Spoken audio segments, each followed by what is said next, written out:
Hello, Facebook.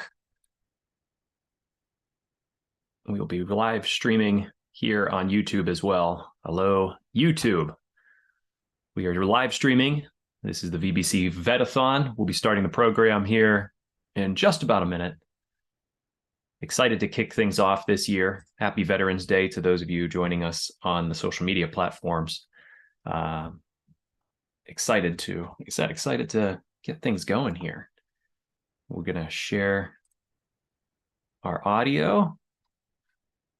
We'll start letting everybody in once we play the music.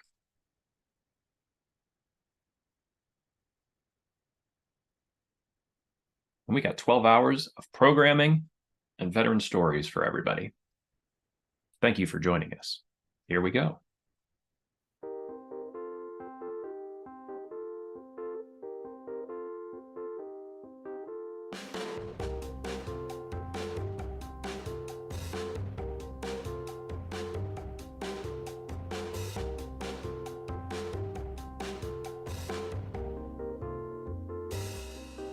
Can you hear me?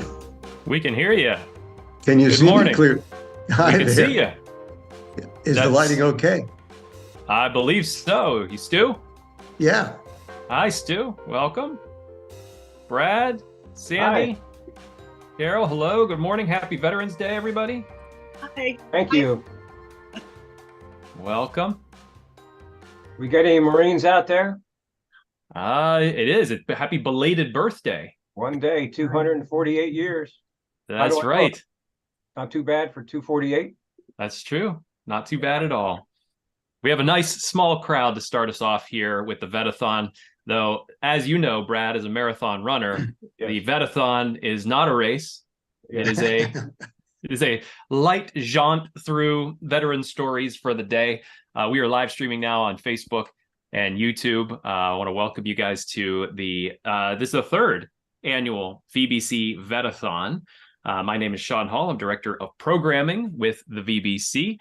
Our mission is to create communities of listening around veterans and their stories to connect, educate, heal, and inspire.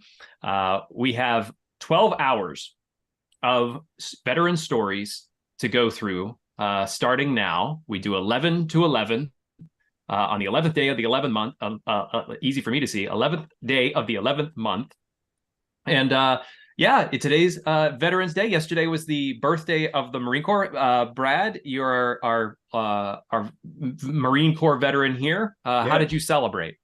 Well, I was invited back to my place of work 2 years ago. I retired from RTI International, and they had a wonderful celebration.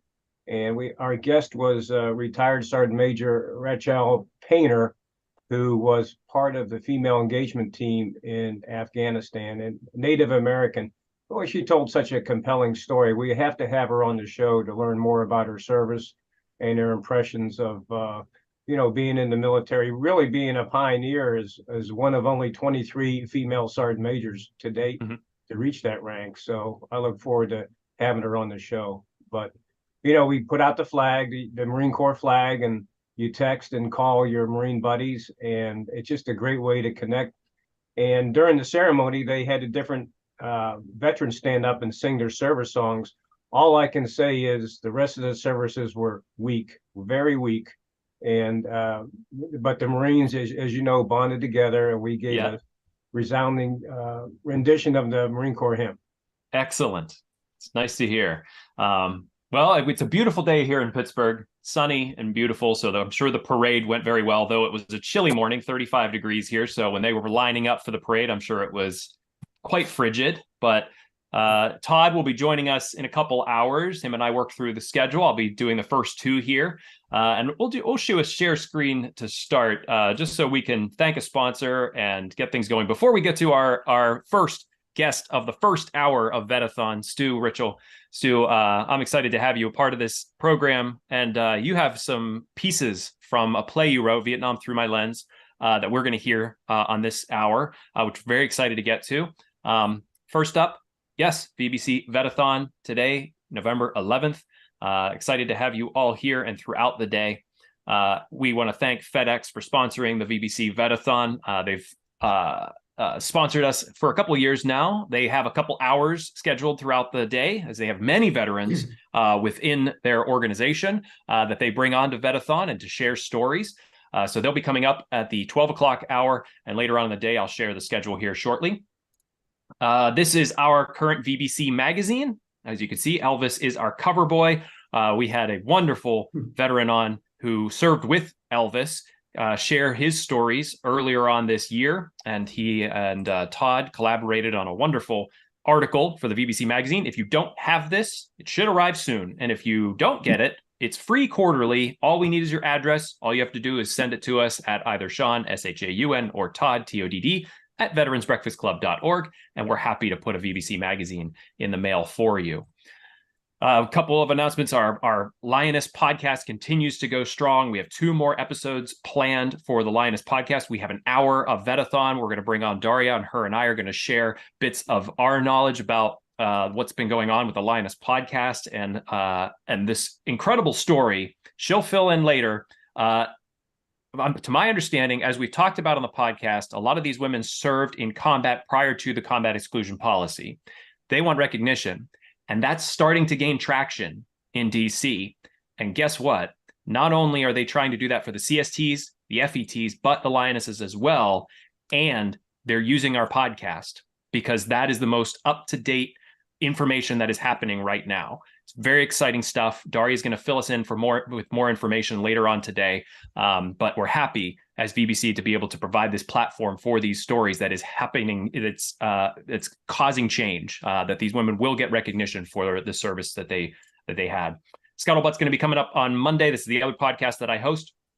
What the Taliban Told Me, Ian Fritz. He's going to be a main guest on our happy hour coming up in a couple months. But he joined me because What the Taliban Told Me comes out this week. And it's an incredible book about, he's a cryptologist, linguist. He knows Dari and Pashto, was served in the Air Force, flew in CM-130s up above Afghanistan, listening in on the Taliban, had a lot of very interesting stories to share. Really interesting dude as well. So please give the Scuttlebutt a listen and join us again in a couple of months. I think in February, he's going to rejoin us on a happy hour to dive in a little deeper with our live program.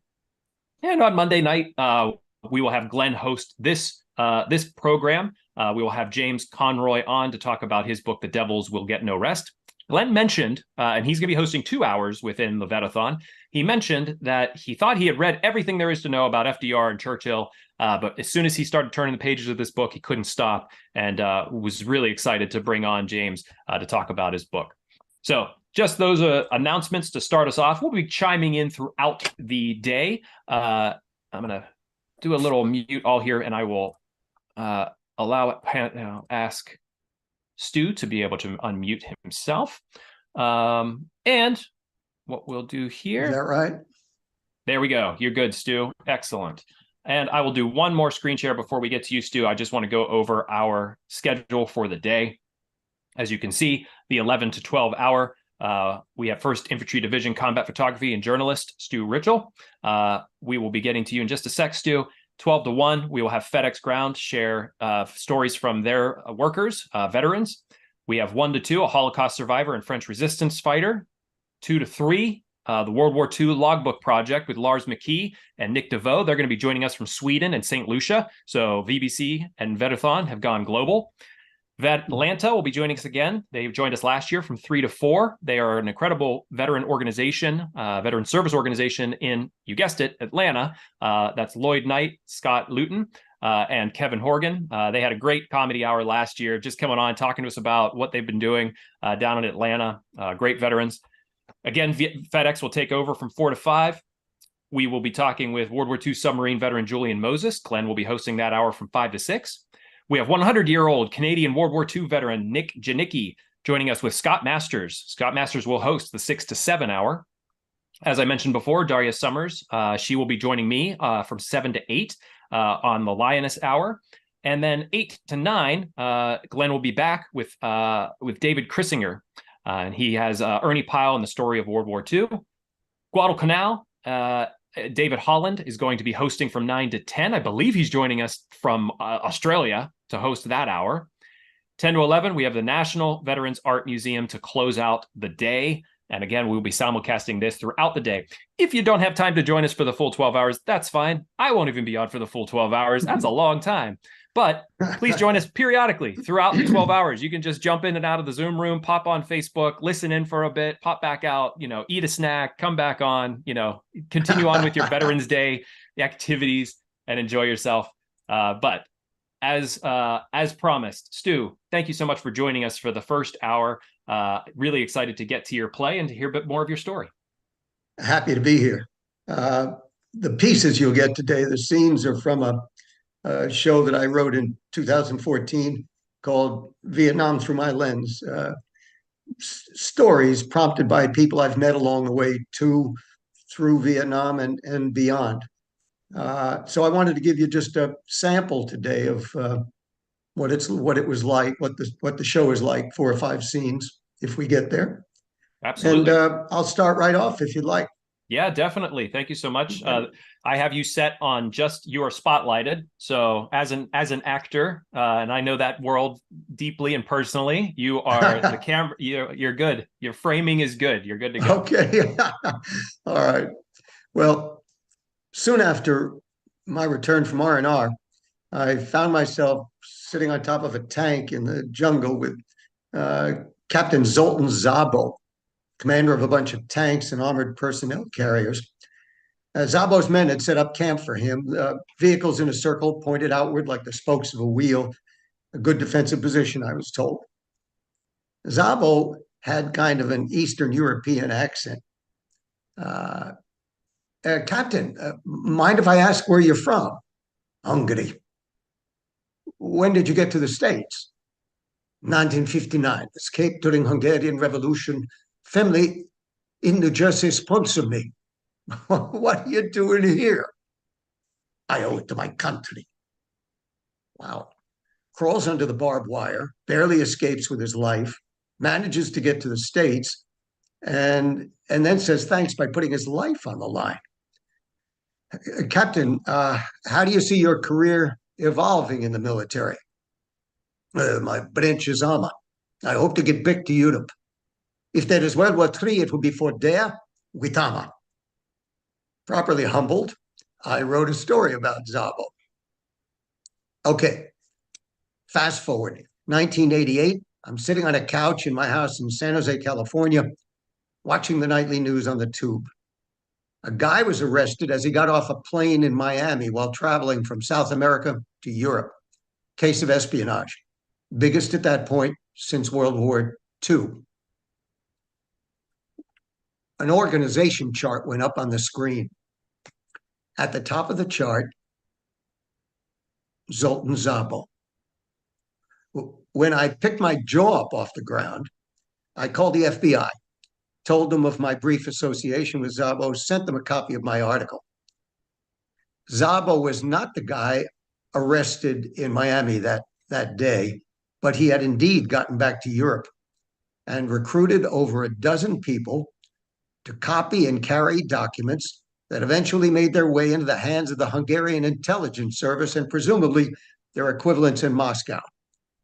Thousands and thousands of pages detailing NATO's plans in the event of a war in Europe.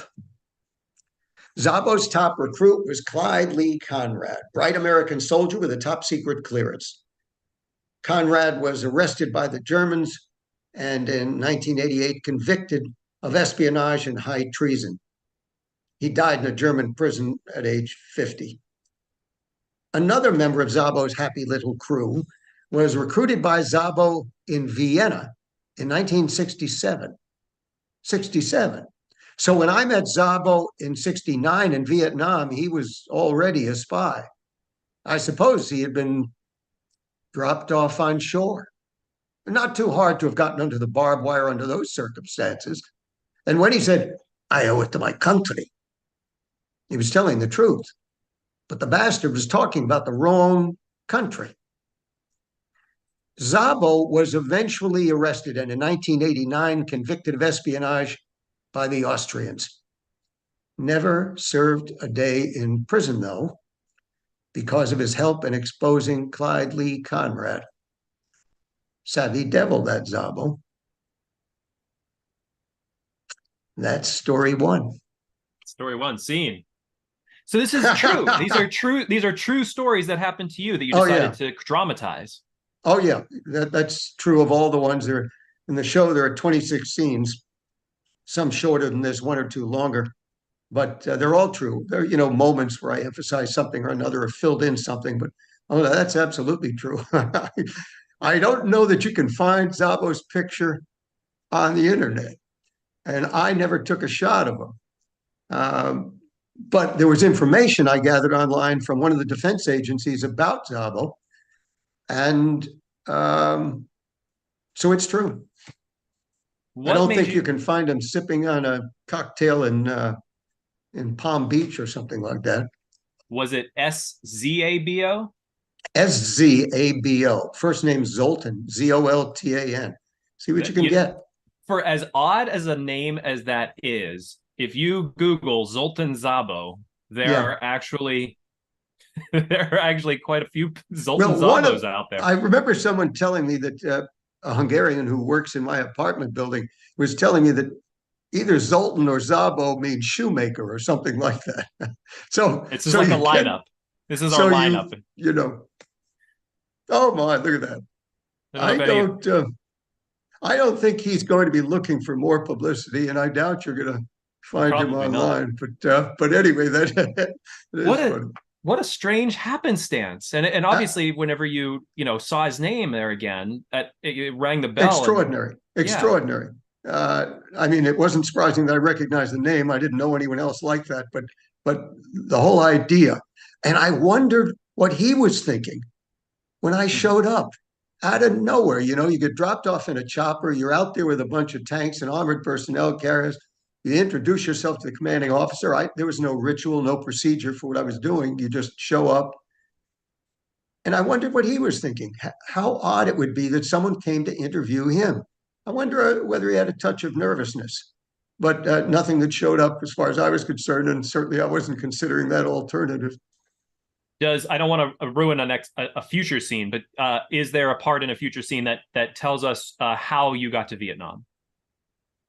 Yeah. Well, it wasn't going to be on, but I'm gonna give it to you right now. It tells the Okay, story. sure. Um, I had been after Fort Jackson at a basic at Fort Jackson. Then I was sent to Fort Gordon, Georgia, to be a clerk. And after 4 or 5 months at Fort Gordon, I decided I wanted to go to Vietnam. Not trying to be a patriot, wasn't trying to be a hero, wasn't even sure we should have been over there. But I had this odd feeling that I would regret having spent 2 years of my life in the military if I wasn't where history was being made. Now, ordinarily, the Army would be happy to oblige. Step right up, soldier. Good morning in Vietnam.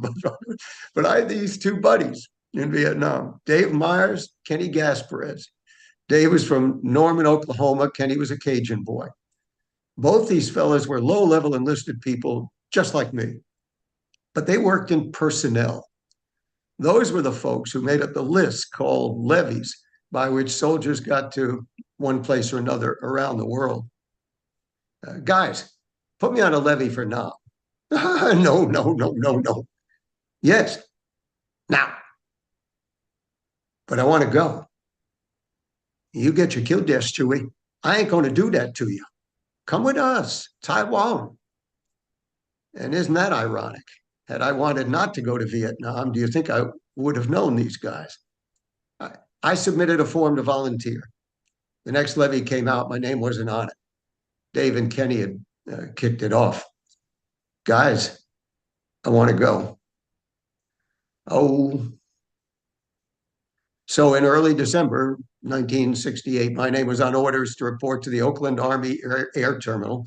Next stop, Republic of Vietnam. That's the way it began. Were you frightened? Oh, once it starts getting real, you get a little more nervous. I did have this hope, feeling, prayer, I suppose, that everything would turn out okay, that I'd get back alive in one piece. But certainly there were moments where you wondered about that. Um, yeah.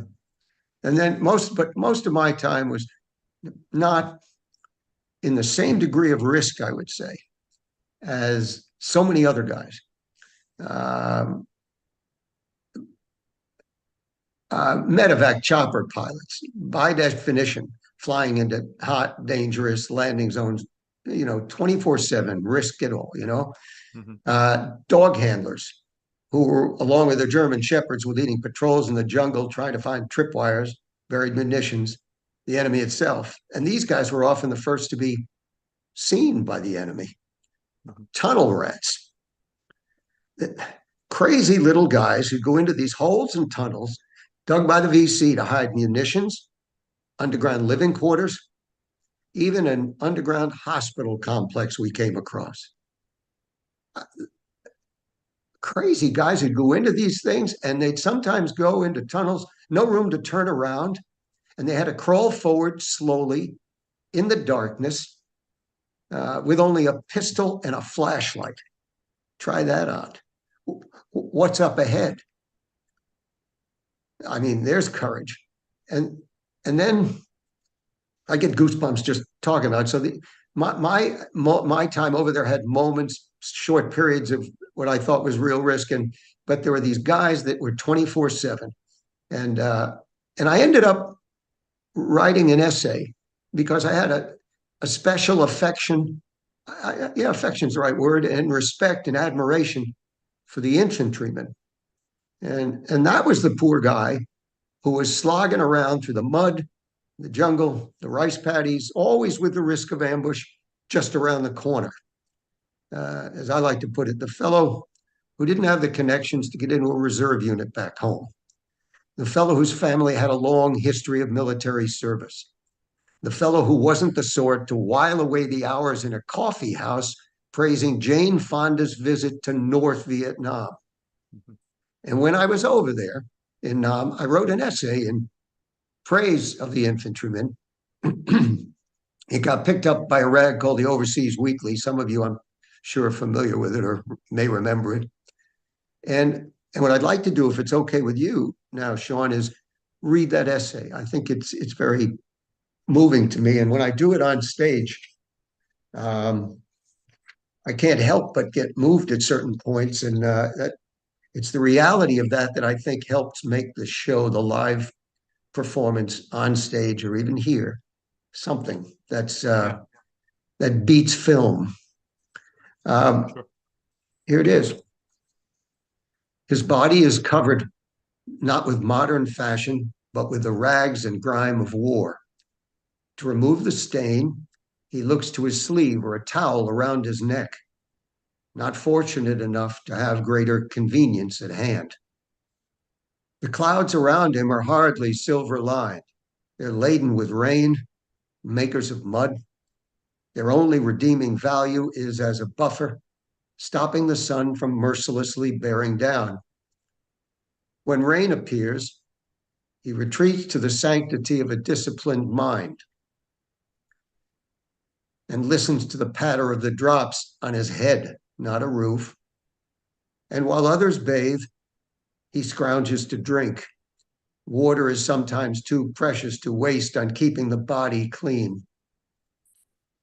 As if to tease, the sun will replace the unbearable rain and dry the feet, sore and rotted. The grunt takes it, doing what he must, doing whatever he can against the elements. He warms his food, if at all, with the heat from stick-like explosives. Fruit cocktail and pound cake are delicacies, much the same as snails or caviar to the beautiful people. His food is tolerable, but becomes tiresome after 9 or 10 months of similarity. Don't speak of loneliness to him. He knows it too well. Don't preach about losses and the meaning of death. He can count higher than you.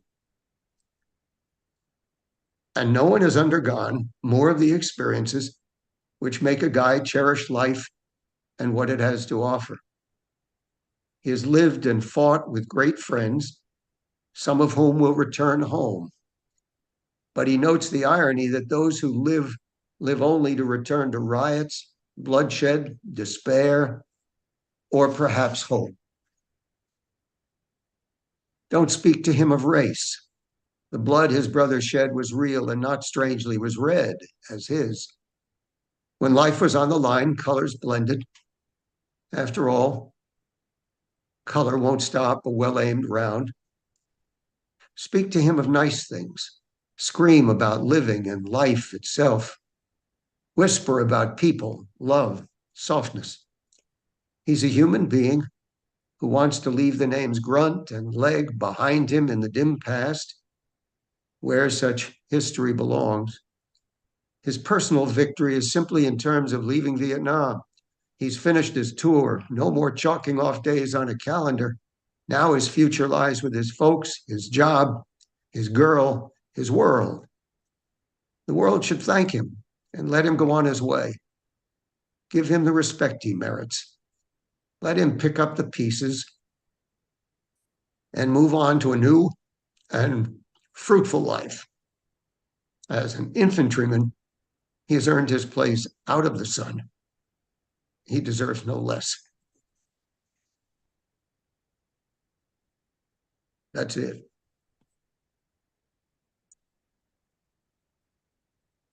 Can you hear me? Yeah, my silence is to let that sit for a minute, because I have several questions, but something written that beautifully, I always like to give it breath. You wrote that? How old? Oh, yeah. How old were you How old was I? when you wrote that? Let's see, 20, 24, 18, 22, 20, somewhere on 24, something like that. I was older than most guys, I suppose, who were drafted. You mentioned that was an essay. I felt it was more poetry. Oh, thank you. And I to have which leads Bill me Geist, if you please. have heard of him. Uh, Bill was on CBS 60 Minutes for a long time. He worked for the New York Times. His son is Willie Geist, who's on CNBC or one of those NBC things. And Bill came to the show when it premiered in New York in 2014. And Bill worked in the public information office, as I did. He was an officer, but it was very unmilitary in the office. We all did the same things, went out, took pictures, wrote stories. And but Bill made a comment that he thought it was the best piece he'd seen written over there. I appreciated that. That is high praise, and certainly. Oh, he's a wonderful author and commentator, and now he's I don't know if he's listening today, but you know he's got medical issues to deal with, and so you know, good wishes to Bill Geist. Do you feel that several questions about your essay? How much maturity did you gain? Because to write something like that, you can't be. I feel like you can't really just be 18 coming out of high school. You have to gain life experience, and the life experience you gained being in Vietnam, I'm sure, was, you know, extreme in a lot of ways, very quick. Can you speak to that? Yeah. Look, someone asked me, a good buddy of mine asked me a couple of years ago, maybe 4 or 5 years ago, how did Vietnam change you? I remember looking him in the eye, but I didn't have a good answer. And I don't think I probably hadn't thought about it hard enough. But the thought stuck with me. How did it affect me? And it became a part of the show. At the outset, in one of the first scenes, I talk about this moment where a guy asked me that question. And then toward the end of the show, I come back to it, and I think it'll show you some of what I think I've learned over time because of that experience. But it's interesting you come at it that way about maturity. So earlier in the show, I told you how a friend asked how Vietnam had changed me, and I suppose, and I looked him in the eye, but I didn't have a good answer, and I suppose I hadn't thought about it very deeply. But If asked today, I'd tell my friend that my experience over in Vietnam has simply colored my whole life, made me more appreciative of everything we have here, the freedom, the opportunities, the very reason so many people from other countries still risk their lives to get in here. I tell my friend that my admiration has grown enormously for those who place themselves in harm's way every day so the rest of us can flourish. Cops, firemen, soldiers. 343 firemen left behind at the World Trade Center. And sometimes I still see those guys going up the stairs when everyone else was going down. And it breaks your heart. And I have a few questions. Would some form of national service after high school help the young folks of our country grow up? A choice, perhaps, of environmental protection projects, disaster relief assistance, construction of low-income housing, or the military. And with that common background, unite the country in shared sacrifice and encourage all of us to think a little bit harder about the welfare of all as opposed to the welfare of one. That's that scene. But it speaks to what you've said, because I don't want to say grew old, but I grew older in Vietnam. And I think while that may not be the perfect setting for everybody to grow older, I think it does a lot. And unfortunately, there are bad consequences for many. But when you come back, you got to look at things with a different eye. You're not forced to, but you do. And then you, in days like this and in times like this, with the country being torn apart by rivalries and extreme positions,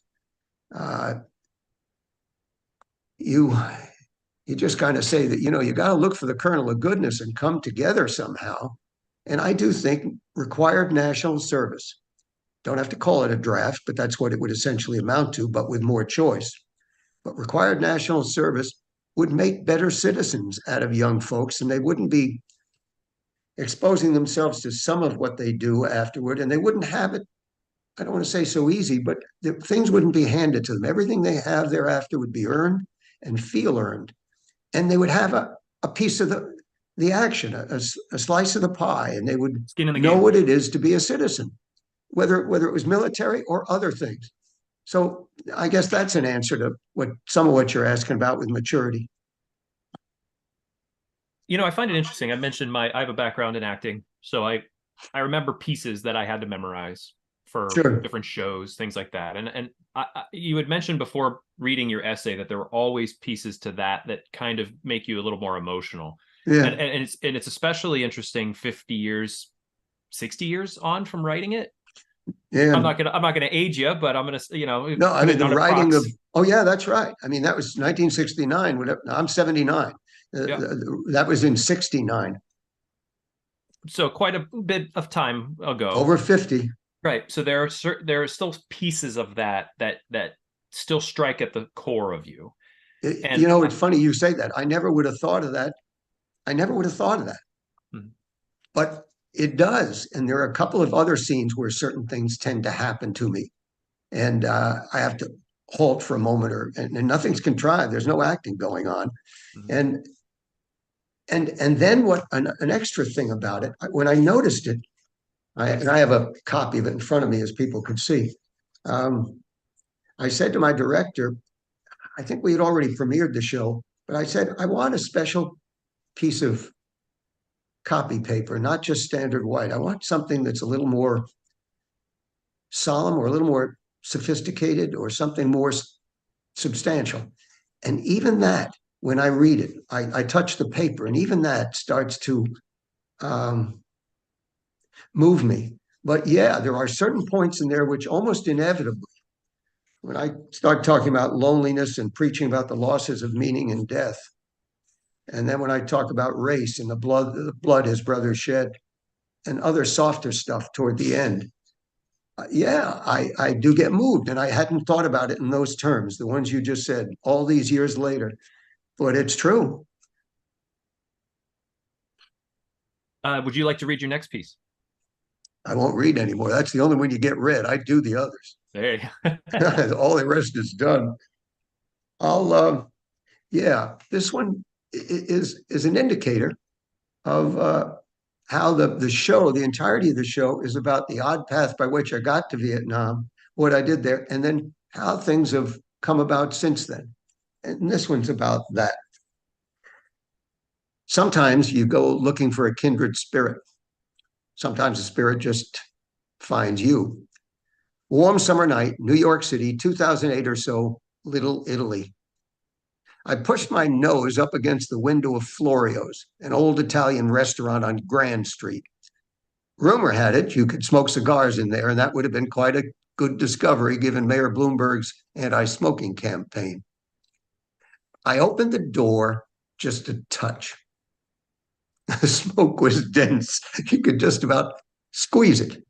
And then out of that smoke came Anthony, huge guy, the maitre d'.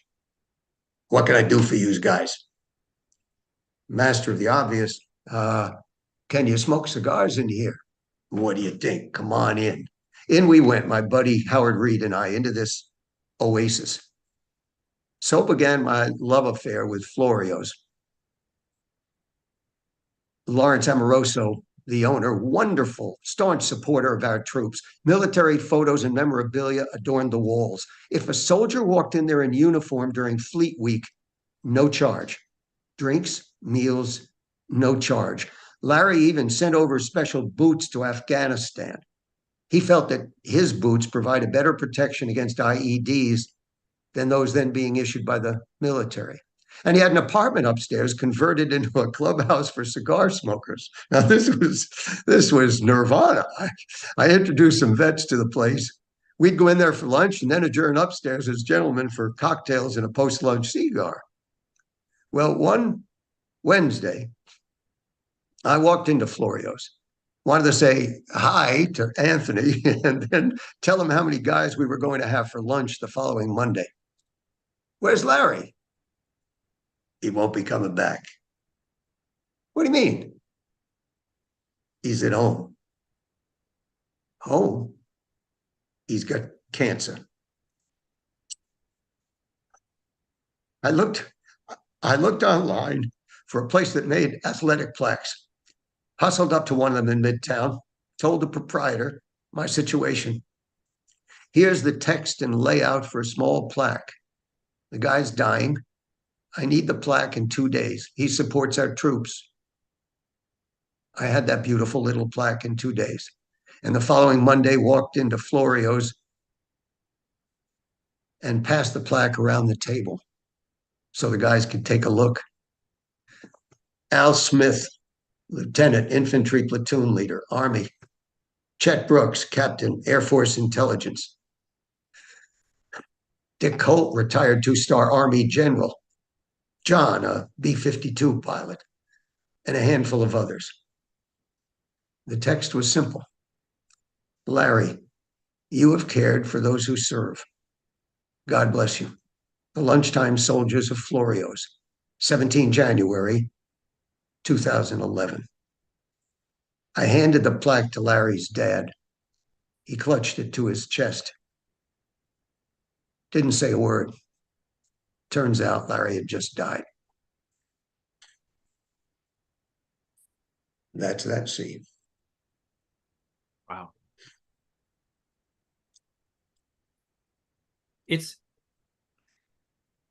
I'm going back again to my acting career, and there was a play that I did, and I'm sure everybody knows it, All My Sons. Yeah. I played the son. Very Yeah. difficult role.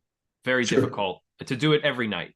I mean, Of course. six times, 7 times a week, Yes. and it devastates you every time. I remember at the end of the show, I had to step out into the sun and just let the play kind of fall off of me, Huh. because it would affect me so greatly by the end. I feel like this is such a storytelling. This is you're bearing your soul every time you put this show on. It's got to be exhausting in a way. It is, but it's fulfilling. Mhm. When I do it on stage, there are some features that we can't have here. There'll be some of my photos projected to punctuate certain scenes in the show. And so they can see something, an additional feature. And I see the eyes. I see the eyes close up, and they're looking at me, my eyes. They can see that it's real.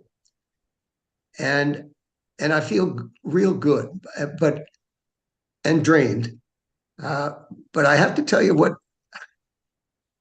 maybe the most fulfilling part is, after a performance, every time there will be some, if I'm allowed, because they don't want to rush you out, union problems or the state, more wages or something.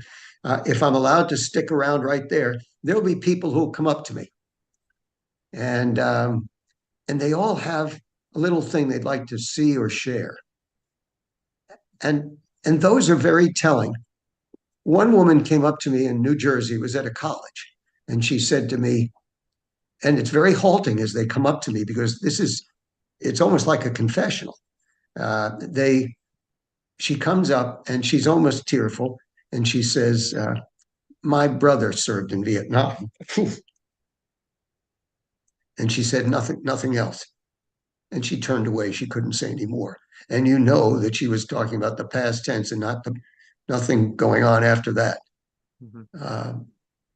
A guy came up to me. There's another scene which I didn't do yet, and won't be able to do after I just mentioned this bit, really. But on this plane that took me from Long Binh to Lai Khe, headquarters of the 1st Infantry Division, it was probably a C-130. It had that little platform that came back and took me and a bunch of other guys to Lai Khe. And as maybe 10, 15 minutes into the short flight, I noticed outside that an engine was on fire. So, this is not what you call comforting. I don't, and I joke about it in the piece I do. I said, I asked for a stewardess, and it's certainly no stewardess, but I don't remember what I was thinking, but I assure you, I was not smiling. And I mentioned that scene. And then one of the guys who came up afterward said, wait a minute, I was in a plane that had the same thing happen, and it was that same goddamn type of plane. He said, the thing that came down back and the platform came down. And I thought that was really ironic. I guess that's a hint of a design deficiency or something. I don't know. But the people come up, and here's one. This was during the premiere in New York in 2014. A guy comes up to me and he says, and this doesn't happen often, but it happened a few times in New York City. He said, I was an anti-war protester, and I was myself, Stu was over in Vietnam during that heavy period of protest, 68, 69, 70, especially 69. And he comes up to me, he said, I was an anti-war protester. He said, I don't have any regrets about doing what I did, protesting against it. And I said, if that's the way you felt, I don't have any intellectual objection to your having that position. Of course, if guys went to Canada just out of convenience, not conviction, I have a different perspective on that. Of course, you never know which, but if someone had a strong position intellectually and emotionally and religiously, perhaps, then I have a respect for that. So he said, I have no problem with what I did back then. And I said, nor I with what you did. But he said, I do have a problem with how vets were treated when they got home. Mm-hmm. And that is it draws a distinction, which I've always felt. And they should feel ashamed. Anyone who did something to a veteran, whether they spit on him, whether they yelled at him, whether they called him a baby killer, whether all this stuff. And that includes members of some veterans organizations who didn't welcome home, I learned, as warmly the Vietnam vet as others. That may be, though I'm not sure of this, it's still speculation, that may be one of the reasons the Vietnam Veterans of America came into existence as another veterans organization. I'm not sure. I can't get that down pat, but it wouldn't surprise me. I never had any of that stuff done to me, but I've had a good buddy, Al Smith, whom I mentioned as being an infantry officer over there, platoon leader in the 1st Infantry Division, as it turns out. He got the spit on trick, and everybody got, and they didn't want to wear their uniforms. What is that? I mean, the distinction I would draw is between those who make policy and those who honor what they believe is their moral or legal obligation to serve the country. I mean, if you have a problem, speak with your legislators, speak with the president, speak with whomever you want to speak with. But boy, I don't think it makes intellectual or moral sense to abuse the returning soldier. Right. And I want to make just a quick comment based on what you said. Like I said, it would be exhausting to kind of bare your soul and do that. But you said it's also fulfilling. And I agree with you that the flip side of that coin, there was a fulfillment of artistic or just being able to express yourself that way. It was, I don't know, maybe it's kind of like being drunk. you feel embarrassed and exhilarated all in the same sort of moment. It's very interesting. I hear you. And look, I understand your feeling in a passionate, important, well-written piece like that. You don't often, I mean, my experience is you're not going to get that emotional in pieces that don't have substance, pieces that are written well and have a core of important story to tell. Right. I mean, it's got to be a story, an important story, well told, not drivel. And that, of course, all my sons is right up there. I did have a funny thing happen, slightly related.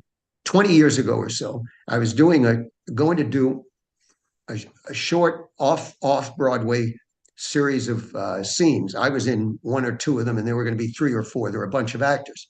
And the scene I was given was actually, it was based on something that Arthur Miller had written. And I still have that piece of paper that came to me, giving me, when I realized it was coming from his fax machine in Connecticut somewhere. But he's, one of our great playwrights. So I appreciate that opportunity. And whenever I said some of his words, you can't help but feel something more than when it's drivel.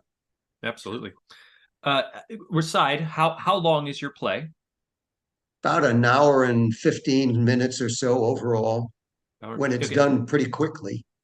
Well, certainly being able to memorize that amount of text is you have to be pretty masterful to do that. Well, I know that's a difficult. Giving me too much credit there, but I,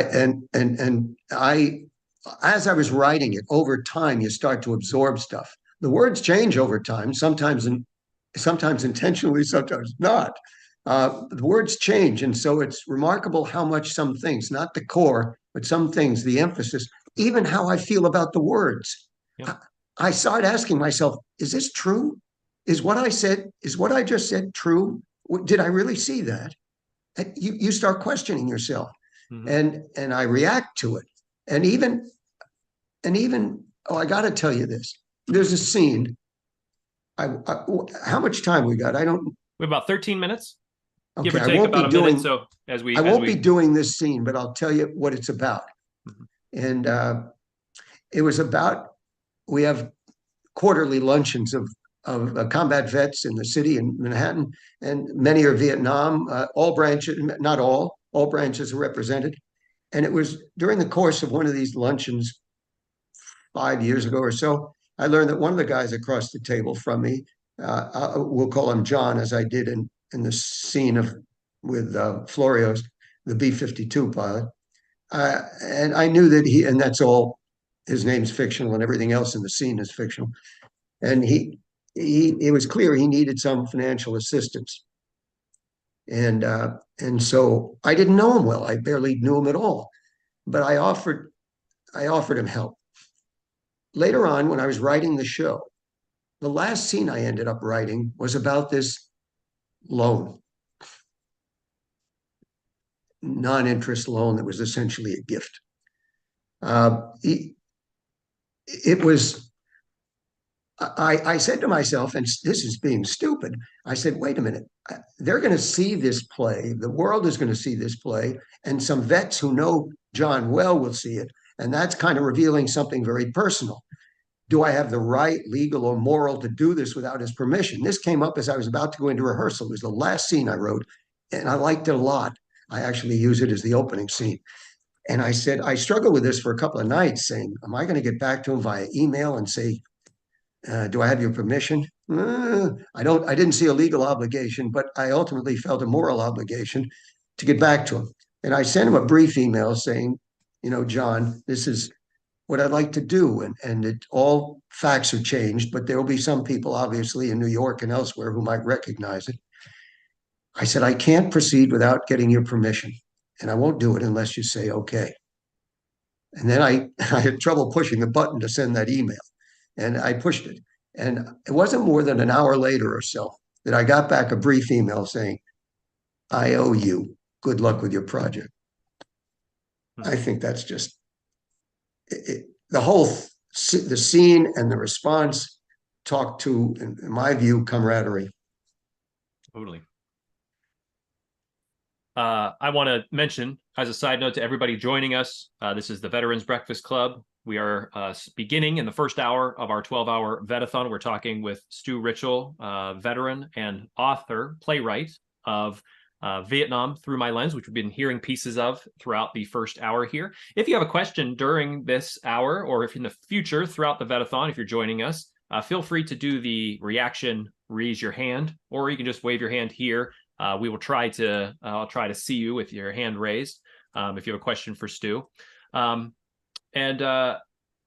Stu, how were you able to pick those scenes? You just say you wrote that last one as you were in rehearsals, thinking back through your life, and you have an hour and 15 show to fill, give or take, probably like 10 minutes. How are you able to really focus in on these are the scenes I want to put down on paper and get out there? Well, for starters, I'm sure it was difficult to sort of cut some things as well as you sort of were, look, rehearsing. I wasn't sure. I was getting put. This isn't a scene in the show, but it's the way the show came about. Every Christmas, tell me if I'm running short.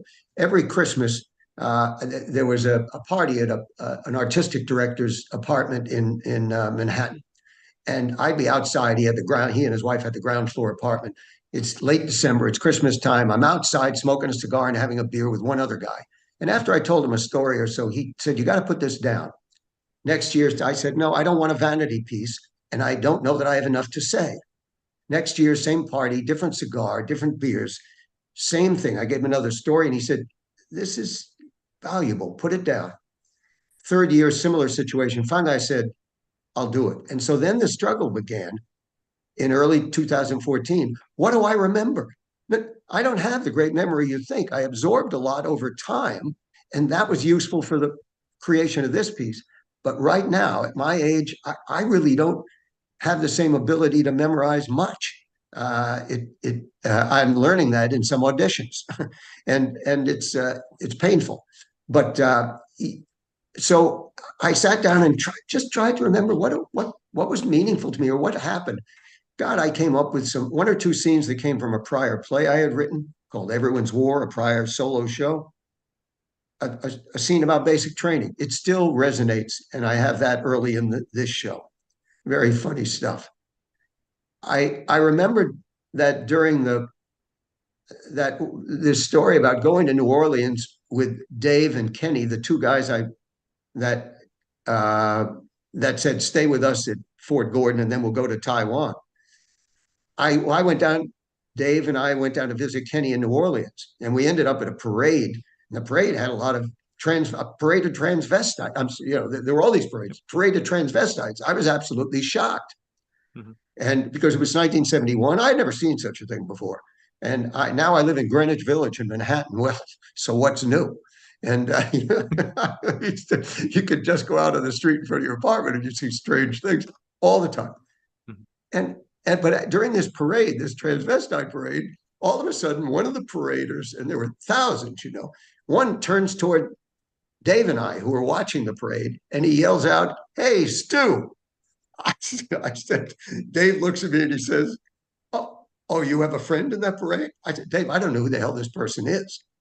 And he says something like, look, I'm your friend. I can help you through this. And he's giving me this blank, this S about it. I said, Dave, I don't know who the hell he is. Turns out, didn't learn it then. He's gone and by. Turns out he was the real estate guy that Kenny took us to get us an apartment in the French Quarter on the day we arrived. I didn't know. But that becomes a whole story. It's very funny. So you remember, I remember things eventually. But it was a struggle. It took a period of weeks and months and then I had to write. And that takes lots of revisions still going on. And again, as you feel differently about words, you shift the focus, you shift emphasis, you might change words. I do. So yeah, it was a struggle to come up with enough to make me confident that I had enough. And I showed it to a producer lady friend of mine who has now become my partner, not in a social sense, but my partner in this artistic sense. She helps organize our tour when we go out to different places around the country. She's brilliant as a dramaturg to modify language, as a director, and she's no nonsense about that. She tells me what's up, and then as an administrator. So we have our own little team of a technical person who'll travel with us to help with projections at the right moment, and the director producer, because there are always issues that arise, always issues, and then myself. So it's a team of three when we go out. But I've forgotten where I started, but I hope I answered whatever question it was. You did. And I'm reminded of a story about how here in the States, when we produce a show, you have 4 to 6 weeks maybe of rehearsal if you're lucky. And then you put the show up. So you don't get a whole lot of time to really sit with the words, really sit with the character. You have some time prior to that rehearsal, but that's on your own. It's not engaging. It's not, interacting with the director, things like that. But what I really love about how they do it in Europe is you sit with it a lot longer. There are playhouses where you're going to sit with the characters and the scenes for a year. And how much does that character change? How much does that emphasis change? How much does your understanding of the scene, of the subtext, of all these things that happen within the play? How much better do you understand all of that when you have that time? I bring this up because your understanding of your quote unquote character, no one else can do that. I think you could hand this play to anybody. That's they're right. not going to be able to perform it with the truth that you are. I think you're right. I think you're right. Let me interrupt you for a second. Mm-hmm. I'm looking at a name and a picture up at the top of the screen, and if I'm wrong, it's either a Thai or a Vietnamese name, and I can't pronounce it properly. But I remember reading about a fellow, and I might ask whether this gentleman is running for Congress or political office in Virginia, or whether I've got the wrong person. I believe. Oh, he's muted. Sir, I unmuted you, but I don't want to. I probably won't. I'll mispronounce your name, so I would like you to introduce yourself. Welcome to the VET-A-THON. Thank you very much, Sean and Mr. Richard. My name is Hai Cao. That's how I pronounce it. It's on the my business card behind. And I am running for office, but I'm not Hồng Cao in Virginia. Okay. I'm Hai Cao running in Georgia, in Atlanta, Georgia.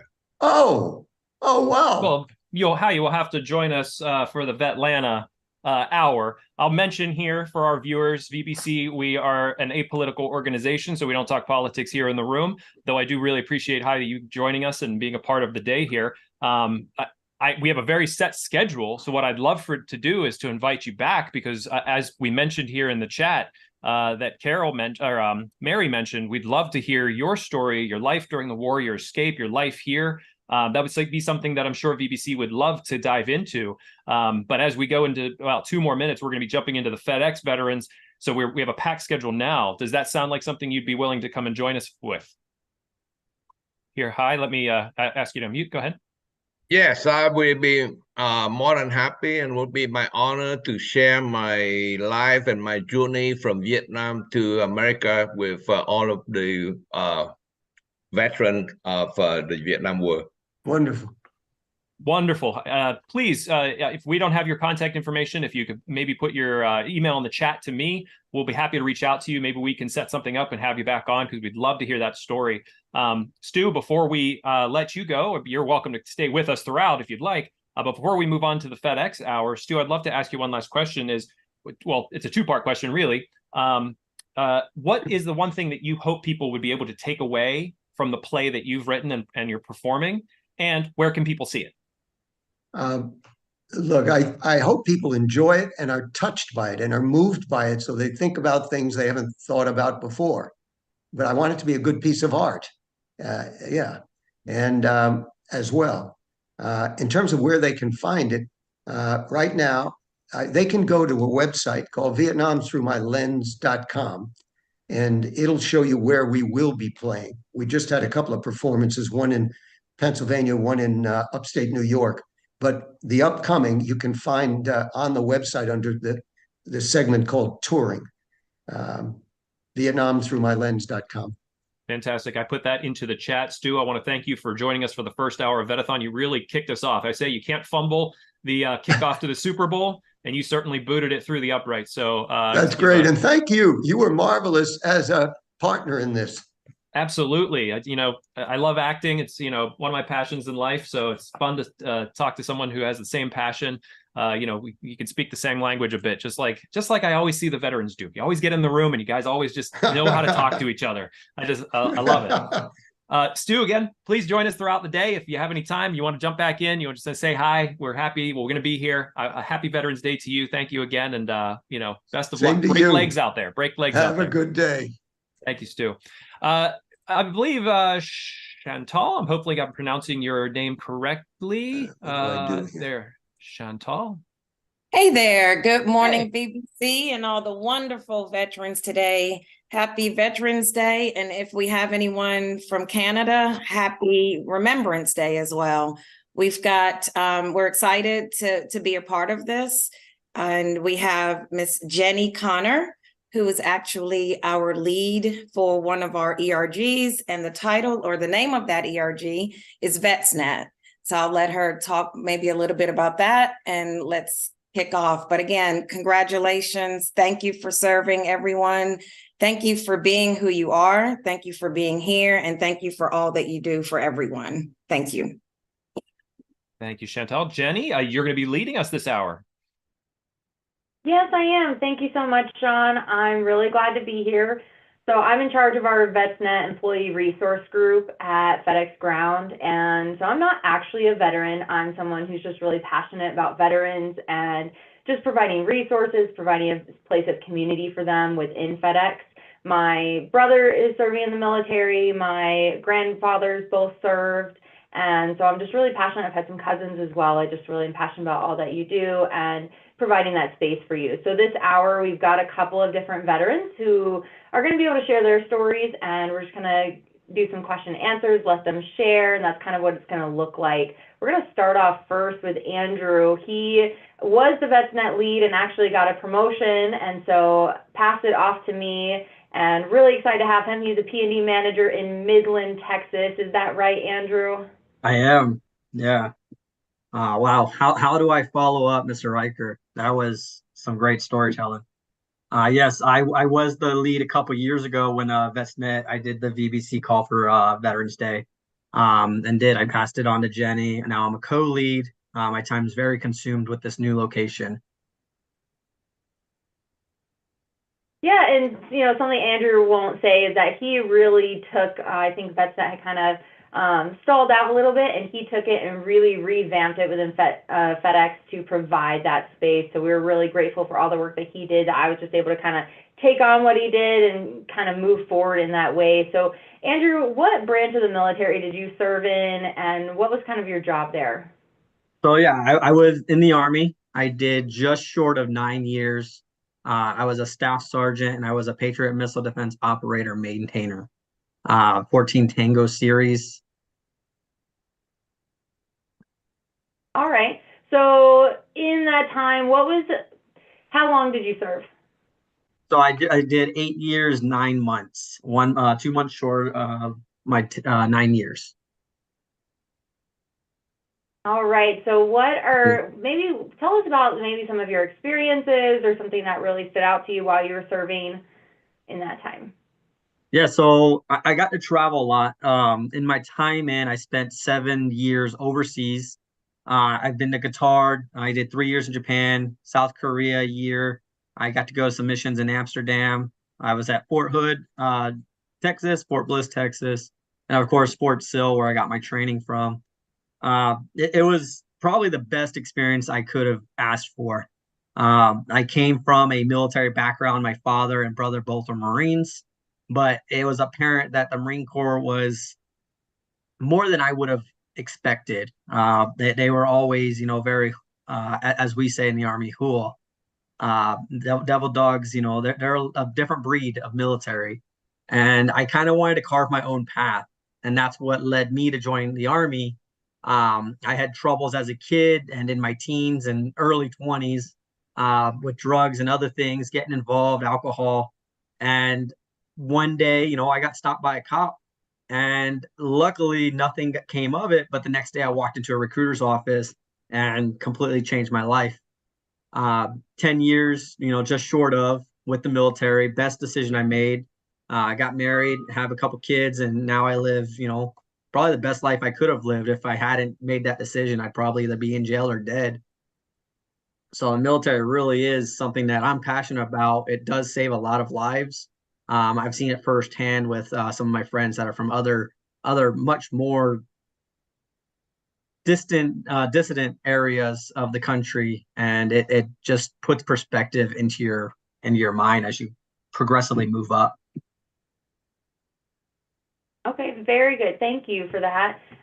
Do you have a funny story that you experienced in the military, or something that stands out to you, or maybe someone special that you met that really stands out as well? Yeah, so I met a lot of great people in it. I've worked with unique characters. I remember being a part of a group that, while I did not go and attend, they went and attended air assault school.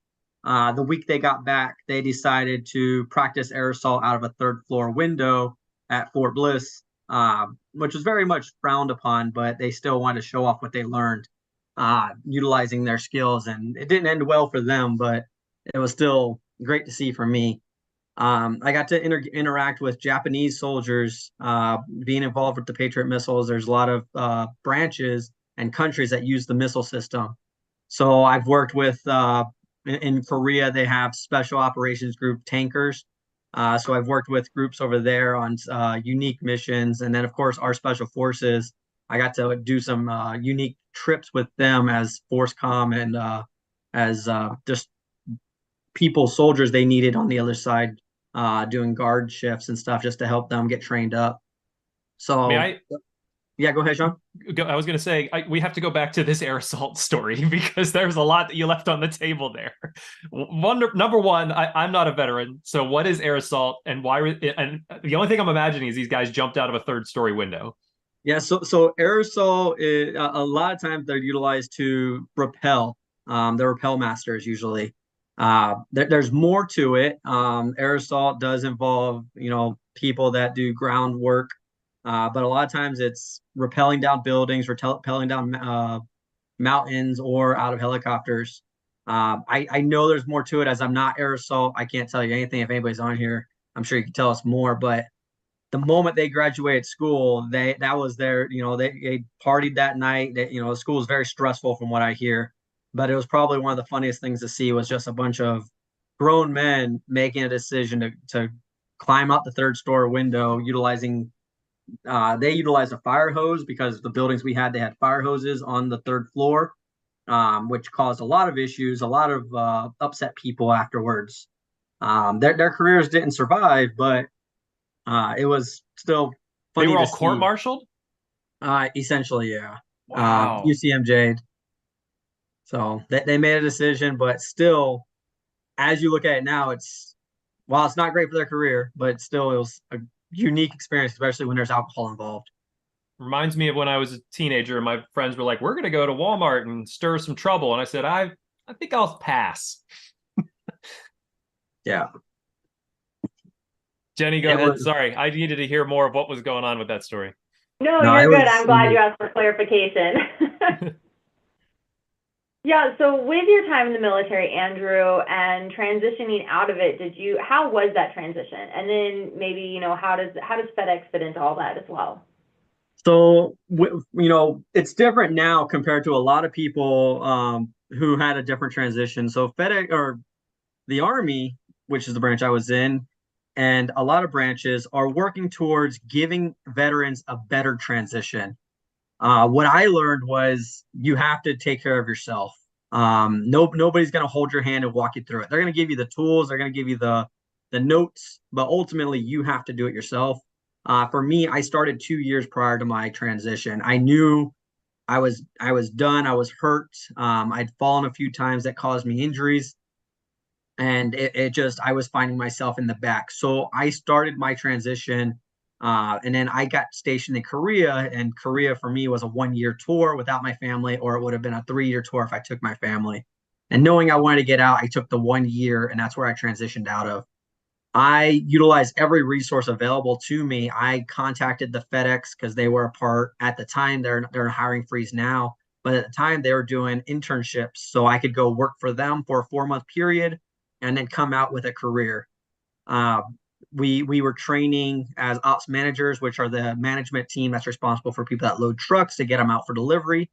So I utilized that resource. I made contact. I came on my Christmas break, and I flew all the way back to the States, and I started engaging. I started contacting and making those phone calls. Once I got back to Korea, that's when the email started. I started making sure I was engaging, asking for, what I can do to get in. And then when I finally got accepted into their program, I had to fly back to the States, do the program. And that was at the height of COVID. So when I flew back for my transition, COVID had just blown up. It was taking everybody out. Nobody was working, but FedEx is a priority company, so we were still delivering packages. We were still moving packages. Can't think of the word I want to say. Or transporting. We were transporting packages. We were loading them out. There were a lot of companies that were closed. So I came in and no knowledge of the processes and procedures, but the Army prepared me for being able to jump into a situation and just take control. And that's what I did. I was an intern, but they had a lot of management team that were sick. They gave me a basic rundown of what needed to happen, and they gave me one spot, and I slowly, progressively took 3 additional spots over the 4 month period. Once I was done, they didn't have a position for me. Everybody had come back. And that's when they told me that a different position that I hadn't been training for, hadn't thought about, had opened up. I applied for it, and they managed to get me in because I proved to them that I could take on any role necessary. And that's what the Army and the military provide us. They do provide us that ability to just take control and very much adapt and overcome. You give us a book or a pamphlet or show us one time, and we're likely to exceed your wildest imaginations on what we can do. I've been with FedEx now 4 years. I'm very much fast tracking. I did my job, and now I've taken over. I'm the second, essentially a second in command for a complete facility. Jenny, I may need to unmute you if you've muted. Go ahead. Yes, thank you. Sorry, I had to cough and I was like, oh no, I can't unmute myself. Yeah, so thank you so much, Andrew. Do you have anything else you would want to share just about your experiences or your time with us? We are very grateful, and we love having you with FedEx and just all the good work that you're doing there as well. No, I just like to say thank you, everybody. I mean, all of the veterans here involved and all of the supporters. It's important. I've had a lot of friends who have decided to take their lives in their own way because they didn't have a support system, or they didn't know how they can communicate. So knowing that I'm able to be out there, I go out and I talk with a lot of people about how I can help them. A lot of times it's, hidden pains, things you can't see.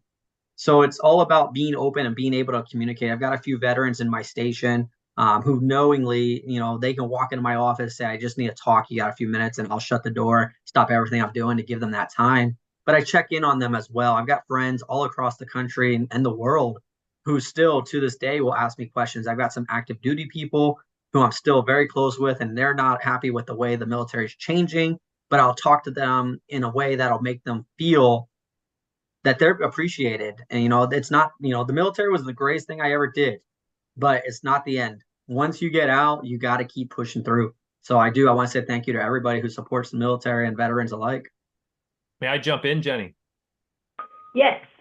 I don't want to let you off the hook too quickly, Andrew. As I see, I think we had 4 people scheduled for this hour. We may only have 2 on the line right now. So I'm going to dive in a bit, Andrew, if you don't mind. Feel free. Sure. Awesome. So you had mentioned, I always like to find out why someone enlisted. You mentioned that you were just sort of like going down a bad path. So you found, you said Army. Was it you who made that conscious decision, or did someone help push you towards that? So my father was a Marine. He was a 14-year Marine. He was still active at the time. And my brother was a Marine as well. That he followed suit a few years after. Our stepfather is a little younger than most, so he was only about 5 years older than us. So my mom, she got a young one. So seeing that and seeing what he was able to provide us, I, was dealing with a lot. I thought drugs were the best way.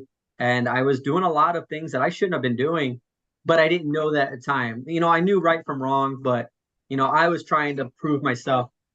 It's absolutely beautiful, babe. Give me one moment, okay?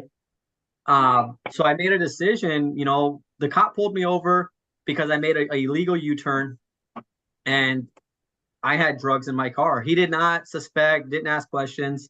But the next day, the drugs were flushed, and I walked into a recruiter's office, and I actually walked into all the recruiter's office.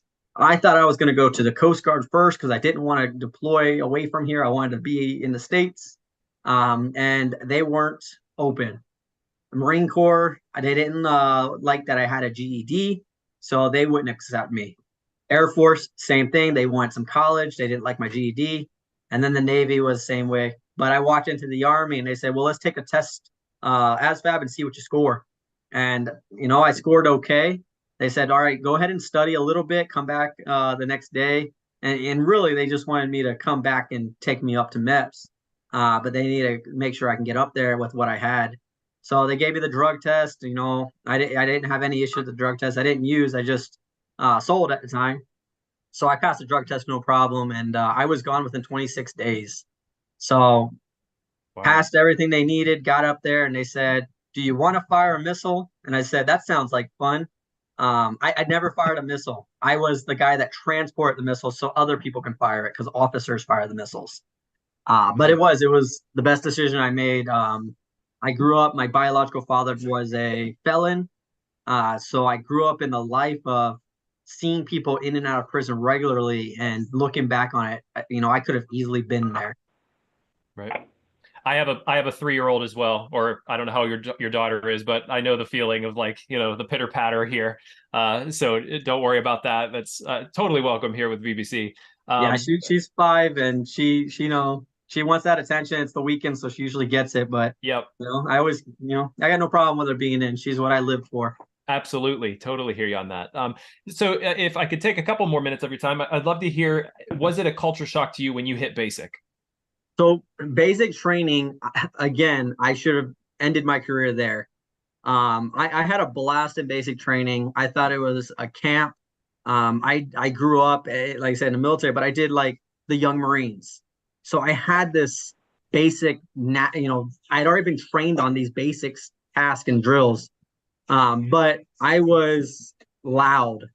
They always tell you when you go into basic training, if you want to get by with no issues at all, just shut up and keep drawing. I was a very color outside the box. And I remember one day in basic training, my drill sergeant came in sick, and he was up on the platform calling out exercises, and no one could hear him. And I wasn't doing the right exercise, and he challenged me, and I said, not in the same words, but I can't hear you. That did not go well. That was the first time I'd ever gotten an Article 15 for 45 days. And there was other words inside that sentence that earned me that Article 15. But they could have easily said, you know what, you're done here. But it wasn't like that. In basic training, especially now, it's we're so short-staffed that we want to get them get them broken down, because that's what basic training is: break you down from your bad roots, bad habits, and build you back up so you have better habits. And that's what they did for me. The not the same not the same drill sergeant, but the senior drill sergeant took time while we were on base or on our Article 15 UCMJ time that we were doing our extra duty to actually talk to us and tell us about what we can expect from the military. He took us inside to work out with them and just have adult conversations as a way to mentor and work with us to ensure we don't have the same issues that we had prior to coming in. I got in with a lot of great people, and I also made friends with a lot of not the best people. People make decisions spur of the moments, and many of them, make the right decision. But I have been friends with people that they made bad choice, and luckily I wasn't with them at the time. Who would you say was your most important mentor during your basic time? Because coming in, having the background you had, you said, just sort of falling in with sometimes the wrong crowd, who really set you on the right path? So my neighbor, he was a Navy corpsman who had been shot in the hand. Whenever I had a question, military related or anything, to this day, I can call him up and ask him a question. And he retired a few years later, but he'd been disabled. And even in Japan, he got stationed in Japan on a light duty task there with the Navy. And I was in Japan at the same time. We'd meet for lunch every couple weeks. So he really, my dad could have easily been my mentor, but he was dealing with his own demons. So I found someone close who really took me under their wings. In my teens, he taught me how to drive stick shift, which came very handy when I was downrange in Saudi Arabia and Qatar, because all they do is drive the stick shift bamboo trucks and whatnot. Mm-hmm. Without it, I wouldn't know how to drive stick. So I still to this day call him, ask him questions, and him and I go back and forth to help each other. Where you had mentioned deployments, where did you deploy to first? My first deployment was non-combat. It was in Qatar. As a Patriot missile defender, I was always on an Air Force base. The Patriot system defends our planes and our airways. So I was in Qatar on an Air Force base there. I went to Amsterdam on a mission there for a couple months while they were just doing different things there. I did 3 years in Japan. I did Korea, and I did, like I said, Fort Bliss and Fort Hood. But overseas, I did about 6 years overseas. So talk to me about landing in Qatar for the first time. So this is your first time out of the States? Yes. Yeah, landing in Qatar, that was my first place. It was interesting. You come off the plane and you grab your bag and your gun, and everybody is shuffling off. You've got, it's secured, so everyone's together. It's not like we're filing out and everyone's going 5 feet apart. It felt safe. It was, it's kind of hard to say, but it was like a vacation. When I was there, we got to go and tour the country. I got to go deep sea fishing when I was there. So it was definitely different than what I would have expected a deployment to be. Mm-hmm. There was alcohol allowed, a couple alcohol drinks a day. So it was not what I would have expected when they said, we're going to go deploy. Make sure you have your weapon ready. Here's your orders. It was, we were protecting things. We stayed live. We changed out live missiles regularly, but it wasn't what I expected when I decided to join. And it changed my perspective a little bit of what the different deployments consist of. 2 more questions for you. One is, as a civilian, I've never been that close to a missile.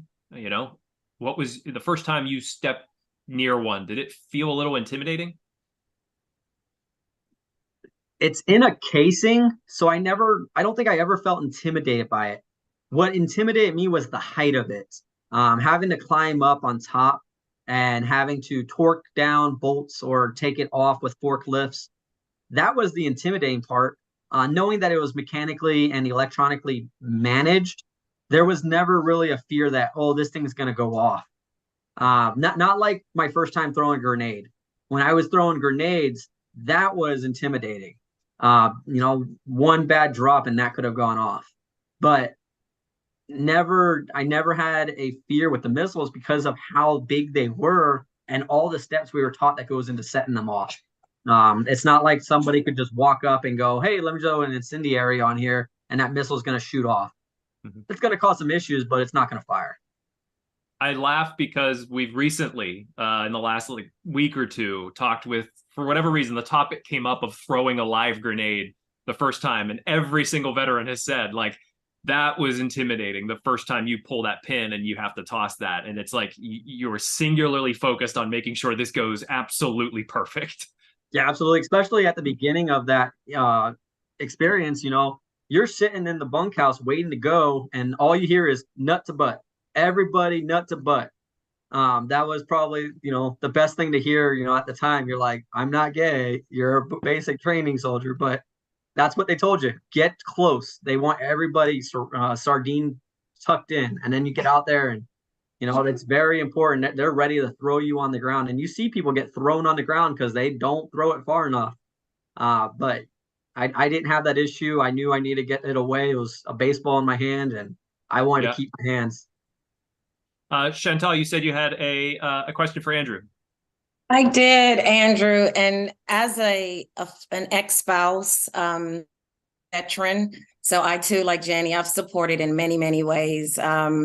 I would like to know, what do you believe was one of the most difficult things for your family as you served? Like, what was something that you told them or you didn't tell them? But what do you believe was one of the hardest moments for them? Good question. Your country. So when I first deployed, I wasn't married. So my mom had already gone through numerous deployments. So she had already dealt with a lot of stress. But even still, I kept her in the dark about what we were over there doing, just because I didn't want her to worry about me, because my dad and brother were both still deploying combat. My dad, while I was deployed, was blown up. He was airlifted back, and to this day still deals with things, and we have conversations about that. My brother had been in gunfights, so my deployment was completely different than theirs, in the sense of danger. That there's still, adrenaline going on and different events that are occurring out there. But my biggest fear was a general walking on my site and getting upset. I can tell you a story about that exactly happening, where you don't expect it, but people fall asleep. They get people killed. And that's exactly what happened at my guard shack. Is the guy fell asleep, a general and a sergeant major walked right past him and walked right into our command post and called, fire, fire, fire. And I had guys running out in their chonies, which are underwears, grabbing their Kevlars, running to run an active drill because they thought it was real. And it's all because one guy fell asleep. And had that been, had we been in a different location, that could have been the death of all of us. And it was the death. I've seen a lot of guys lose their careers because of things like that. But it was definitely the impact of that. So for me, I took a lot of pride in what I did. I had random people that would show up onto our space, and I would challenge them on who they were.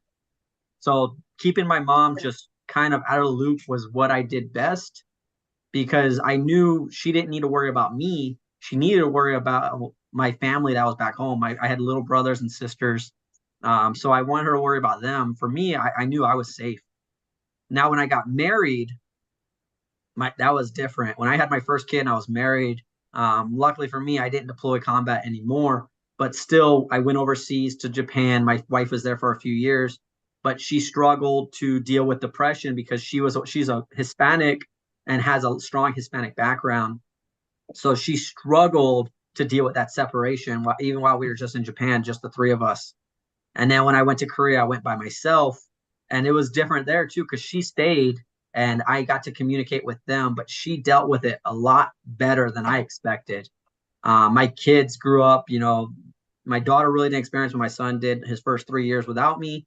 But they adapted well. And now that I'm home, I can definitely see that my wife did a great job and was worried as much as she was, but she sent care package, and that was probably the best thing of my month. Andrew, thank you very much, because I just remember going through some of that as well. And the coaching that we were getting from the military as spouses was very helpful. But at the end of the day, what was really helpful is having partners, like yourself, and you all encouraging us as allies, spouses, whatever you want to call us, to just, focus on what's at home, that you guys have it. And again, that's why we're so tied to this, just, the overall theme and just everything about Veterans and Remembrance Day. Because at the end of the day, again, while you're handling something major, I would call Grandpa. Oh, that's something that I'm sorry, you want to say something? She Hi. said she wants to call Grandpa. Oh, tell She's looking at tell Mr. Rog there and asking who that is. tell Grandpa we said hello when you talk to him. But again, to everyone on the screen, and that's one of the questions I would like to really ask everyone. It's one of the questions I do ask when I do, meet someone that's done something of difficulty.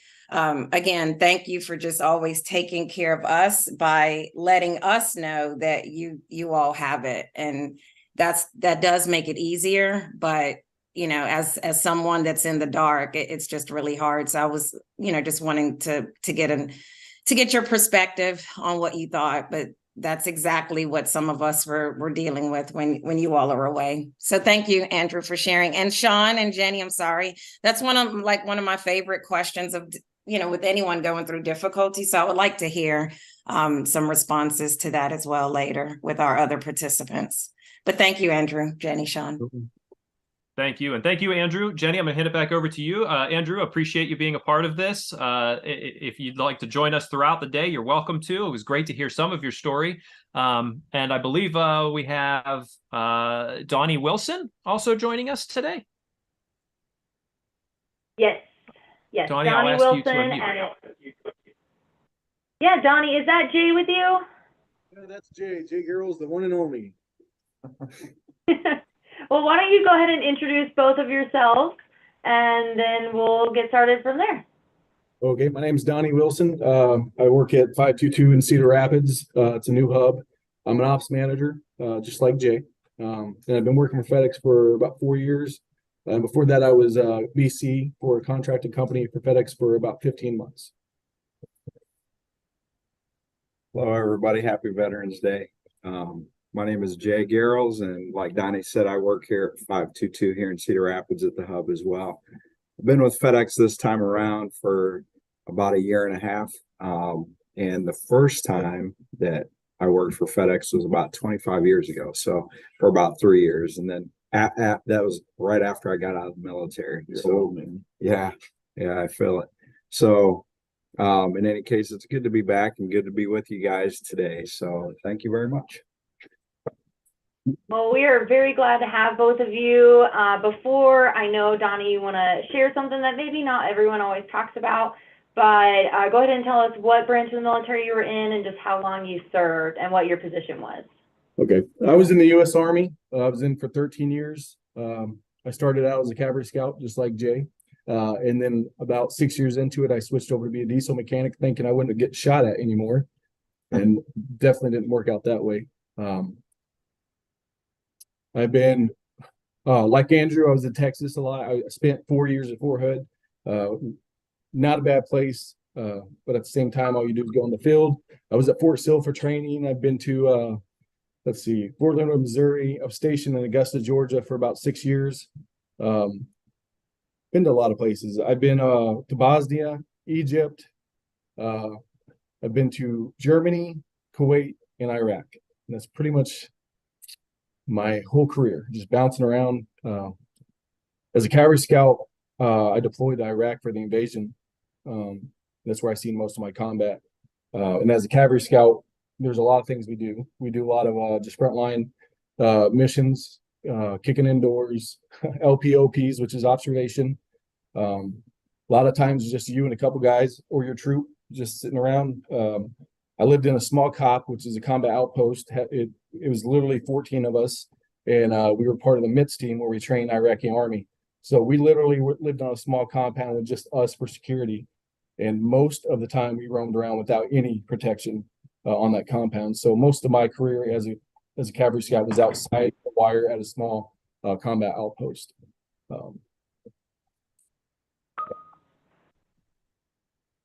Perfect. So Donnie, do you want to go ahead and share with us what you wanted to share? Yeah, so I kind of wrote some stuff down mainly to make sure I don't use any cuss words. We try to keep it PG, bordering on PG-13. I wanted to write some stuff down though and talk about, I think something that we don't talk about enough. And I'd like to kind of dedicate it to somebody, one of my best friends that committed suicide about 7 years ago. So what I'd like to do is just tell you a little bit more about myself and my struggles as I transitioned out of the military into the civilian world and what it took me to get to where I'm at now. So bear with me here. So I was born in Arkansas. Like Andrew, I was kind of military brat for the first few years. My father was in the Navy. When my parents got divorced, my mother took us back to Arkansas. My whole life, though, I wanted to be in the Army. In fact, I think as I got older, I did it. I talked about it more and more out of spite, just to get under my father's skin, because he was 100% pro Navy. But where I was born in Arkansas, it was in the Ozarks, and a lot of stuff that I did was out in the woods. So a lot of times growing up, I would wander around the woods and pretend like I was an Army Ranger or Delta Force. That was literally all I had. All I wanted. I had a real Army bunk bed. I had a real Army closet, wall locker in my room. It was that was my life. So on 9/11, I was sitting in my classroom at school, my senior year, and we were watching everything that happened. And a lot of my friends were, when you're young, you don't really take a lot of things serious, even something like that. So a lot of my friends were just kind of making fun of it. I don't know, something just really hit me hard. I grew up very patriotic. My family is very proud of living in the United States, and so am I. So it kind of something burned in me. And a month later, to the date, on October 11th, I joined the U.S. Army, thinking that I wouldn't get deployed. You always think, well, it's not going to happen to me. Well, guess what? After basic training, I went straight to Iraq for the invasion. So that actually happened sooner than I wanted it. I did see when I went to Iraq, first we went to Kuwait. We sat there for about 22 days while they were bombing Iraq. Finally, they gave us the orders to go in, and we did. It took us 3 days to go 500 miles on one of the main routes in Iraq, which goes north and south. I could say the first 16 hours is probably the first time we got hit, and probably the next 3 days to 4 was small arms fired and small coordinated attacks. So my first few days in country was a lot more action than I expected. Let's see. I was there for 14 months and came back. When we were at Fort Hood, I don't know if I talked about this, but when we were at Fort Hood, they brought the 75th Ranger Battalion, some liaison guys down to train us, which was fun because we were going to support the MIT team. So I got a lot of more detailed training that I guess I would say, I don't know, the Ranger Special Forces. I don't consider that. He says Rangers Special Forces. I don't count that. I think they're overrated. But And no offense to any special forces here with us today. Yeah. See, that's the thing about militaries. You can pick on each other. It's true. But if somebody else outside the world says something, then we all come at you like rabid dogs or devil dogs. So, so I did that tour. Before I left, I had my first daughter, my first kid, 2 weeks before I left. The doctor induced her just so I could actually see her. I turned 19 the week we landed in Iraq or in Kuwait. When I came home, is when I went through divorce. You can't, I guess the kind of thing is you can't be in the military unless you have a few divorces or something like that. But I have a couple, so I guess I did my part. Let me get back here. So when I returned back from Iraq, I struggled with a lot of things, and a big thing was connecting with my kids. My relationship with my wife was pretty much gone. She took a lot of it, like Andrew said, it's a stressful thing, and I think that just kind of wore her out and put a big distance between us. But when I came home, I struggled with a lot of things: hypervigilance anywhere I went, paranoia all the time. I couldn't go to restaurants because I couldn't sit at a restaurant unless unless I was facing the front door. I couldn't be in large crowds without sweating or getting real anxious. I would explode a lot, and I just really didn't want to be around people. So I spent a lot of time doing nothing. I would completely keep myself from my family. I would try to stay busy outside of my family without even understanding that I was neglecting them to handle my issues. So just kind of fast forward, I came back.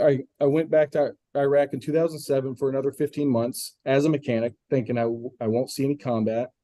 And they attached me to a combat outpost with cavalry scouts. So for 15 months, I lived in horrible conditions right off the Tigris River. We only had power about 2 hours a day, and that was off the city grid. That was a pretty tough time for me because my ex-wife had got addicted to drugs and took my girls, and there was going a lot of stuff going on there. But my commander wouldn't let me go home because he was worried about what I would do, and I think anybody would worry about that. But I did end up coming home sooner. And when I came home, I was caught, like I was found in the living room one night. I had taken Ambien to go to sleep, and I was found in the living room one night. I had been walking around the house with my pistol clearing the rooms, like I was in combat. And when my ex-wife came down and caught me, she said it was like I was blacked out. But if anybody's taken Ambien, you can literally sleepwalk on it and not know. I mean, I've called my mother and not even know that I've done it on Ambien. And when that happened, it was finally the time where I just realized I needed to do something. So I went to the VA. I never really paid attention to it, thought I can kind of handle these issues on my own. And when I went to the VA, I struggled for about 7 years in and out of the military, just trying to find the right doctor.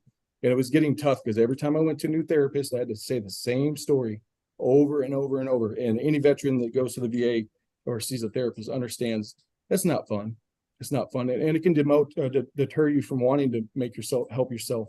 But I stuck with it, and after a long time, they finally got the right medications because the VA likes to throw stuff at you that worked well for me, and I ended up being put in a group for combat vets to learn about coping with grief. So I did that for about 6 more months and graduated, and they gave me all the tools I needed.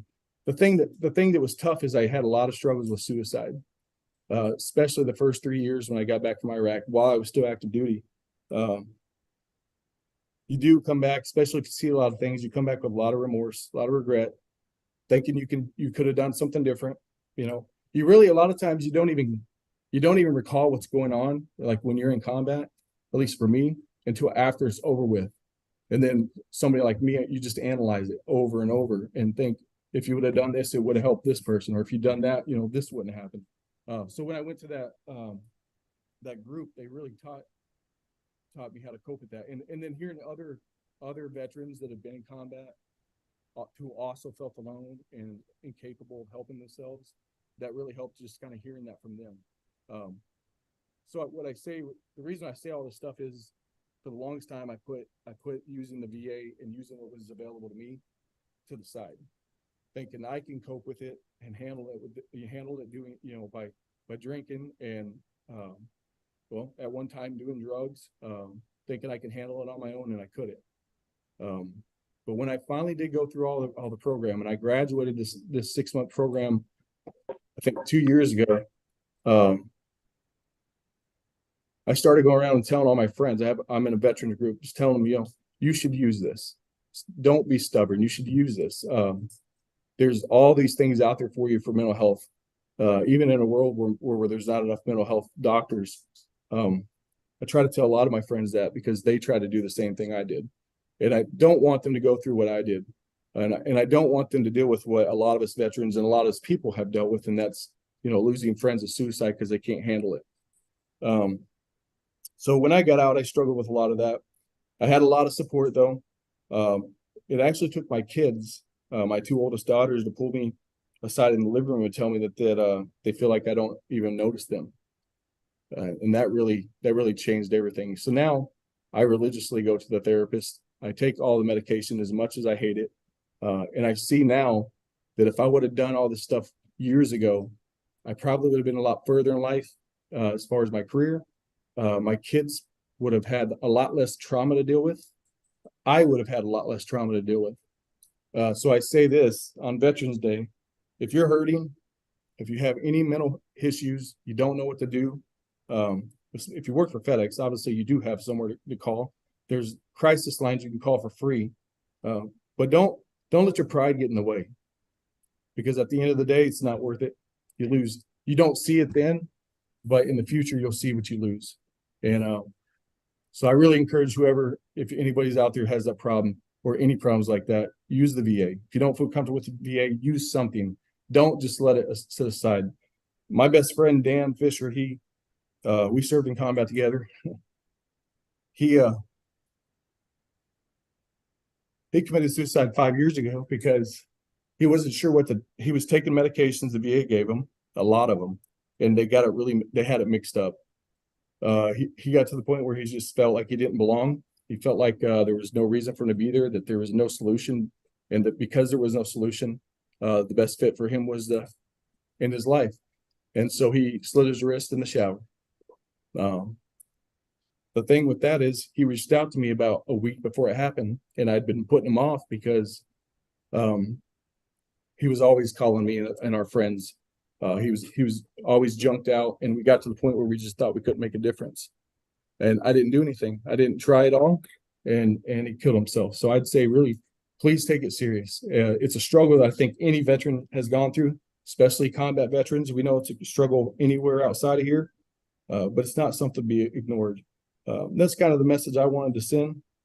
To me, that's probably one of the most important messages I think we should talk about on Veterans Day. So just to know, Veterans Day is a good day. We recognize it, but it's also, and we appreciate everybody in the community outside, civilians that show that appreciation to us. But it's not always a happy day, And I have to say, working at FedEx has probably been the best thing for me.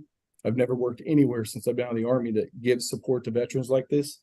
The people I work with has watched me break down and cry on the anniversary of my best friend, and they've always been supportive. And working at a place that's got, the abilities to be a part of, be a lead in VET-A-THON, to have things like this is a huge deal. And I think I think more people should do it. And I appreciate this. And I really wanted to just talk about that. And I know I was rambling a lot, but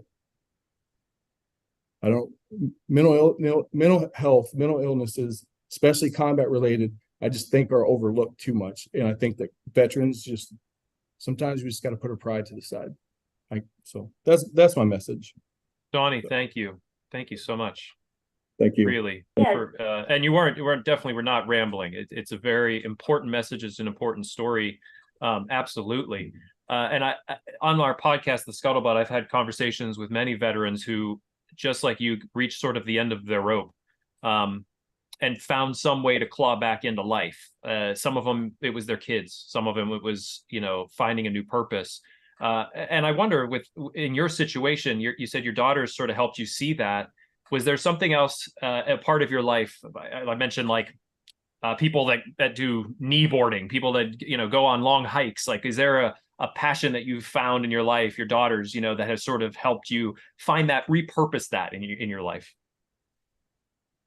As far as establishing, you mean reconnecting with my kids, with my daughters? Or just refinding yourself, finding your new purpose in life? The one thing that I got back into that my oldest daughter helped me with is I used to do a lot of painting, acrylic on canvas. Actually, at one point I was selling paintings, and my oldest daughter got involved in drawing and stuff like that, which kind of pulled me into getting back into it. And I did actually, when I went to Iraq the second time, I did take a lot of that with me, because and draw, like I would do a lot of charcoal drawings of the city of Mosul or whatever. But I would say that's the hobby that she kind of brought me back into. Something I used to really enjoy, and And I think just life in general, speeding up as an adult, you just forget, So it's really the only hobby. We used to do a lot of hunting and fishing, but when I got back from Iraq the second time, I just wasn't at that time I wasn't in a hurry to grab, a weapon and go wander around the woods, so. Yeah. Is there any way to see the paintings that you do or the drawings? Do you put them up anywhere? No. Most of them my mother had, and their house got flooded. My mom and my stepdad travel around the Midwest for the Union because they live in Arkansas, and the house flooded and it ruined the majority of the painting and drawings that I had done. Heartbreaking. I do have a few of Iraq, and I should have brought some of those, but most of my stuff is gone.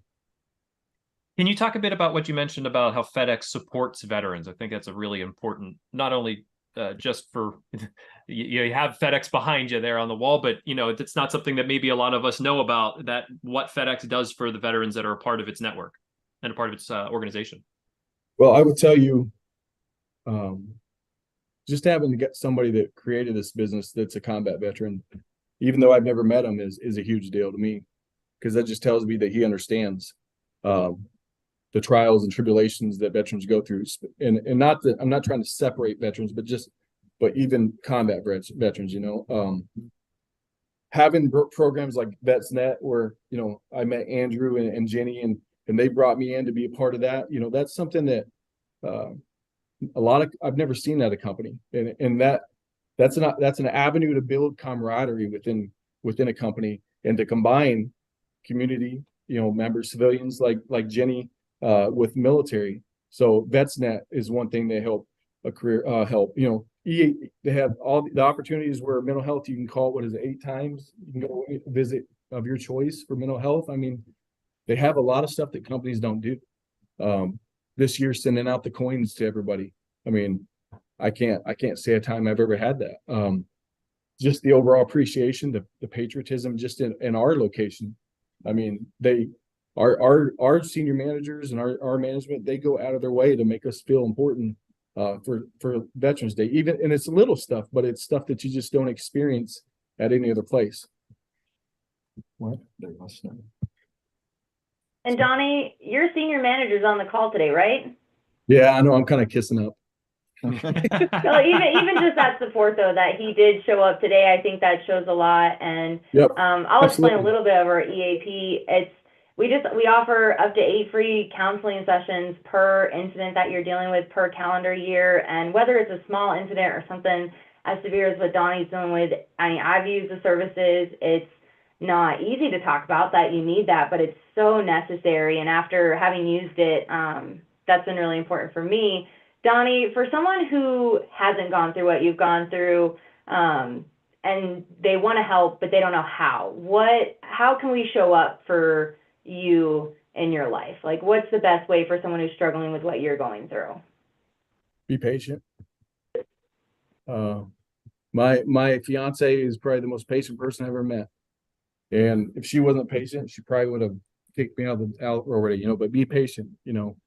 Sometimes there's triggers that we have, and when those triggers happen, it's not always like we're cognitively there, and just understand that that's not really that person, and be patient to understand that there's things inside their head they're trying to work out themselves, and having somebody that can kind of guide them, like my therapist is really good about starting me to get talking about a situation, then I'll answer the question on my own. Just having somebody that's patient and a listener, I think that's a big deal, at least for me. So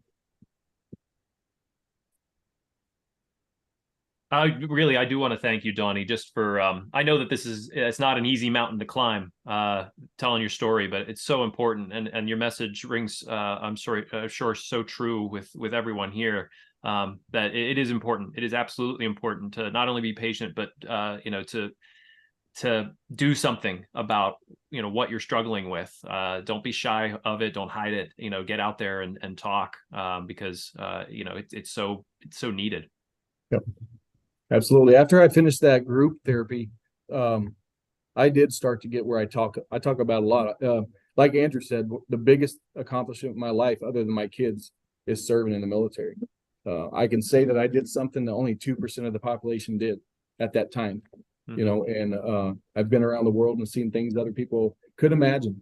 And I appreciate that because it gives me a different perspective of life and everything that's going on right now in general. So, and as far as my management team helping or being here to support, I do appreciate that. My senior manager flooded, apparently, from what I was told, everybody's email saying, "Hey, let's support him." So that's just another example, like Jenny said, of how you know FedEx is supporting for veterans, within my experience. So Awesome.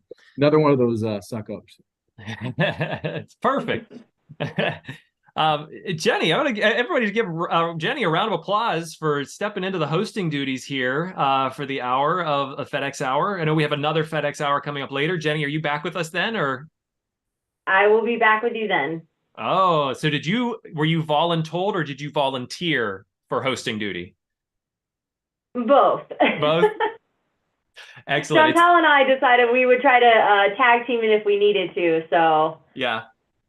Well, it's always fun. It's one of our favorite things about VET-A-THON is that we can hand off the hosting duties. Todd and I, we take, you know, the job very seriously, and we do a very thorough job of making sure that we research all the things that we need to do. But with VET-A-THON, we could just sort of like let go a bit and say, hey, let's let some other hosts out there and fly.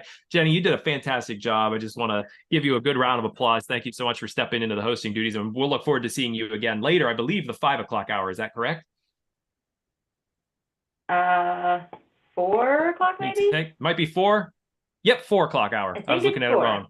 4 o'clock hour. Okay, good. I was like, oh no, I told everybody 4 o'clock, so I was really hoping it was 4. 4 o'clock hour. You're right. I'm gonna take over the mic here real quick so we can sort of give everybody our good station break until our next hour. Let me go ahead and share my screen. Chantal, you're going to be back with us again, coming up a little later.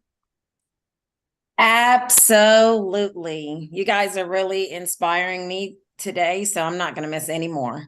Excellent. Well, also, this just in, we are going to have on later on today in the 2 p.m. hour, the oldest living British veteran.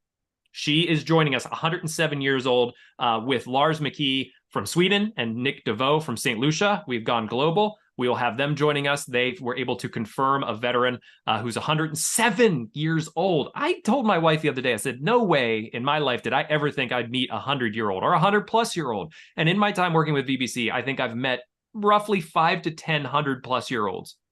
It blows my mind. And the amount of stories that they have to tell and the recollection, you can't find it anywhere else.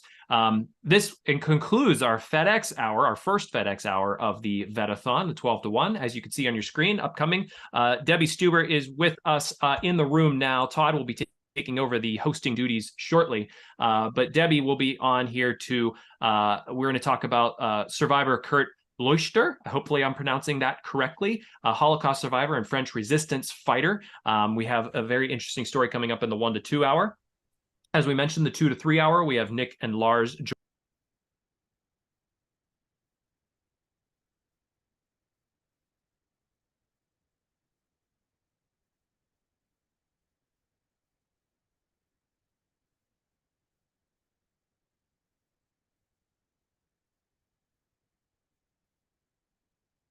I figured it would do that. We've had Todd and I have had a little bit of trouble whenever Todd jumps into let's see here, reclaim host. Hopefully everybody can hear me. Brad, can you hear me? Excellent. When Todd and I have been jumping in and out of Zoom, it kind of might kick us off. So we get a little bit of technical difficulties, as it were. But I'm glad that I was able to just pop right back in. Hopefully our restream is still going. I will double check that just to be sure. So you got kicked out when I signed on. I did. I don't know why. We'll have to figure that out. But now that we're both on, we'll be good for the rest of the day. I've never seen Todd dressed in a white shirt like that. I mean, are you coming from like church or something like that? Close, coming from our Veterans Day breakfast here in Pittsburgh, our 25th annual Veterans Day breakfast. It was a wonderful, about 600 people. It's the 25th year in a row. One of our guys, Adam Points, Lieutenant Colonel Adam Points, who's been to our events before, he was the keynote speaker about recovering remains from Southeast Asia. Absolutely wonderful. We're going to have him on in a couple of weeks onto our happy hour. Is that correct? Correct. That's true. Todd, welcome to the VET-A-THON, our man of the hour. It's good to see you. We've had 2 incredible hours. Stu Ritchell, first hour, I said he knocked it out of the park with his Vietnam Through My Lens. We got to hear pieces from that. Him and I chatted very intimately about just bearing your soul on stage. It was a great hour. FedEx just completed a really wonderful hour with 2 incredible post 9/11 vets. And we were just going over sort of the schedule coming up in the next couple hours, and confirmed we have a 107-year-old, the oldest living British veteran, joining us in the 2 o'clock hour. Correct. That's fantastic. Yep. Debbie, I'm going to ask you to unmute. Debbie, I believe, sent you, Todd, a PowerPoint that She you should did. be able to pull up. Excellent. Debbie, we'll get to you in just a few minutes. For those of you who are joining us and maybe joining us for the first time, we are the VBC, Veterans Breakfast Club. Our mission is creating communities of listening around veterans and their stories to connect, educate, heal, and inspire. This is our 3rd annual VET-A-THON. We started it by doing a 12 to 12, 24 hours of veteran stories. We learned our lesson. And we started last year doing it 11 to 11 on the 11th day of the 11th month. And Brad, you're like Madonna. You keep switching hats on me. Yeah, I am trying to change a hat every hour just to keep it going and keep you guessing about what hat's going to go on next. Keep us fresh, keep us on our toes. Love it. Throughout the day, we're going to have stories from veterans of all eras, all branches. Please join us. Click into the Zoom room whenever you like. We're live on Facebook. We're live on YouTube. You can join in for an hour. You can join in for 20 minutes, however you like to join. Just come on and celebrate some of Veterans Day with us. Celebrate some of your, post-Marine Corps veteran birthday with us. But Todd, you're taking it off for the 1 o'clock hour. I'll see you in a couple hours. Take it away, sir. All right. Have some good liberty there, Sean. Thank you very much for hosting the first 2 hours. It's my pleasure and honor to be here on Veterans Day. Veterans Day greetings to everybody. This hour, we have the remarkable story presented by Debbie Stuber about her parents. A love story, in a sense. Oh, boy, let me see here. I need to be able to share. Can you enable the sharing of my screen? Is that I all right? got you both covered. Oh, thank you, because I was not enabled either, Debbie.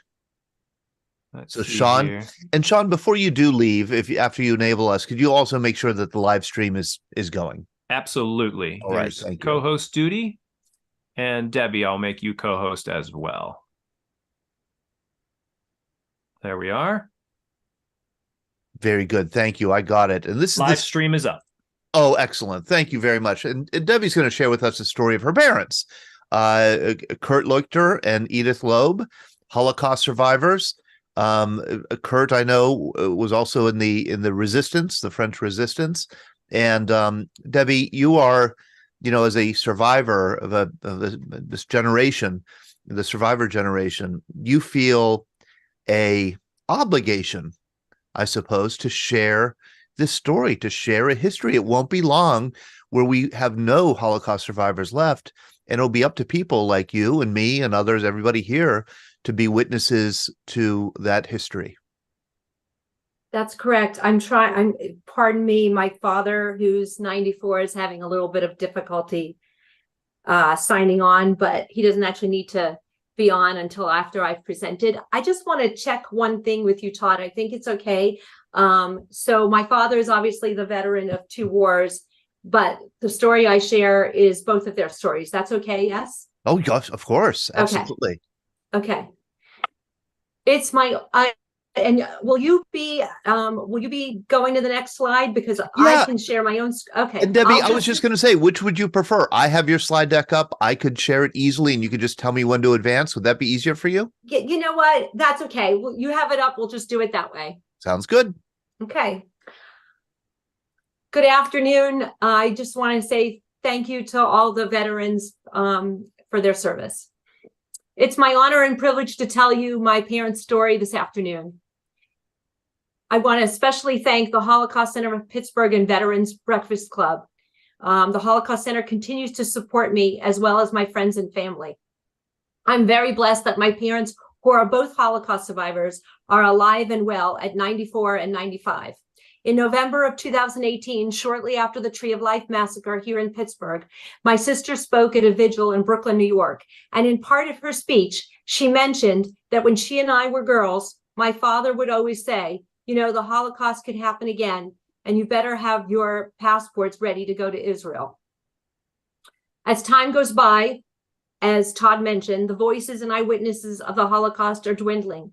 The Anti-Defamation League, a leading anti-hate organization in the United States, determined that in 2022, there were 3,697 anti-Semitic incidents. This is a 36% increase from the 2,717 incidents in 2021, and is the highest number on record since the organization began tracking these incidents since 1979. 2022 was also the third time in the past 5 years that the year in total has been the highest on record. As we all know, anti-Semitism and all forms of hatred is ever prevalent in our society. In the last several weeks, anti-Semitic incidents have spiked by over 400%. However, anti-Semitism didn't begin in the 20th century. It's the oldest form of hatred and has affected the Jewish community for thousands of years. Sharing our family story is of the utmost importance. It's now my generation's responsibility and the next to carry their torch. After this afternoon, you will be witness to my family story, and I hope that you will impart what you hear from others, with others, excuse me. Next slide, please. Next slide, please. My mom, Edith Leuchter, was born in Bruchsal, Germany on December 31st, 1927. Her father owned Max Loeb grocery store, named after him, and he sold canned goods and produce, butcher supplies, and tools. The family lived above the grocery store. In July of 1938, Max made the difficult decision to emigrate to the United States, as he could tell that the future for him and his family was bleak. The plan was to send for his wife and children, but unfortunately, that never happened. Next slide. When my grandfather Max arrived in New York, he sent this telegram to his wife Julia and his children Edith and Heinz. Pictured here is that telegram with the swastika emblem stamped on the envelope. Next slide, please. Pictured here is my mother's family, my grandparents. There's the grocery store above which they lived, and my mother and her younger brother Heinz. Next slide, please. On Kristallnacht, the night of broken glass, November 9th, 1938, my mom Edith was awakened in the wee hours of the morning. She could hear sirens and breaking glass and could even see flames outside of her window, at which point she crawled into bed with her mother, Julia, to seek comfort. Until my recent trip to my mother's hometown, when I stood in front of the home my mother lived in as a child, I didn't realize that the flames she saw were coming from her own synagogue, which was just steps from her house. My grandmother, Julia, said it was no longer safe to stay in their home, so they moved to Matilda Weil's house, Edith's grandmother, about 10 minutes away. Next slide. Soon after, Heinz, Edith's brother, was sent to a school in Frankfurt. Edith is bitter to this day about the fact that Heinz was sent away because she feels that if he wasn't, our family story could have turned out differently and he might have survived. The letter pictured here is from Heinz to his father Max in the United States, and a drawing we believe Heinz made of himself and his sister Edith. He must have missed her so. My family is fortunate enough to have many letters and drawings from my Uncle Heinz. Next slide. From that school, Heinz was, before that, thank you. From that school, Heinz was moved to an orphanage in Frankfurt and eventually deported to Theresienstadt in Czechoslovakia. A letter from Heinz to his aunt and uncle is pictured here. He ends the letter with 1,000 kisses, your loving Heinz. The letters in my mother's possession have actually been translated for us. In May 1944, he was deported to Auschwitz. He was placed in a specific area called the Theresian Family Camp. 17,517 people were deported from Theresienstadt to Auschwitz. As the Allies were beginning to learn about the Holocaust, This camp was created within Auschwitz to mislead the world about the final solution. Heinz was on a transport, excuse me, Heinz was on a transport of about 2,499 people. Upon arrival in Auschwitz, he was given a prisoner number, and I'm assuming tattooed, a number between A1445 and A2506. Of the 17,517 people who were deported from Theresienstadt, only 261 survived. Heinz was not one of them. He either died of starvation or disease or was murdered in the gas chambers. Go ahead, Todd. On October 12th, 1940, at least 6,500 Jews were deported from Bruchsal and surrounding areas in southwestern Germany.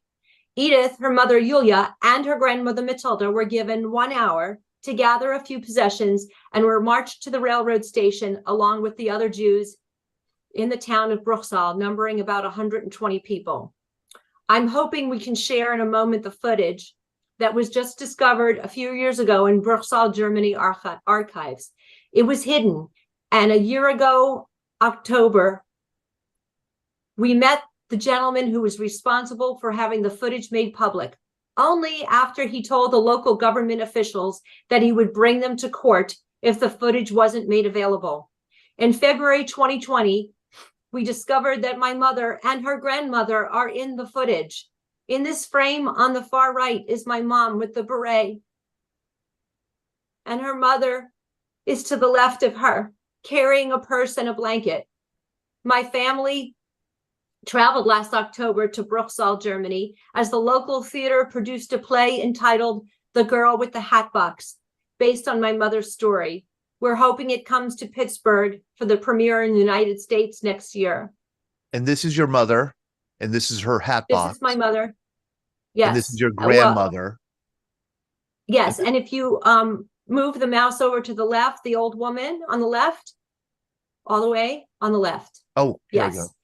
So my mother walked with her mother and her grandmother, and my mother never completely determined that that was her grandmother, but we're pretty sure because they walked with her that day. We're not sure why they didn't walk together, but I have a photo of my great grandmother, and it looks just like this woman. It looks like her. Oh my God. We're pretty sure it's her.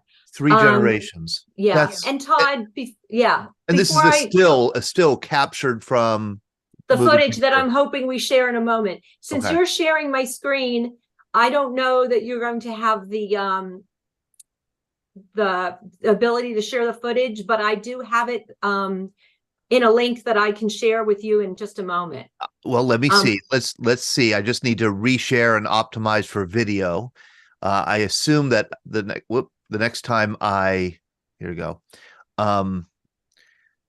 I'll optimize for video, and then is it the next it slide? Should be the next slide. Yeah. Okay.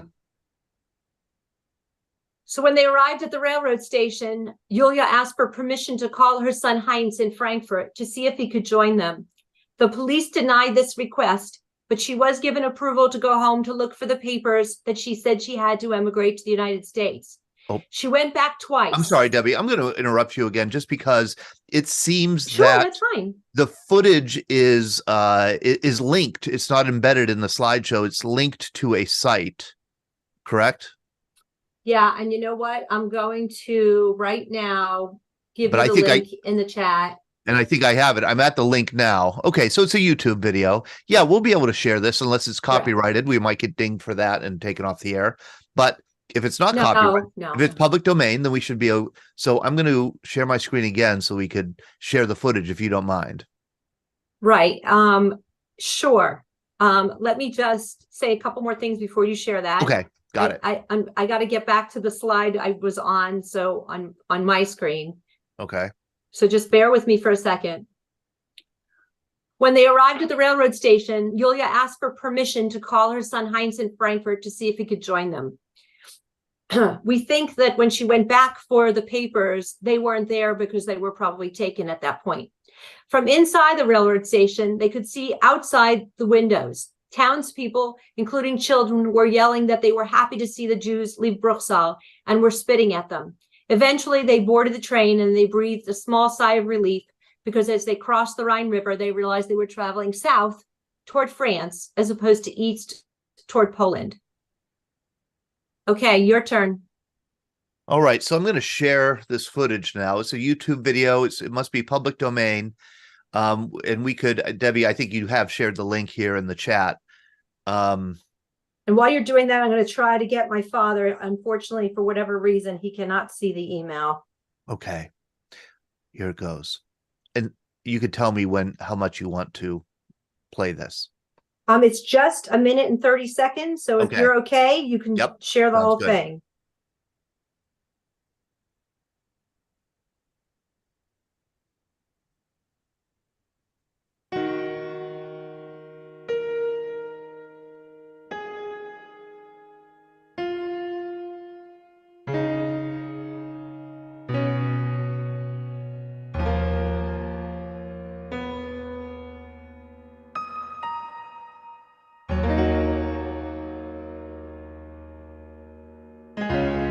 You can see the SS in the background. And that's hopefully probably my great, and there they are. There they are. You probably can't imagine how difficult this must have been for my family to see my grandmother, who we never met, because she didn't survive.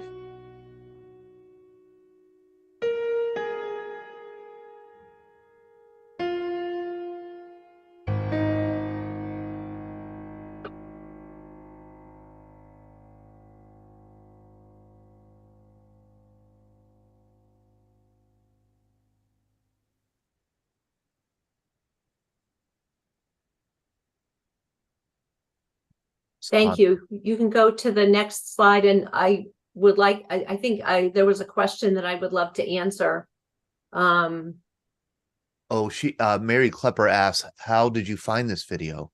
So we didn't find it. So later in the presentation, I'll talk about when we went to Germany in 2017, but basically it was in the archives.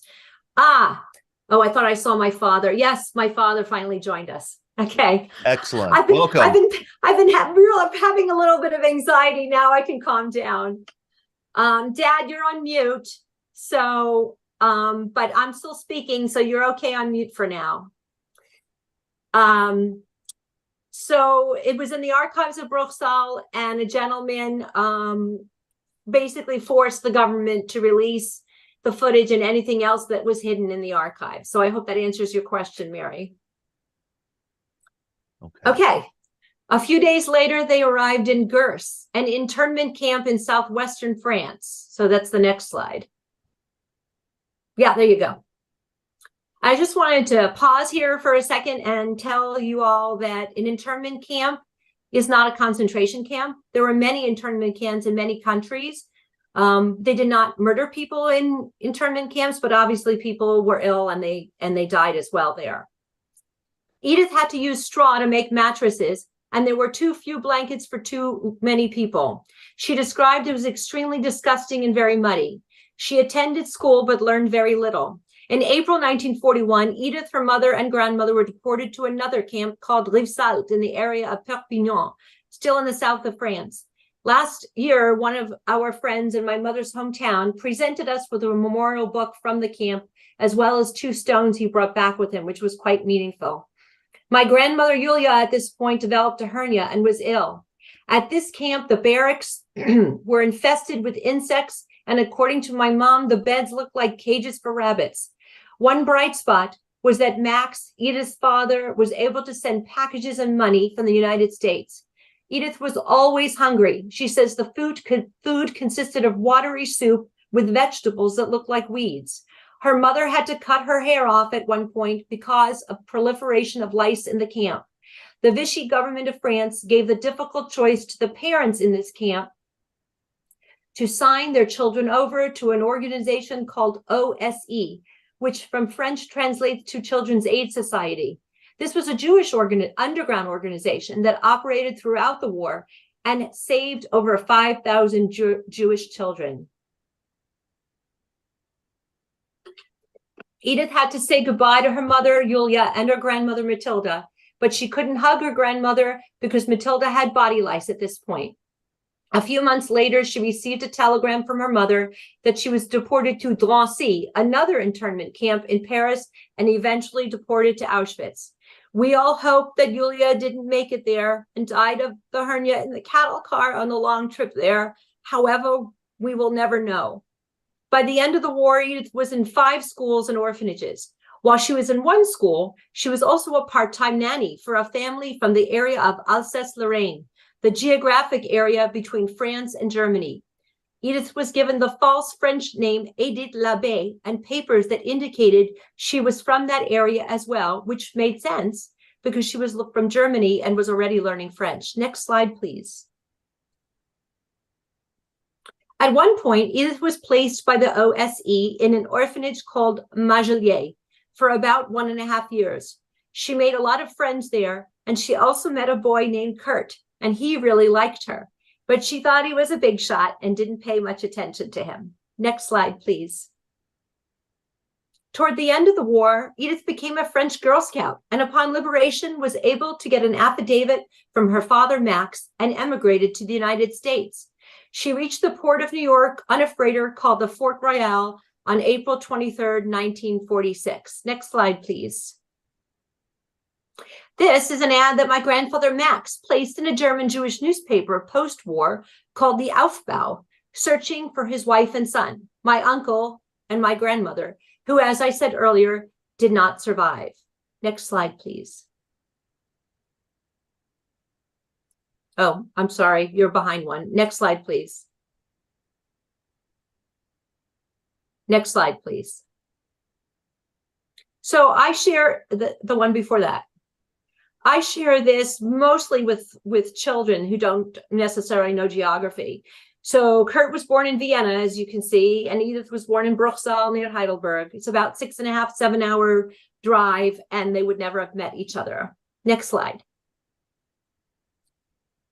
My father, Kurt Leuchter, was born in Vienna, Austria on February 6, 1929. His father, Moritz, pictured here, owned a wholesale silk business. My father was an only child, and he and his parents vacationed each year, and they had a pretty good life until March 12, 1938. This is the day when Germany annexed Austria, otherwise known as the Anschluss, and all the borders were closed. On Kristallnacht, the night of broken glass, November 10th, 1938, Kurt was sent home early from school at about 9:30 in the morning. On his way home from school, he saw a synagogue burning, and the SS were shooting and dragging the men out of the synagogue, forcing them to throw the Torahs, our Jewish Bibles, into the Danube River. He hurried home. When he arrived there, the SS were arresting his father and 9 other Jewish men. Kurt sat on the steps crying and waited for his mother, Rosa, to return home from shopping. She knew it was too dangerous to stay, so they walked 3 blocks to Kurt's grandmother's house. On their way, 2 SS approached them. One grabbed Kurt and the other grabbed Rosa by the hair and threw them both down onto the street. A woman passerby tried to help them, but the SS threatened her with being sent to Dachau concentration camp. When they got to Kurt's grandmother's house, Kurt's cousin and his aunt were there as well. 10 days later, there was a knock at the door, and to their surprise, it was Moritz. He had been held in an armory, and the SS treated him badly and threatened to cut off his finger if he couldn't take off his wedding ring, which, thank goodness, he was finally able to do. Moritz was told by the Nazis that he had 3 months to get out of Austria. Next slide, please. Moritz was able to procure a visa via Genoa, Italy, and in February 1939, they arrived in Antwerp, Belgium. They had with them a few suitcases and a bit of jewelry that they had hidden in their clothing. Here in Antwerp, Kurt learned how to speak Flemish and French in school, and things were quiet for a while. Soon after arriving in Antwerp, my father was issued this passport, which has the swastika stamped on it,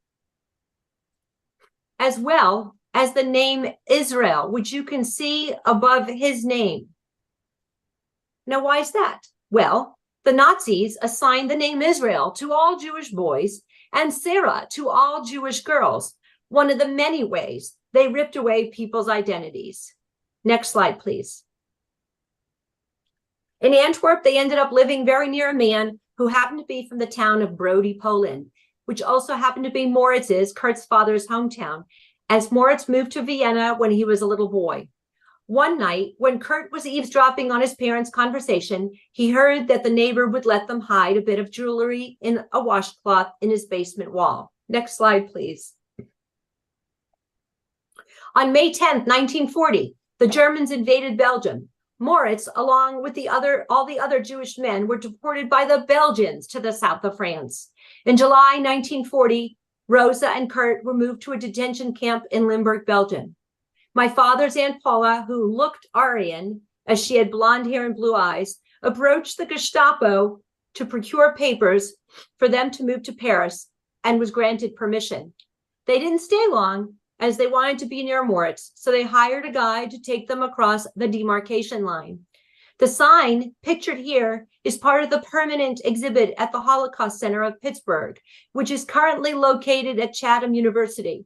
I want to mention here that you can go see the exhibit at no charge. You just have to have tickets in advance.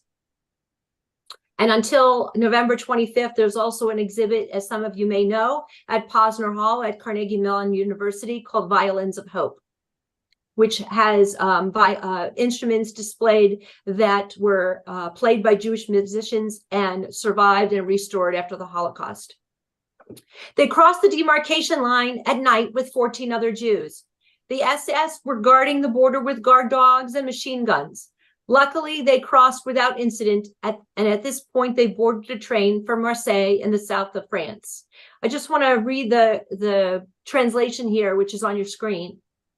Jews are forbidden to cross the line of demarcation to go to the occupied zone of France. Jews are those who belong to the Jewish religion or have more than 2 Jewish ancestors in their grandparents' generation.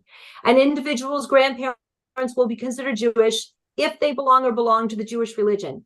Any violation of the present decree will be punishable by imprisonment or a fine and by the possible confiscation of property. Kurt and Rosa, as I said, were supposed to go to Marseille, but accidentally got off the train one stop before, which was extremely dangerous because they had no ID papers. Somehow, at 11 years old, my father, Kurt, had the wherewithal to push his mother through the train station. They registered with the Jewish agency and were put in a detention camp called Hotel Terminus. By this time, Moritz was in 3 different camps: Saint-Cyprien, Gers, which I mentioned earlier in my mother's story, but they were in different sections and never crossed paths, and lastly, Camp des Milles. The camp was about 30 miles from where he and his mother were.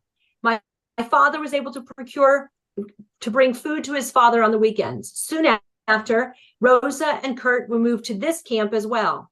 All 3 were able to get a pass to go to the city of Marseille, and my father had his bar mitzvah there at a synagogue.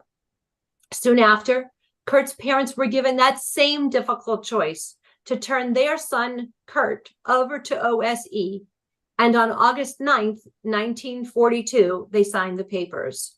Next slide, please. This is the last letter that Rosa and Moritz, my grandparents, wrote to my father, which he still has in his possession. Loosely translated, they plead with him to procure food for them and that he should take care of everything and to please make them proud. Months later, Kurt found out that Rosa and Moritz were both murdered in the gas chambers in Auschwitz. Next slide, please. Kurt was placed in Hotel Bompard, which was repurposed as a detention camp. The conditions were terrible, so he and some friends decided to escape one night when the French police were drunk. They were caught and were brought back there. The second time they escaped, they were more careful and went undetected. Next slide. Somehow they knew that there was a home sponsored by OSE called Majolier. There, my father was able to procure food from nearby farmers using a bicycle with a wagon. Here's where he met a young girl named Edith, who he liked, but as I mentioned before, the feeling was not reciprocated. Kurt and his friends were told they could go to the port of Marseille and board a ship for the United States. But at that point, the US had reached Africa and the German U-boats were bombing the armed forces. So he was sent back to the orphanage for a brief period of time. Next slide. In February 1943, Kurt was moved to a boys' delinquent home in a town called, Joliet-Bois. The director of the home, Mademoiselle Burrell, knew he was Jewish, and she had a connection to the mayor of that town, and he was able to provide false papers to Kurt. His new name was now Claude Lambert. He, like my mother, was supposed to be from Alsace-Lorraine because he was from Austria, so he spoke German, and since he was in France, he was learning to speak French. In this home, he cooked and chopped wood and performed various other chores. Months later, somebody squealed that there was a Jewish boy hiding in the home, so the Nazis came looking for him. He was hiding in a closet for several hours, and luckily the Nazis did not open it. The director knew at this point, though, that Kurt could no longer stay there, and she made a connection for him to the Maquis, the French underground. And for the next year, Kurt lived in the woods and helped to blow up the last truck of German convoys and the rails that they passed. They received French, British, and American assistance. Upon liberation, he was sent to 2 more orphanages in France, one in Lyon and one in Paris. At one point, he went back to the neighbor in Antwerp, Belgium. Sure enough, the jewelry was still in the washcloth in the basement wall. He brought his father's gold pocket watch and his mother's bracelet and wedding ring to America, and he still has them. In Paris, he got a job making leather handbags, and in the evening attended a technical school. In August 1946, he boarded the French troop ship, the Athos II, and along with about 70 other orphans who he took care of on this journey, arrived in the port of New York on September 8th, 1946. Next slide, please.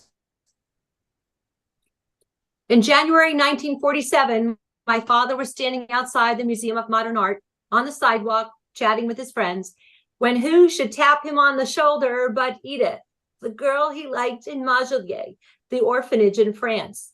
They embraced, and Edith must have seen something different in Kurt this time because they fell in love. And on August 13th, 1950, they were married, which also happens to be my eldest son's birthday. Interestingly enough, my mother worked for a haberdashery, a hat factory in the Empire State Building. And the play we attended in Germany last year is entitled Girl with the Hat Box. In January 1952, my father was drafted into the U.S. Army and spent 9 months in Korea on the 38th parallel. Luckily, he made it home safe. Next slide, please. Eventually, my dad became an aerospace engineer for Grumman Aerospace without a high school or college degree. My father worked on the guidance navigation system of a couple of different Apollo missions, and his name, along with several other 100 engineers, is still on microfiche on the moon. Pictured here is Kurt Leuchter's signature that's diagonal and in bold, and our family has several copies of it hanging in our homes. Next slide, please. In 2011, my father was awarded the Legion of Honor Medal given to World War II veterans by the French government.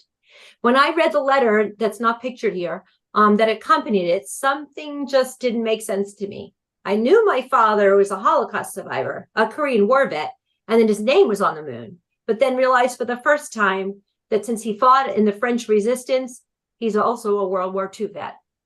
Next slide, please. In 2017, my family was fortunate enough to travel to my mother's hometown, Bruchsal, Germany, and we had 5 Stolpersteine installed. Stolperstein means stumbling stone. This project was created by a non-Jewish German. I see his pictures upside down. Oh, well.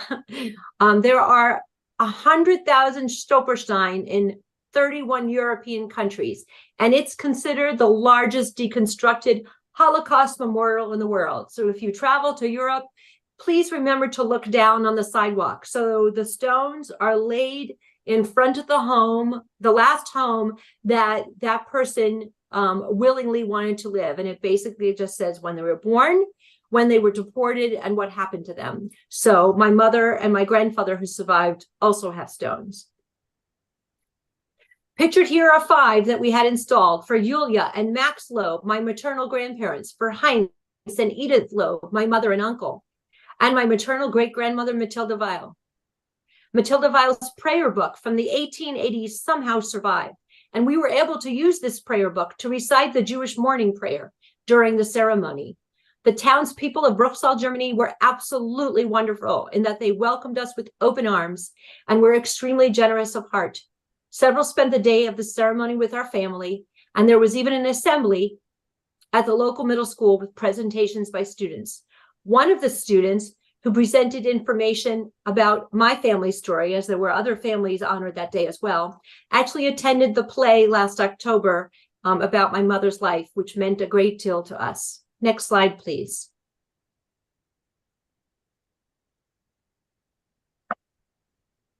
I grew up on Long Island, New York, in a loving but complicated home. My parents were understandably extremely overprotective. My first experience with anti-Semitism was in 1st grade, when my classmate called me a dirty Jew. In middle school, a boy set firecrackers in the stairwell as I left, and when I was 16 and home alone, the mailbox affixed to our house was blown up, and eggs were thrown at the house on an occasional basis. At my current job, many years ago, my former boss, who sat not too far away from me, was on the phone one day, and I overheard him saying to a customer, "Well, why don't you Jew him down?" And more recently, when I went to a local sandwich shop in my neighborhood and asked if they had black and white cookies, which is a cookie typically served in New York, and I mentioned to the young woman behind the counter that I had them at my synagogue, she looked straight at me and said, "You don't look Jewish." In 2019, the brother of my classmate, who called me a dirty Jew in 1st grade, put a post on my high school Facebook group, nothing to do with what she had said, but I decided to add a comment mentioning what his sister had said to me back then, and he contacted his sister, and she wrote me this email.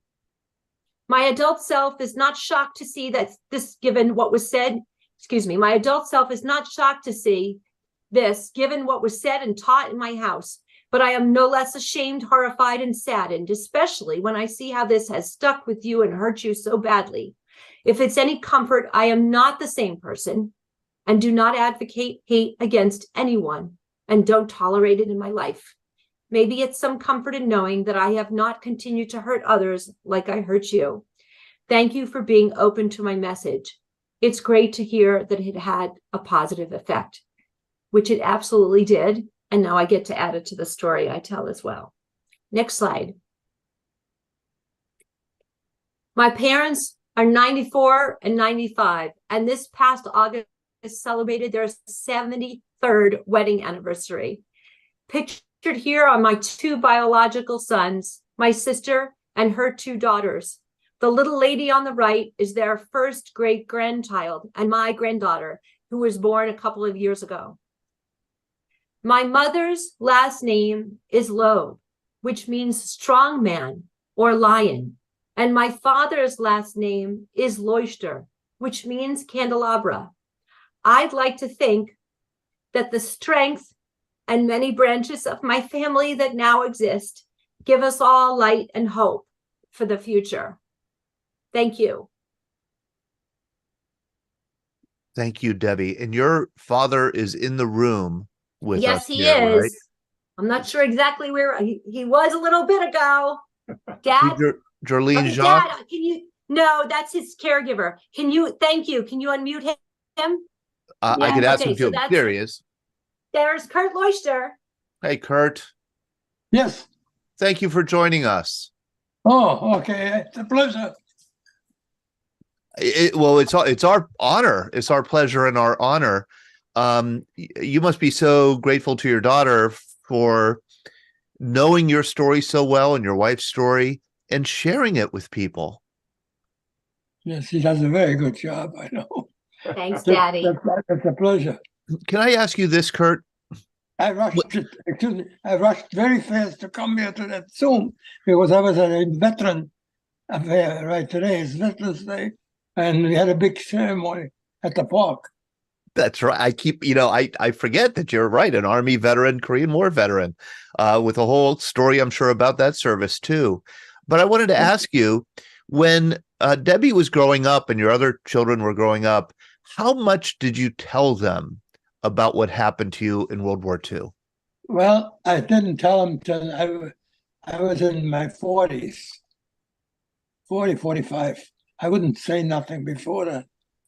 And then I figured I better tell them so they'll know exactly what happened to us. So I told them the whole story. I mean, I told them everything that happened to us. Debbie, He doesn't have all the details on right. that, but if you want to see my details, they're in the museum anyway. Yeah, and I should encourage people to look your name up. Google, if you Google Kurt Leuchter, you'll find a lot of information about his story. I'd like to also add that I just put in the chat for people who would like to see my presentation. This was at the Shaler Area Library last fall. And my father also had a last chance testimony that's through USC Shoah Foundation as well. My mother has one too. And my parents shared bits and pieces, when we were younger. But as I grew up, we got it all straightened out in chronological order so that I could start speaking. Wow. Did you have a hint, Debbie, of the trauma that lay behind your parents' lives and story when you were a child? Yes, because, for example, unlike other children, they didn't want to let me go stay over somebody's house. They were really nervous that something would happen to me. So I definitely, I think not in the literal sense, but I feel like my father thought there was a Nazi around every corner. So something that could hurt me. Right. Kurt, when you were in the Army in the 1950s, I've heard from other Jewish veterans that there was a lot of anti-Semitism in the Army, and of course in the country. We did not. Okay, good. Tell me about this. We only had one person on the ship that was there. I think he was somehow from Germany or something, and he was bad, but nobody else. I mean, all the time we were in the Army, had no problem. That is wonderful to hear. Except for one sergeant. Except for one sergeant. Yeah. Did going to Korea during the war, because you went in 1952? Is that when you went in 52? Yes. And so the war is still going on in 1952. Yes, and you were at the it finishes when I was there in August of 53.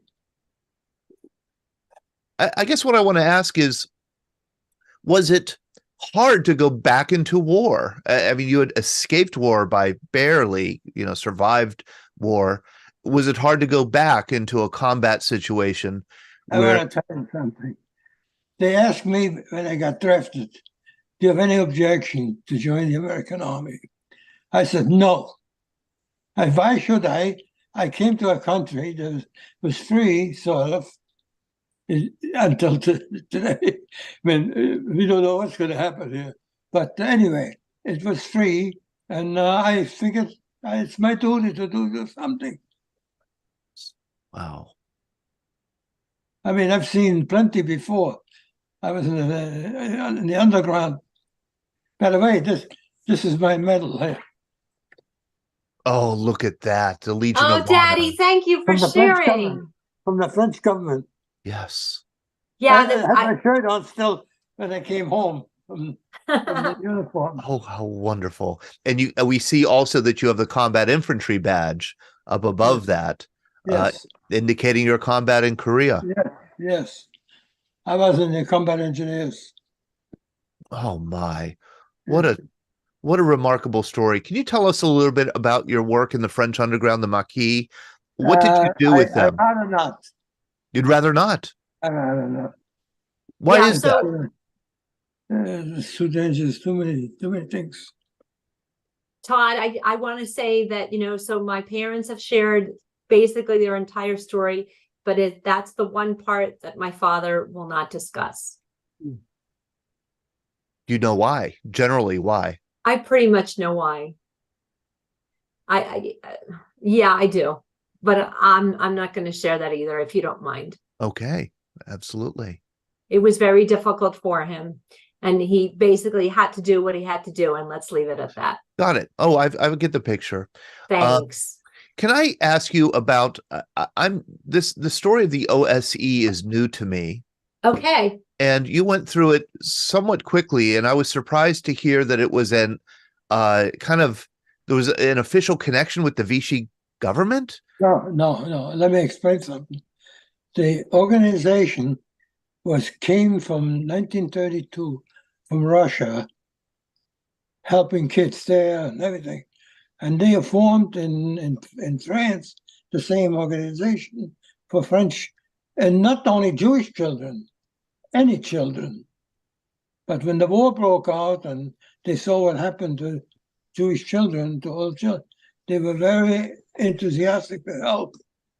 And some of them gave their life, I want you to know. Some of them were deported by doing what they did. It was very hard for them to do it. But I must say, they did a fantastic job, because they tried to hide us with French people. And they saved 5,000 kids. Yeah. Which is amazing. Amazing. Absolutely amazing. I know. And they were good French people. Right. Because I was with a woman, she was very nice. She was running a bad boys sort of situation. Yeah. And the lady that hid me there, took me there. She knew that person somehow. I don't know how, but they got along pretty well. She was in the lady that hit me, she was in her late 50s, middle 50s, late 50s. And she was absolutely a wonderful person to me. She did everything she could for me until somebody, I don't know, whoever squealed, and then the Gestapo came looking for me. And she hid me in the basement. Lucky she talked the guy out of it. Otherwise I wouldn't be here today. My father tried to find Mademoiselle Burrell after the war, but he was never able to do so, which he really regrets. And where is it that you escaped? You said with a friend. No, that was when we first came out of the camp. My parents let me go. We went out of the camp. They signed me over to this organization, OSE. What happened is they put us first in a hotel, the Vichy government, in a hotel, like a holding station, holding camp. Then we found out that one of the Vichy guys wanted to deport us because he said, we don't want the kids here. Why should we keep the kids? The parents were deported, but we don't want to have the kids around. So when I heard that, and I knew the Vichy police, there was a lot of drinking. So one night that they were sleeping, we took off the window. 3 of us. And you got caught the first time, right? Yeah, we got caught near the station. We made a mistake somehow. We went the wrong entrance. We went the wrong way. But we learned quick. And then you escaped again. No, I didn't know Okay. one. Maybe I misheard. No, yes, Dad. Yeah. Huh? You the first time the police were drunk, you went back to the orphanage, and then you escaped again. Yeah, then I went again, but they didn't catch us. That's what happened. Okay. And the whole time you're going under a different name, an assumed name. Yeah, I was Claude Lambert. I remember that, and I spoke French very good. and where I was born was right at the border where they had an accent. Where And he was the born. town where I was born was all bombed out, so they got no records. Oh man. The town that you were supposedly born. The mayor was a friend of that woman, and he knew all the stuff. So they made it out for me, made the card out for me, the ID card. Boy, what a story. And have you, I know that you've shared your story with your daughter, and she has shared it quite a bit. Have you written your story down? Yeah. Okay. The story is in by what's his name? in Los Angeles by USC Shoah Foundation. Right. And some details, but not all, are at USHMM, United States Holocaust Memorial Museum. We have we also have a videotape from the local Holocaust Center. And as I mentioned before, my presentation has been recorded a few times, and one of the presentation links is in the chat, but I have others as well. I speak to libraries and schools and churches. So I'll be honest with you, if you don't mind me asking here, if anybody wants me to speak around Pittsburgh, I'm sure that Todd can give you my information, and I'll be happy to do so. I'm speaking 10 times between now and January. That's wonderful. Yes. And I'll just reiterate, if you would like Debbie to come and give this presentation to your organization or your group, you could let me know. Please do feel free to put your contact information, Debbie, here in the chat. Okay, I'm doing it now. All right. And, she's okay in my book. What did you say, Dad? What? Oh, nothing. It's okay. You're okay in my book. Oh, you're okay in my book too, Daddy. I do want to mention also. So since March of 2020, I've spoken about it 30 times, and I have to say that every single time my parents joined me virtually. Oh, wonderful. You know, I never thought I'd make it to 95. You're not quite 95, Dad. 94. I hear my mother in the background. Considering what you both went through, especially you, Kurt, with 2 wars, it is amazing that you're here at almost 95. Let me tell you something. You always have to look at the bright side. There's a light in the tunnel. Oh. You're going to make it to the other side. That's where the light is. And that's what you have to think. Otherwise, you can't survive. Also, I keep telling kids, you know what I tell children? I tell them that if you open up a book and you look at the book, and not only a book, the newspapers, television, look at different newspapers, look at different stations on TV. And then when you saw everything, you make up your own mind. Don't let anybody tell you what to think, what's right, what's wrong. You decide. So that's a message that you have for young people. Think for yourself. Look on the bright side. Believe in the future and believe in hope, I suppose. Is that what got you through? Yeah, I guess it must have. Yeah. It must have.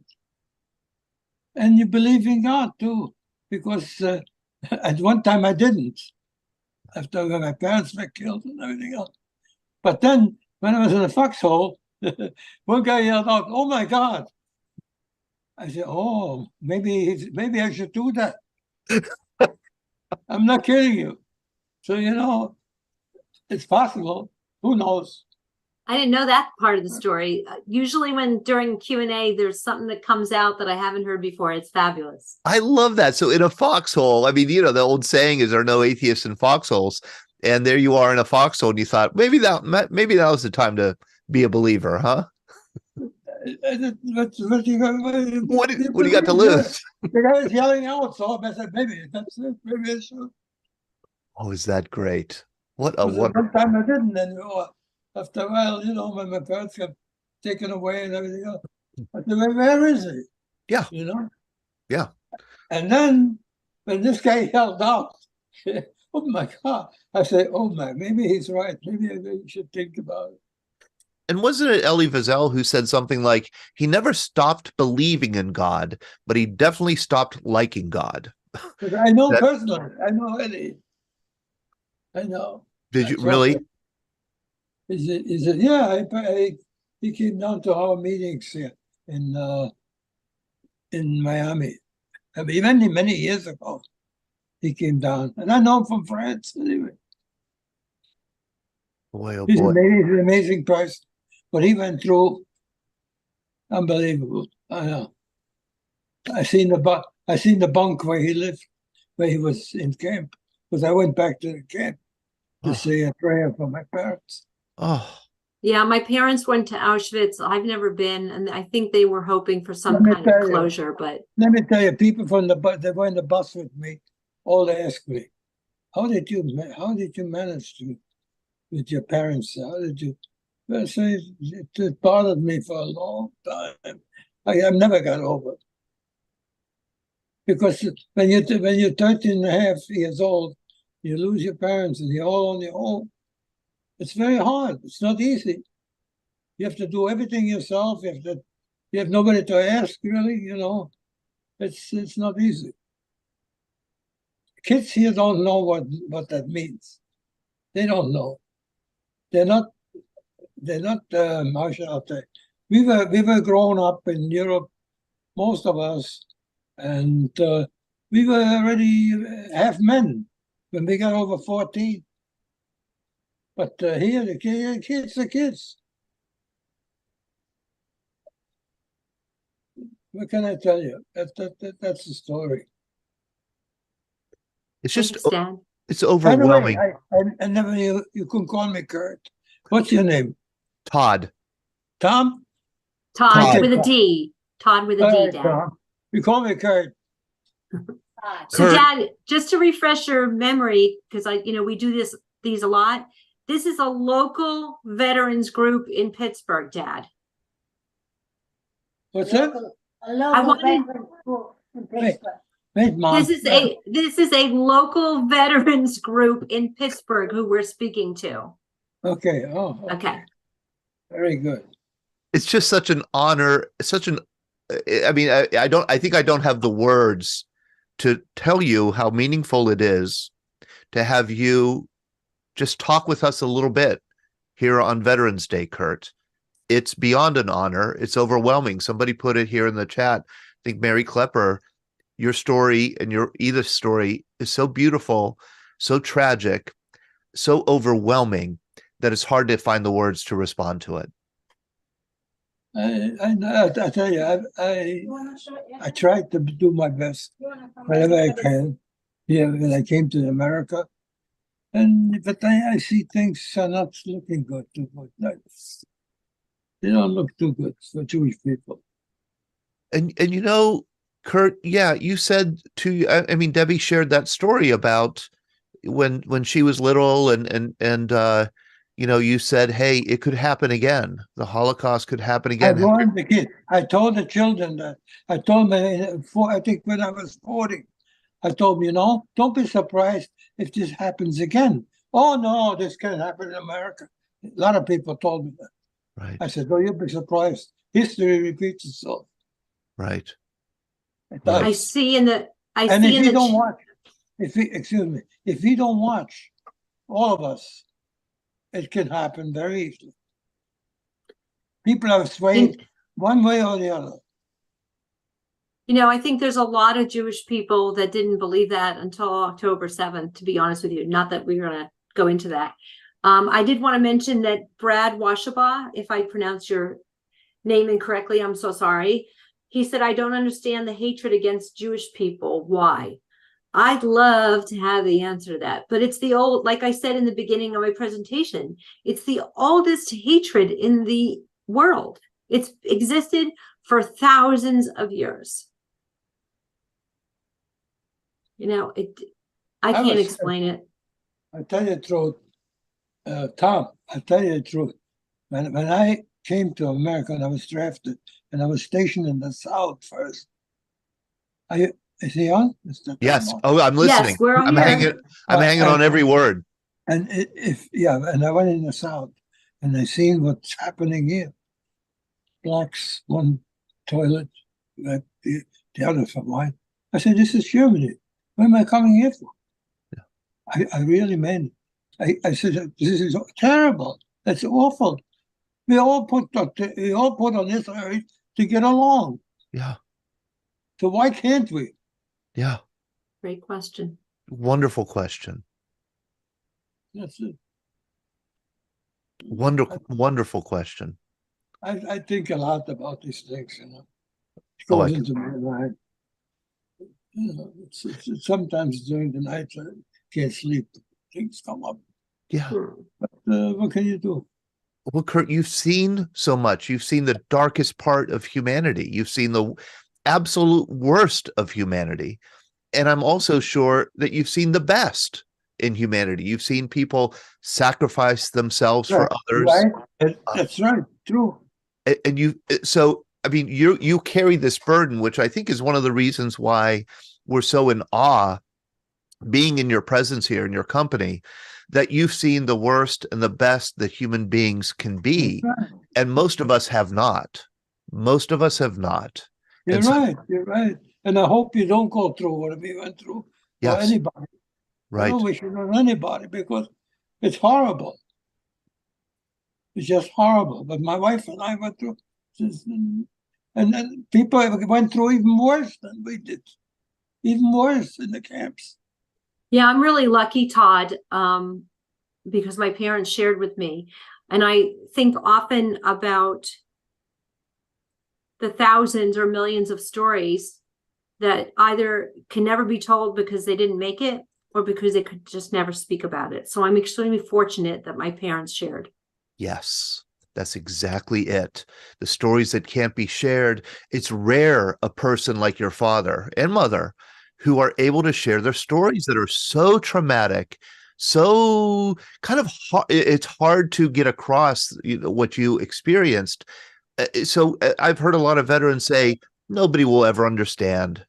Why should I even try? And your parents could have said that, but instead they decided to share their story with you and then you with us. And we're very grateful for that, Debbie and Kurt and Edith. Thank you for spending just this hour with us. And again, I do want to emphasize that if anybody would like Debbie to speak to her group, please do. And if you don't get her email, I did my put wife. my mom just wants to say hi before we sign off. we want to say hi, Edith. Edith. Hi, Mommy. Hello. Thank you for Hello. Okay, Hello. thank you for sharing your story with us, Edith. Welcome. We were glad to do it. Oh, Thanks, very Mommy. Well, just Mom and Dad, just so you know, our time is up because every hour is a different veteran. So you're more than welcome to listen in and put yourself on mute. I just had to say that, Todd. God bless you both, Kurt and Edith and Debbie. Thank you so much for giving us such a wonderful and inspiring time. Thank you for listening. Take care. Oh boy. Well, this is Happy Veterans Day to you. Absolutely. This is what the Veterans Breakfast Club does is we, share stories, and sometimes they're difficult ones. Sometimes they're funny. Sometimes they always seem to be inspiring and educational.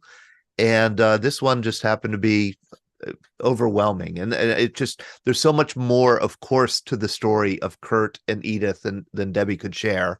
We hardly even mentioned Kurt's Korean War service. So I'm just very grateful for them for joining us. And our next hour up here. Oh, I see Henry Shepke has joined us. Hello, Henry, from a young person from Madison, Wisconsin.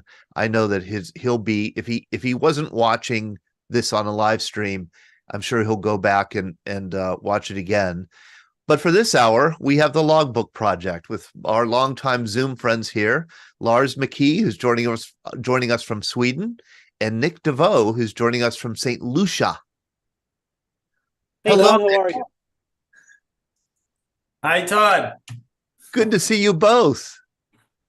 Good to be on. Thanks for letting us be on. How about Kurt's story, Kurt Leuchter's story? I mean, my goodness. How about that, Todd? Thanks a lot. Yeah. You have a heart. Yeah. Like really, Todd, like we're supposed to come on here now and like really, Todd, thank you so much. Why don't you just go to the next segment? Oh my God. It's so true. Nick, it's so true. It's like, hey, Nick, I love you, Nick, and I love you, Lars, but like, why don't you just sign off and let's keep talking to Kurt, okay? Keep going. There's nothing to see here, honestly. Just move on. Well, I do welcome you. We will reluctantly move on to Nick and Lars and the Logbook Project, which I believe, if it's not in the Guinness Book of World Records, it will be, or certainly could be eligible for it. Is the logbook the most mailed item in history? Well, that's what we would like to believe. I put in an application. We'll see what happens. Who knows? Yeah, I mean, technically, it could be the most unaccompanied travel document in the world. There's a case to be made for that. It's not the most traveled document, because if you think of ship logs and maybe something up in space that's orbiting the Earth, you know, we could never compete. But there might be a slot where it's the most unaccompanied, moved around document. So we'll see. And I'm going to put the website, the link here to the Logbook Project, so people can click on it and find out a little bit more. But why don't you give people who aren't familiar with the Logbook Project a little explanation of what it is? So that's exactly what Lars is about to do. If you give me co-host, I can do that. Got it. Yeah. How are you, Lars? I'm not doing too bad. It's good. Chiming in with Nick, it's going to be hard to kind of follow up from. Unbelievable. Oh, I'm having trouble finding here the permission to make you. Let me see if I can to make you co-host. Do you know why? Because I'm not host. No, you're a co-host. Sean, is you on? You're the host. I think Sean has to make you. Oh boy. Okay, so what you could do. All right, I can share my screen. So Lars, if you want to email me or put in the chat your presentation, I could share, because I can't make you co-host. I do not have that power. Okay. Right. I'll let Lars do that. While Lars is doing that, if Henry is with us, I just want to show him something. Oh, is this too blurred out? Yeah, there it is. Logbook Project. Right. So Henry, if you can hear me, when I was in Japan and I met with, oops, man, this keeps getting blurred out. Right. I met with Mr. Shigeaki Mori, and I got him to autograph this card for you. So I owe this to you, Henry, and I will be sending this to you. He signed it himself with me. So remind me to do that. I've been carrying it around with me for a year since I got back from Japan. So I owe that to you. Anyway, let me just, while you guys are sorting that out, let me let the viewers know what we're all about. So my dad was a pilot in the Second World War. And fortunately for me, by the time he got over to Europe, the war was really winding up, so that he didn't actually go into combat, thankfully, because I probably wouldn't be here talking to you if he had.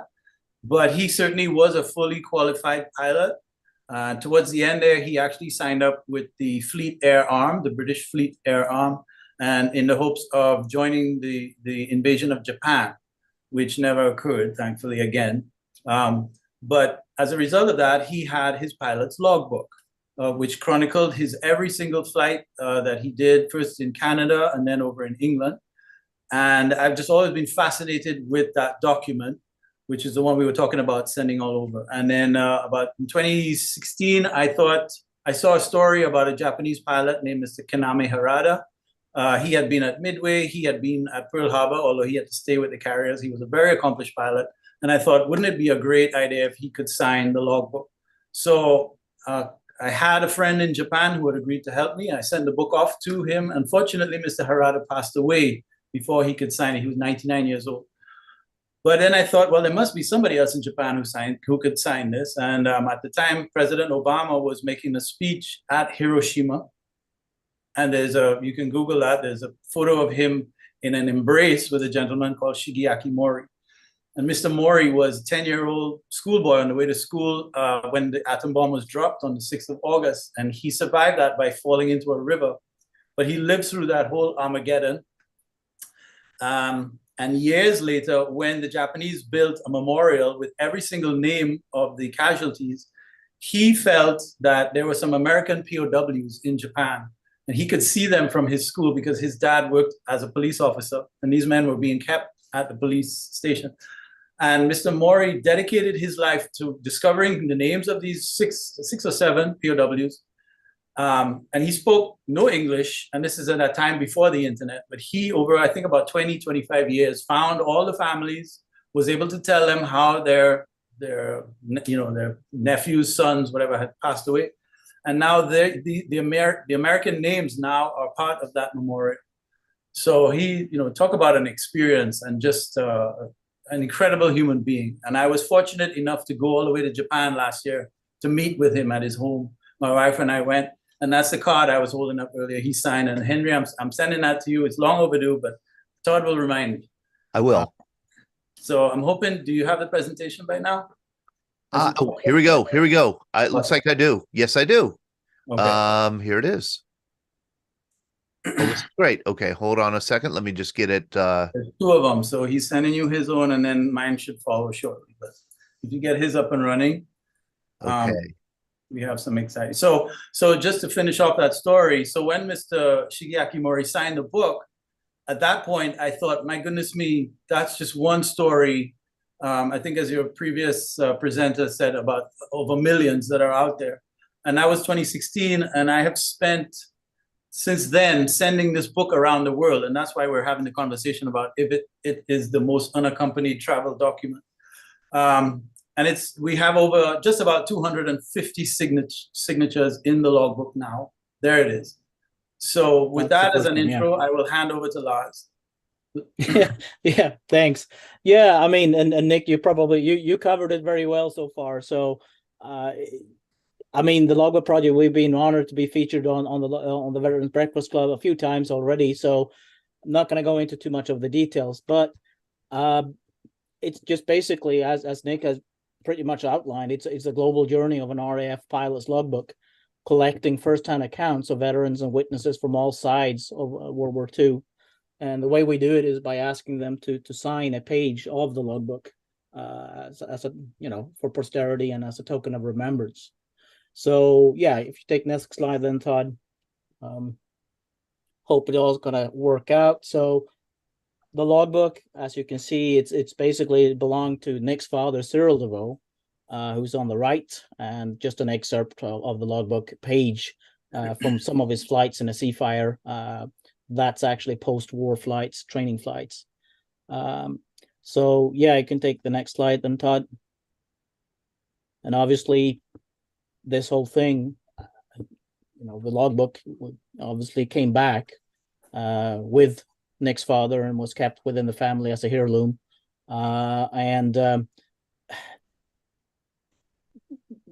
It kind of then, I would say, inspired Nick then. I'm not going to kind of speak for you, of course, Nick, but a madman's idea then eventually turned into something, inspired him to do something else. So if you just take the next slide then. And I'm speeding up a little. Oh my gosh, how great. This in the background is really just a map because we track where the book is going and where it's been. So, and this is a very blurry map of it, but it's you can zoom in, but I wanted to capture as much of the world as possible. So what you're seeing is every star on this map is representing a signature, and every line is basically where it's traveled to the details. And to date, I think we're about over 330,000 miles. So it's 328,000 there, but that's when I did the presentation. There's over 240 signatures in that logbook right now, spanning over 21 different nationalities. So the metrics, as you start summarizing them, is becoming quite, to me, very incredible. And I mean, obviously, we're mentioning facilitators all over the world because this is obviously would not have been possible without good-hearted people like yourself, Todd, who actually is responsible for a few signatures in this. That's right. That's right. Lars, yeah, you can take. Yeah, I'm sorry to interrupt you. I love maps. I really just love looking at maps, and this one, it just strikes me looking at this map how apropos the Logbook Project is for covering the story of World War II, because World War II, among other things, was the largest single event in human history. If you count the war in Asia and the war in Europe together as one thing, the largest event involving more people in more places than anything else in history. It truly was a global war. And your logbook, I mean, you don't show Asia here in this map, but your logbook has traveled to so many of the places where the war was and fought. I mean, and every signature, obviously, this is just the location where the signature happened. So the veteran or the witness, could have served somewhere else, but it kind of gives you an idea. And I mean, yes, there are Asia and Australia is actually on this map as well, but it didn't fit. Yeah, right. Jeez, that's amazing. 328,705 miles traveled to date. And mind you, that's since Nick started it. That's when Nick, started to send it off. So prior to that, obviously it traveled, in Canada, and then over to the UK, and then back to whatever travels it did with Mr. Cyril DeVoe. Right. So, yeah, you can take the next slide. So, and this is I'm sorry. We have FedEx Ground as our sponsor. It seems to me that maybe you should find a sponsor that's a global shipping company. I was just going to say, maybe you can put us into contact with them. That's right. Thank you for that plug. It would be a great. That's right. You know what? I do want to shout out the U.S. Postal Service because people, it's so funny. People in every country, people are like, how are you sending that thing? I hope you're not putting it in the post.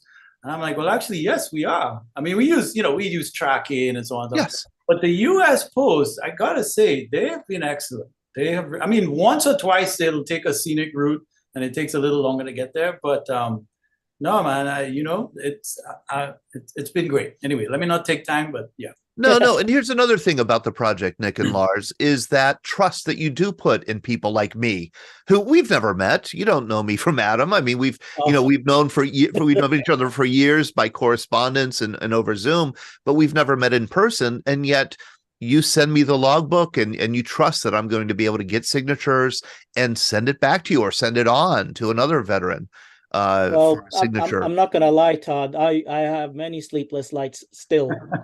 Nick can attest to that. So, but I'm getting there. I'm putting more faith into the book. But yeah, Jim Belcher puts in the chat here an amazing project. I'm in awe. Ironically, I've held it 2 different times. I read almost every entry. Honored to be a very small part of the logbook. You preserve the signer's legacies. Wonderful, Jim. I'm really happy that you're on, Jim. Hang tight. So if you take the next slide then, Todd. Yeah, let's get to the slide. So the next 2 slides is just basically what I wanted to do with these is just take some of our signatories and put them into the greater context of World War II. The images that we're looking at right now is probably, it speaks to you. They're very, I was about to say iconic, but maybe that's the wrong word in the context, but they're very well known. The Arizona sinking in Pearl Harbor, Omaha Beach, and so on. So just take the next picture, which is the same. If you just next slide. Oh, next slide. Okay. Yeah. Which is also, same thing. It's very well-known pictures. So let's try and just put them a few examples into some of our signatories. So if you take the next slide. And the history buffs will immediately recognize this as the B-25 Mitchell bomber in April 1942, taking off the USS Hornet for the Doolittle raid, which was basically, I mean, the first, I don't know, they poked the bear, I guess, in a way. So in this picture, you have Jimmy Doolittle in the left-hand seat as the pilot. In the right-hand seat, you have the co-pilot. So if you take the next slide. And boom. Isn't that awesome? The gentleman signing the logbook here is Mr. Dick Cole, Richard Dick Cole, which is basically Jimmy Doolittle's co-pilot. So in this picture, taking off from the Hornet, is this gentleman. And I mean, once you start taking that in and start digesting it, it's, I think probably this is probably the most, that pops and kind of hits you. But obviously, I mean, every single story, every single signatory is unique in their own way with your very unique connection to World War II.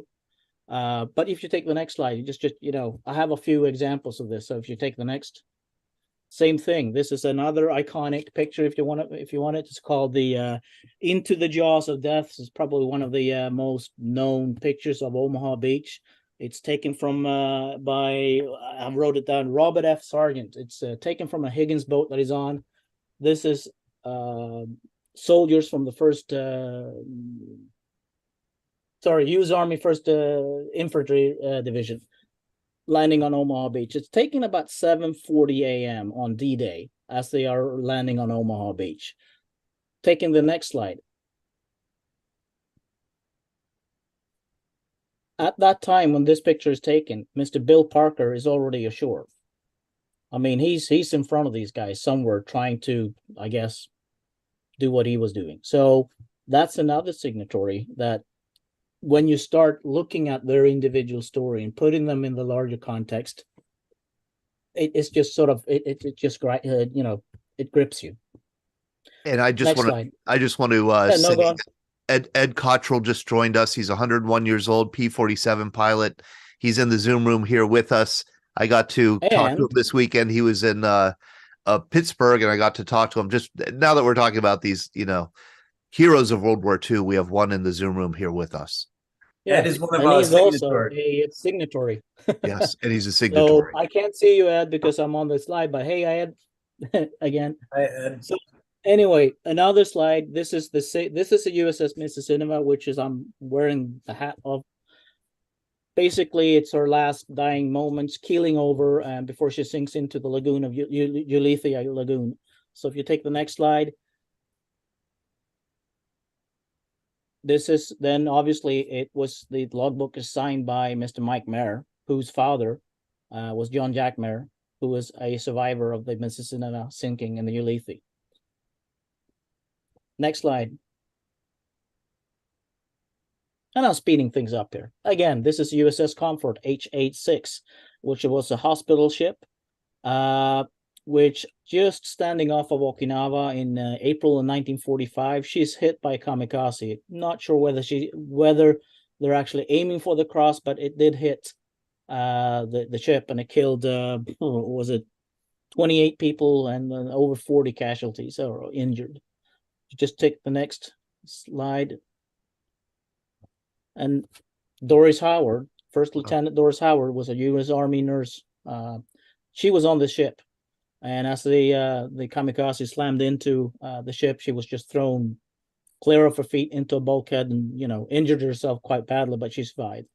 And she signed, and she ended her, her entry saying no more war. And that's a pretty profound message to us.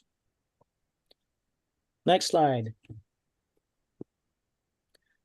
We're not just doing, the Allied side. We're collecting accounts from all sides of the conflict. This is Kazuo Odachi, who was a A6M0 kamikaze pilot, who obviously survived the war. I was about to say not from lack of trying, but he was on like 8 different missions. They all got funneled.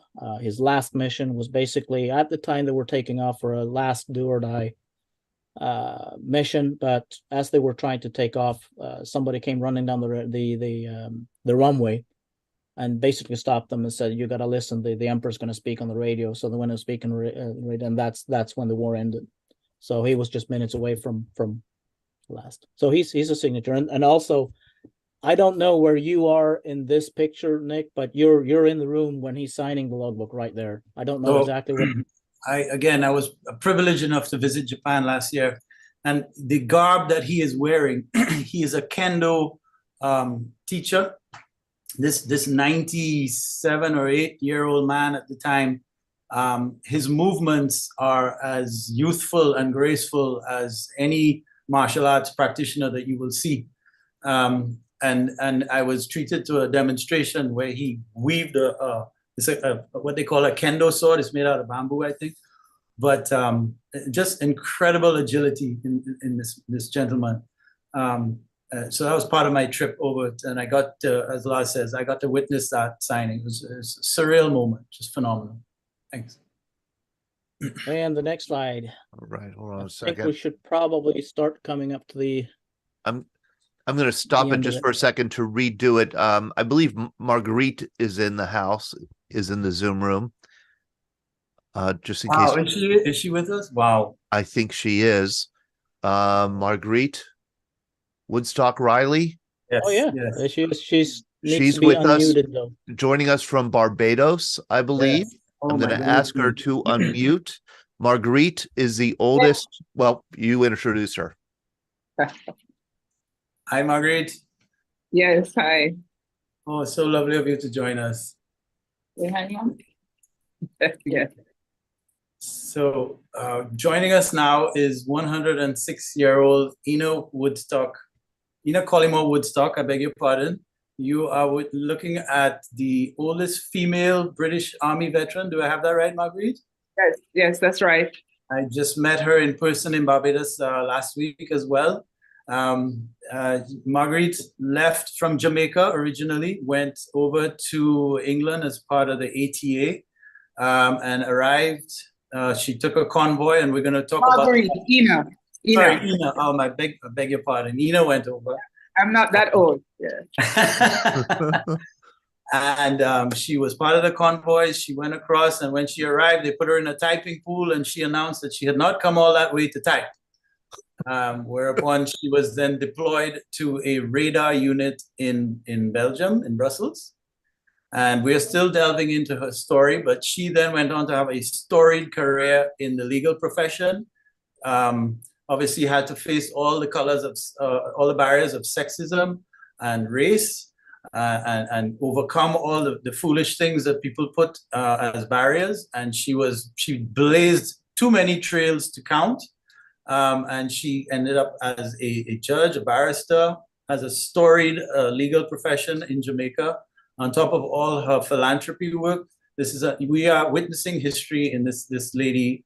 Her family legacy lives on. Marguerite and her daughters, they are all in the legal profession, and it's such an honor to introduce you all. Thank you so much for joining us.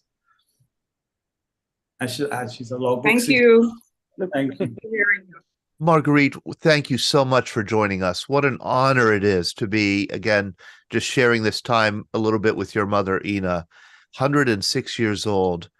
It has to be one of the oldest veterans of World War II generally, and certainly in the British Army. Thank you. All right, Laz, I think we can pick back up again. We will. I mean, Todd, if you could just sort of, I mean, this one is also a bit profound. I mean, we're basically saying it's to the epicenter of history. This is an important slide because this is Mr. Maury, who I mentioned at the beginning. So he was a gentleman who, after Mr. Harada passed away, I found, and graciously he signed a book, and he's the very first logbook signatory. Oh. And we were fortunate enough to meet him, and his wife is also a survivor of the August 6th bombing in Hiroshima. They still live in Hiroshima. If you look at the black and white picture and the hills behind the building, they live up on the hills there a little bit. And so the day before we left Hiroshima, I got up so early and I had the book with me and I ran around, and that picture on the left is just a moment that I had there as the sun was coming up. It was gorgeous. Oh.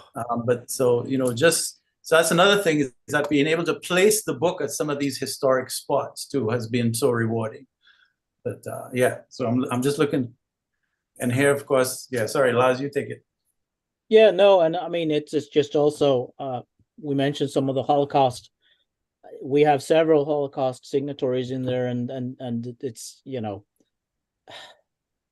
what can you say? I mean, it's we just heard some of it. I just have nothing more to add. It's just,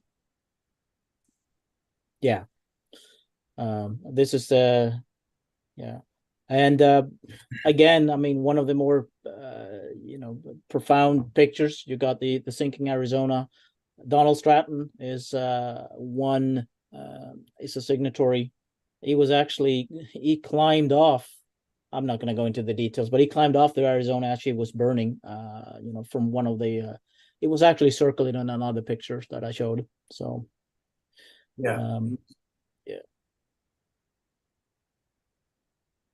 So I think you probably 3 candidate. Yep. So this is Mr. Vito Alonghi. He was actually atop the USS Missouri. And I know, Jeff, I know you were in there somewhere watching. Your grandfather is on the ship somewhere here as well, because Conrad F. Castillo, who we have actually been on Veterans Breakfast Club talking about, is on the Missouri somewhere. He was a steward to Admiral Halsey. So, but anyway, Mr. Vito Alonghi is atop the 30, circled there in red. So basically, you Donald Stratton and Vito Alonghi signed the same page. Yeah. Now, this is where it gets a bit profound. Jim, you're probably in here as well, and you're watching. So, Nick, you probably need to help me out a little bit here. Okay. Let me. Okay, if you don't mind, I'll do this. So early on, when I first started with the moving the book around, one of the few stories that I was familiar with was the story of the Indianapolis. I don't know why, but I knew that there was a ship, it had been sunk, and I knew that the men spent 3 days in the water. That's about all I knew, but I knew that. Maybe it was from Jaws, but so I always knew, look, that's one story that I want definitely to get a signature from. And so I started looking around, and soon enough, very kindly, Mr. Edgar Harrell agreed that he would sign the logbook. And we sent the book off to him. And up in the top right there, you can see he signed quite prominently there in the dark ink. And that was it. You know, that was as much as I knew of the story. And I mean, that in itself was amazing, but that was as much as I knew at the time. And then as time went by, I started to think, well, hang on a minute. There was a submarine involved in this, you know, and what's that story? What's that about? So I started prodding and poking, because by then my Japanese sort of network had expanded a little bit. And then lo and behold, yes, I found out that there were 2 gentlemen from, it's called the I-58, that were still alive, which led me to the story of the Kaiten. And Lars showed a slide earlier with Mr. Mike Mayer and the Mississinawa, which is the hat that he's wearing. The Mississinawa was an oiler, and the Japanese towards the end of the war had developed basically kamikaze versions of submarines. But the difference was, unlike Mr. Odachi, who's still alive and with us, because if the kamikazes went out and for whether engine trouble, weather, lack of targets, they could come back. When they sealed you into a Kaiten torpedo, that was it. There was no coming out. Once you sat in that structure and sealed yourself in, you were there. And so the Kaiten sank the Mississinawa, but there were Kaiten on the I-58 that sank the Indianapolis. And so, and on the night when the Indy was spotted by the I-58, the Kaiten were actually very, they really wanted to have a shot at her. But the Kaiten were designed for in-harbor, calm areas. And Hashimoto, I think, is the captain of I-58. He said, look, I didn't need it. It was an easy, they were sitting ducks. I couldn't miss. And he fired off the torpedoes. The ship went down in 12 minutes. So anyway, long story. So it was through Mr. Mike Mayer who introduced me to the Kaiten Museum, people who keep that legacy alive, who then in turn introduced me to Mr. Kiyozumi, who you see on the bottom left. And they got him to first sign the book. It was in January, I think, of 21, that he just signed. So here I had the signatures of these 2 men, Mr. Edgar Harrell and Mr. Kiyozumi, Kunshiro Kiyozumi. Somewhere in the midst of all of that too, though, I read one day of Jim Belcher Jr.'s story online. And Jim Belcher is a story all by himself. And I know he's listening to me because he's working hard on a book that I keep bugging him about. Jim Belcher's father, Jim Sr., was also aboard the Indy and survived. They spent 3 days in the water. 900 men went into the water when she was torpedoed. And because it was on this top secret mission to deliver components of the atom bomb, nobody was looking for them. So they were not reported missing. And the search didn't start in earnest until about 2 days later, maybe. And so of the 900, 600 died because of shock attack and exposure. But Mr. Belcher Sr. survived all of that, went back to sea, got stationed in Japan, and fell in love with a Japanese woman named Toyoko Inu. And they got married and had 3 sons. Now, if that's not a mind-bending enough story. Yeah. So Yeah. yeah, that, and so Jim Jr. is the first of the 3. He was actually born in Japan, but raised in the US. And Jim has devoted his life to telling people about the Indie legacy.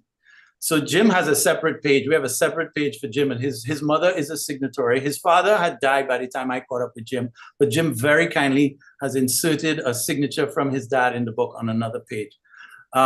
Jim, I'm going to interrupt you here for just a Sure. second here. I've asked Jim to unmute himself just because I'm going to tell him that I'm going to join the chorus of Nick in bugging you about the book that you're writing. I'm assuming that you must be writing a story about your parents. It's even bigger than that. It's my whole family. My Japanese side of my family. I tour the United States telling the indie story, but it opens the door to what one of the big things I think we need in this country and this world today, and that's the whole idea of tolerance and forgiveness. Amen. I grew up in a house that was clearly my mother and father married 46 years. Dad died of a heart attack in 2001. My mother never remarried, had no interest. And the day Dad died, after he died, my brothers and I approached her soon after and said, Mom, it's okay if you want to go home now. You've done your job. You've raised us. We have families, us boys. And I'll never forget her answer. She looked at us confused and she said, but I am home. And that's what I realized. She's American. Jim, I don't need to tell you this, but when your parents were married, Nick, I promise I will get right back to you, but I'm just so struck that when your parents were married, Jim, there must have been a lot, millions or thousands of GIs, of veterans who were just perplexed. How in the world could your father be married to a Japanese woman? Especially in light of the fact that the Japanese sank them. And yeah, he was in the water. They were in the water 5 days. And it wasn't until the 4th day they were spotted and rescued. He never talked much about his time in the water. I found out more after he was gone from some of the guys who were with him in the water. His story was amazing all in itself. And it took me a lifetime to figure it all out. And yeah, I do need to write that book, Nick. I am starting on it. So, just hang around. It'll be done. Good, I promised you. Listen, that is one story that a lot of people are waiting anxiously to read. I mean, it's a love story, and that's a beautiful thing. Love in the midst of war is just amazing. Yeah, it's overwhelming. And again, in today's world, I'm in schools all over the country, and I remind children that the word hate is overused today. I said, we have a lot of anger. There's anger in every country, in every part of the world now, at our governments, at the wars, at all of these. My dad he told me, he said, there's nothing good about war. He was in World War II, Korea, and Vietnam. So when it was my turn to go in the military, I clearly saw what happened to Dad's ship, and I said, well, I'm not going in the Navy. That's not a good ending. So I went in the Air Force, and I served my 4 years in the Air Force post-Vietnam. But I learned a lot. I learned a lot about my dad just serving 4 years in the U.S. military. So the family and my mother, I talk about my dad as a survivor of the Indianapolis, but my mother survived World War II. My grandfather was at Nagasaki when the second bomb was dropped. Dad helped deliver the first bomb. And my uncle, Kazuhiro Inoue, sergeant in the Imperial Japanese Army. So when Mom brought Dad home to meet, her family, you can imagine what that was like in their family. Imagine that. And then Dad's from Alabama, little town Abbeville, Alabama. Picture 1957 when we all came back to the United States. I'm Japanese American, Japanese citizen at birth. And Dad brings us home to Abbeville, Alabama, which I got to tell you, there were 2 sailors on the Indianapolis from this tiny little town in Alabama, and the other guy did not survive. And so when Dad brought Mom home in 1957, again, imagine what it was like for my mother and me to show up in southeastern Alabama following all that had happened in their little town, because of the Indianapolis and World War II. So, yeah, we grew up with a lot of the prejudices, I think, that America has that kind of outgrown. I've been a part of that. I've watched it all my life. But I'm proud to say my mother endured it, and my father, you wouldn't think he would have to endure anything, but he sure did. And I feel like my dad said something to me one time that it's a part of my life. Whenever I was having a bad day, and he would remind me, he says, "You haven't had a bad day yet." And he's comparing it to what he knew was a bad day or days. So we have a lot to be grateful for in this country and in this world, and we need to start healing and practicing, this unconditional love, tolerance, and forgiveness. Those are such universal messages that we need to. I saw that one nurse, that there's nothing good about war. I mean, war, end all war. I wish there was a way. I wish there was a way. Well, your book will help, and so that's why we're going to continue bugging you about the book. Oh, amen. To hell with the book. We need a 12-episode documentary here. That's right. Well, I'd be happy anytime to share the story. So you all just ask. I'll do it. I would love, Jim. I think I will be in touch because I would love to have you share that story. Because it's your story. Welcome. That's wonderful. Oh boy, yes, how terrific. Let's get back to the logbook. I'm interested in the logbook. This thing is a phenomenal project. It's impacted my life. I got to say, in some ways, it was the reason that I think is leading up to where Nick is going with yet another survivor of the Indianapolis being involved in this story of the logbook. Indeed. So sorry, Laz, just go back one. Is it Todd? Yeah, Todd. Go back one slide. So yes, let me pick up from there. So on the bottom left, we have Mr. Kunshiro Kizumi. What he's actually doing there, that's after he had signed. He had already signed, and when I went back to Japan, I took the book with me, and I actually went and met this man. So I think maybe even I may have taken that photo. And while I was there sitting with him, I don't know how or why, but I suggested that he could draw a little sketch of the submarine. And so that photo in the bottom left of the slide is of him actually sketching in the submarine. So you see how this is building as it goes along. So all of a sudden I had Mr. Edgar Harrell, I had Mr. Kiyozumi's signature, I had the gentleman from the Kaiten Museum who had signed down below. So this page was really beginning to take a life of its own. And then when somewhere after that was last November, I reached out to Jim, because all of a sudden there was the last survivor of the Indianapolis. I think there were two of them, and then one of the gentlemen died somewhere in between. And so all of a sudden, the last gentleman who's still alive, as far as I know, is Mr. Harold Bray. He lives out in California. And what's quite striking now, I think Mr. Bray was probably one of the youngest crew members aboard the ship. And his opposite, Mr. Kiyozumi, was also the youngest member of his crew. So I reached out to Jim and I said, Jim, would you help me approach Mr. Bray? And Jim absolutely jumped on board. And within faster than I could think, the book was off to Mr. Bray in California. And this was just at the same time when a statue to him has been dedicated in the city in which he lives. So that was a pretty cool moment. And so, yes, so now we have his signature in the book. So we have two of the Indies survivors and we have Mr. Kiyozumi. And at the time I asked his daughter if if she could ask him to do a sketch, but she said, look, his hands aren't the best. So we didn't get a sketch. And I thought, and something about this sketch just kept bugging me. And then I thought, I have the perfect sketch master right in my midst. And I said, Jim, would you do this? And Jim said, dude, I've been drawing sketches of the Indies since I was in school and getting a lot of crap for that. So I'll be happy to do it. So next slide, please. So this is I think the ink might still be wet on the page because Jim, what day did you do this? I did it. What is today? Today is Saturday. I think it was Wednesday. So this is not even 4 days old yet. And here you see, well, first of all, here's the Belcher Legacy page on the left, with the family photo. There's that's your uncle there, right, Jim? On the right, and the bottom of that picture. That is his mom's signature. Yes, that's my uncle. Here. Right, and there's Mr. Belcher Senior's signature there on the yellow page, which Jim has stuck in there. I mean, that in itself is that we could be here all day with just that page alone. But then in the middle, there's Jim very carefully, and I noticed how sharp the pencil point was, Jim. That was awesome.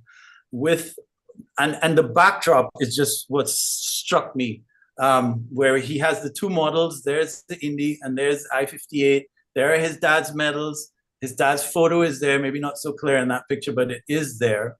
And so he sketched it in, and then with a pen that says the USS Indianapolis, he then outlined the boat. And it's such a gorgeous sketch. It's a piece of art in itself.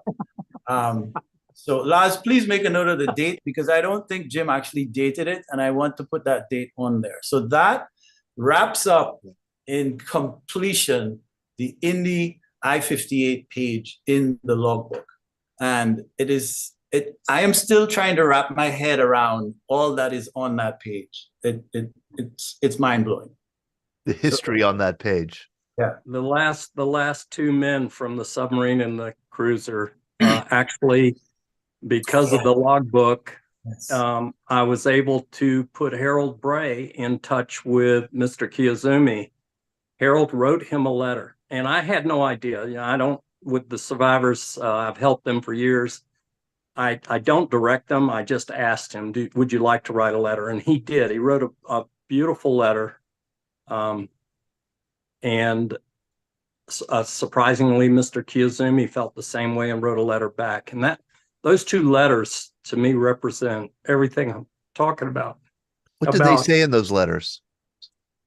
How much they admired each other, that they felt their age being so youthful, both of them, that they were both shared that as part of their stories, how much they felt respectful of each other, that the war was bad, both of them basically saying, there's nothing good about war, and that they're both working hard towards making the world a peaceful and better place. And they have, as far as I know, both of them do.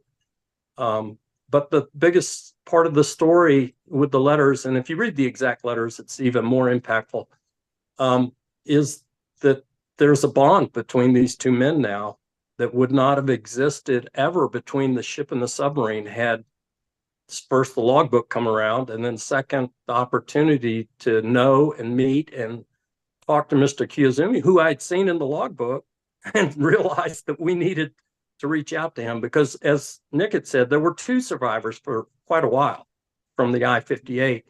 And, as all of us do, we put it off. And then suddenly there was one. And I knew then we have to do it now. Nick, you've probably been through this exercise a million times with all of these veterans. But if I didn't reach out to Mr. Kiyazumi now, it wouldn't happen. And ironically, I wrote him a letter. And I encouraged 3 other Indianapolis families. All the other 3 were lost at sea families. Now think of the impact of that. They lost a loved one in World War II. And I asked them, would you like to write a letter to Mr. Kiyazumi? And all 3 letters were loving and forgiving. And I didn't direct them. I just said, would you like to? And I actually had a person respond in a text message to me, a family member, and it was hurtful. I mean, they were still very hurt. And and I, made the conscious decision that I would pass on the wonderful letters. And the one of all the families that I know and read this, I only had the one negative comment. The rest, these 3 letters are beautiful. I'll share them with anybody who wants to see them. But it kind of tells the story of where we are now with World War II. Japan is one of our strongest allies now, and there's tremendous amount of respect and forgiveness. And for those lost at sea families to say what they said just was surprising. Mr. Kiyazumi was blown away by the fact that an Indianapolis survivor married a Japanese woman. He did not know that. And I shared with him a little bit of my mother's stories. And I could tell how much it touched him that my father in particular certainly had forgiven the Japanese people over and over again. And he loved Japan. My dad, we were eating sushi before anybody in the United States was eating sushi that I knew of. So we brought our culture with us. My culture was a mixed culture in our house. We didn't exhibit it. And Dad had a thing about acclimating. We're in America. We're Americans, and we didn't speak Japanese growing up. We didn't read or write it, but we definitely learned the important parts of the culture. And I think I spent my whole lifetime with a blended sense of both Japanese and American cultures. And I think it's helped me in my life. I really do. This is so wonderful. Lars and Nick, would you want to go back to the slideshow, or do you have other things you want to do?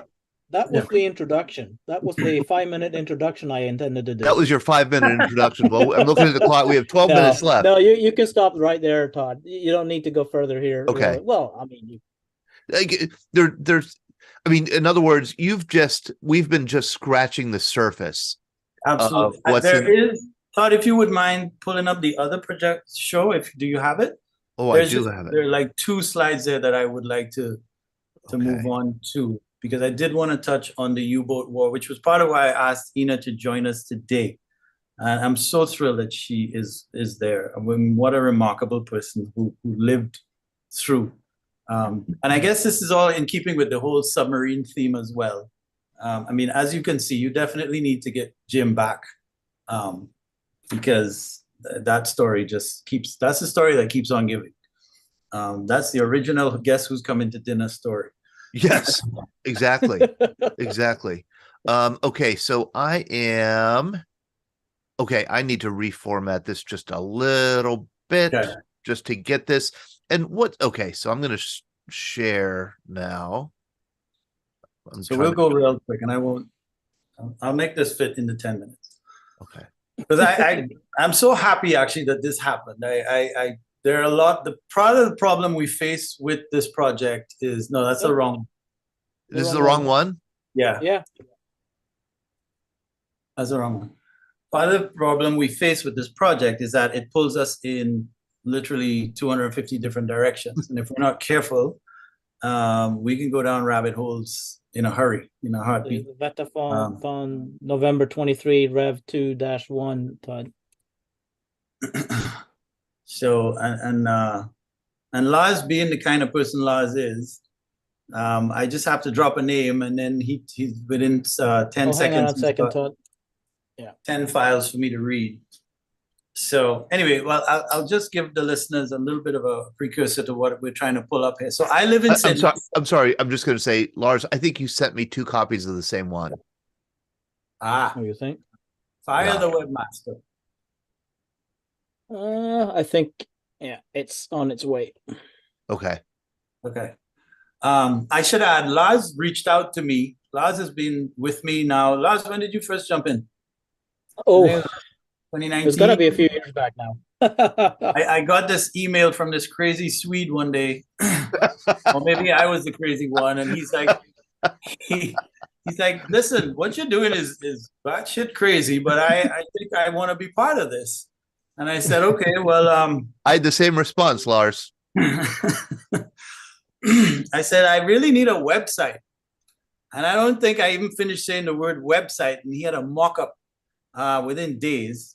And then, that was it. So if you visit our website at thelogbookproject.com, everything you see there was single-handedly built by Lars. Yeah. Lars works in the aviation industry and taught me more about my dad than I ever knew. My father did not speak about the Second World War.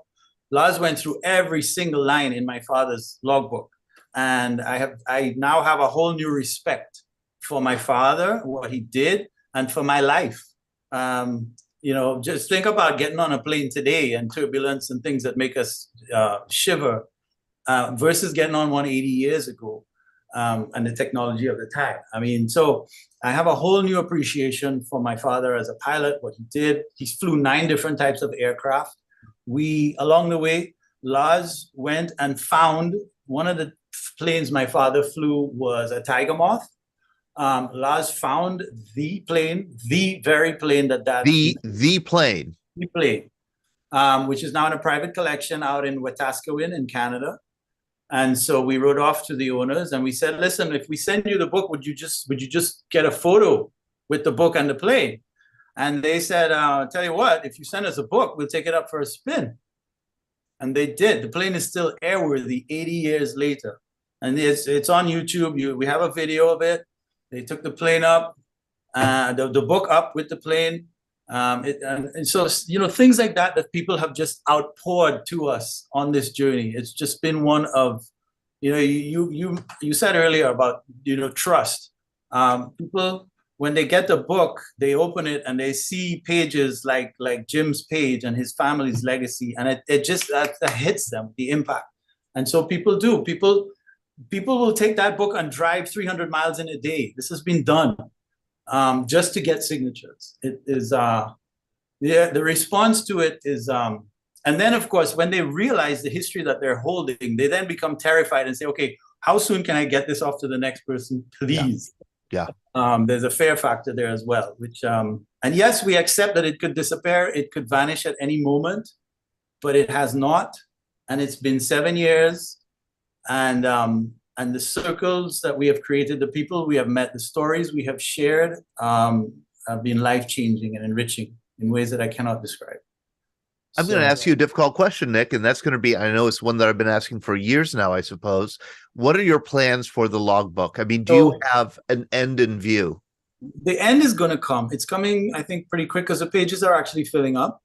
But this today was a wonderful culmination for a couple of things for us, Todd. And I want to really thank you and Glenn and Sean for having us, because we've been grappling with, okay, what are we doing? What are we doing? One of the projects that we're working on is a coffee table book, which you have given us stellar advice on as well.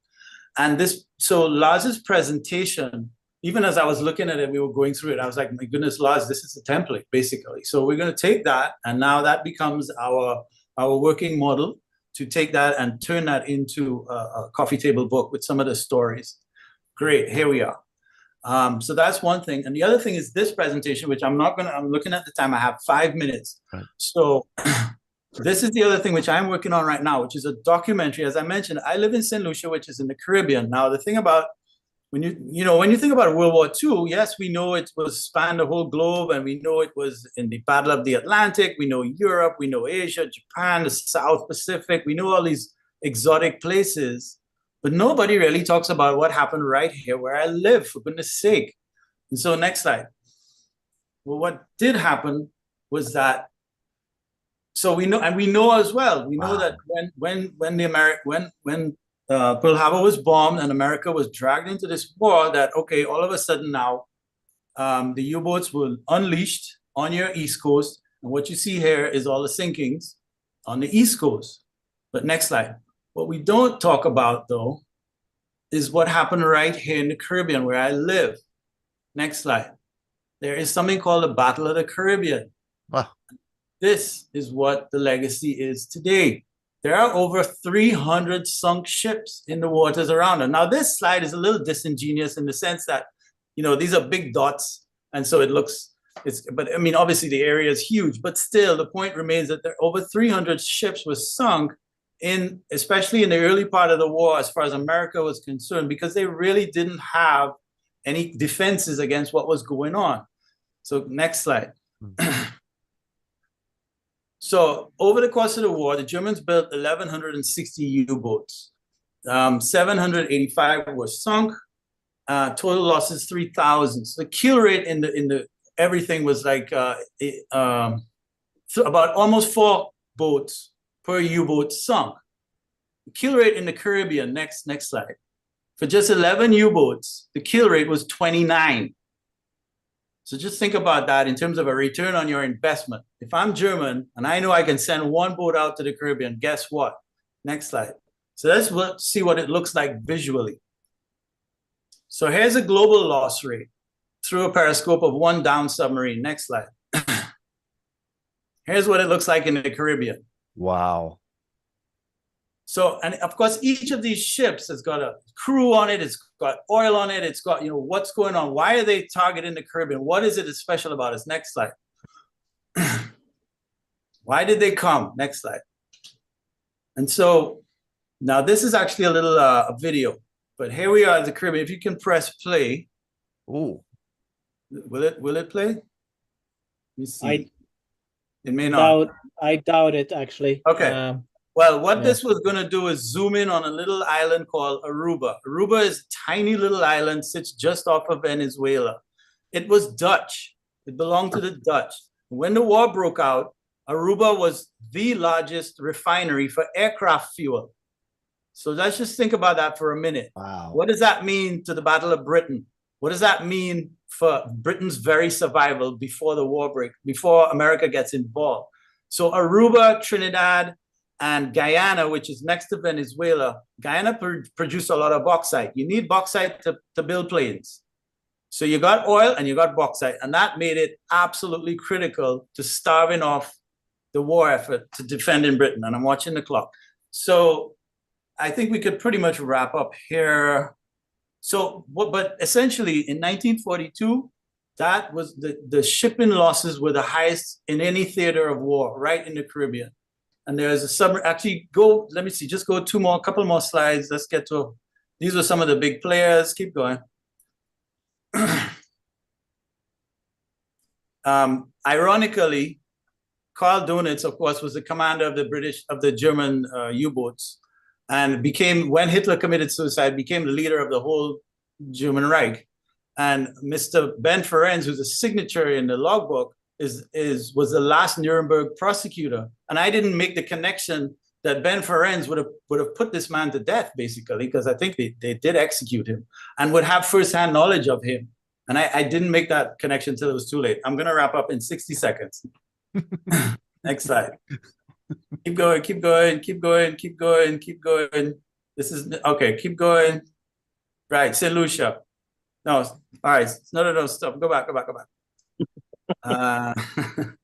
Right, so where I live, in right here, looking out my window, a U-boat came in one day in 1942 in March and torpedoed both of these ships in the harbor. They both sank to the bottom. Later on, they were patched up and refloated. But go back a slide for a second, because I want to show you just how nuts this was. That's the view out my kitchen window. That's the view out your kitchen window? View out my kitchen. That is the mouth of the harbor at Castries, right? Yeah. So you could swim that. That's about, I think that's probably, I don't know, 300 meters maybe, right? If you look on the horizon, that's Martinique. Martinique is French, remains French. When Germany invaded Martinique, Martinique became Vichy. So you want to talk about the front line coming to your doorstep, right? Yeah. And so for the rest of the war, throughout 1942 and 43, there was this ebb and flow between Vichy France, these submarines that are cruising around the water, sinking boats, the English and the Americans put in blockades because they're afraid that the German submarines are going to go in. And in fact, they did at various times to get support for whatever they needed. But I will wrap up there because this honestly is a whole presentation in itself. But that just gives you some context. I want to leave you with some context of the hotbed that this place was in 1942. And that is the environment through which Ina Collymore Woodstock sailed, although she sailed the following year, I think, in fairness, by which 43. time things had definitely swapped around. But still, boats were still being sunk. And these are the waters through which people like Ina and my father had to sail through to get to Europe. So thank you for your attention, everybody. Thank you, Todd. Thank you, Glenn. Thank you, Laz. Thank you, Jim. Thank you, Ina. Thank you, Marguerite. It's been our absolute pleasure to present this to you today. Jump on and see us on Facebook and on the website. And we hope to just continue with the legacies of these amazing people and their stories. Thank you. Nick DeVoe and Lars McKee with the Logbook Project. We put their link to the logbookproject.com in the chat. I'll do it again. What a remarkable history lesson. And just, you found a way to share history in a novel way that that brings it to life. You just need to also, on the last note, there was a suggestion that I full-heartedly agree with, and that's the next year's session is going to be held in Nick's kitchen. Agreed. Agreed. We're all going to Nick's kitchen for Veterans Day next year. Absolutely. Henry Shepke says this is not fair. I live in Madison, Wisconsin. I mean, wow. Thank you, guys. Thank you for joining us and sharing just a little bit of the story. I look forward to following up with both of you and with Jim Belcher on the stories that you're all working on. And Nick, your history of World War II in the Caribbean is fascinating to me. Thank you very, very much, you guys. Take care. Thank you, Todd. Thank you for all you do. Thank you, Todd. We are heading toward the 3 p.m. Eastern hour here of VET-A-THON. My name is Todd DiPastino. I am the director of the Veterans Breakfast Club. We are a nonprofit based in Pittsburgh, PA, where we bring veterans together to share their stories with the public. We've been doing it for 15 years. We just celebrated our 15th birthday. And this is the third year that we've done what we call VET-A-THON. And that's where we go. Well, originally we went for 24 hours. Mistake. And now we've culled it down to 12 hours, 11 a.m. to 11 p.m. It is now 3 p.m., a little after 3 p.m. here Eastern time. And I want to reintroduce Sean Hall, our director of programming, who's going to handle this next our next session with Kevin Horgan and Lloyd Knight from VET-Lana. We just have this deal where I'd rather not really, deal with a Marine like Kevin. So Sean understands that. And he said he would, he'd do it. Thank you, Kevin. Thank you, Lloyd, for joining us. Thanks, Todd. It's wonderful to be here for the third year. Great to be here. Yes, you guys are so great. This is so great. Wonderful. I'm going to hand it over to you, Sean. Of course, Todd. Thank you. I'm sure the last 2 hours have been quite riveting from all I've captured in the last 5 minutes. But thank you, Nick and Lars, for manning the ship here. Lloyd, Kevin, great to see you guys again. It's been a year, but boy, that went by in a flash. Holy cow, did it ever?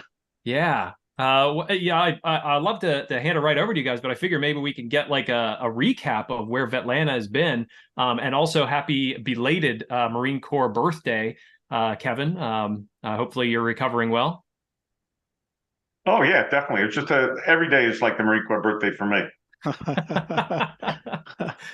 This year has been a great year as we continue to pivot out of COVID, in a post-COVID environment. We just, for those of you who might not know VET-Lanta, we are an Atlanta-based organization. We're not a nonprofit. We're not a business. We're a club. We're a unique club. We don't take funding. We don't give funding. And our mission is to make the greater Atlanta area, so the 22 counties around Atlanta, the premier community in the country for veterans and their families, and everything that incorporates. So we've been around for, hard to believe, about 10 years now. And one of the things that we do is we connect the dots. We connect the dots between veterans, advocates, nonprofits, businesses, academia. And we do that largely through quarterly summits. And we've just had our third quarterly summit this year, and it was at my headquarters. I'm the military and veteran talent acquisition strategy manager at UPS. And so this last summit was dedicated to women veterans. So we had some great speakers. And then on December 5th, we're going to be at Emory Goizeta School of Business. And the theme for that one is Emory is launching a brand new MBA program, and it's an MBA program just for veterans. It's only the second in the kind of the country, and we're super excited to be partnering with Emory on that. Can you tell me who were the female speakers? You'd have to let me pivot. I'm brain dead when it comes to the names, but we had Trish Ross is the commissioner here in Georgia, the Department of Veteran Services. Mm-hmm. She's appointed by the governor, and then we had another one from the VA, and I don't remember her name off the top of my head. Kevin, do you? No. If you remember, I was on a mercy mission in DC at the time. Yeah, I wasn't even at the summit. He wasn't at the summit. So, Yeah, but it's been a fantastic year. Let's just do a really quick introduction because I do recognize some of the people from the last 2 years, but I also see some lots of new faces. So Lloyd Knight, I'm a retired Air Force veteran, Army brat. Spent a 20 years in the Air Force. I spent my first 17 years as an aircraft loadmaster, primarily flying C-141s.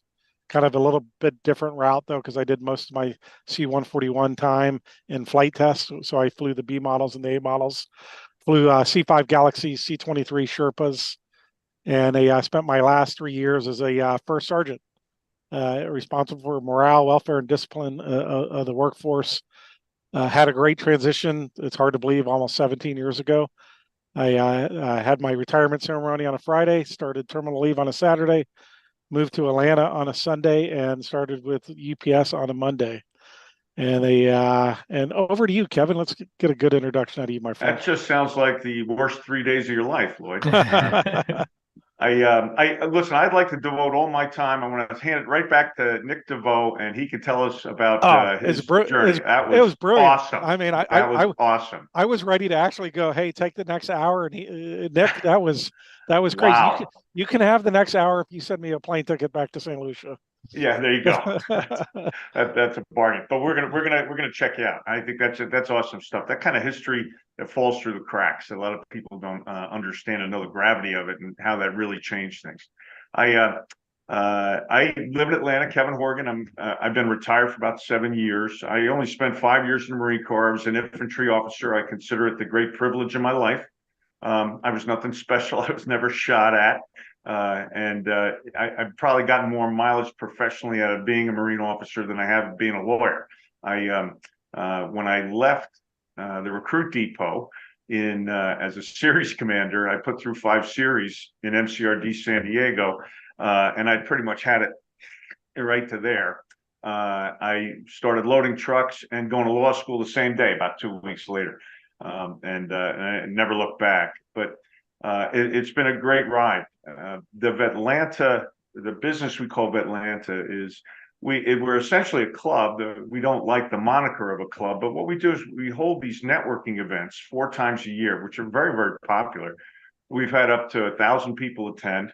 Hot hors d'oeuvres, sandwiches, and the like. Coca-Cola gives us a lot of product for free.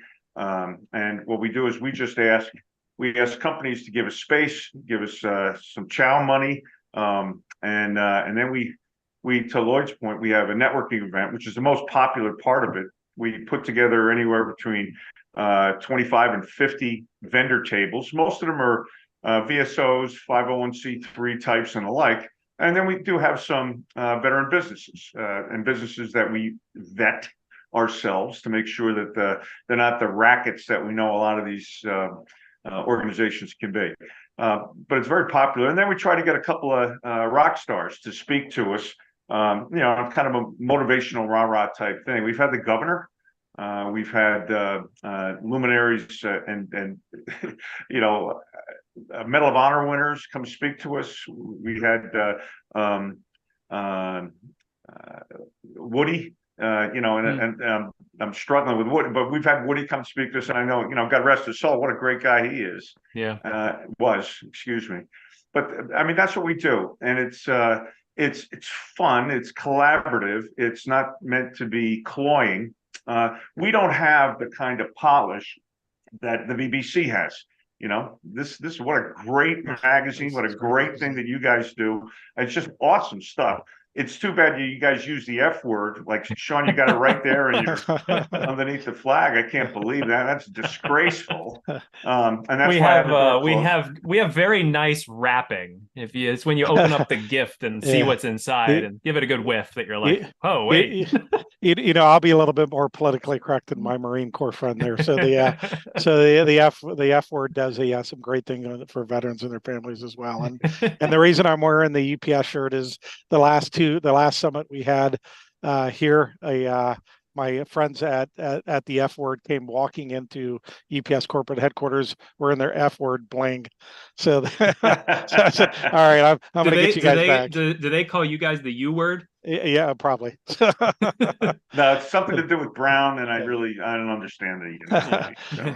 But hey, one of the things we want to do is Kevin and I, we're going to be very serious on this podcast, and we want to make people laugh. So Kevin mentioned the great Woody Williams, and I've got to tell a story about Woody. When I introduced Woody to our summits. It was a virtual summit. It was our very first virtual summit. He was supposed to come down in person, but of COVID, we had to pivot. And I went in the introduction. I mentioned that the Navy had just named a ship after him, and he when he got the mic, he goes, "Look here, First Sergeant, I'm still alive. They didn't name the ship after me. They named the ship for me." Wow.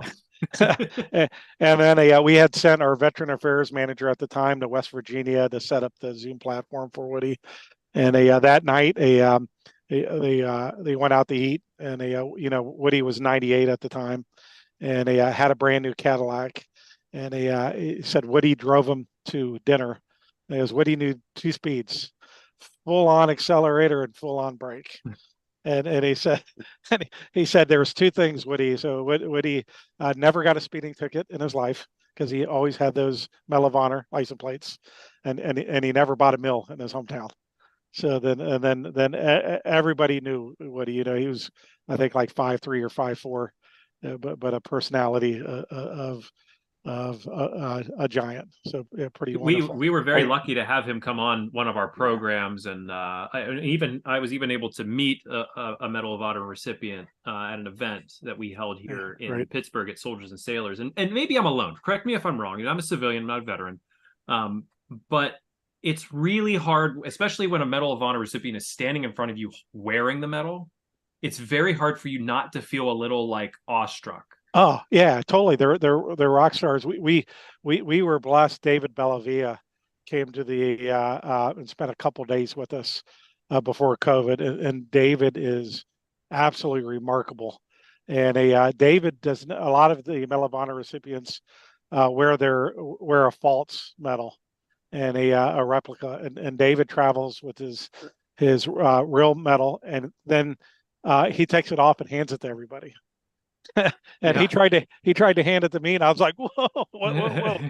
For some reason I was like, I didn't want to touch it. But that's like holding up the Stanley Cup and you never played a game in the cup final. Yeah, exactly. And he was remarkable, well-spoken, polite, just a gentleman.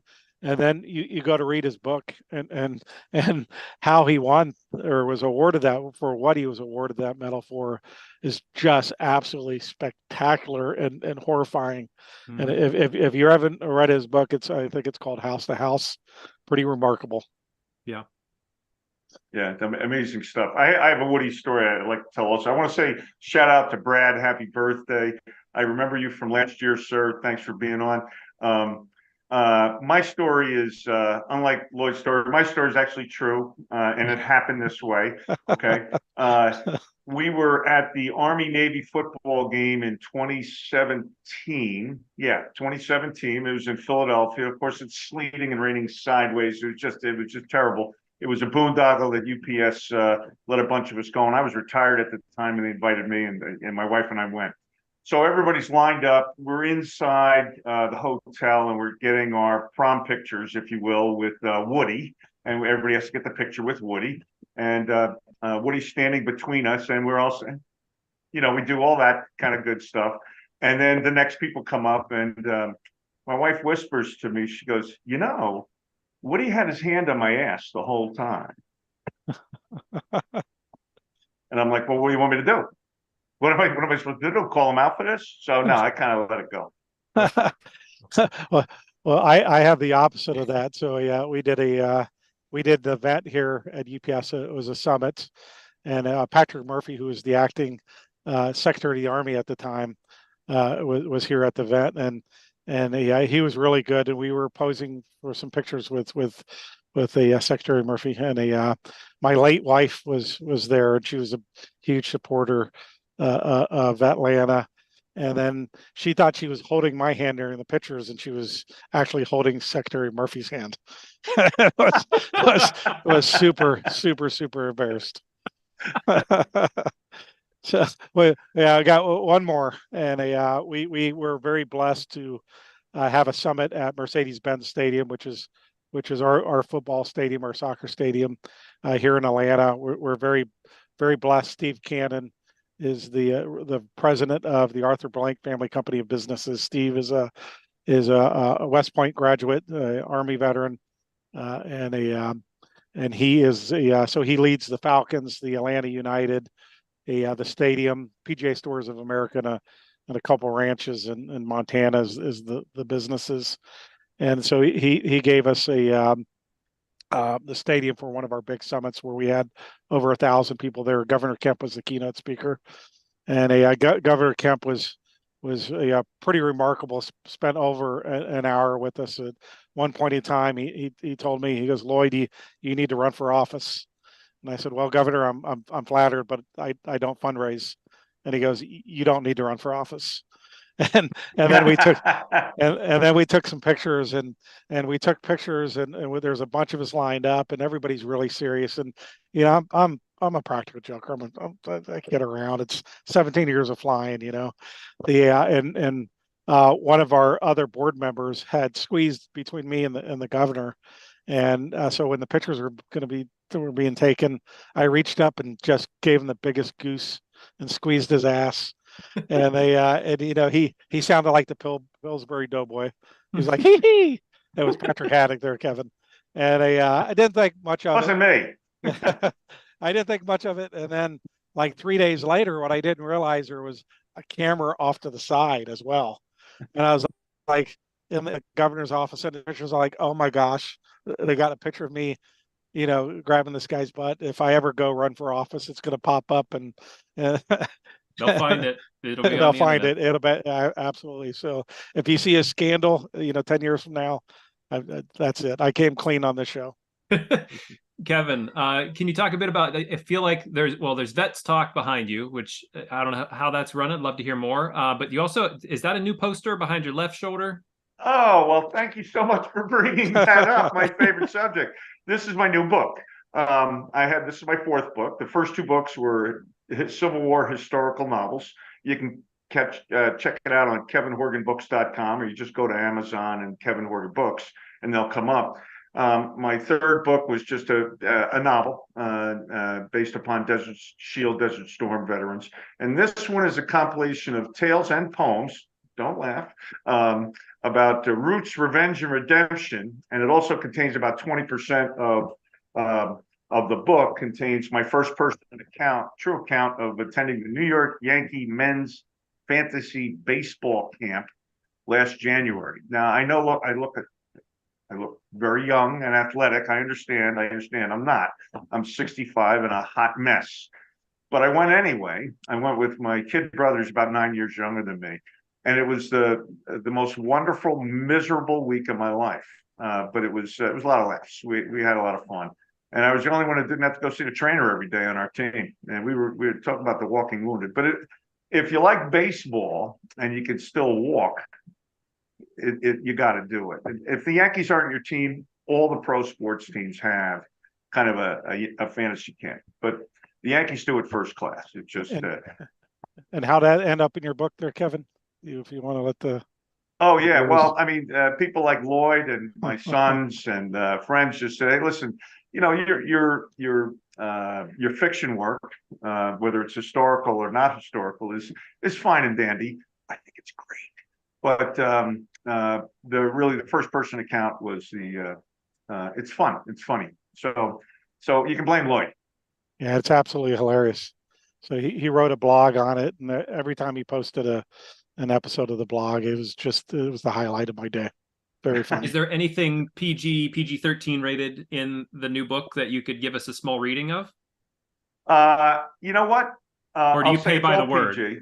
I would rather not do a reading because I'm unprepared to do it. And I mean, I can read something out. I don't want to bore anybody and just use airtime. If we're dying at the end of this, which we didn't last year, I'll go ahead and hum a few bars. But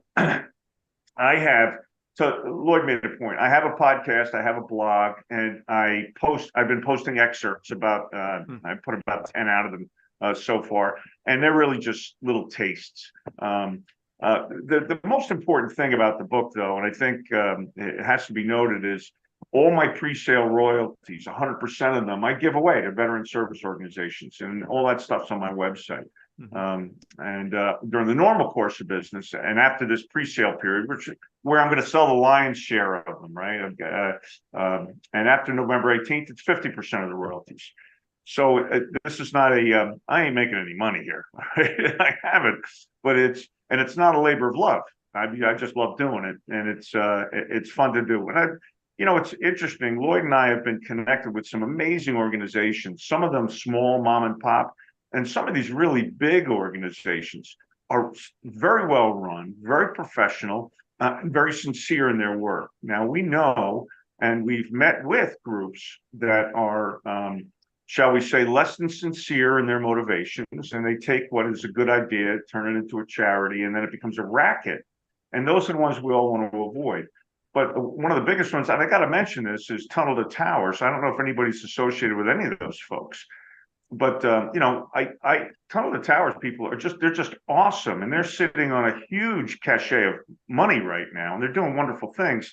In Houston this past week, they put up a homeless veterans hotel. They literally bought the hotel, and they got the zoning for it, and they're going to be able to put about 130 veterans in their own rooms with kitchenettes and medical facilities on site. I mean, they really have they got it together.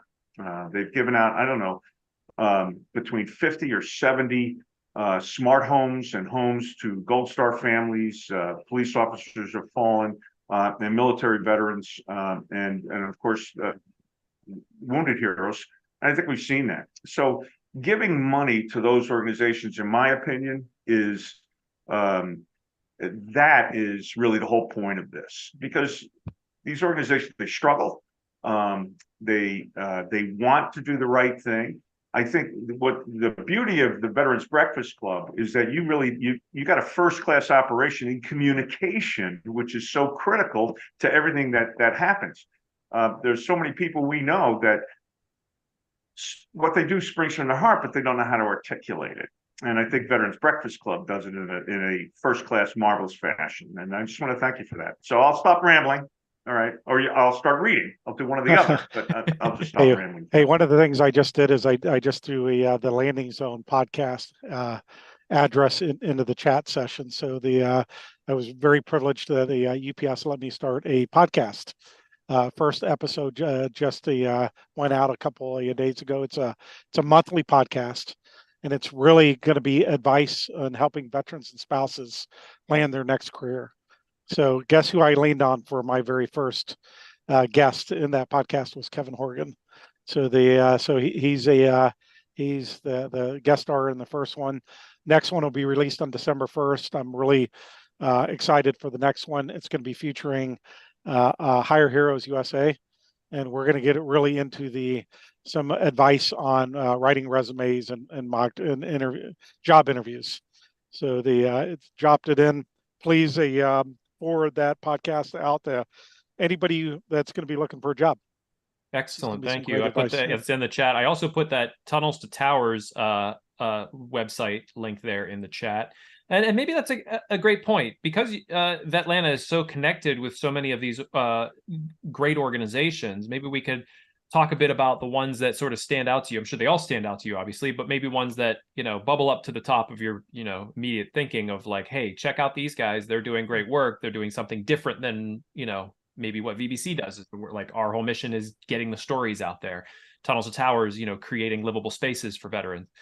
Anything stick out to you? Yeah, let's kind of to what we do at VET-Atlanta. So one of the things when we first opened up our doors to everybody, we got hit with just a deluge of nonprofits showing up, and we felt really uncomfortable at the time because we didn't know who was who. So we started having pancake breakfast early on, and the going joke was I weighed 130 pounds before VET-Atlanta, and look at me now. It's because all the pancakes and bacon I ate. But sometimes we would have 2 breakfasts in the morning and meet with 3 nonprofits each breakfast, and just to vet them. And what we really figured out is you can vet these organizations usually with 3 questions. and you can figure out where they are. And that's a we have a rating scale, and I give a speech, and it's called The Good, the Bad, and the Ugly. So the good are the are nonprofits or individual contributors doing the right things for veterans and their families for the right reasons, getting the right results at the right time. And then there's bad. I put the bad in two categories. First are these very large organizations, and I'm not going to mention them because I don't want to offend them, but sometimes they get lost in their own cult. And then other times they just spend way too much money trying to raise that next dollar and lose the service deliverable piece out of it. And then the second one is some really solid people go to start nonprofits for the right reasons. Their heart, soul, and spirit are in it, but they don't have the leadership ability or the drive or really the sense to ever be successful with your donor dollars or volunteer hours. And sometimes we can help those, sometimes they're lost causes. And then there's the ugly. The ugly are the fraudsters, scammers, and schemers out there. They want to separate you from your money. Other than the elderly, the veterans are probably the most preyed on group out there. And what we've quickly figured out is we needed to connect the network in order to advertise the good, to try to help the bad, and try to isolate the heck out of the ugly. And I think we've been pretty successful out there. You know, I definitely have my favorites. Hire Heroes USA is every veteran or spouse that's transitioning. I send them to Hire Heroes USA. I love 4Block, which is an organization that helps veterans that have transitioned out of the military into academia. Now it's 2, 3, 4, 5 years down the road, and it's time to transition back into the workforce. And so they provide some assistance with them. Travis Manion is very dear, and the foundation is very near and dear to my heart. My late wife was a huge supporter of the Travis Manion Foundation, and you know, I have about 10 that I really like, and I'm going to hand it over to Kevin because I know he's got some additional ones. Well, I'm not going to add to anything that Lloyd said about that because it's so well said. The organizations that I like to give to now are not the heavy hitters, the great ones that Lloyd brought up, but they're local to here, to the ATL area. And I'm not. Here's my cop out. I was trying to get to my website so I can look and read it up because I listed them there because I've been doing it for 10 years plus, but. Check out the website if you like, and I could send a link to it. And I have a whole charity and VSO foundations page there that lists the organizations. One thing that I've had some dear friends of mine. I want to say a shout out to Colonel Frampton who came on. He and I went to OCS and TBS together back in '79 and '80. Colonel, thank you for being here. Please keep him on mute. All right. I don't want him contradicting a thing I say. But Mark, it's great to see you. But one of the things I suggest to people that say, I want to start one of these charities. I want to do something. I really, they really feel compelled and it's coming from the heart. I say, listen, don't start your own. There's 60,000 of these organizations out there, and you start your own. You're struggling to just get a cut of what everybody else is looking for. Find one that's close to your heart and your home, that shares your values, your personal values, your family values. Find one and run with it. You'll learn so much more about how to do it. And then if you really feel inclined to do something, go right ahead. But embracing a group, like, I mean, I embrace BBC. I'm telling you, these guys do it right. By the way, I got a really bad on Elvis right now. I'm telling you, this was a great issue. The articles in here are awesome. I like Todd's. Todd doesn't like being on when I'm on because, I'm much better looking and people don't listen to him when I'm in the room. But this is just wonderful here on what you did with Elvis. And Johnny Lang's article, which is really from the heart. It was sad too in its own way. But find one you like. That's my advice to people. And hang out with them. Learn. I appreciate that. BBC Magazine is certainly something we hang our hat on, and that's high praise for that. It's a labor, not even a labor of love. I think Todd loves writing, so it's something that he pours his heart into, and it shows on the page. So thank you for that. Well, his book is amazing, and he was kind enough to send me a couple copies. It was my favorite gift book for the last couple of Christmases to my brothers and brothers-in-law, because it was just a wonderful book, and it was breezy, read like a novel, and it's a piece of history, like Nick DeVoe's presentation. It's a piece of history nobody knows about. That's it. Bill Malden, the artist, the cartoonist. So we all were influenced by that work, even if we were a generation behind them. But that's great stuff. It's great work. All right. Hey, speaking of books, should I tell my book story there, Kevin? Well, of course you must. Do you have a copy of it with you? No, actually, I do. Yes. Look at here.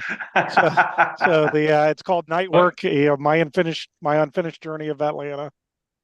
And you got to tell everybody this story. So my wife of almost 34 years passed away about 2.5 years ago, and I was always had friends, but never needed friends, because my best friend was by my side since I was 17.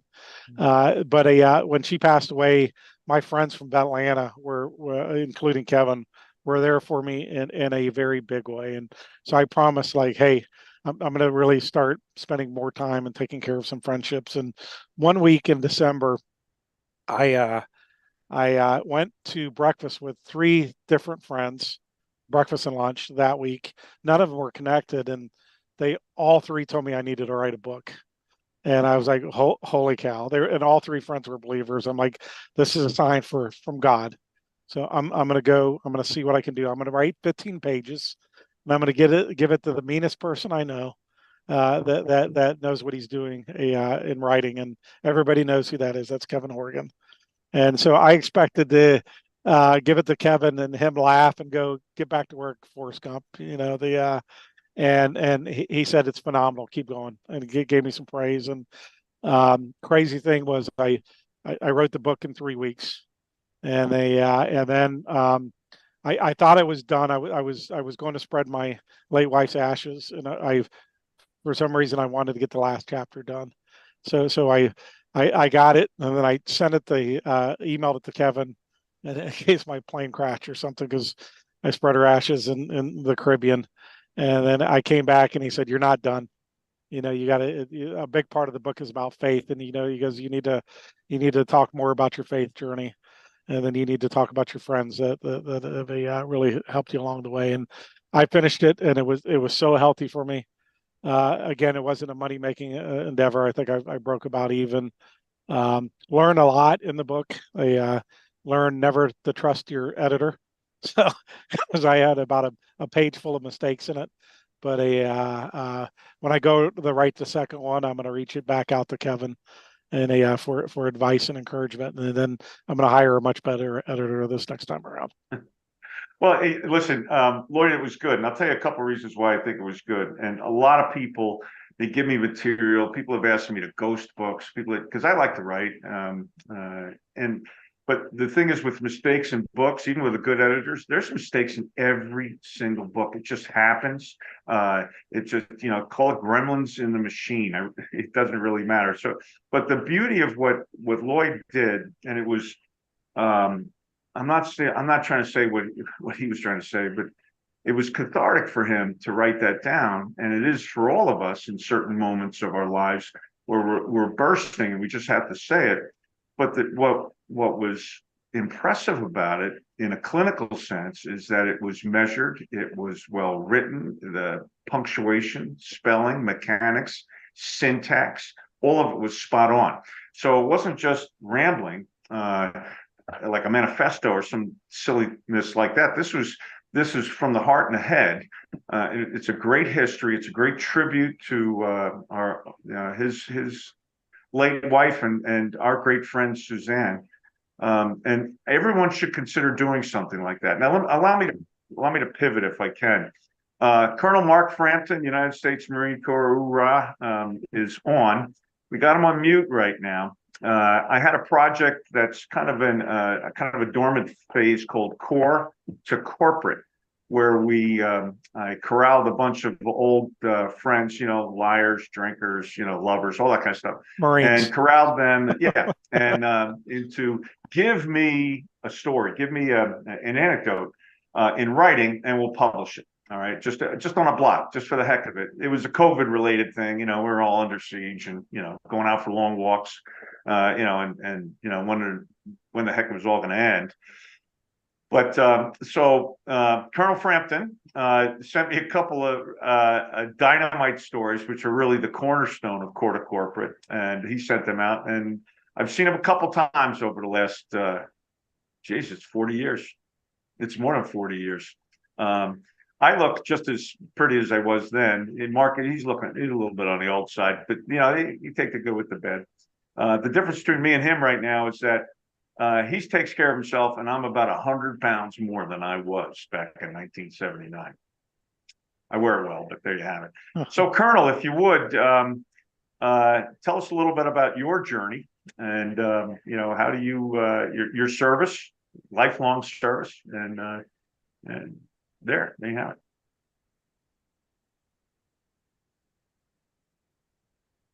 it. We should be able to hear you, Mark. We can't hear you, Mark. We can't hear you. Oh, we can't hear you. I have you unmuted. Maybe you have a microphone. How am I doing now? Better? Yeah, better. Better? Better. All right, I'm in. Still good? Still good? Yeah. Might need to speak up just a touch, but yeah, you're on an old system, so you got to shout at the screen. All right. All right. How am I doing now? Any better? Yeah, better. That's great. Thanks. All right.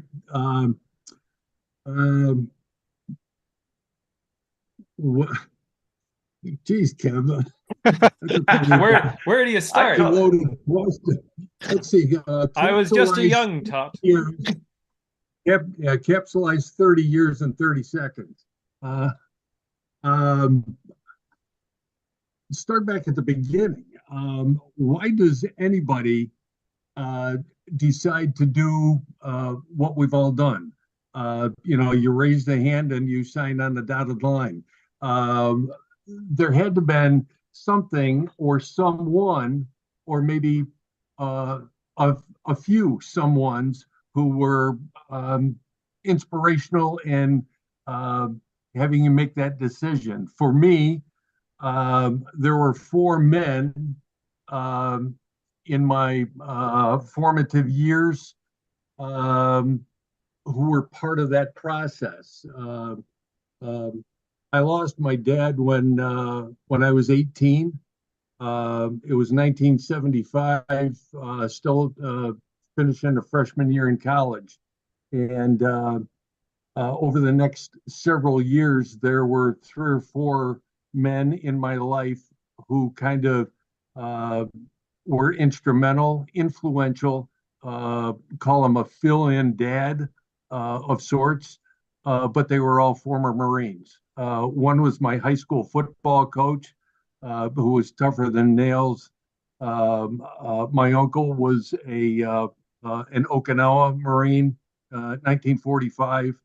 And my high school principal, who landed on the beach at Iwo Jima and walked with a limp from a machine gun round that went through his knee, and he walked with that for his entire life. Those 3 men were incredibly influential to me in some pretty tough times when I needed a real father figure, needed a guy to look up to, a leader. And I think as I went through my career, my remembrances of those men were, they were always there. They were very strong.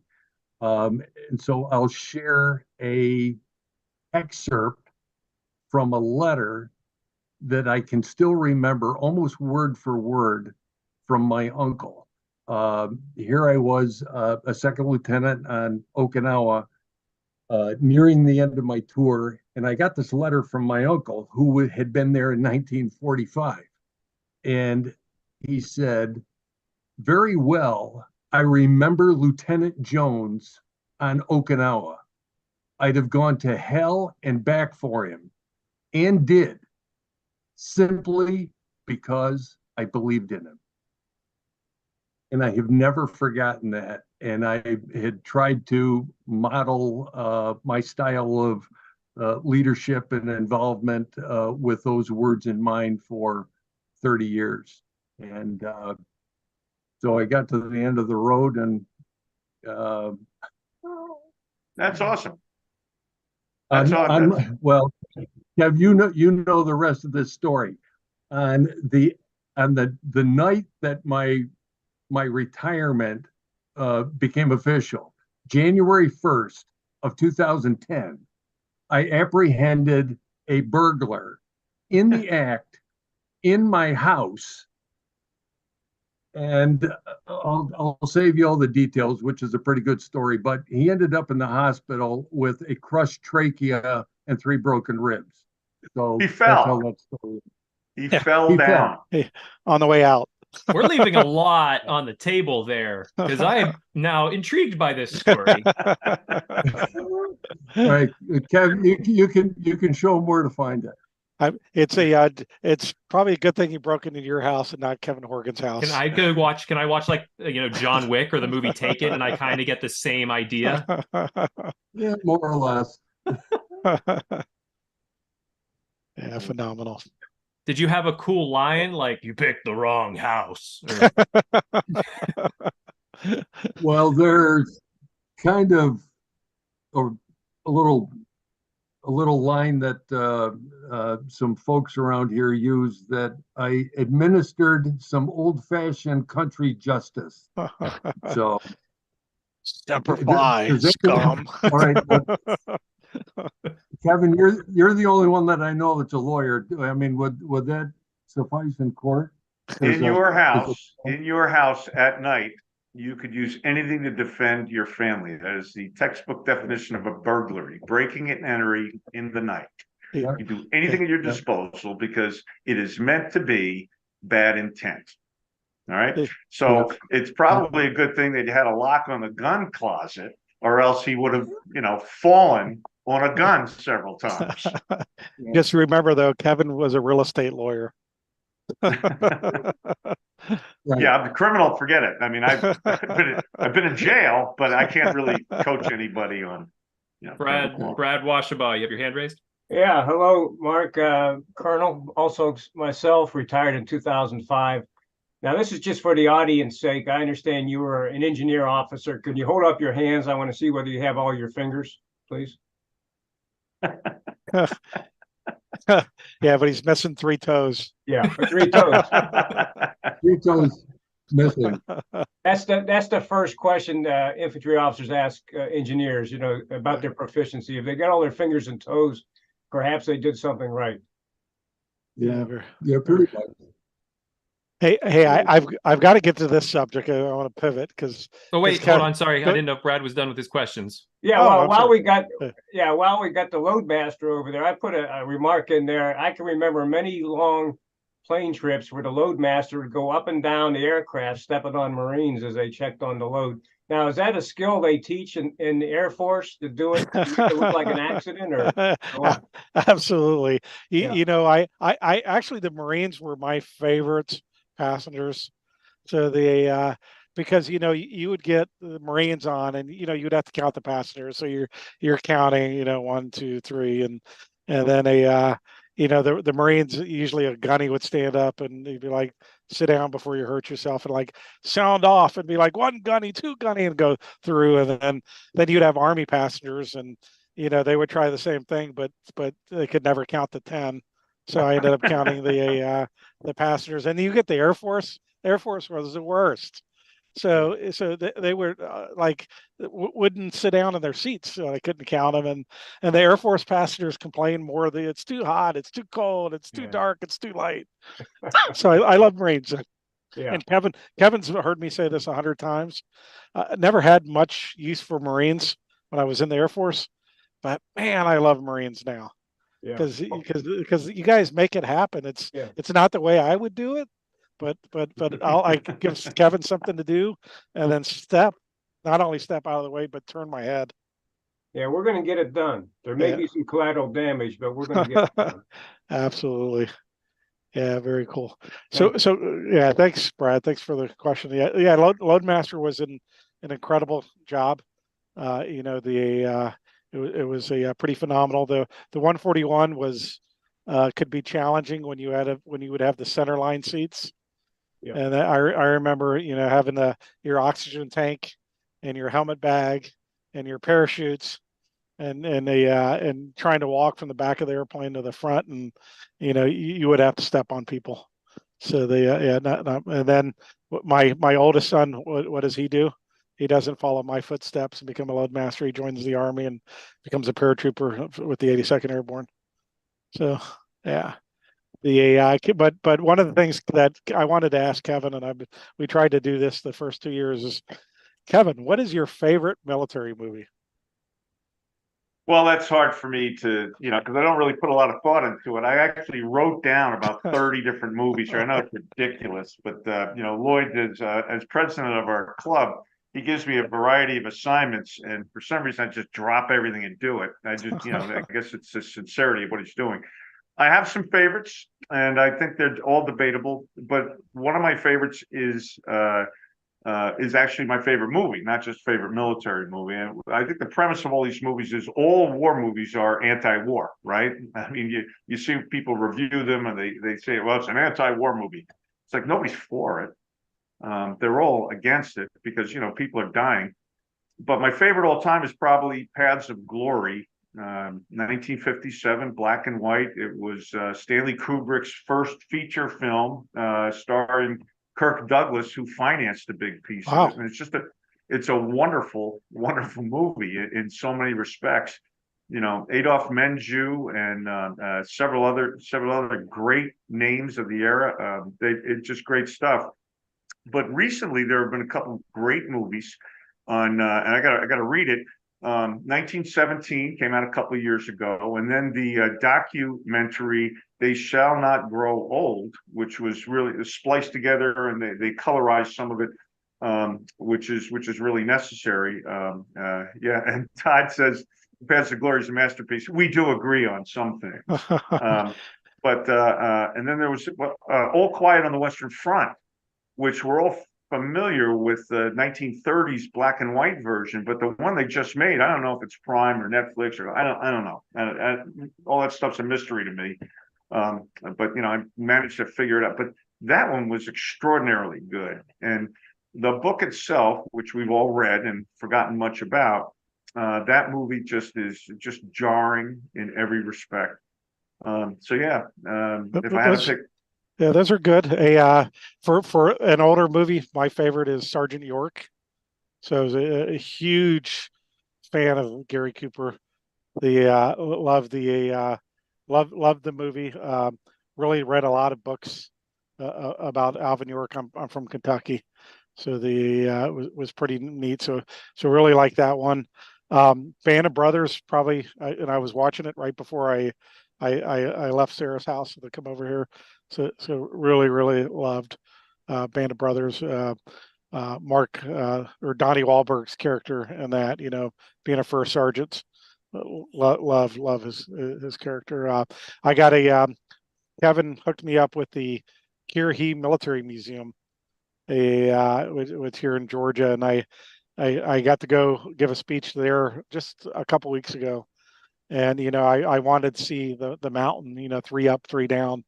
And I knew that was going to be tough. And I leave like my house at 5 o'clock in the morning. I'm driving a couple hours to get up there, and the sun's just rising as I'm coming into the town. And I look up, I'm like, holy cow, what they didn't say is it's 3 up. Right. And then 3 down. I did not expect that mountain to be as steep as it was. So yeah, very cool. What about you, Sean? you guys would make fun of me, but there are certain ones, Kevin, that you mentioned that I still need to see, and I'm in the trenches now with a newborn and a 3-year-old, so my movie watching time is next to nil. But 1917, I need to see the remake of All Quiet on the Western Front. Also, absolutely want to see. But my favorite like war films, Saving Private Ryan was sort of my generation. Just love that movie. Loved Band of Brothers. I was going to ask you what you thought of the Pacific because I haven't had a chance to watch that yet. But Band of Brothers, I have it over on the DVD shelf because it was just so phenomenal. And then Black Hawk Down, I thought was excellent. And it's interesting because on the Scuttlebutt, the podcast that I host, we've done a couple movie review episodes where we sit down and we all get to watch, several different war movies, and we get to pick them apart and see what worked, what didn't work, what was real to life, what wasn't. But I'm liking a lot of the stuff that they are coming out for like the post, like the Generation 9/11, like the Lone Survivor and these different things. They're Hollywoodized, and I realize that. But it's what we're getting as a Hollywood version of any of these stories that are getting made into books. The more popular books that are getting published about this war that they're turning into films. But I need to go back and watch. I even need to go back and honestly watch like Platoon, which I've only seen bits of, and know the famous quotes from, but I've never had a chance to really sit down and absorb that movie. And I will take Paths of Glory with me because for high praise from Kevin and Todd, that's certainly one I have to go back and check out. I was thinking like there should be a movie theater that just presents war movies. Like, why not? There's so many of them. Let's do it. So I actually didn't like 1917. It was pretty dark and heavy, but one I really liked, and it was very Hollywood. The script probably wasn't great, but the acting was phenomenal. Was Heartbreak Ridge. And that's a great movie. Yeah, Clint Eastwood. It's a comedy, really. When you get down to it, it's a comedy. Dunkirk was, I thought, very intense. Not funny. Dunkirk's not funny. Dunkirk was intense. So there's they're finally releasing the Air Force version of Band of Brothers. Is coming out next year. It's been delayed for about a decade, and they've changed the name a couple times. But yeah, look for that. I'm going to see if I can pull up the name. This one is kind of they renamed it. Oh, here it is. It's Kajaki, but they renamed it when they brought it to the States, called Kilo 2 Bravo. That was one of the movies we watched for the Scuttlebutt. Kilo 2 Bravo. Kilo 2 British Afghanistan war movie. It's about a unit that got mired in a minefield. Oh yeah, that's super intense. Super intense. The true story of what those guys went through was pretty harrowing. But Kilo 2 Bravo was excellent. The Spielberg one coming out about the Air Force is they've renamed it. It's going to be called Masters of the Air. Oh, I have a big news on that. That our own, is Glenn with us? I noticed. Yes, Glenn. Wait, not yet. Can we say anything about it yet, Glenn? He's like, it comes out January 23rd. Awesome. On Apple. Yeah. And it's named after Don Miller's really well-written book, Masters of the Air. I didn't know they'd ever changed the name at any one time, but yeah, it's been long delayed in coming out. Yeah. And we're going to run. I've just getting started on the sort of background production of it, but the Veterans Breakfast Club, is going to run a weekly program on Masters of the Air. So when the segment comes out, then 2 or 3 nights later, we're going to have a program with some 8th Air Force vets and some 8th Air Force authors of books on the 8th Air Force. So we're hoping it'll be really interesting and a lot of fun. If anybody has any connections with Tom Hanks or Spielberg, or invite them to a VBC event, yeah, that would be wonderful. I've got his number. You want it? Yeah, sure. Yeah. Bring along a blank check as well. Exactly. Yeah, right. And I should take just on the ideas of movies, because documentaries, I think, fall within this. There are some incredible documentaries out there, along with They Should Not Grow Old. But coming up in a couple hours, we will have Daria Summers on. Daria did the documentary Lioness, which was released in 2008. This chronicled the women who fought in Ramadi in Iraq prior to the combat exclusion policy being removed. She has partnered with the BBC to present the Lioness podcast, which we've been doing. We have about 8 episodes out now with several more planned. But she'll be coming on in a couple hours to talk more about Lioness. We're going to show clips from the documentary, from like the bonus reels of the documentary. You can find it on Amazon Prime. I highly recommend watching it, as it's a really amazing set of stories from these women and what they experienced fighting in Iraq. Yeah, very cool. The movie I'd contribute, I put in the chat room, that I think is the best World War II movie ever, and goes right along with Masters of the Air and the 8th Air Force, is 12 O'Clock High. Yeah, it's a good one. Yeah, it's good. Black and white, based on the book. Great story about the in effect what we now call PTSD that those men went through. I watch it every chance I get. Well, Kevin, Lloyd, I want to thank you both for bringing us the VET-Lana hour here again for the VET-A-THON. It was a pleasure having you both join us again. Yeah, thanks, Sean. I'm off to go squeeze in my tuxedo and going to the Atlanta Freedom Ball tonight, which it's the big gala we do here to support the big parade that we do here every day for Veterans Day. Fantastic. Kevin, where are you off to? I'm off to the kitchen. We have 3 of our grandchildren here, and we're going to make spaghetti. Oh, fun night. I'll be over after the ball, Kevin. Yeah. But for you, it'll be about 2 a.m. But I'll save some for you. Hey, Colonel Frampton, thank you very much for being on, sir. It's always a pleasure. Thanks, Sean. Thanks, everybody. Happy Veterans Day. Thank you, guys. You're welcome, guys, to join us anytime. Colonel Frampton, you're welcome to stick with us here as we continue on, or if you'd like to join us anytime, please come back. We'd love to have you. As we continue on here with our VET-A-THON going into the 4 o'clock hour, we're going to be welcoming back FedEx and FedEx's employees, veterans, all.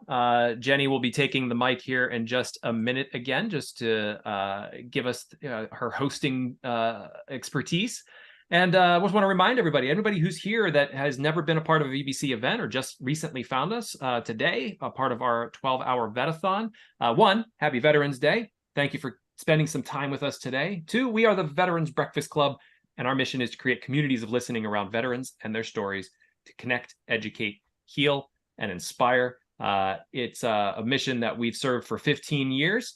And are proud to do so, proud to offer this wonderful platform to hear veteran stories. And this is the 3rd year that we've produced the VET-A-THON. I'm going to go ahead and share my screen here, just to give sort of our background. This is the VET-A-THON. We want to thank FedEx for supporting the VET-A-THON several years running now. Thank you so much for the support from FedEx.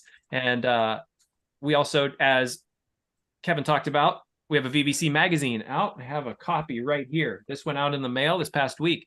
If you don't get one of these, it's free. We send it out quarterly. All we need is your address.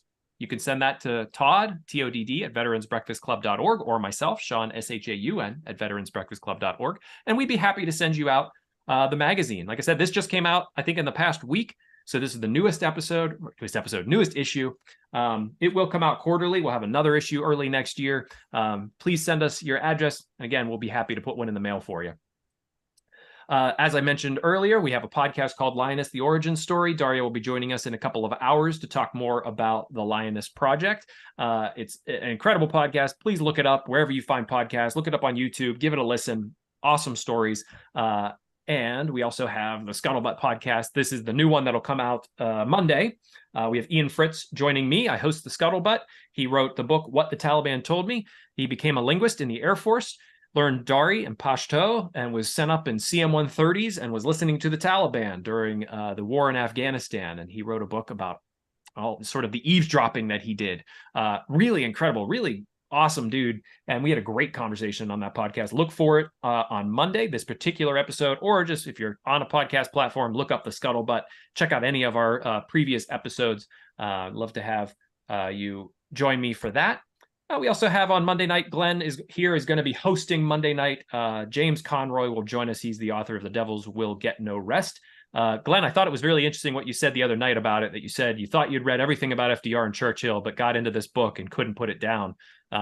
Is that, you want to give us a preview? Oh, sure. Yeah. What's fascinating, when I first read it, it's advertised as the first book that is a standalone book on the Casablanca Conference, which occurred in January 1943 in Casablanca, in Morocco. And I thought, that can't be. So I went and checked, and sure enough, there's never been one single volume written about it. There's millions of words written about it, but all as parts of other books. So it's standalone. He's a wonderful writer, great narrative style. The persona in it, the people in it, obviously the biggest names: Churchill, FDR, Marshall, Brooke for the British, etc. And it's really the story is how the British and Americans came to set the strategy for World War II in the world, really, including the Pacific. Because up until that date, there really was no well thought out strategy. Mm-hmm. So it's very well done. And he's a wonderful writer. Yeah, that's our Monday night happy hour program. That is our bread and butter. That come on, join us any Monday night, 7 p.m. Just use this Zoom link, pop right into the room, and you're going to hear military stories, military history, authors, historians, anything and everything, all ages, all eras. Non-veterans are encouraged to join us, such as myself, just to hear the stories, help bridge that military-civilian divide. It is a fantastic, and I will say this, even if it wasn't working for VBC, it is a fantastic program every single Monday. You're going to learn something. You're going to be inspired. And it's I can't say enough good things about it. So please join us any Monday night that you're available. Check out our website, veteransbreakfastclub.org. There you can view all of our past events. You can check out our upcoming online schedule, our upcoming in-person breakfast schedule if you're ever in Pittsburgh, or if you live here and haven't been to one. Those are our live programs. Those are a lot of fun as well. Hear live stories right in the room. You can sign up to be a member. It's only $36 per year. It just helps us, as we say, keep the lights on. But it always goes towards our wonderful program that we offer each week, week in, week out. As for now, going into the 4 o'clock hour, Jenny, welcome back. Thank you so much again for taking the mic.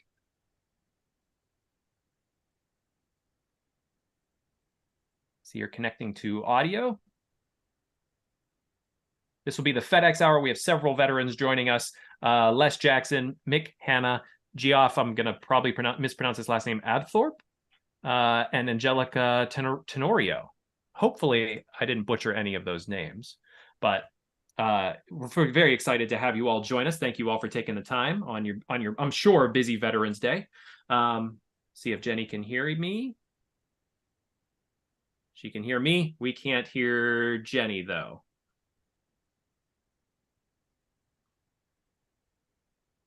That's okay. Not a problem. And we also have Chantal joining us again. Hey there. Good afternoon, everyone. Jenny and I were chatting back and forth a little bit. Think she's lost some audio, so we'll give her some time to catch up. Again, excited to be with this group again for our second hour. So thank you for joining FedEx. Thank you for joining our Canadian and our U.S. Employee Resource Group, which is our VETSNet group. And we actually have a couple of stories that we would like to share. So thank you again for being here. And I believe our first on the list is Mr. Les Jackson. Les? We have Les here. I'll go ahead and ask Les to unmute.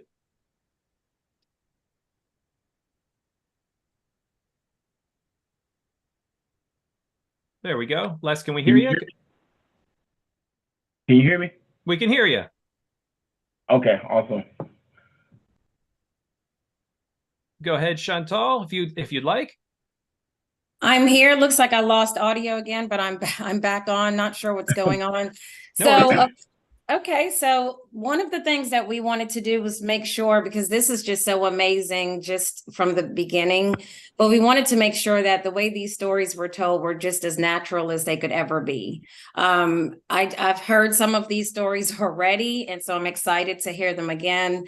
But just depending on how our participants feel today, we can either ask questions or we could actually just allow you to recap stories that you would like to share. So Les, I'm not sure what the plan was between you and Jenny, so you're going to have to help me. But did we have posed questions, or would you just like to narrate, and then we can kind of pick off of some good, or even some things that we have questions on? We can go that route as well. What are you feeling like today? It was kind of a hybrid of both, but like I said, I can kind of go through the questions and give like my background and experiences in the Army. And then like I said, if anybody have any questions, feel free to ask. Okay, and I know that I already have an additional question, so I'm going to hold that at the end, because that question is really based on a perspective from a non-vet, but an ally, an ex-spouse, etc., however you want to call it. But I'll let you go ahead and start off, Les. Thank you. And I think we have Jenny's audio back. Jenny, can you give me a hello? Hey, can you hear me? There you go. All right, great, Jenny. Thank you so much. And we'll go to Les. Les, thank you so much. All right.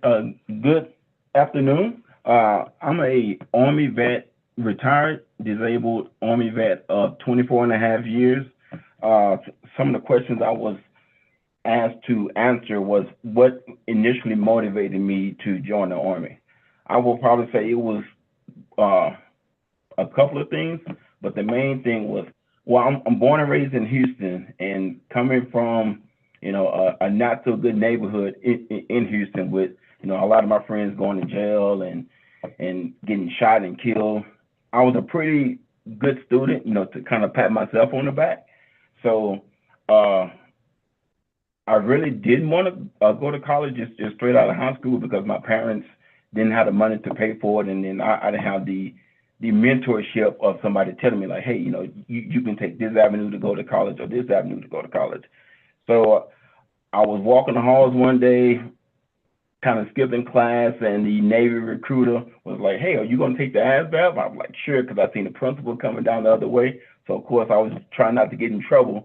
So I took the ASVAB, scored pretty high on it.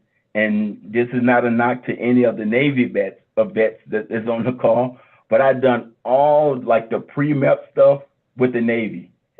And I still don't know why today I joined the Army. But, you know, 24 and a half years later, I'm in the Army, right? You know, and then like I said, the Army recruiter was talking to me about college and all this stuff. And I was like, okay, yeah, you know, whatever. I'm just trying to get from out of Houston. So I left for basic training in AIT. I went to Fort Sill. Don't want to talk about that craziness that happened at Fort Sill, Oklahoma. So yeah, that happened.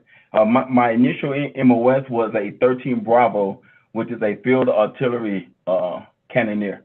I loved it when we was out in the field. And then for like I said, for all of the Army vets on the call, you know that if you have a job to what you mainly do out in the field, I'm for sure you love it. You know, your tankers, your infantry, your artillery, you love it. But being back in garrison, I hated it because they had us do like all the stuff that the people that in garrison didn't want to do.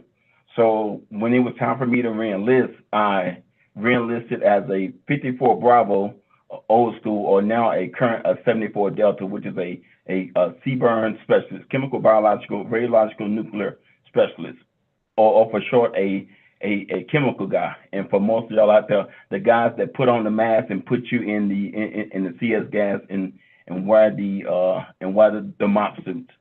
Absolutely loved it. Absolutely loved it. Because I was from being an artillery guy, you can only go to like certain duty stations. But as a chemical guy, I went all over the world. I mean, and I was actually stationed, like one of my best stations was being stationed at Aberdeen Proving Ground in Maryland. It was me and 4 other green suiters in this whole organization of about probably like 150 civilians. And it opened my eyes to the whole concept of the military service and not just the Army, because before then I've only mainly dealt with Army guys and a few Air Force guys, within my MOS, but actually going to Aberdeen Proving Ground and dealing with the civilian side of the military or of the Department of Defense, it opened my eyes to how great and wonderful we are as a country. What rank was I the most proud of earning and why? I would say two. I would say initially earning E5 sergeant, because I was a 13 Bravo at the time, and I thought I was a pretty good soldier, pretty high speed soldier. So I would always get passed up for the waivers, even though I volunteered for everything. And I mean, even though my buddies told me not to volunteer, but as they say, after my first year, I drank the Kool-Aid. I was all in on the Army. I knew I was going to stay for 20 plus years. So I was trying to get promoted, but never got promoted on a waiver. And I remember I had a corporal to tell me, like, hey, once you make specialist from E5 to E6, it's all on you. And I took that to heart, because in the Army, when you get promoted to E5 and E6, of course you have to go to a promotion board, but you also have to do certain things on your own to get promotion points. And the promotion point list comes out. So let's say, for example, it's 750 points. The only person that can hold you back from getting those 750 points is you. So once I became a specialist, I was bugging my section chief, because I was an artillery. I was bugging like, hey, what do I need to do to actually go to the board? After 3 or 4 months of bugging him, he finally told me, and I was already going to college, so I had the college credits already. So once I became promotable, once the list came out, I became a E5 sergeant, and then later in my career, becoming a first sergeant. It's kind of hard to explain the clout, the respect of becoming a first sergeant, because I mean, I went from E5 to E7. Of course, I was NCO. I was all hoo rah rah rah. But actually becoming a first sergeant or a top, just walking around with that diamond on my chest. Of course, I was held to a higher standard in everybody's eyes, from the soldiers, from the officers, and especially from the civilians. Because I mean, I kind of heard y'all talking about movies earlier. Most movies highlight Top, Gunny, or that first sergeant, and I was that guy. All right, I mean, I was that guy, and I took great pleasure in doing it. I mean, I could walk into an organization and say, "Hey, I'm here to take care of my soldier." They would allow me to skip, the line and actually go forward, and I was able to take care of so many soldiers, and not just mine. And like that, I took that as a great honor and a privilege. Tell me about some of the special people that I met. I actually wrote down 3. The first one is this guy named Ryan Scott.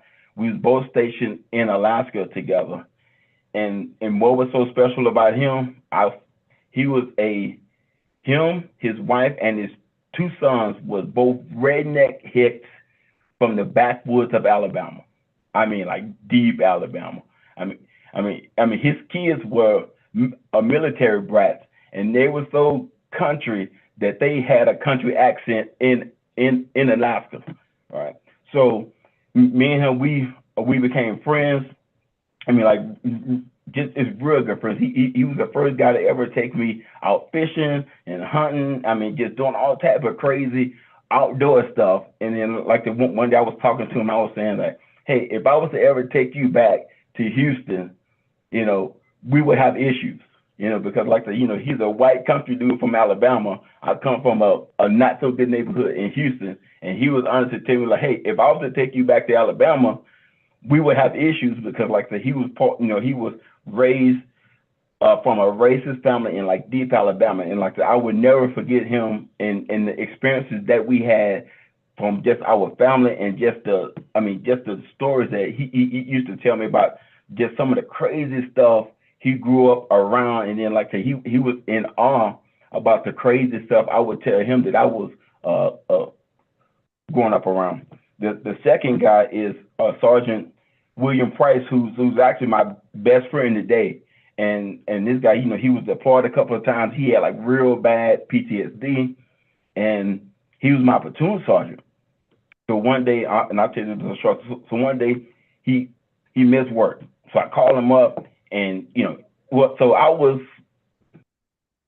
had like 8-9 years in the Army. Just like I said, after I became E5, I fast tracked to become a first sergeant. So I had like I was a first sergeant like 8-9 years in the Army, and this guy was an E5 sergeant with 18 years in the Army. So therefore he missed formation. I called him up, and he just give me the business. I mean, he was telling me like, "Hey, I got boots older than you." I mean, he's using every cuss word known to man, telling me if I come by his house, you know, just all the crazy stuff he's gonna do to me, right? And at the time, I didn't know that he had PTSD. You know, I knew he had issues like most people in the service have issues, but I didn't know that he had PTSD that bad. So I'm like, you know, dude, you don't know who I am. So I go by his house.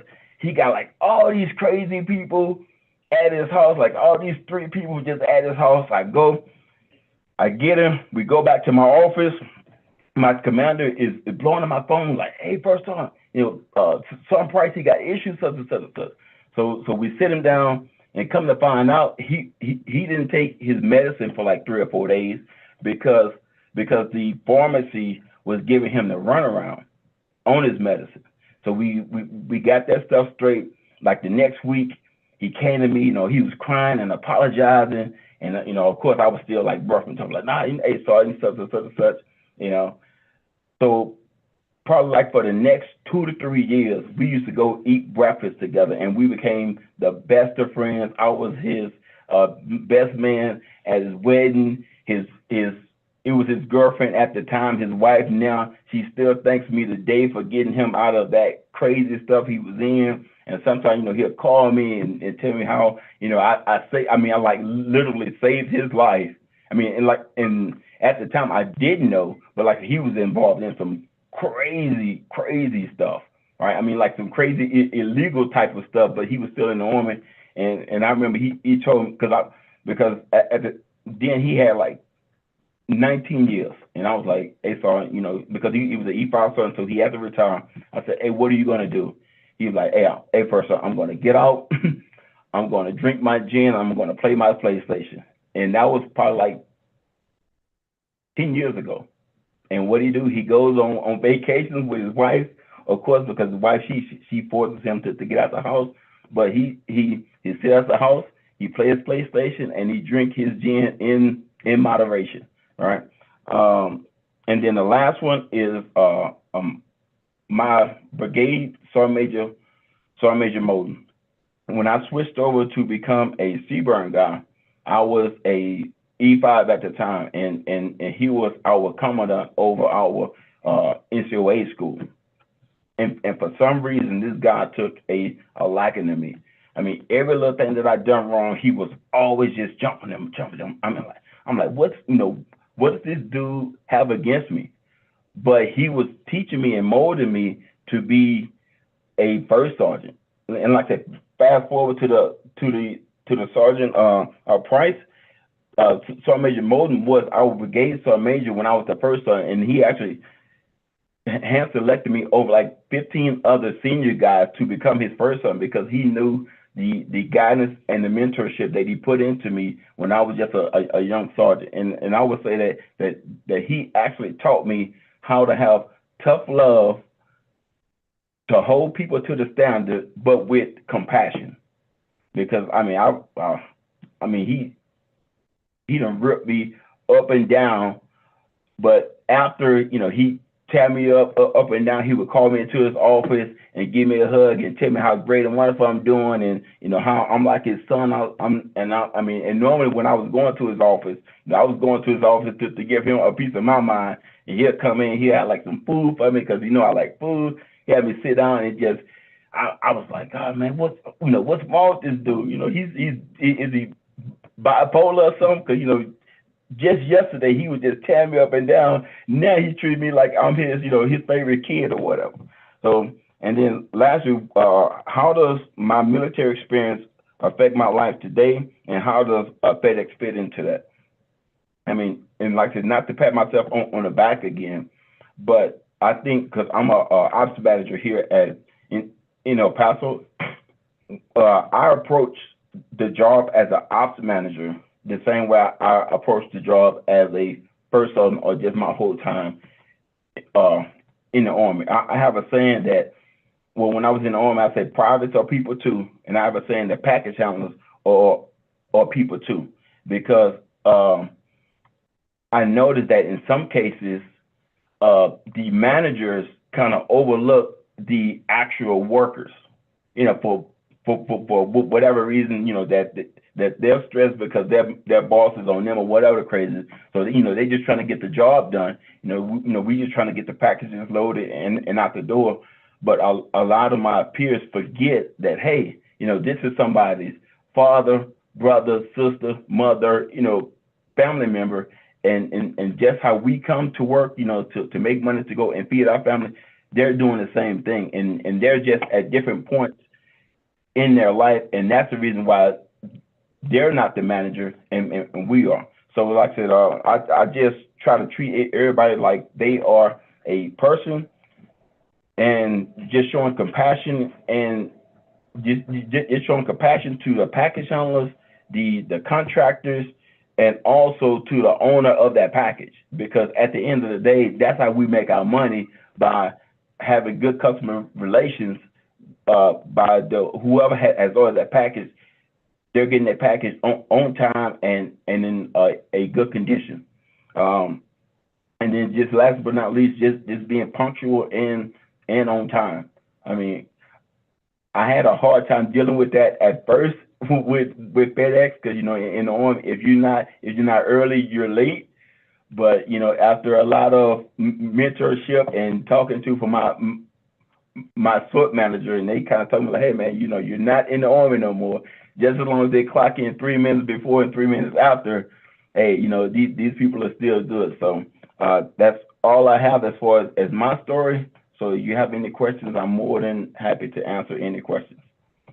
Well, Les, I think you did a great job answering pretty much what I was going to be asking you. So thank you so much for sharing that. I love how you shared what the one person who really meant a lot to you, and then how you were able to take those principles and now just use it in the job that you're doing today. So thank you so much. Now we're going to move on to Mick Hanna. He is actually really glad to have him join us today. He is from FedEx Custom Critical. So different operating company than us, but we're glad to partner because we have veterans all over. So Mick, if you would just go ahead and introduce yourself. I believe you're a supervisor. You could let us know what you did, and then just branch of the military, and how long you served. Hi, folks. I was in the Australian Army for a bit under 25 years, and spent virtually the whole time as an armoured cavalry commander. Did a couple of deployments to, well, let's go back to the start. I graduated from the Royal Military College in 1989 in Australia, went to Armour, selected cavalry, and then spent the next few years figuring out what that all meant. The first question, I guess, was what motivated me to join the military, and that was certainly my father. He referred to me after I finished high school as an unguided missile. I didn't know where I was going, but I was going really fast. And so he kind of nudged me towards the military, and I dipped my toe in the water by joining the Army Reserve in Australia, and did that did officer selection for 12 months or so, and liked it so much that my father sent me an advertisement out of the newspaper in the post with a application form for the Royal Military College, and said, have a go at this, you mug. So I filled out the form and did all the testing and managed to get through all that. And it certainly turned me from a knucklehead to a grown man pretty fast. So I spent all of my career in cavalry, and the majority of it in units. I had a couple of deployments. I went to Somalia in 1993 as part of Restore Hope. As a young man, that was certainly an eye-opening experience, akin to Mad Max, really. It was like nothing I'd ever seen before. And then I did a deployment, peacekeeping deployment with the UN to East Timor in 2000. And then I was fortunate enough to get a couple of gigs instructing in the US. So on exchange, I instructed at Fort Knox at the school, or the Armour Centre, on the Captain's Career Course, which was a really fantastic job. Great, fun, rewarding, fulfilling job, teaching young professionals how to be better at it. And teaching people who want to learn is a privilege. It's brilliant. So I always enjoyed being able to give people the nuggets that had been given to me. And so I liked it so much, I later applied and got accepted to instruct at the US Army Commander General Staff College at Fort Leavenworth as a colonel. And again, that was an incredibly fulfilling, crazy, challenging job. That curriculum, I thought was going to break me when I first saw it. Certainly familiar with American doctrine, but understanding it to a point where you can teach it is a whole different kettle of fish. So yeah, that was a challenge, but again, I loved it because teaching professionals is a great thing to do. And while I was there in Leavenworth, I met my wife, who's from rural Ohio, and here I am, ta-da, in FedEx in rural Ohio. So it's certainly been an adventure.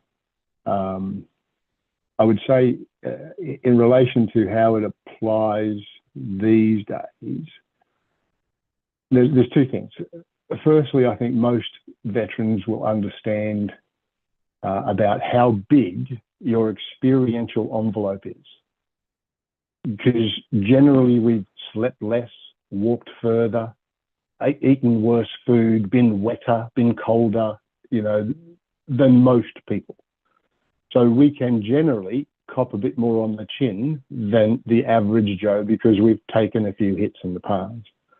The other thing I think we bring to FedEx writ large is I'm a big proponent of servant leadership, and it is a thing that some people think is quite foreign, but I think most of us have served understand that without followers there are no leaders.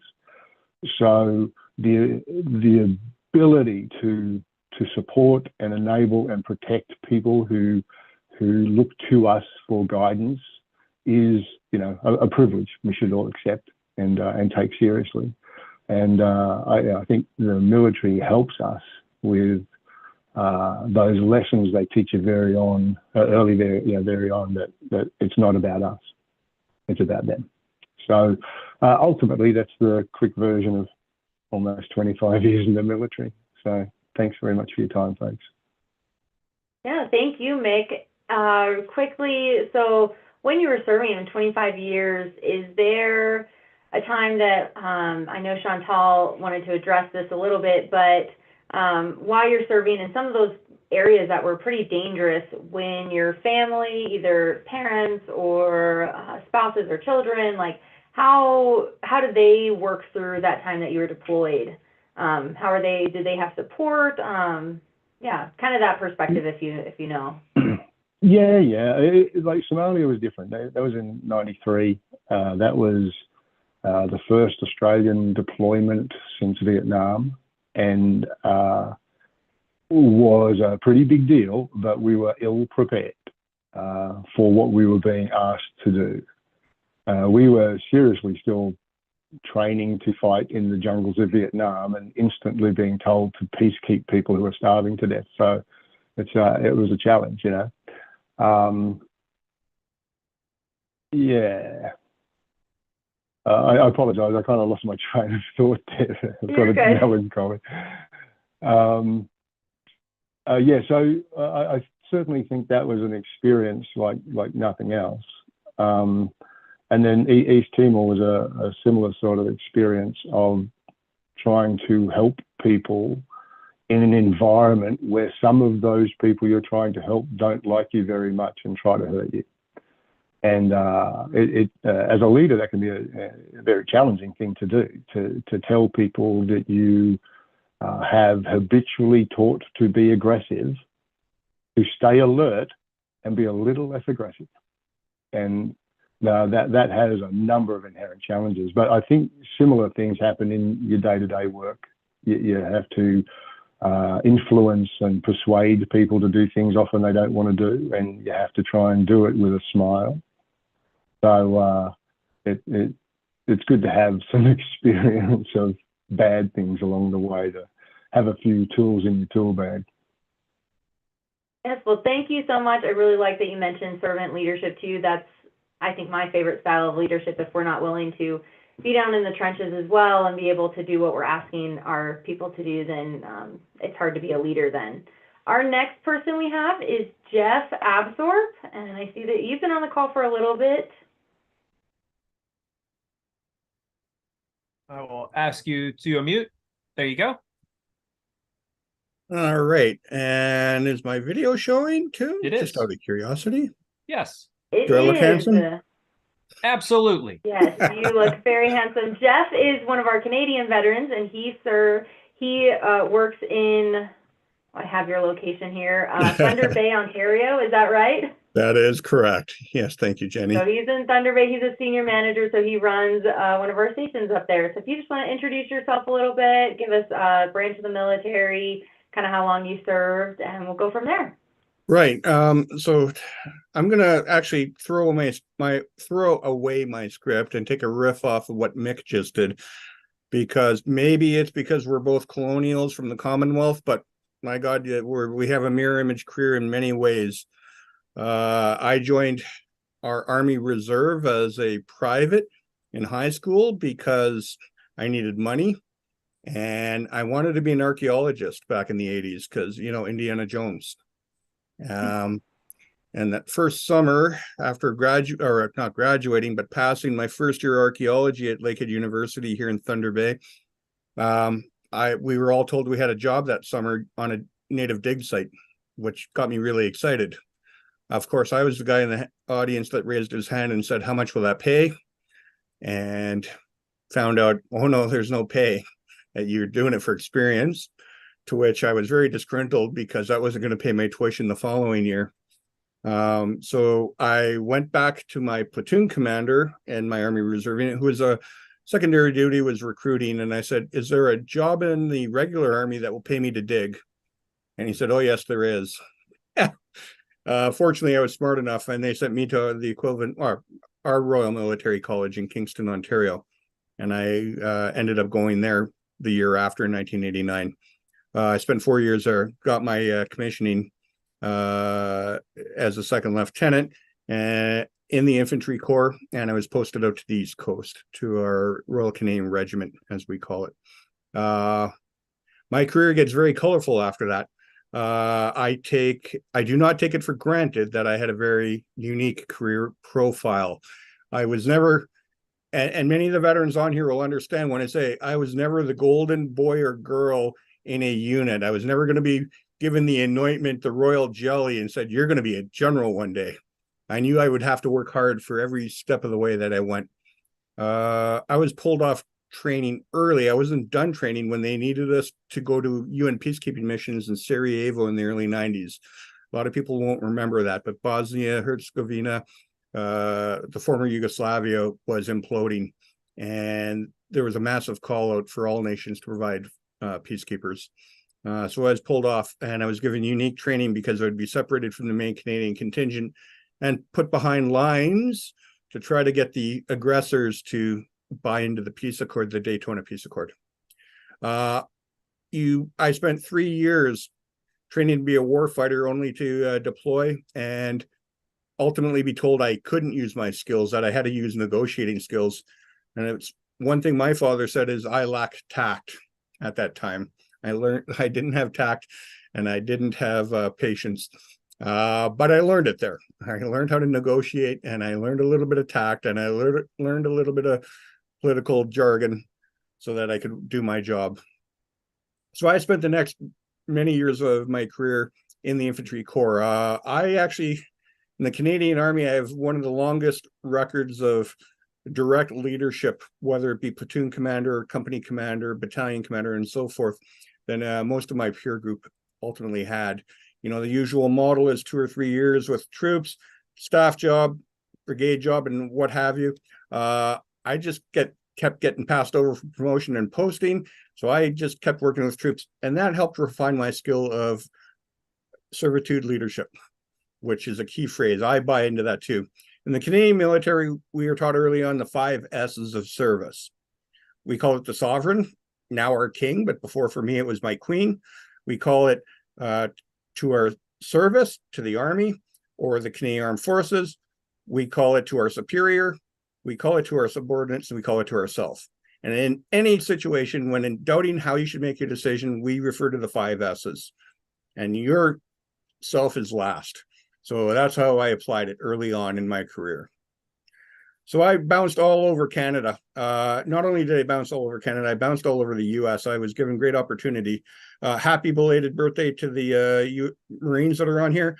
I got to do a float with the 2nd and 5th Marines, or 2-5 as I think they call them, ultimately resulting in the invasion of Newfoundland, Canada, where I got to be the aggressor and invade my own country, which was kind of cool. I also found it, for Marines don't think it's cool when you drive a 14-ton vehicle off the end of a boat into the ocean and drive ashore.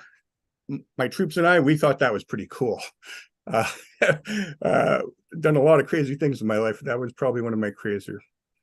Ultimately, I ended up in having to do a staff job at one point, and I bounced around infantry battalions in our brigade for a while. I thought I was washed up as a captain. I really did. In the Canadian Armed Forces, if you're not fully bilingual in French and English, your chance of going on is very limited. And I'd been working at my French, and at one point I was bilingual, but then my skills, if you don't use them, you lose them. And I was being passed up ultimately. But then this crazy thing happened called Afghanistan, and we started taking casualties, and our manning pool started to drop significantly. And at a certain point, just when I thought things couldn't look any bleaker, I was promoted to company commander and given a rifle company to take Afghanistan in 2005 assigned for training. Ultimately, I deployed with my company in 2006 to Afghanistan, to Panjshir, to Kandahar, to which I didn't realize at the time, but we would take part in the single largest battle NATO has taken part in since Korea, when we started up what we called Operation Medusa, multinational coalition force, Americans, Canadians, Dutch, British, and many more. I was one of 3 company commanders on the assault troops. An incredible tour, but we took a lot of casualties. And we learned a lot of lessons. I think Mick said it. He was training to fight in the jungles of Vietnam. We were still in peacekeeping mindset mode. We have a great, strong reputation for that. We thought we'd roll in, smile and wave, do the Canadian thing. Hey, how you doing, eh? And hand out some donuts and coffee and life would be good. No, we learned some hard lessons very early on. After Afghanistan, things got even more interesting. I volunteered to go to our National Training Center in Canada to train future combat leaders to go to Afghanistan so they wouldn't have to relearn lessons. Ultimately being sent to the National Training Center in California to train Americans that were deploying, which I found very unique and strange, but well, they accepted me based on my pedigree and my experience in Afghanistan. And training, I did a number of rotations in Fort Irwin to train Americans to deploy.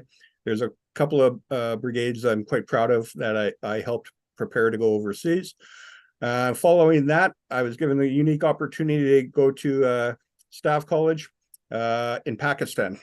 to take an exchange tour to go live in Pakistan for a year, leave my family behind, and see what I could learn from them, which was quite unique.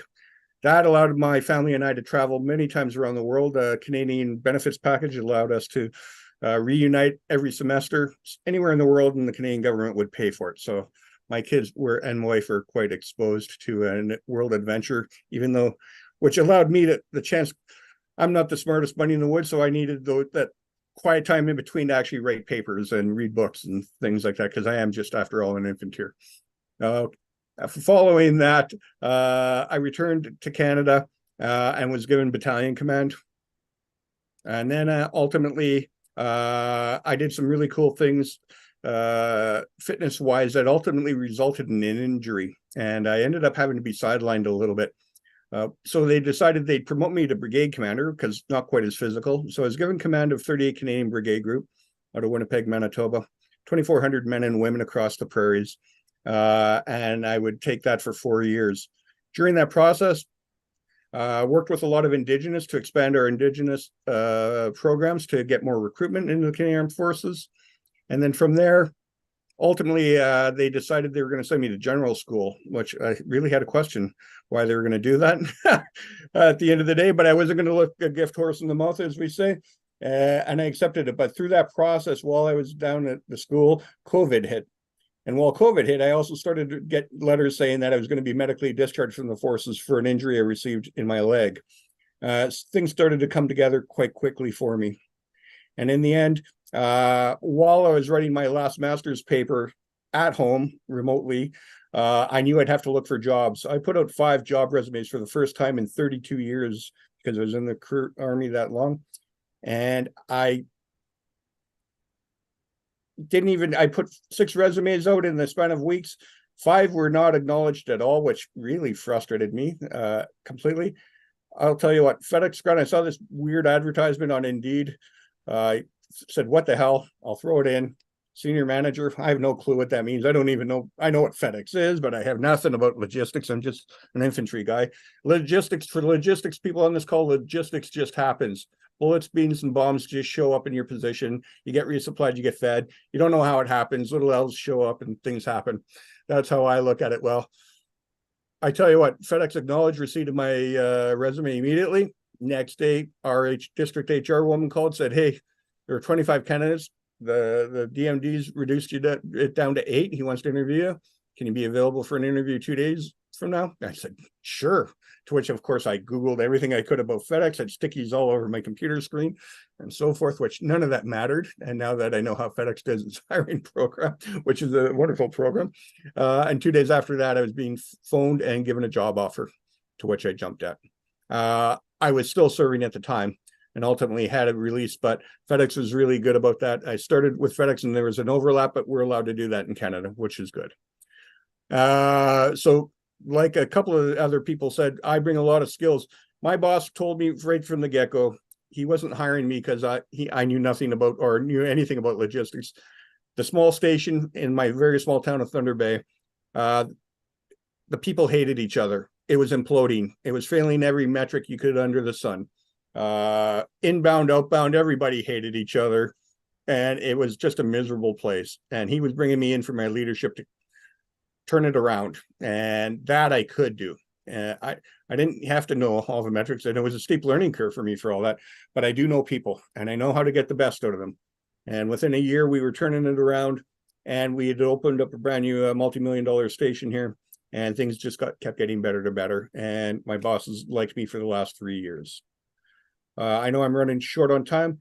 Some of the proudest moments I've had in the military, while in Afghanistan, I earned what we call the Meritorious Service Medal for my actions in combat. I'm proud of that because it's not, I didn't earn it. My soldiers earned it for me.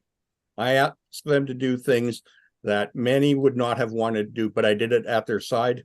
And we ultimately took objectives that nobody else could take. And at the end, not everybody gets the medal. I got the medal, but as all 165 men and women that have served under me in that particular scenario know, they all should be wearing it. And I'm proud of that. Conversely, one of the parts that's hardest for me, I'm from Thunder Bay. I joined the Army to leave Thunder Bay, like many small town people. Like I think Les at the beginning said, get out of Houston. I needed to get out of Thunder Bay. I just wanted to get out and see the world. Ultimately, the Army commanders thought it best to send me back to Thunder Bay to clean up a garrison here for leadership, the Army Reserve Garrison that I started in as a private, send them back as a colonel and clean it up. But before that, in between that, when you're in a unit, you always look for people from your hometown. And so when I took command of my rifle company to go to Afghanistan, I always looked for anybody that may possibly be from this very isolated community of Thunder Bay. And I had one kid, one private, Josh Kluge, gave up being a paramedic to join the Army and wanted to go fight. Handsome young man, smart, fit, everything. Got blown up by an IED while in Afghanistan with me. Today I visited his grave. I visited his grave on the day he was killed. It's just coincidence that it's the same town. He's actually buried 2 plots over from my dad. Small world here in Thunder Bay. So that's the dark side of it. There's one other aspect I just want to touch on before I close off.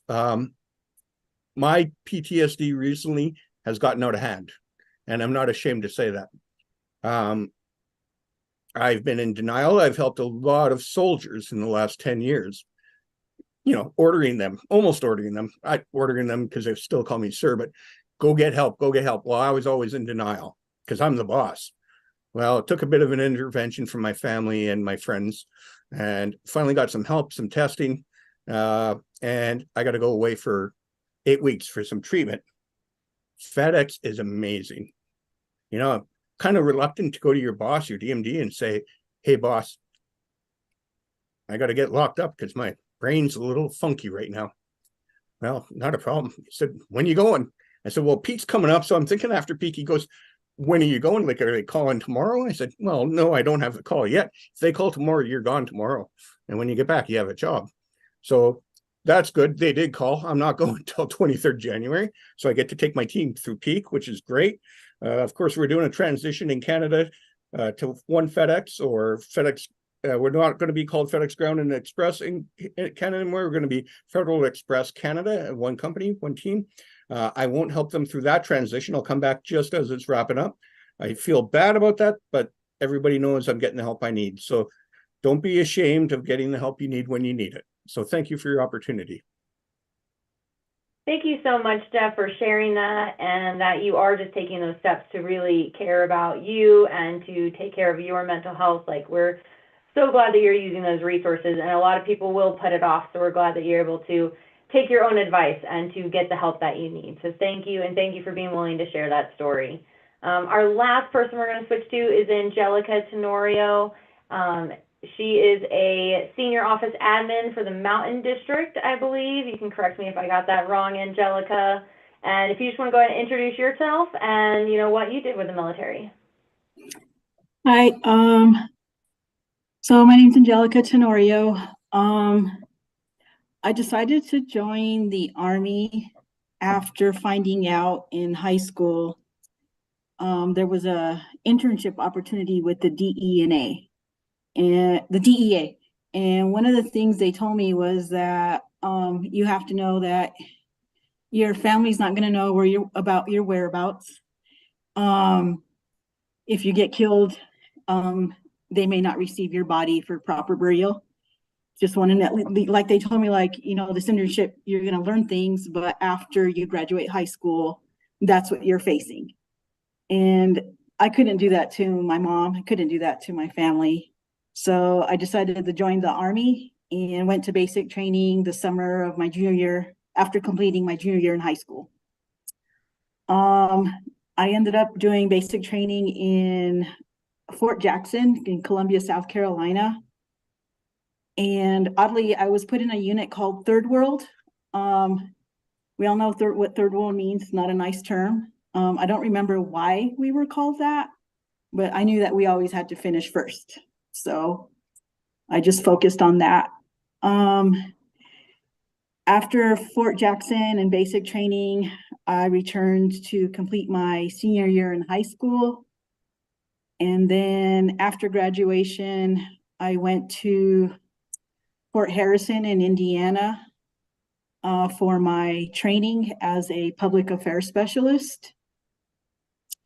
I chose that MOS because I was really shy, so I knew I would have to be out of my comfort zone to interview people. And I could be heard through my writing, if that makes any sense.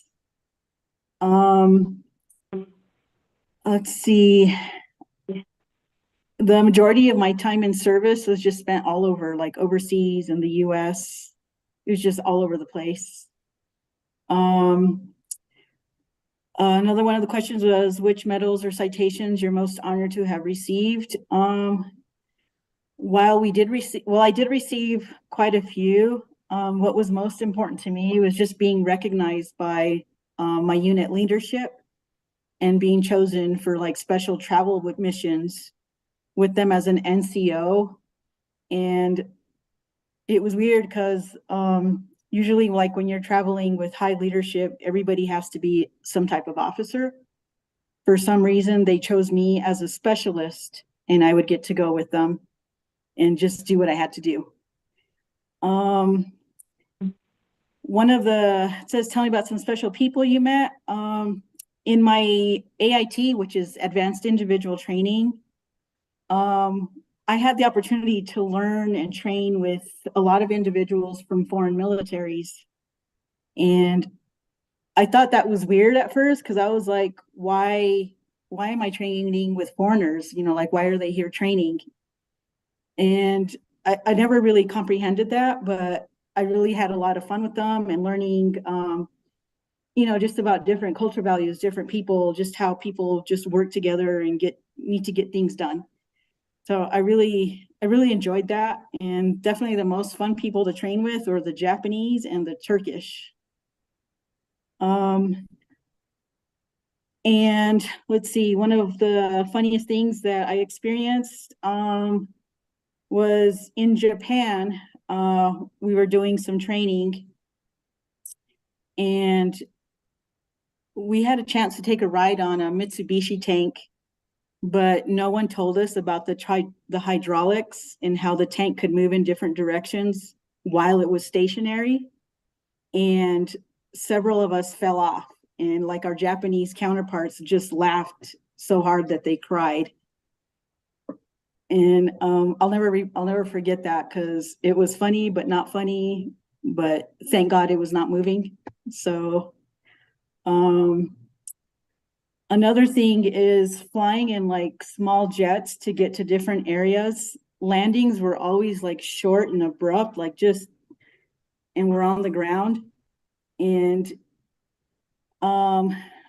the first time that it happened, I was really, I lost my cookies in front of a general, and that was not, it was funny, but it was kind of embarrassing. So I just always remembered like to not eat before traveling because I knew it was going to happen. So I just had to be careful. And let's see, one of the, how my military experience affects my life today, and how does FedEx fit? So my experience affected my life in that I had opportunities to learn and work with many people from all walks of life and from different countries. And so I found like in America, it's really hard, and some people may disagree with me, but it's really hard. Like a lot of people view Americans as ugly Americans. But once people got to know you and like that you're human, that you're not this person or this negative person that, you know, I don't know how to explain it, but once people figured out like you're just a normal human being, that just really helped me like deal with like the adversity that in our life that we face either here or in abroad. It just really made me like stronger mentally. And I bring that like to FedEx because we work with people from all works of life, from different age groups. I mean, you could be working with somebody who was a lawyer and who's now a coordinator. It's just you're working with so many different types of people. And my experiences in the military and abroad just helped me like be able to relate and get the job done regardless of where they're coming from, or, you know, it's just really hard to explain, but it just helps me. Like, I mean, I bet you I know everybody in the military knows that we've had to be resourceful with things that we had or didn't have. We just had to be resourceful and get the job done.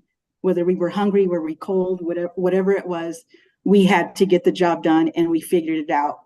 And that's what I bring to FedEx. And it's just really helped me, because a lot of times coming into my position, I've only been with FedEx for 2 years, and 1 year has been with the Mountain District. And I've been told to, I need this done, I need this report, I need that. And I just had to figure out how to do it, because I don't want to bog anybody down. I just figure out how to do it. And that's because of like what the FedEx, the internet website, you can search. There's people that you can call and they'll help you. I mean, I've called a lot of people for help and no one's ever turned me down. And I just figure stuff out and, you know, ultimately get the job done for our customers, and getting that package, which is ultimately the most important thing, is to get that package to the customer. So I know my stuff's a little bit brief, but that's what being in the military and bringing it into FedEx is, just that resourcefulness, the work ethic, and just completing tasks above and beyond. Yeah, Angelica, thank you so much. And you touched on something too, of just seeing the person behind what everybody just sees at first. And I really like that you talked about that, because I think society in general, whether it's Americans or other societies, that we all just need to recognize the humanness of everyone. So thank you. And Sean, that's all we got. So I'm going to pass it off to you. Jenny, thank you again. Exceptional, really wonderful stories over the last hour, and then really wonderful stories over the last several hours here with VET-A-THON as we continue on. I was so excited to, and there's our World War II veteran who's joining the room. He's going to be joining Glenn, who hosts the next hour. Jenny, I just want to again give you a round of applause. Thank you so much for being a part of this. Les, Mick, Angelica, Jeff, a pleasure that you were all able to join us, spend some time with us. It was an honor to hear your stories today. And again, an honor to have FedEx be a part of this. Thank you so much for supporting the VET-A-THON and being here. Chantal, great communicating with you. Thank you for navigating all this and getting it all together. We just really appreciate the support. Yes, thank you. Of course. Thank you again to everyone. Thank you to our FedEx folks, those that are not FedEx, and we are so excited. We're going to stay and listen to a lot more. Have a good day, everyone. Happy Veterans and Remembrance Day. Thank you so much. Yeah, we're having veterans on. We went global, Todd. We're global. We're just bringing everybody on, everybody into the room. It's such a pleasure. We're gonna have a couple 100-plus-year-olds joining us in the next couple of hours. Todd's going to be taking over the hosting duties here at the 5 o'clock hour. But again, we are the VBC, Veterans Breakfast Club. You can check us out at www.veteransbreakfastclub.org. Our mission is to create communities of listening around veterans and their stories to connect, educate, heal, and inspire, certainly serving that mission today and always. We have a VBC magazine. If you don't get it, it's because we don't have your address. Please go to our website. You can sign up for it. We're happy to send you out a copy. Things are going very well. Also, Brad, I just wanted to highlight the fact that you're now on your 6th hat. Yeah, 6th hat here. Which one? I have to keep running up and down the stairs to fetch another hat, so I may have to recycle some as we get closer to 11 o'clock tonight. I don't know. This is challenging. My wife is scratching her head saying, "You're nuts." Please take a couple of hers. Bring a couple of hers into the room. You're a marathon runner. Those stairs are nothing to you. Yeah, that's the Marine Corps marathon cap I got on right now. So I can find some more things. But she says, "Is anybody noticing?" I say, "I think so." Thanks for pointing it out. I'm engrossed in what next we're going to see. Todd, it's good to see you. Did you catch a nap? I did not catch a nap. I probably should have caught a nap, but I didn't. But thank you so much for hosting these past couple hours, Sean. This is so, I forget how wonderful these conversations are, especially to have on Veterans Day. So this is, and we have another great one. I was listening here as I was doing some other things. What stories from FedEx Ground? Yeah. Oh my gosh. Amazing. And our slogan is every veteran has a story. And man, is that true. Man, is that true. All right, and we have quite a story coming up today, right now in this 5 o'clock hour. We have Glenn Flickinger, our board member and host of Greatest Generation Live. He is hosting a wonderful conversation with Julian Moses, a World War II veteran who served on submarines. Hard for me to imagine what that must have been like. Glenn, thank you for hosting this hour. Thank you. It's a pleasure to be here. I've been listening on and off during the day, and a lot of great stories, and I'm happy to be able to host this hour and contribute to the effort here, and then another hour later tonight at 8 o'clock. So I think a special one at 8 o'clock, just a shout out to everybody to stay on, because we're going to be talking about Ernie Pyle, which brings in Todd's favorite World War II character, Bill Mauldin, because the two really kind of played the same role, just in different formats, I guess is how you'd say it. So that should be. And Pyle discovered Mauldin. Yes. They had a very close personal relationship. Yeah. So that'll be interesting. So at this hour, we have Julian Moses on with us, who is a World War II veteran, 98 years old. Now, let's see if he's actually on the podcast here. Now, it could be a Harrison, is his grandson, who I think is helping him with the link. Let's hope, do we see him? Hi, yeah, he should be right here. There we go. Thank you. Hello, Julian. Good to see you again. I'm happy I'm here. We're happy to have you here. Honored to have you here. Thank you. Shout out to Harrison, who I saw just left the room. He's been very kind in helping arrange all this and sending me some photos of you when you were just a couple years younger than you are now. A couple of years. Wow. Julian, how old are you? I'll be 99 January 24th, 1925. Okay. Wow. You're looking pretty good for 99, Julian. I'm not 99 yet. I'm closer to 99. Soon to be 99, right? I guess in some, what is it? My daughter always reminded me, in South Korea, they count your first year of verse as one. Yes. You're always one. Yeah. So I don't like that personally, now that I've gotten into my Well, the Chinese have the same thing. Yeah. And where are you from? Where are you sitting there, Julian? New Jersey, I think, right? No. I'm a Manhattan person now. I was Jersey. When my wife passed away, I sold my house and moved to the city to be closer to my family. Okay. But did you grow up in New Jersey? No, Brooklyn. Okay. So tell us a little bit about your early life in Brooklyn. Your family. I was a middle-class kid with no worries. My father made a good living, and my mom was a housewife, and my kid brother it didn't bother me that much because it was a 6-year span between us. And I had a nice dog named Pal, and I went to Midwood High School, and originally I went to Tilden, and then they built Midwood High School, and that's when I went. And then when I graduated high school, 10 days later, I was a Navy person. Yeah. Uncle Sam came a-calling real quick. Yeah, he tapped me on the shoulder and he went, yeah. And I never could understand why my parents were so upset. Everybody, it was happening to everybody at that point, right? Yeah, yes, it was. It was universal, yes.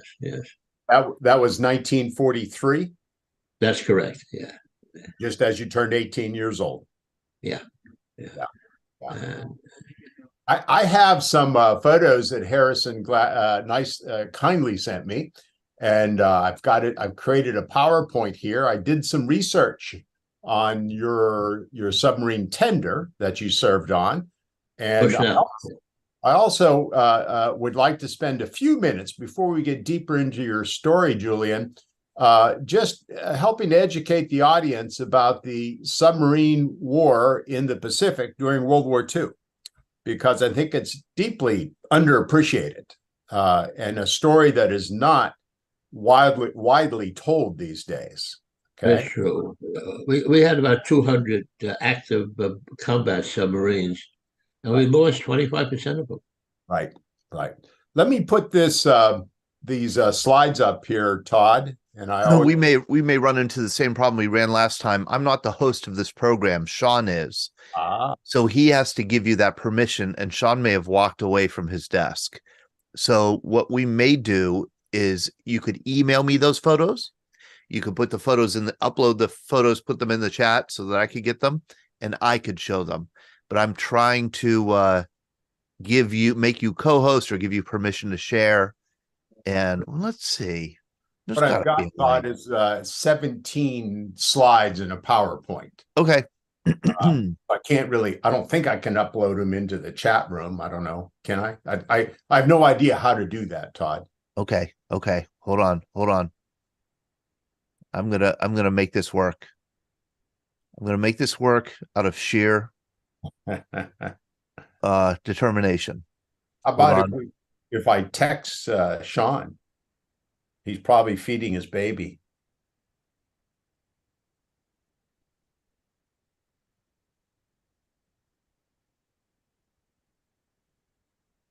Okay, hold on.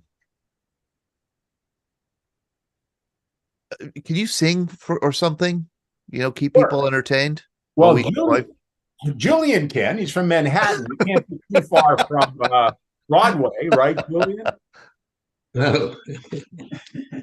Well, while you're doing that, let me give some statistics on the submarine war in the Pacific. Okay, I did some research, did some reading, and this is one aspect of World War II I am not deeply educated on. It's not something I've read as deeply and widely as I have in other aspects of the war, which sort of speaks to, again, I think it's underappreciated part of the war. Well, it was always called the silent service.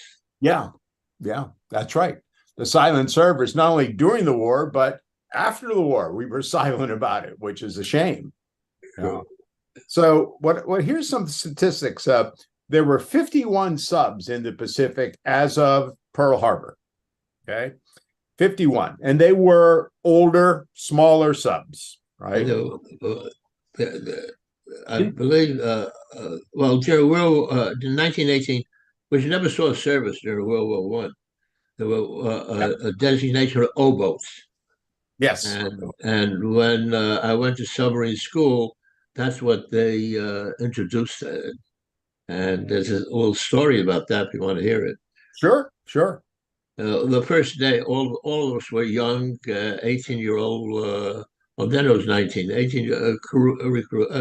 sailors who were introduced to submarine service. And we went to the Thames River off Connecticut, and we had our first dive. And I was in the forward, along with some other fellows, forward torpedo room. And water started pouring in from around the torpedo tubes. And we got panicky. But the crew that was servicing the sub, they looked at us like we were out of our minds. It was just an old submarine from 1918, and they never bothered really to patch her up that well. But it didn't affect the danger of it, and they had the bilge pump pumping away, keeping the water out. But we were so frightened. I'd have died there on the scene of shock. I would not have been able to do it. Yeah. But then during the war, during the next 3 years, 288 fleet submarines served in the Pacific. Yeah. Almost 288, also only 200. Yeah. Almost all our submarines served in the Pacific. We had some in the Atlantic, but 90+% were in the Pacific. What's interesting is that at the beginning of the war, from the reading I've done, there was no real purpose for the submarines. No one had sort of had a strategy as to what to do, right? And at first, the submarines were limited in what they did. They rescued flyers that were down. Yeah, that was their prime. That was prime. Yeah. They actually hauled cargo around. They actually saved some people in the Philippines as the Philippines was overrun by the Japanese, that sort of thing. And of course, we started to try to sink Japanese shipping. And if we had our video up, is that possible yet, Todd? Oh, no. Hey, I'm here. I made you co-host, Glenn. Sorry. You can see I got the kids. And look at that I made you cutie. co-host. That should work. That'll work. Look at that cutie. What's his story? Does he have some stories to tell us? I hear you, hon. I'll save you guys this. You guys have fun. I'll talk to you soon. Okay. Should be Hi, good. Avi. Hi, Isaac. There's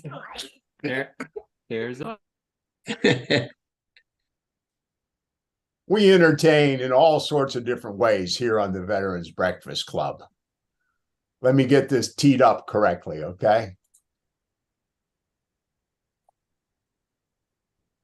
Now, is everybody seeing that okay?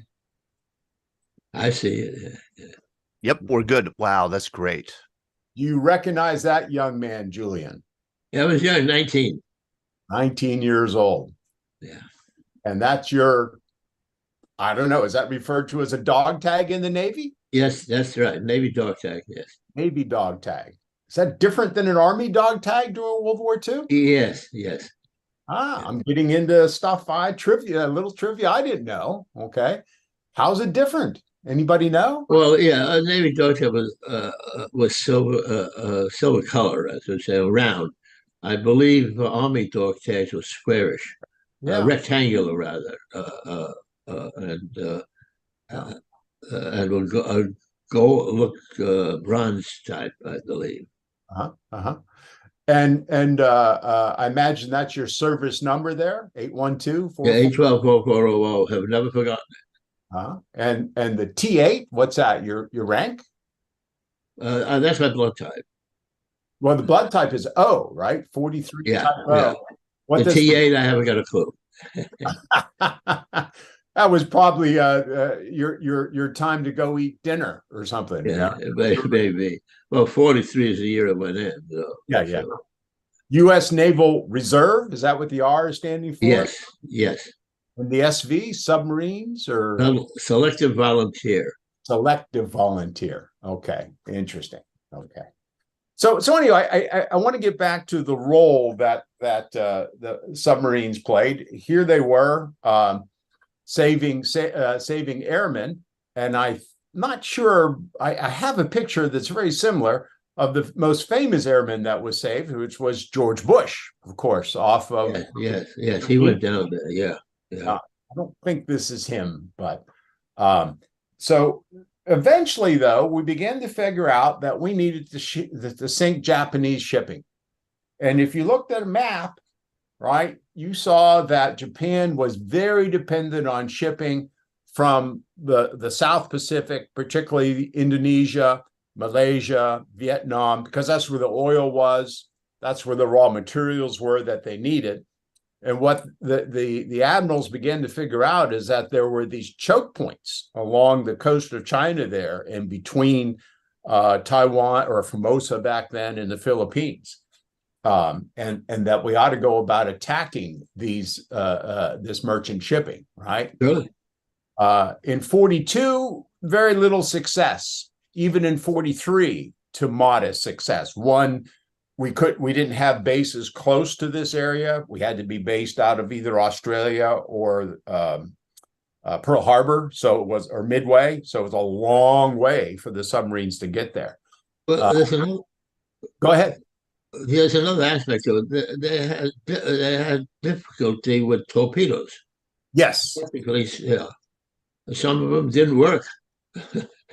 The famous Mark IV torpedoes, or Mark 14 torpedoes.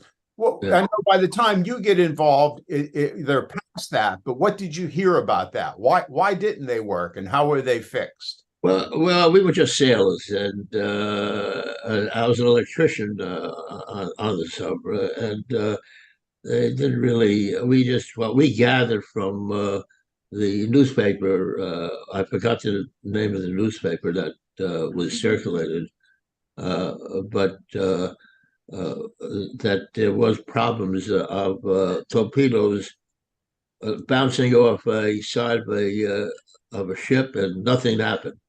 Yeah. And it was a big problem with developing and refining the torpedo.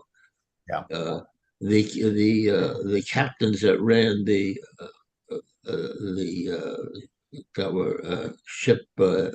They were aggressive guys, and things like this would happen to them, where they took awful chances to get close to Japanese shipping, and nothing would result from it. Right. But eventually, it did.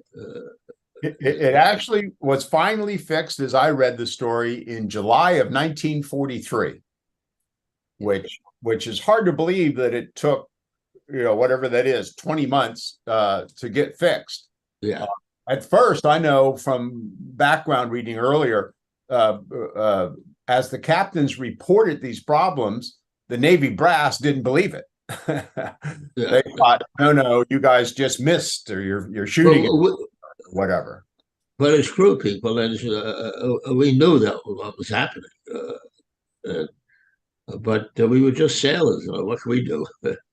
Yeah. But there's another interesting sideline that's, I don't know if you want to repeat it, but when you went on a submarine, there was a rotation. 1/3 would be rotated out, and after 3 runs would be a fresh crew. You try to get a captain that was a family man. Why? Because he didn't take awful chances, and which was an interesting sideline to the humanity involvement there. Sure. Yeah, that's fascinating. That's in print. Look for the guys with kids. Yeah, that's it. Yeah, that's true. Yeah. And a wife. So by the end of the war, well, gradually we improved our submarines. We fixed the torpedo problem. And the most important thing is we got closer and closer to Japan with bases. We took the Marianas, we took the Marshalls, et cetera, right? Yeah, we operated out of the Marshalls. And we're going to get to that in just a second. So here's the statistics that finally I thought were just jaw-dropping. U.S. submarines sunk 4.8 million tons of Japanese shipping, merchant shipping. They sunk 1,392 ships, of which 214 were warships. The balance were merchant ships, tankers, cargo ships, etc. And out of the 288 subs, we lost 52 submarines. Hard to believe. 41 of them due to definite combat reasons, the others due to accidents or whatever might have happened to them. They weren't sure. So 1 out of 5.5 subs that we had in the Pacific was lost. There were 3,484 men lost on submarines out of a total number of personnel who served on submarines of 30,000. So that's, a bit over 10%, 12% of whoever served on a submarine was lost. And I'm pretty sure that's the highest casualty rate of any service in World War II. Yeah, well, I know that a reflection of our squadron, I believe we were Squadron 14. We lost submarines out of there. Yeah. 7 Medal of Honors were were given to submariners in the Pacific during World War. So huge valor, huge courage, and it made a tremendous difference. And that's the other point I want to make. In 1944, they sunk 548 Japanese ships.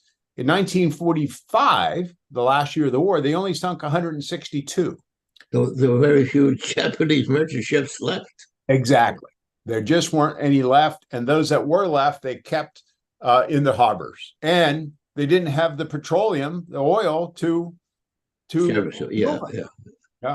And Japan was being starved to death at that time, largely because of the U.S. submarine service. So it just played this huge role. Recognize that, Julian? I recognize it as a P-boat, yes. Yeah. One of the early versions. I think this is a Gato, if I have the name pronunciation right, class. Say that again? Gato, G-A-T-O? Yes. I haven't heard that terminology for a while. yeah. You Engine room. Yes, I was going to wonder. Now, obviously, this looks to be a lot cleaner than I imagine what you saw. Yeah, yes, but it is. This is all cleaned up for this observation, but generally was greasy and smelly and noisy. Yeah. I don't know if they mentioned the fact how we recharge batteries. You only recharged at night, and you came what we would call a wash. The submarine would come up, but you needed air to run your diesels, and you just had a thin layer of the sea covering the submarine, but not to go down the hatches. But you had to service to recharge your batteries, and that was fortunately. I don't know if your research showed the Japanese were not very well equipped, even though we lost submarines to them. Right. For anti-submarine warfare. Right. A big surprise that the Japanese did not have a particularly strategic plan, if you will, to counter our ships. Yeah. Back to the battery. So from my memory of World War II submarine movies I've seen, the batteries is what you ran on when you were submerged. Yes. And how long could you stay submerged in a World War II submarine? This is, I think, the Balao class, B-A-L-A-O. Yeah, that's one of the later ones. Yes. Later. You can see how much newer ones. Yeah. So how long did they stay under, Julian?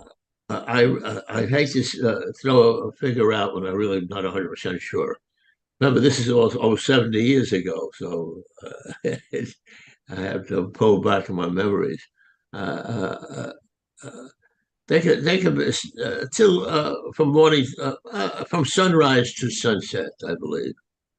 I was going to guess 12 to 16 hours, but limited amount of time. And yes.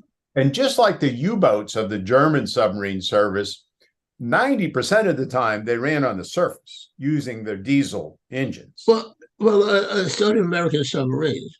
Yeah, that's what I meant. So did American submarines. The primary activity was surface, and sometimes we came across Japanese shipping boat ship. Let me back up. How did the Japanese get food into the mainland? The families would be Japanese fishing families, and they had their own boats, and we come out with flotillas. And the devastating, I don't know if they use this printing, devastating thing is that you would go into these flotillas and sink these family boats with women and children on them. We just accepted it as it is, but it was all surface firing with the 20 millimeters and such. And these fishing boats were very fragile and old, and we wiped out hundreds of them. Yeah, easy targets. So let's get back to your story. Okay, so how did you end up? This is the USS Bushnell, the tender that you served on. Yes. I got a few shots of it here, all of them actually from after World War II, I would tell the audience, but I'm sure it looked pretty much the same. Yes. So you're drafted in 1943 into the Navy, directly into the Navy, or did you volunteer for the Navy somehow? The SV is selective volunteer, but there's a story behind that too. Okay, let's hear it. When I was after I was examined in Manhattan, and they, if you were breathing, you were in the service, and they sent me in front of a Marine recruiter, and I had my physical showed I was grossly underweight, and they sent me in front of a Marine, And he said, I still remember him. He said, young man, you're going to be a Marine. Aren't you proud? And I said, no, I don't. I said, I don't want to be a Marine. I want to, I said, look at my health, that they wrote my weight in red because I was so grossly underweight. He said, well, what do you want? I said, give me the Army. He says, you can't go to the Army. Quota's filled. Navy. That was it. We didn't have a free Air Corps in those days. It was all part of the Army. Right. Yeah. So you go into the Navy and you go to, I guess they refer to it as boot camp. Yes. Where was that? Sampson, New York. Okay. That was what, probably 8-10 weeks? Yes. Yeah, I'm not 100%. I don't remember all, but it was in that area. Yeah. And where did they send you next, and why? What sort of training did you receive after boot camp? After boot camp, I went because of my exams and all that nonsense. They sent me to Iowa State College. Mm-hmm. And that's where I was trained as an electrician. Okay. So you took the exams, and the results of the exams was this guy could be an electrician. Right. Two things, either a quartermaster or electrician. I thought a quartermaster was something to do with food, with supplies. No, it was steering the submarines. That's how much I knew. Yeah. So did that surprise you, though, that they would select you to be an electrician? No, I just accepted as I looked at it this way. I didn't have any control over what's going to be. Yeah. My life was now captured by the government and by the military, and that was it. That's it. If you didn't accept it, you were in trouble. Yeah, yeah. You go where they point. Yeah, yeah.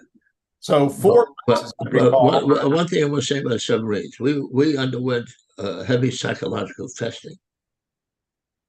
Sure. Not everyone was eligible to get in there. Yeah.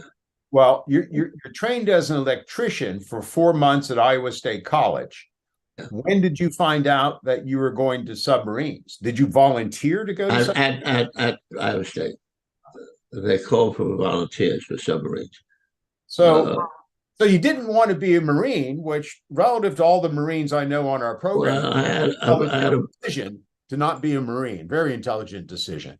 But volunteer to be in a submarine, now I'm questioning that intelligence. Yeah, I can understand that. But I had even at 19 years old, I had my deepness about it because I was stationed in New London, and it was 4 months of training in submarine. But I'd be getting home every weekend. Okay. I imagine there was a girl involved in this decision too? No. Multiple girls. A few of them, yeah.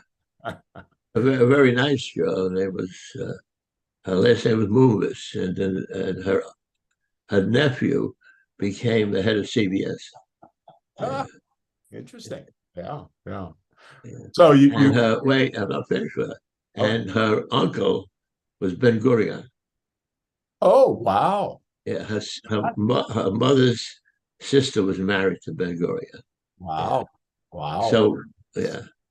So when we were kids, we used to, before the war, we'd be in front of her house and this and that, and her uncle would come to visit. We didn't know who he was. Yeah.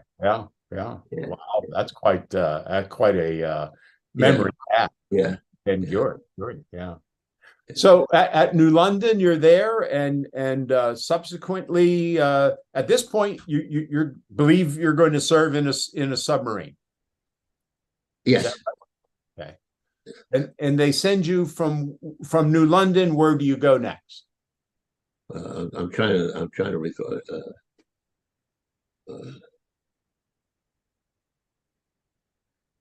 No, I went overseas. Yeah. No. I got mixed up a little bit. From New London, I went to Iowa State College. I don't I don't remember. I went to boot camp. I think yeah, Iowa State, then to New London. Right. Then from New London, I was hoping for what they call new construction, but they did away with the program, and I went overseas. Okay. And when were you assigned to the USS Bushnell at that time? At Pearl Harbor. At Pearl Harbor. Okay. And on the Bushnell, you travel to the Marshall Islands where it's based? Yeah, our base was Marshall Islands. Yeah. And at this point, let me see why I can't advance here. And here's another shot of a submarine tender. I don't know that this is the Bushnell, but there are submarines. If you can see the audience and see them, you can see them tied up. Our sister submarine was the Hector. A ship was the Hector. That was a tender as well. Yeah. It wasn't as modern as the Bushnell, but it was. Yeah, the Bushnell was commissioned in 1943. It was a brand new ship. Yeah, that's what I just said. Yeah. Glenn, you're not sharing your screen. Oh, I'm talking as if I am, and I'm not sharing. I'm sorry. Let me correct that.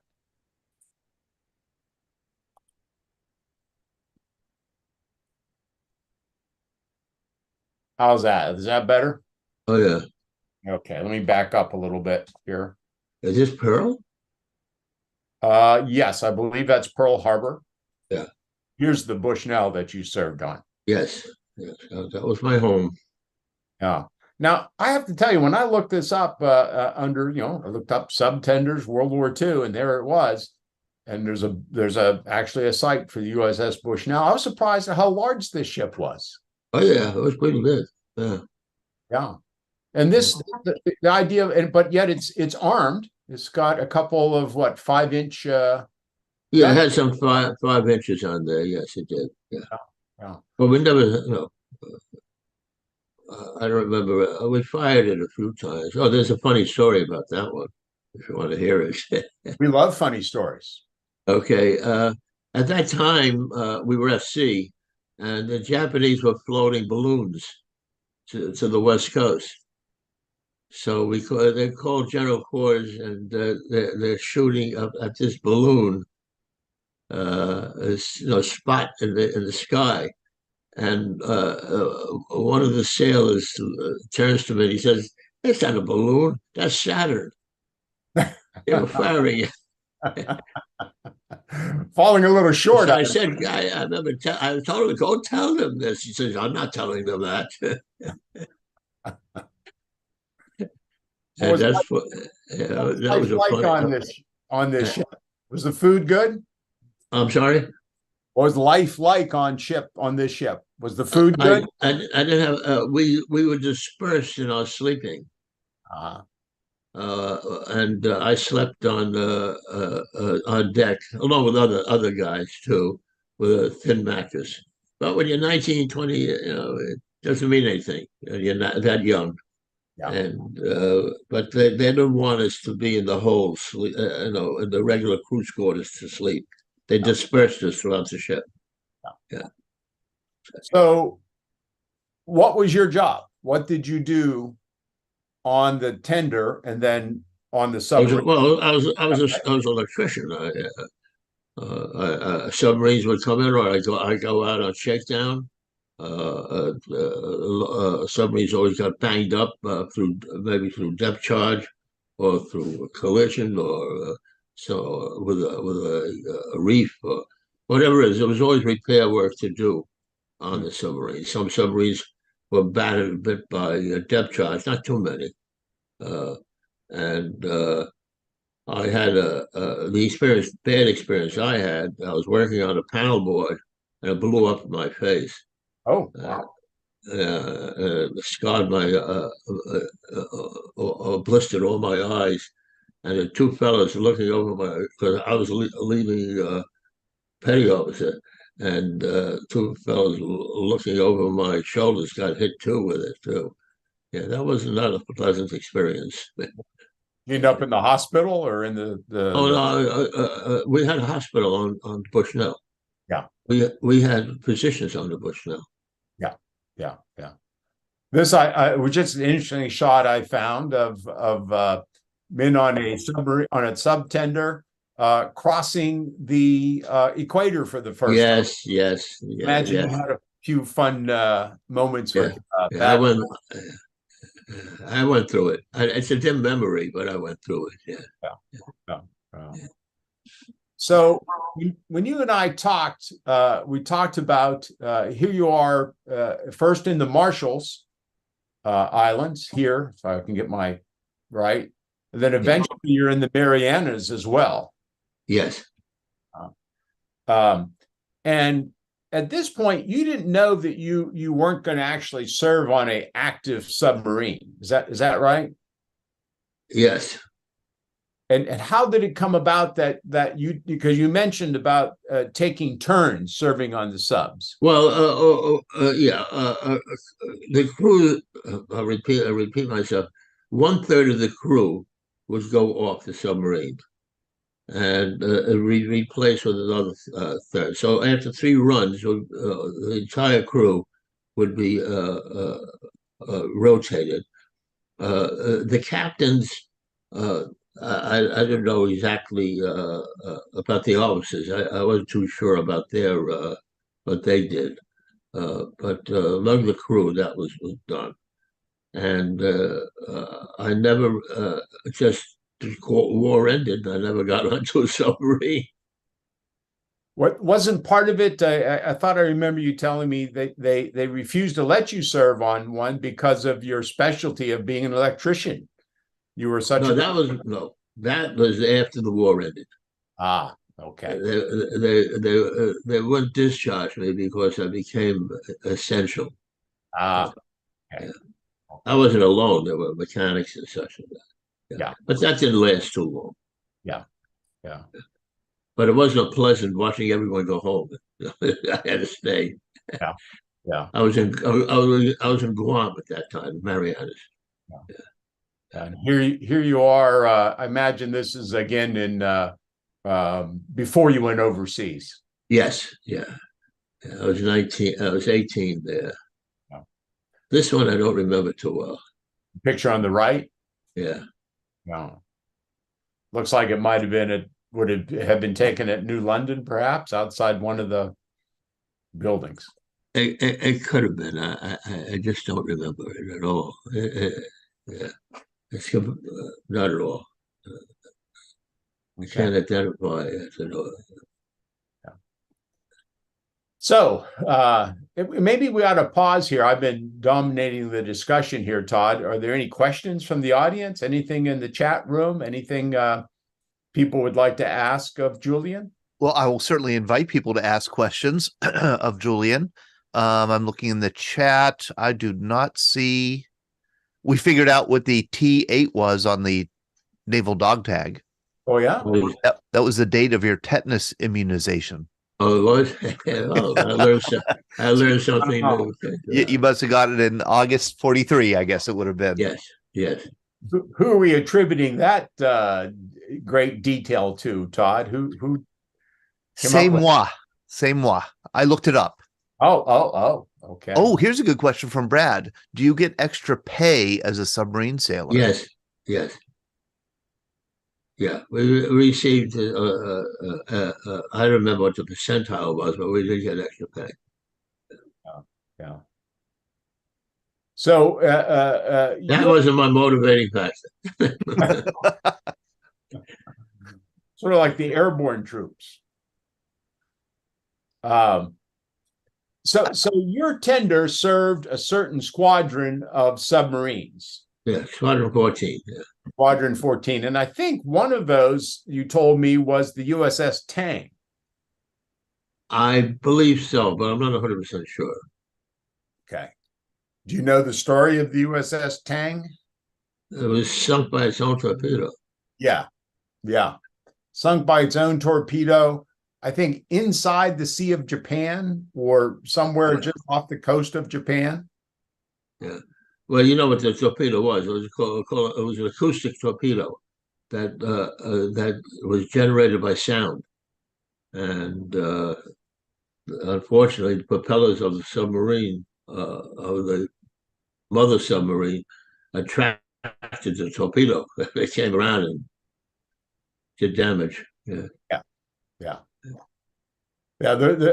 I'm not sure, but I think, isn't that one of the submarines there's some famous World War II movies about the USS Tang, or perhaps Yeah. I'm not familiar. You also tell you the truth, any submarine movies I avoided. Is that right? Yeah. I felt it's Hollywood baloney. So, but interesting. Yeah, once in a while we review a movie and criticize it. So I take it you would be pretty critical of I don't know, Silent, Run Deep, all those kind of the war. Yeah, well, you know the Silent, Run Deep. Was Clark Gable, wasn't it? Yeah. Yeah. But he sacrifices his life. But yeah, I remember that. There was no instance of that, and as far as I know in history, submarine warfare, that any captain did that. Don't know. But when the submariners came back from their patrols, they'd come back to the tender, come back to where you were moving. Tender, yes. Would they come on board the tender? That 1/3? Yeah, yes, they would rest on the tender. We had areas for them. And they didn't stay in the submarines. People on the submarine were guys like me. We took over the submarines. I'm sorry, say that again, Julian. There were people, technicians like me, who took over the submarine. The mechanics and electricians, even cooks, and we were the crew of the submarine while these guys were resting. Psychologically, it was, it's tough. Even though you volunteer for it, it still has a psychological effect on you that you're going into, you're looking for danger, and as I explained to you before, my motivating factor is to get home. If I went to school, it was a bit selfish, but you try your best. Yeah. From the interviews we've done, Todd, of veterans from all wars, I think that's probably the most important motivating factor is to sure. For sure. Yeah. So where were you when the atomic bomb went off, and what was your reaction? We were off Guam, Marianas. Okay. And what was your reaction to the atomic bomb? Did they even understand? I don't really remember. We just accepted it as another. I don't know. I really don't remember it that clearly. We were just happy when we knew that a few days later we were going home, that the war ended. Yeah. So what did happen to you as the war ended? How long did it take before the tender and the submarines came back? It took a while for me because I was considered essential, so I didn't go home right away. I don't remember exact time elements involved. But when I went home, I went to college and took advantage of the GI Bill. I got married, became a citizen. And you became an accountant, is that right? Yes, became a CPA and such. And as I recall, you still do tax returns. You still go into the office. Yes, this is my last year, though. Yeah. Well, you have been hanging on the last 29 years here. Yeah, yes, I have. I also have a senior high school license. I taught high school at night. In those days, you had many immigrants coming, and they used to go for a high school diploma, and I was one of the teachers for that. Yeah. I taught for. We didn't get. Unfortunately, we were per diem teachers. That's how the city cheated us. We didn't get pension rights. So, but I had fun doing it over the years. Yes. Yeah. Julian, do you mind, Glenn, do you mind if I butt in with a question? Oh, please do. No. I'm gonna take the slides down because we're pretty much done with them. Julian, I'm going to assume that you're Jewish, and we had another Jewish World War II veteran on earlier today who actually served during the Korean War, and I asked him about anti-Semitism in the Army. I wonder if you experienced anti-Semitism in the Navy? Okay. Yes. I still remember the guy's name was Bartos. They gave me a hard time because I was Jewish, and a fellow named Smart from Texas who gave me a bad time for me being Jewish. But surprisingly enough, one of my closest friends was a boy from Bismarck, North Dakota, who was of German descent. Oh. Yeah, then I had another friend of mine. I forgot his name, but he came from Chicago. Yeah. And Was that Jewish, Julian? Yeah. Yeah. I'm sorry, Todd, I stepped on you there. And I just imagine, as coming from a Jewish family, you must have been following certainly the events in Germany fairly closely, I'm guessing. No. Okay, you were not. You had not been. My parents were, but I was. But you were not. Got it, because you were a kid. Yeah. I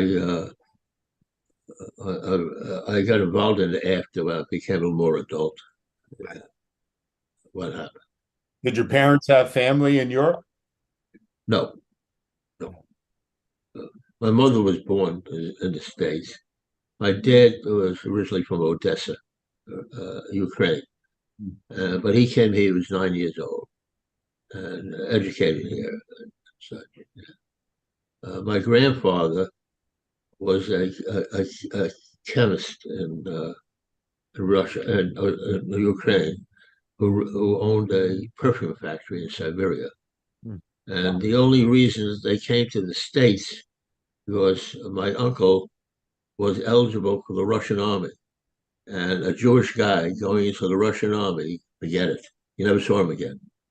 So that was a motivating factor why they came to the States. And my grandfather was a unique man.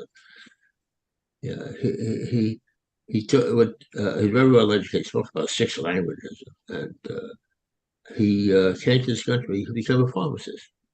Well, how did he do that? Though learning English, he used to take the dictionary and learn 5 words every day and put them in sentences. And when he came to the States, after a month he was here, he took his exam for license as a pharmacist. Yeah. So, not religious, which is unusual. The Jewish families coming over, they use a religious aspect to play any part in his life. You know. And my mother was born on that. That way, my mom was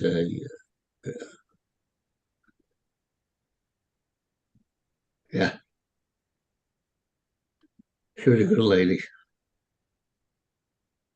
In her younger years, she used to make women's hats. She and my aunt. Huge business in Manhattan back 100 some years ago, right? Yes, yes. Not only the hat making, but the garment district, which I know well, living in Manhattan. Well, that's she never finished high school. But a side story about that getting off me is they thought my mother was not an upstanding young lady. She rode a 2-wheel bicycle. Oh, yes. That was scandalous. Yes. Yeah. Yes. Yeah. So she was a pretty lady. Different times, obviously, than today. Yeah. My dad went to NYU. Where did you end up going to college, Julian? I'm sorry? Where did you go to college? NYU. NYU. Yeah. Well, they opened the college for the Associated Colleges up in New York. So all the colleges got together and up in Sampson, they turned it into a college facility. And because so many veterans were coming back, they could absorb them in the city. So I went to Sampson College, and then from there, I wanted to get home, so I picked LRU rather than NYU. So back to World War II for a couple of minutes here as Sure. we wind up. What is your favorite memory about your service in World War II? Do you have one thing that just comes to mind all the time? No. Friends, events? No? Events are all muddled for me by this time of the after 70 some odd years. Yeah. But I had no pleasure in the service. You mentioned anti-Semitism. I had to face that. I don't want to make an issue of it now. And but I came up in rank, and the Navy was very academic. You had to take a heavy exam to go up in rank. And I was slated to become I was second class electrician. I was slated to become a first class electrician. And a side issue, I mentioned this anti-Semitism. This guy Smart from Texas, he used to pass along with the other guys. You can't take an exam when Moses takes an exam, because these Jews are too smart. Wow. Yeah. Do you have any thoughts after the war becoming an electrician, given your training? No. Originally, before I went into the service, my desire was to become a dentist. But when I came out, things changed as such. So, and the years passed so quickly, as we all see. Yeah. Sure do. Sure do. I must mention my sons. I have my oldest son is a physician, and he's one of the leading cardiologists and one of the leading proponents of the stents. He ran the national trials for the stents in the United States. If you ever look him up, Jeffrey Moses,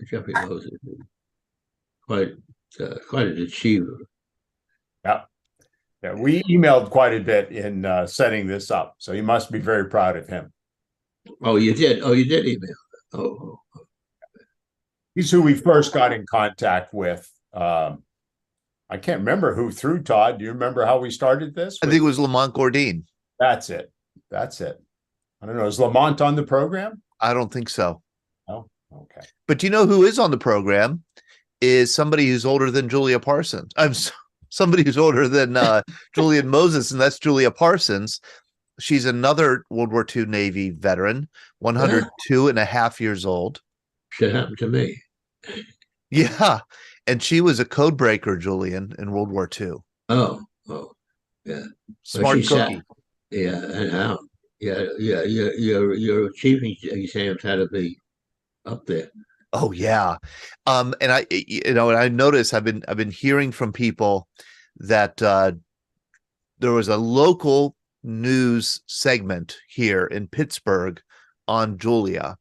And what's interesting about this segment, I just put a link to it here in the chat, is that it's gone viral in the sense that it's gone nationwide, that local news stations around the country are now airing this piece about Julia. I've been hearing from people around the country saying, I saw about Julia Parsons, in Baltimore. Mary Klepper did. So it's getting out there, Julia. Oh, yeah. I did not know. No, nobody has called me and said that. Well, I put it in the chat if you want to click it and see it. You were on WTAE News. Yeah, it's supposed to be 11:30 tomorrow morning that it's on Channel 4. That's right, because that will be also, yeah, and I think that's a different segment that I'm also going to be on, and Ed Cottrell is going to be on for that. It works well. Yeah, yeah. Yes. Yeah. There's a lady in my building who's 104. Just amazing. BJ. So, Julian, do you have any secrets to longevity? Four-letter word, luck. And Julia, you would say the same thing, luck? Yeah. I can't. I should mention there's certain fact about my grandmother for her generation lived to 90 in her 90s, and her parents I don't know, but on both on my father's side of the family they lived the old days. My dad lived almost 99. Oh, okay. My mom was 87. There's something about the DNA element of this that determined that luck, right? Sure. I just became my second great grandchild was recently born, and I look at him and I say, "Good, okay, part of me is within you." Absolutely, absolutely. I did not get on early, so who is this gentleman who is talking? Julian, do you want to introduce yourself to Julia Parsons? Hello, my name is Julian Moses. I'm a Navy veteran. What is your name? I'm sorry. Julian Moses, Moses. Julian Moses is his name, and he's a World War II Navy veteran. Served on a submarine tender in World War II. Oh, wow. And occasionally on the submarine when we went out to Shakedown. Yeah. Oh. Yeah. I thought you did get paid. I thought you got an extra $50 if you got paid if you took submarine duty. Yeah, we did. That was I never realized that when I went into the service. That was a surprise to me. I didn't know. I just wanted to get close to home when I went to submarine school. Yeah. Well, it was an exciting time. Oh, sure were. Julia, would you have gone on a submarine in World War II if you had been a man and had been given the opportunity? No. Smart woman. I don't think I could. I'd get on one and submerge. Yeah. Let me say something about that. When you submerge, it's very peaceful. Remember that. Because you're probably safer underwater than you are on the surface. Yeah, well, that's debatable. But doesn't claustrophobia step in there somewhere? Well, we were psychologically tested for that before they would even accept us into the service. Yeah. Wow. But I still remember one thing the psychologist asked me. What does your mother think that you volunteer for submarine service? I still remember when I answered her. I said, if I was old enough to be taken into the service, I'm old enough to make my own decisions. Fortunately, they all died before they knew what I was doing, so nobody ever knew. It was such a secret thing that what you did. I couldn't talk about it till 50 years afterwards. Well, what did you do between service and civilian life? Were you a teacher? I went from the service back to civilian life. Got married, had 3 children. Oh. And then I did go back to college and got my teaching certification. And taught high school English for 5 years, and then we moved to London, and then we moved to Japan, and then Oh Yugoslavia. my. So that was the end of the. Yeah, well, we have one thing in common. I'm a certified teacher as well. I'm sorry. I said we have something in common. I'm a certified high school teacher. Oh. I didn't. I only taught, but I only taught evening high school in New York. The high school that I taught at had 4,000 students and 142 teachers. I mean, it's no longer no longer around. But that was a time of influx of immigrants to the United States. They came back to learn English and also to some to get their diplomas and such. Yeah. Hey, Todd, I note the time, Todd. Are we going to step on the next program here? Yes. I was just about to say, Julian, I was just about to thank Julian for joining us for this past hour. I hope I was helpful to you people.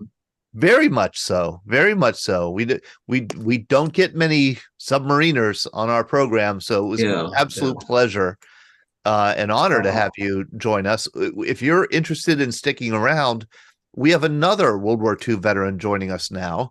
He's a veteran of the Canadian Army in World War II, Nick Janicki, and he's going to be interviewed by the greatest history teacher in Canada, and that is Scott Masters.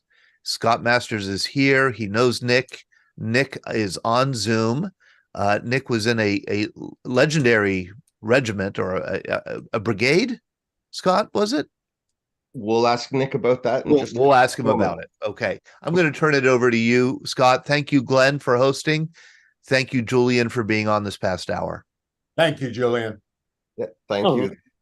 And Todd, great to see you again. And Glenn, you as well. You guys can see I'm wearing my poppy here.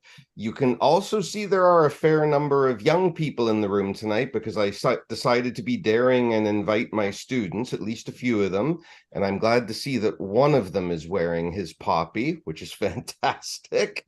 Julian, a much, much smaller school than where you taught. We're only about 600 students or so.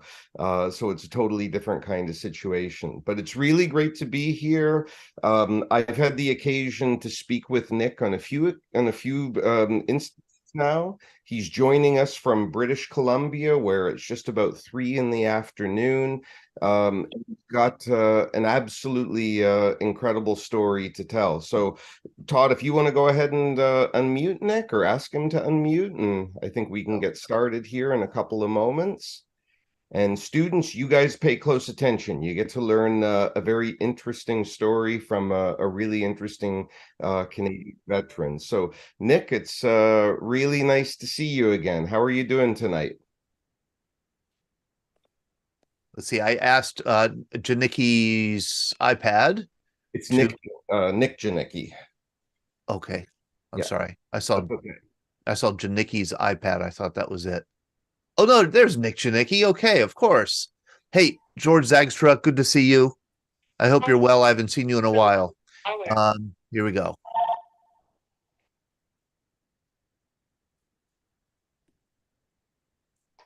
There we go.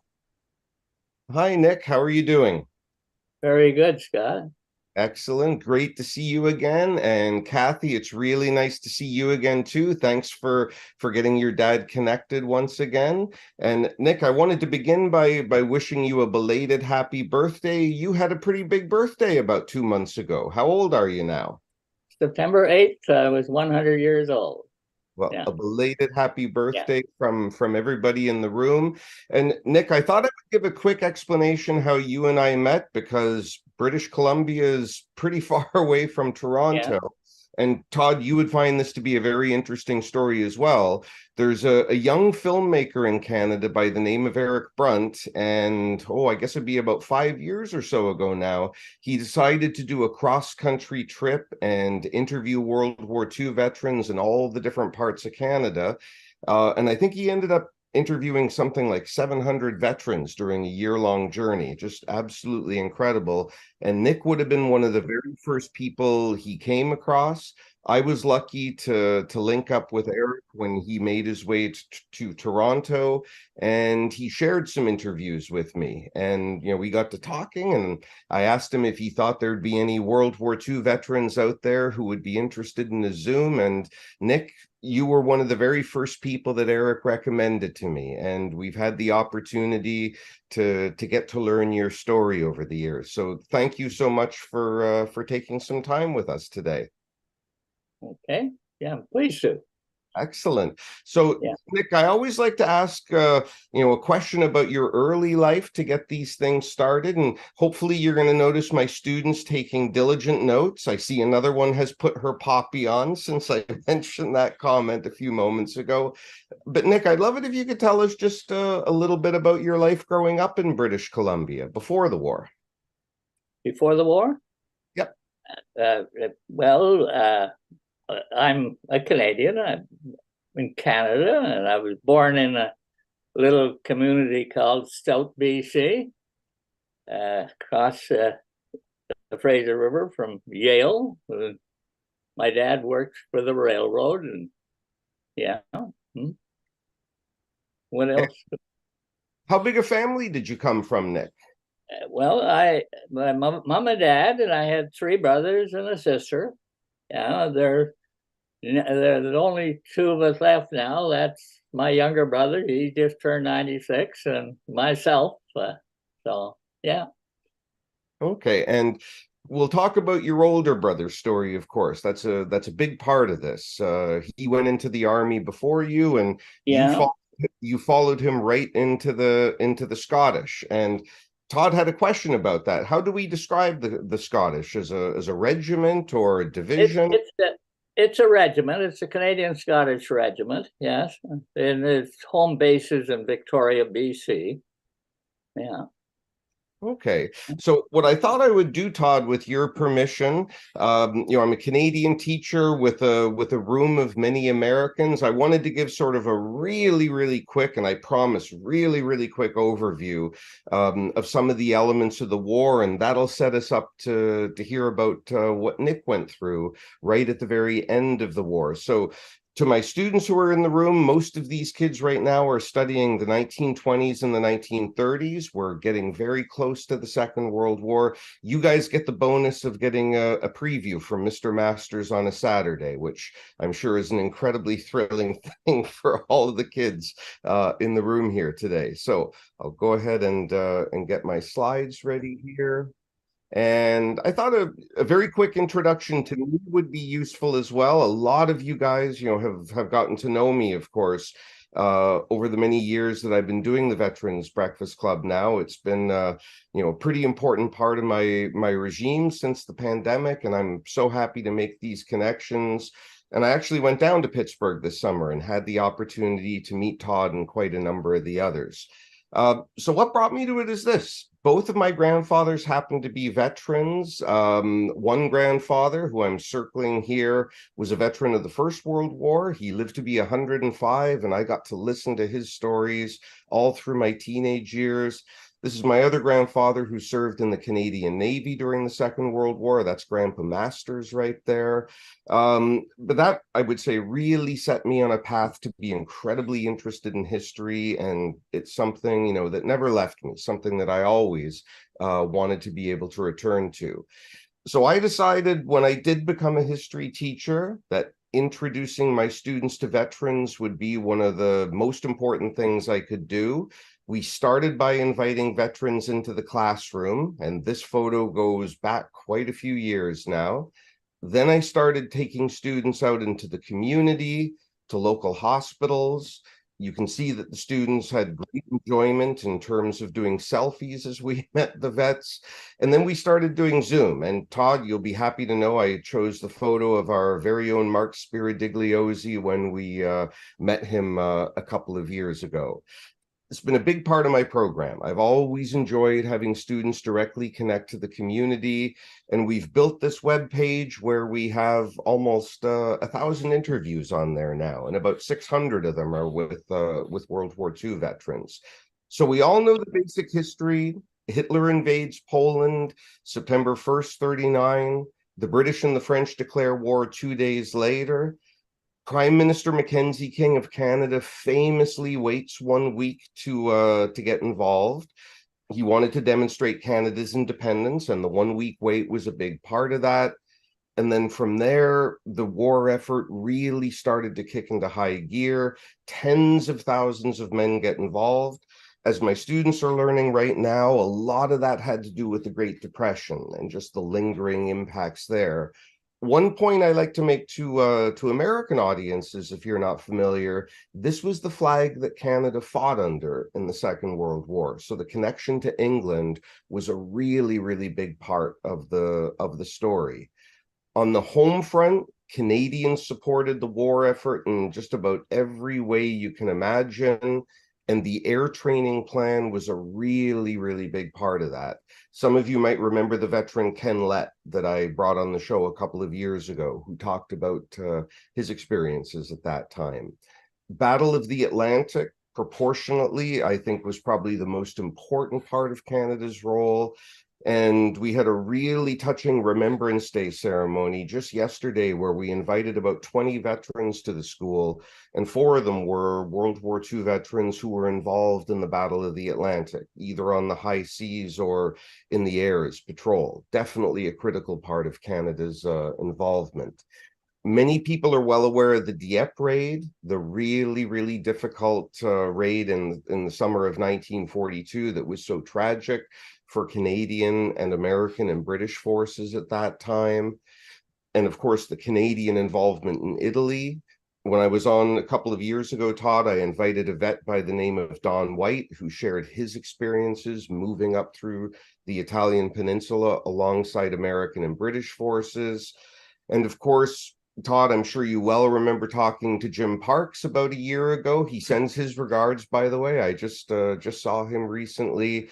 But Canadians stormed Juno Beach, and that's going to open up the involvement in the Northwest campaign. And Nick, that's very much where your story comes into it. So this is a fantastic photo that you had. And Nick, I know this one from 1943 is you, I think just before you went overseas. When was this other one taken, Nick? The one of you wearing the tan? That one was taken in 46, just after I come back from the war. Yeah. Okay.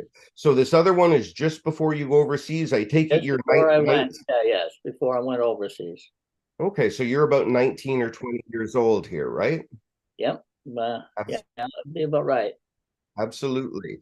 So, Nick, how long were you in England when you did end up going overseas? How much time did you spend there? I arrived in England in early January 45. And I was in England just, until the first part of February. I was waiting to be moved over as a reinforcement to the Canadian Scottish Regiment in Europe. Yeah. How did you end up in the Canadian Scottish? What was it that drew you into that regiment? Well, during that period of time, of course, I was reinforcements to the Canadian Army, and I was sent overseas to the Canadian Scottish Regiment, and I joined the Canadian Scottish Regiment in Europe. Okay. And at the time you land, Nick, if I remember correctly, when you crossed the channel, was it in Ostend where you landed? Yeah, went from Dover to Ostend in Belgium, and then from there to Ghent, and then we're just in Ghent a very short time, and then into a forested area not too far from Ghent, where the Canadian Scottish Regiment were stationed at the time. They were waiting. They're at the front lines, and they're waiting to cross the Rhine River into Emmerich. Yeah, absolutely. That's when I joined the Canadian Scottish Regiment. Yeah, and as the map shows here, we've talked about D-Day in this show on so many occasions. After the American forces did the breakout and went inland across the more central part of France, Canadian forces stuck to the Channel, and it was basically their job to liberate the Channel ports. The Battle of the Scheldt and Antwerp and so forth. So Nick is basically fighting his way along through here into Belgium. And I guess, Nick, especially into the Netherlands is probably where you have most of your memories. Yeah, my biggest part of it would be the Netherlands, yeah. Now, were you involved in the Scheldt at all, Nick, or did you arrive after that fighting? Just after that, Scheldt, I believe, was probably possibly where my brother was killed, somewhere in there. And I ended up, let's see, I just can't remember, but I wasn't in the Scheldt. No, I wasn't involved in that. Okay, and you mentioned before your arrival in Europe, and I think that these photos were taken very shortly after you arrived on the continent. Yeah, well, the one on the left was taken after the war by a little Dutch gal that I met in Deventer when we liberated Deventer, and that was a picture that they took of me there. She took of me after the war. And the other two pictures up on the right-hand side were taken in Belgium. And we're in a kind of a tent holding area. Yeah. How long was it, Nick, before you went into combat for the first time? Well, basically, the minute I hit the forest, we were in front lines, and then we crossed the Rhine River just near Emmerich, where the engineers had built Bailey bridges across the Rhine River, just below Emmerich, and I can always remember that. So that's where I really saw the first real flash of real war, where they had lined up all these rocket machines and cannons and everything else, and they were firing into Emmerich there with tracer shells, and Emmerich was being bombed and shelled, and we went in this evening across the Bailey bridges, and sort of then the next day into Emmerich, and that's when was the first real part of the war that I saw. Of course, when we hit Emmerich, there was not much left of Emmerich. It was pretty well rubble and flattened out. And the German soldiers, there weren't many around, and they were all on the run. And this was, I guess, this was the start of us sort of chasing the Germans out of the country, Yeah. And Nick, do you recall what you thought or what you felt the first time you were under fire? Were you afraid, or did your training kick in? Oh, yeah. You didn't know what to expect. Everything was sort of new to me, going into the front lines and not knowing what was going to happen. And sure, you're concerned and afraid, and I don't know how you explain it, but we had a job to do, and that's what we were there for. So, yeah. Absolutely. And Nick, you mentioned something a couple of moments ago that I'm sure caught people's attention, and that has to do with the story of your older brother David. I'd love it if you could tell us a little bit about him before the war. How much older was he? What kind of a man was he?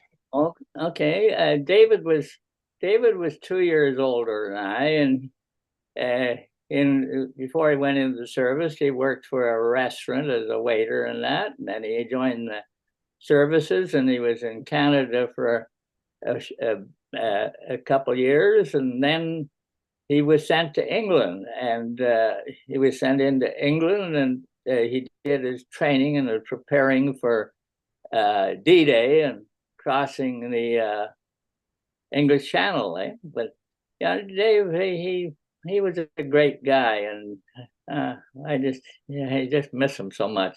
Yeah. I'm sorry, go ahead. He just he was a brother that I never ever really got the opportunity, an older brother that I never ever got the opportunity to know who he really was at the end, eh?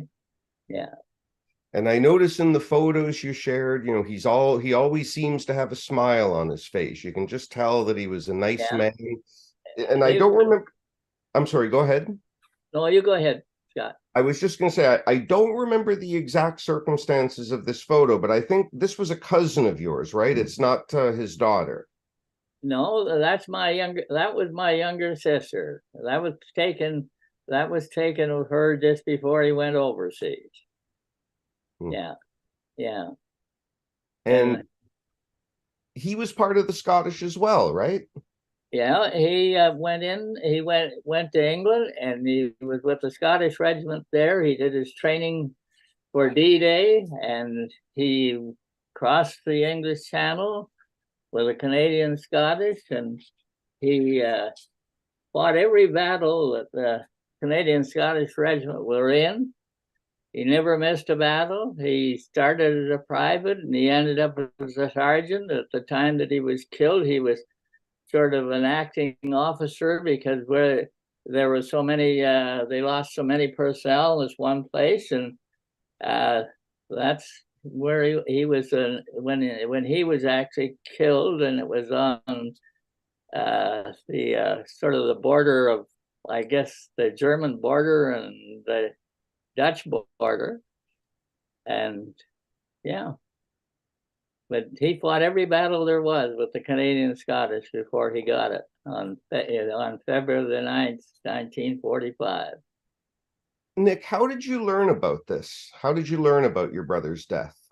I was still in Aldershot when that happened, and it happened he was on the 9th, and it was the morning of the 10th that the sergeant from the gate at Aldershot came down and called me out and informed me that Dave had been killed the day before. Yeah. And being that you ultimately fought in the same regiment, I've got to imagine that's a little bit of an unusual circumstance, but you actually fought alongside some of the men that your brother knew. Yeah, when I went into the regiment, I went into the Canadian Scottish Regiment, and I went into the same platoon that he was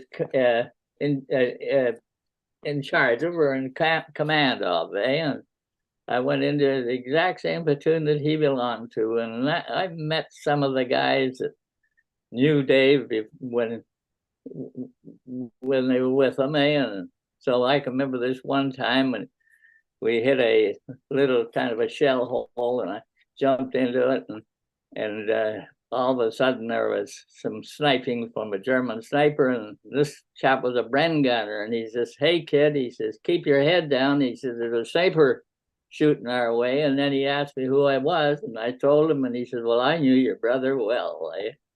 Yeah. And so it was sort of a,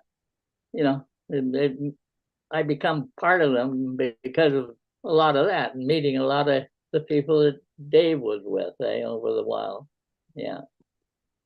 Do you remember any stories that they might have shared about him? Well, yeah, they used to always say that whenever they were anywhere and they were dug in or something, and in the evenings, who would be carrying the old rum bottle around? But it'd be Dave, to all the guys along the line. They have their little ration the night before their, yeah. But yeah. And I got to say, oddly enough, that's not the first rum story that my students have heard this week. I should explain that so people don't get the wrong impression. I can remember one other one about David and our chaplain. He the chap that got to know Dave quite well, and he told me the story about when things were kind of tough and I needed my hair done up or something. He said Dave used to be a little bit of a barber type of guy too, and he says, "Oh, we'd find some nice tree there in the shade and get an old box, and I'd sit on the box, and Dave would be trimming my hair while we talked about what was going on during the war." Yeah. Yeah. Fascinating. And I should finish my comment from a moment ago, just not to leave people with any misperception there. But Todd, this week we've been doing lots of interviews as part of the lead up to Remembrance Day. And on Thursday, we connected with a British veteran by the name of Harry Waddingham, who's 107 years old, believe it or not. And he was in the Royal Navy. You can't talk to somebody in the Royal Navy without asking about the rum ration. And given his age, he was born in 1916, believe it or not. He turned 25 in 1941, after the Dunkirk evacuation. And he remembered many of his shipmates sharing their rum ration with him on his 25th birthday. And I'm sure the kids will remember he told them a pretty colorful story about it, but I don't want to get too far into that here. Now, Nick, I remember you're recounting the story to me of your brother's death, and it's a pretty awful one given what happened. Do you mind sharing that story? Yeah, this battle they were in was an area that the Padre rode up on and said that it was very essential that the Canadian Army was to hold that position. Very essential with the war to keep going on the way it was. And of course, they took over this area and they had taken about, 60 prisoners and officers as well as the regular German army guys. And so David and them and his runner went back to check the area just to see if there might have been some of their own people that were still wounded there and that. And David and the runner, they came along to this big shell hole and they stepped into it. And they sort of, just about when they stepped into it, there was 2 German soldiers came out of the bush, and one of them waving a white flag and the other one behind them. And when they got out in the open, the chap with the white flag stepped aside and the other chap opened up with a smizer and killed my brother instantly and wounded the runner. The runner lost his leg through it all. And they took these 2 guys, eventually took these 2 guys prisoner, and they mixed them with the rest. And they didn't really know who they were after that day because they didn't, and this is what happened to them. It was just, as a matter of fact, I was over there in April this year, and there was a chap by the name of Bernard that was a very good friend of a friend of mine that's a captain in the Dutch Army. And he arranged with Bernard because Bernard lived very close to in the area where David was killed. And so he asked if he could show us the area. And so we went, and I can remember driving up this little road and to a little hillside, and we stopped at this big house, and Walter said to him, he said, "Well, why are we stopping here?" He said, "Well, I wanted to bring you here because this house here during this battle was the Canadian Scottish Regiment's headquarters." And then from there we went down onto the flats, and in the flat area, this is where they flooded that whole area. This is when the Canadian was known as the water rats and that too. And anyway, we went down there, and Bernard says, "I'm going to show you where your brother was killed." And so we went down there, and we drove along, and we went by an old house, and he said, "That old house there was the German headquarters." And he said, "Where we're standing right now, if you look over that way, it might be 50, 100 feet. That's where your brother was killed." And it sure came home, eh? And Walter at the time went over because they'd plowed all these fields, picked up a little bit of dirt, and he come back and he had some old rusted shrapnel in his hand that was still there from the last war, eh? Yeah. So that was kind of, that was kind of it was kind of a closure for me to know exactly where David was killed and everything else. And then from there we went to the museum and then to the to the cemetery where Dave Stone is and where he's buried, in Holland. Yeah. And it must be incredibly compelling for you after all this time to be able to return and see those locations. Yeah.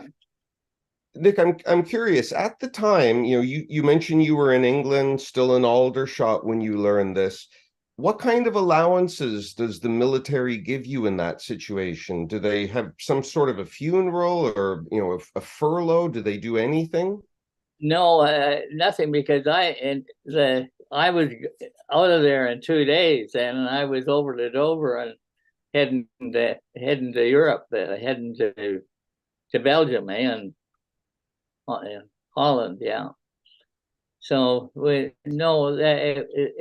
was just one of those things, sad things, and of course it was a tough thing. And mind you, I was thinking of my mom and dad, with Dave over there being killed and me still there. I was more concerned about how they were feeling than me. That sort of, I guess that sort of helped me along with the whole issue. For sure. Now, Nick, if you're open to it, one of my students bravely wants to get involved and ask a question. Todd, I unmuted him, and there's a few kids who may ask some questions tonight, Todd, and feel free to get me to pause if there's anything in the chat that comes up or whatever. But, yes, and I will say, if you want to ask a question, you could raise your Zoom hand or just wave your hand in front of the camera or put it in the chat, and we'll ask you to unmute. So, Michael, go ahead. Okay, it's a great pleasure to talk to you. And I want to ask, did that affect your attitude towards the Germans? Did that affect your attitude towards the Germans after David was killed? Well, yeah, I would say yes. I felt like there was, there's something that I had to do to sort of get even with it all, and I don't know. It was you're bound to have some feeling towards the other people about what happened to them, and particularly under the circumstances where they came out waving a white flag. So the war continued on after that, and I don't think that the regiment took any prisoners after that till we liberated Deventer. And I think I can remember we'd taken 3 prisoners, and I can remember Sergeant Robbie saying to me, he says, "Kid," he says, I think we're even about now." He says, "We have these 3 prisoners. You can take them back to B echelon or do what you have to do with them." And so I remember taking the 3 prisoners back, and as it was going along, 2 German soldiers stepped out of a house, and they had their helmets on and their weapons, and I went like this: "Throw your helmets away, throw your weapons down." They didn't, so they got in line. So instead of taking 3 prisoners, I took 5 back to B echelon. And B echelon was kind of a holding area where they looked after prisoners during the war. And she had turned them over there, and then I was back with the regiment, and we continued our battle through Deventer. Yeah. I don't know whether that helps or... No, I think that answers a question that probably a number of people were thinking, given the circumstances. One of my students just sent a note about that, but I think that answer is very well taken. I'm going to bring back up the slides that I had there just a moment ago, because there's a few other things that I wanted to address. Let me just go ahead and get that up here. But obviously, the liberation of the Netherlands, Nick, is going to be such an important part of Canada's wartime experience. We invited the Dutch Consul General in Toronto to our assembly the other day, and he did a really magnificent speech talking about the special relationship between Canada and the Netherlands. And Nick, he brought us an unbelievable number of tulip bulbs. We had a very nice ceremony planting tulip bulbs, and I even was able to bring home a couple of bags. I was wondering if you could share some of your memories, what it was like for you passing through the villages and the towns in the Netherlands, and what kind of interactions you remember having. Well, at that time we had the Germans on the run, and we were going through all these little towns, and we were liberating some of the bigger cities, and the Dutch people were just so appreciative of the fact that we were there, and we were sort of giving them their freedom back. And I just have so much good feelings about the Dutch people. They've just been outstanding, and they treated me like I just don't know how to explain it. They're just a terrific bunch of people. Yeah. Absolutely. And all these years later, they continue to recognize that. I'm going to play a short clip here, Nick. I'm just going to be certain I have the volume down, but this is one of many scenes of liberation footage. And I'm just wondering if you had an experience along these lines. Is this the kind of thing that you would see? Oh, I'll never forget when this is very familiar, and I can remember April the 10th, 45, when we got the orders to go through to start the liberation of Deventer, and we crossed this open field, and there's my cutie Dorothy there, and we crossed this open field and got into the city, and then we fought our way through. And I can remember once the city was cleared, our colonel got us all together and marched us down this main street in Deventer, and there were people lined up on rooftops, on the sidewalks, hanging out windows, waving, and there was just so much joy in the air. The way they expressed what we had done and given them their freedom after 5 years of German occupancy was just outstanding. And the little blonde girl on the right side, that was a girl by the name of Dorothy Walthews, and I met her then. And of course, after I come back to Canada, we didn't have any communication for 58 years. When I got back home, I got married and had 3 children. Dorothy got married, had 3 children, and my wife passed away. And a couple of years, I got in touch with Dorothy, and she had been widowed, and we got together 58 years later. Hadn't seen one another. We got together, and I eventually married the gal. And now Dorothy had been gone for 10 years now. The picture on the left side of the chap by the name of Corporal Hackle up on the right, myself there, and this Dutch lady and her 2 daughters, was a place where my brother was billeted for a short time when he went through Nijmegen. And they were very good friends. As a matter of fact, the 2 girls came to Canada after, and I met them in Canada.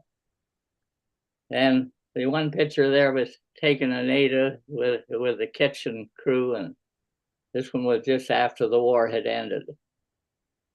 Now, I think Todd might have a question there. I noticed his expression when you were talking about Dorothy. It's a pretty incredible story. That's an incredible story. How did you locate Dorothy after 58 years? My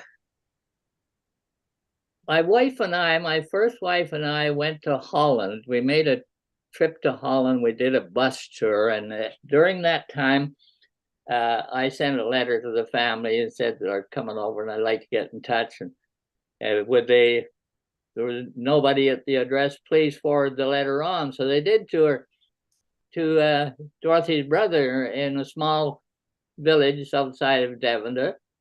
And so when my wife and I went over there to visit, we visited Dirk, Dorothy's brother, and that's when we found out that Dorothy was in America and she was in Las Vegas and she was married. So all that, and so that's how I knew she was in Vegas. And then when my wife passed away, of course, I had a sister-in-law that says, "Hey, we got to do something about you. You must have a couple old girlfriends around." I said, "Yeah, one was a school teacher. She's not around anymore. But Dorothy, the little Dutch girl, lives in Las Vegas." And she said, "Well, I think you should phone her." And so I put it on the shelf, and I said, "Well, here, she's married and all that. Why go there?" And so for about a week, I walked around, and I finally decided to phone. So I had the phone number that Dirk had given me, and I tried phoning her, and I finally got the operator, and the operator said, "Well, that phone's out of order." And she says, "Who are you looking for?" And I said, "Well, I'm looking for Dorothy Spencer." And she says, "Well, I'll look through the directory." And she came back to me and she said, "Well, we got we got a Dave Spencer." I said, "No, it wouldn't be Dave Spencer because her husband was Lyle." And so anyway, she said, "Just a minute." And she said, "I'll go through the directory again." And she says, "I've got a D Spencer," and it looks like it could be an apartment or a hotel or something. She says, "I've got the phone number. I can give it to you, or I can phone right now." And I said, "Well, I've taken up enough of your time. Let's phone." So she phoned, and the phone rang 4 times. This lady answered the phone, and I said, I didn't introduce myself. I just said, "I'm looking for Dorothy Spencer." She says, "I'm a Dorothy Spencer." I said, "Well, I'm looking for a Dorothy Spencer that once lived in El Parque Drive." She says, "I'm that Dorothy Spencer." And I said, "Okay, one more question." I said, "You got a brother named Dirk in Harson, Holland?" She says, "Yes. Who the hell are you?" And I hadn't introduced her, eh? So that started it. And so then I made it, I had told her that I had plans to go to Vegas. She had told me that her husband had been gone for 8 years. So I said, I'd like to get together. And that's what happened. 58 years later, I met Dorothy again, and I maybe had 1 or 2 letters in all that time between the end of the war and before then. And it's just an amazing story. And so anyway, we got together and eventually we married. And I was married to Dorothy for 10 years, and she'd been gone for 10 years now. So, yeah. What a beautiful story. How wonderful. Yeah, it's a story all by itself. Yeah. Really, really nice. I also want to ask Nick, there's one other picture here. I'm just going to make it a little bit bigger for a moment because I remember you describing this to me very colorfully before. I think you mentioned this was the kitchen crew that you were with. Uh-oh. I don't like the looks of this. Tell us about the guy in white. The guy in the white, he's the chef, and he's holding a little pig there that they're going to barbecue, I think. And the guy in the right hand was a guy by the name of Labonte, and he came close from where I lived here, and he married a Dutch gal and came back to Canada. We have a chap over here by the name of Dick Bellick that came from Paul River over here. But this was the kitchen. The officers had taken over this small hotel, and after the war, we got stationed back in this area in some barracks, and I ended up going to the hotel and working in the officers' bar and driving the Padre. I drove the Jeep for the Padre after the war. Yeah. So that's, yeah. Just Lots of stories. Yeah, absolutely remarkable. Nick, how long did you stay in the Netherlands when the war was concluded? How much longer did you spend? Well, the war ended May 5th in Germany, and we went back to a place called Ada, just out of Deventer, and we were there until I guess late in November. It had to be in November. We went back to Aldershot, and we were waiting in Aldershot to come back to Canada as a regiment. So we left from Aldershot. We went to Greenock, Scotland, and this was just before Christmas of 45. And we went to Greenock, Scotland. We boarded the Queen Elizabeth, which was a troop ship in those days, and sailed to New York. And then to New York, we went by rail across Canada to Victoria to the home base. Yeah. And another one of my students bravely wants to ask a question right now. And I know that you have got some fantastic photos on this, Nick, so I'll bring it up in a moment. But Sydney, go ahead. Hi, sir. It's an honor to meet you. I was just wondering, what are some of your fondest memories of returning to the Netherlands over the years? My fondest memories? Well, that's a tough one. They've been all good memories. And of course, my fondest memory, no matter when I go back to the Netherlands, or that you seem so welcome, eh? And the Dutch people just, I don't know, they're just somebody special. I just love them, and I go back because my brother is buried in the cemetery at Goosevik, beautiful cemetery. And I've been there about 4 times now. And I hope maybe next year and the year after I can do it again. And but the Dutch people have just done something so great. You know, there's one thing they've embedded in their family. They embedded in their family who the people were that liberated them, and they just respect the Canadian people, soldiers, so much for what they've done for them. And they just go out of their way to make you feel welcome. Absolutely. And Nick, you did a pretty important trip there not too long ago. I'd love it if you could tell us about your most recent trip to the Netherlands. Well, okay, I'll start with this picture here. This picture here on the left is in the Holton Cemetery. And I had been interviewed, and then the one day, and then the next day they did some filming of this. This was the Holton Cemetery, and there was a chap by the name of Clayton Mitchell that was our commanding officer when we were liberating Deventer, that he was killed in action at that time, and I was going in there to visit his graves and some of the other graves of the other fellows that we'd lost there, because my understanding with Holton Cemetery, all the Canadian soldiers, or most of them that were killed on the Dutch soil, were buried in Holton, and the ones that were killed on German soil were killed in buried in Goosebrak. And the picture on the right-hand side, and I was telling you a minute ago about this chap that was going to show me where Dave was killed. Well, this is the chap there. That's Bernard, and he's in the Dutch army, and he's just about ready to retire. He took me down to show me the area where David was killed, and he's pointing to the area at that point where Dave was killed. Yeah.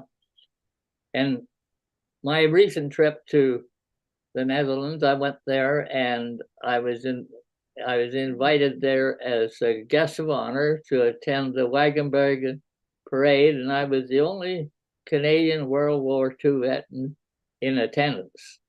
Yeah. And Nick, I was very taken by this photo with the young girl. Can you explain the context behind that? This is the young girl. She wrote me a letter, and on the 2nd of May, when I hit the Netherlands, she had what the Dutch people were doing. They had all their students between I think 13 and 16 write letters to a veteran, and she wrote a letter to me to me, and the letter I got was from her, and it was a letter from Sasha, and I'm going to just take a minute of it, and I'm just going to say, just read just a part here. She says, "I am very grateful to you for what you have done for our country. Even if you only did a little bit, all the help was needed, and you gave it. You were someone who was against the Germans and who actually did something about it." And then she goes down at the end here and she said, "Freedom and peace in our country means a lot to me. And as a result, I now have a good life. For me, freedom means that no one decides about me.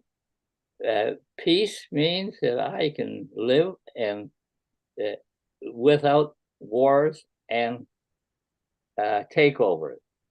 And then she asked me a couple more questions. But Sasha, it's just funny you should mention her. I just put a parcel in the mail to her as a gift for our meeting. Okay, but she was a tremendous person, and yeah. And let me just bring the pictures up again for a moment. We had a really remarkable Remembrance Day assembly at the school yesterday, Nick. We did it on Friday the 10th this year.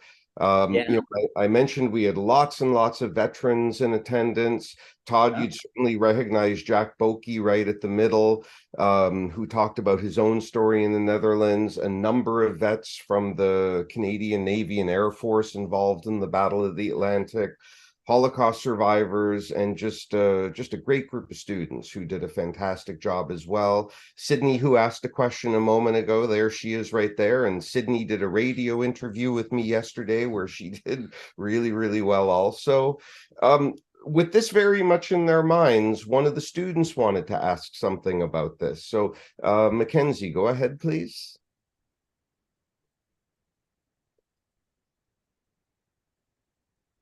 Mackenzie, are you there? Oh, we got to ask you to unmute. My apologies.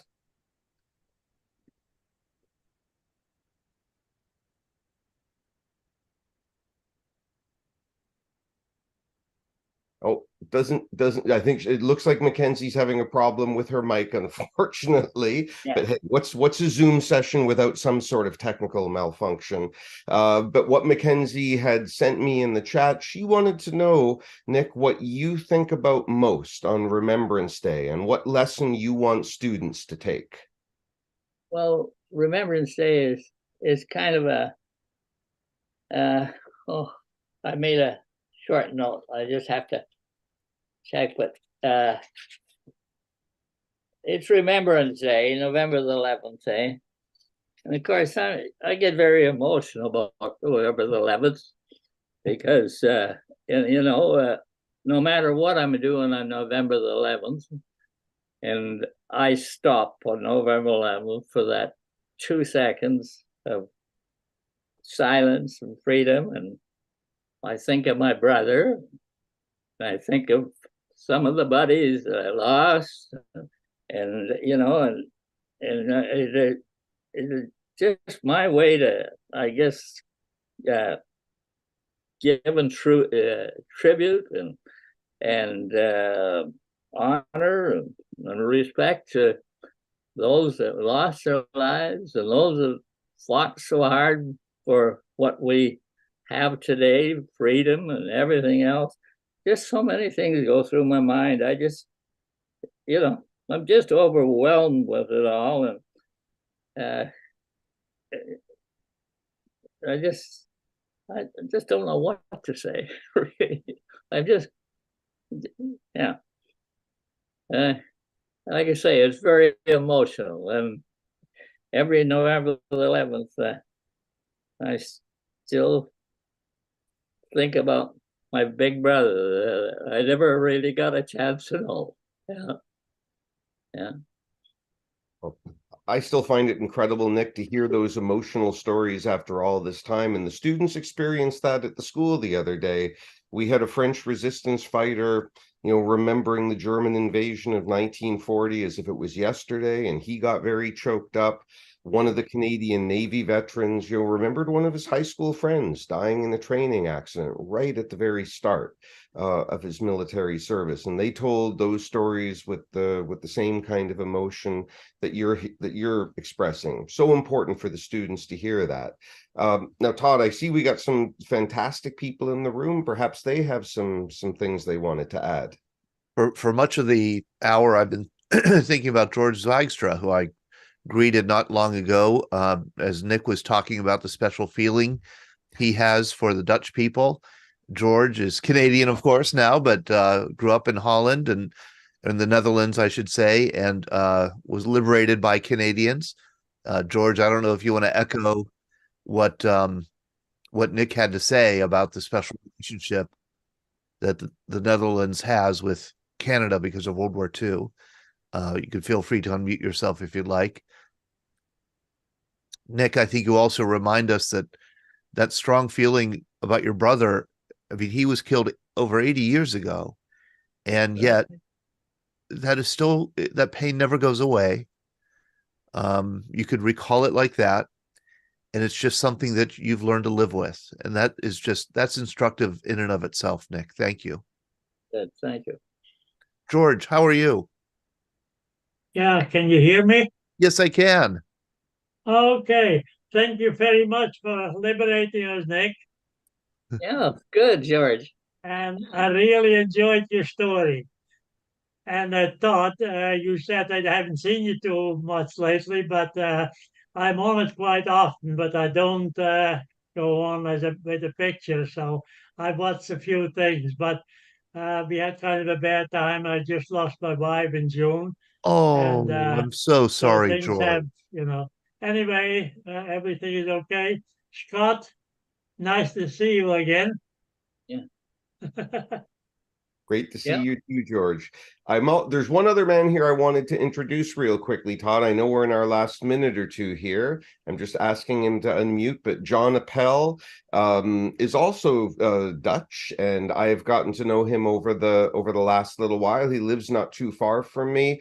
John's got an incredible story in his own right. He grew up in what were then the Dutch East Indies, Indonesia, present day, and as a very young boy, he was interned in a Japanese prison camp. He ended up making his way out. But John, I'm sure you'd have something to say to Nick. Go right ahead. Yeah, sure, I have something to say to Nick. Well, hold up, and I'll keep it short. Yes, Nick, I wasn't in the Netherlands when you liberated that country, but my late wife was. What I wanted to mention is, well, you told us that your brother is buried at the war cemetery at Groesbeek. But unbeknown to most of us in Canada is that all the war graves of the Allied soldiers in the Netherlands have been adopted by Dutch families and children who maintain these graves. So every year before Remembrance and the American holidays, there's always a big but a very humane celebration to celebrate this. And that, I think it's a great thing that children, they're now 2 generations, 3 generations removed from the war, from the Second World War, are told and appreciate what happened to their parents, their great grandparents, and the liberation.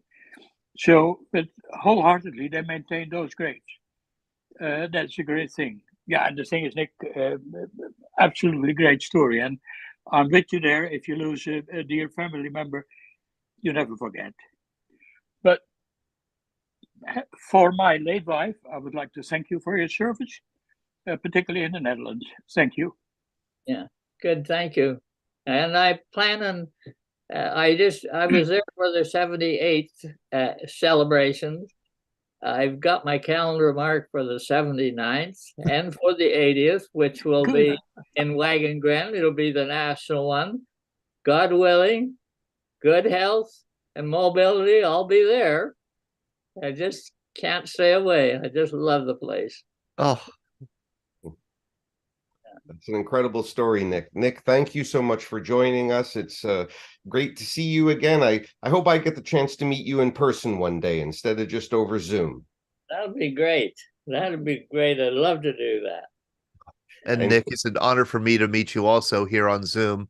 And Scott, thank you so much for arranging this conversation with a real hero from World War II, 100-year-old Nick Janicki. What a story, what a memory, what energy you have, what heart and soul. It's just, thank you, Nick. That's all I could say. And thank you very much. Thank you. It's been great to be on. Cool. Yeah.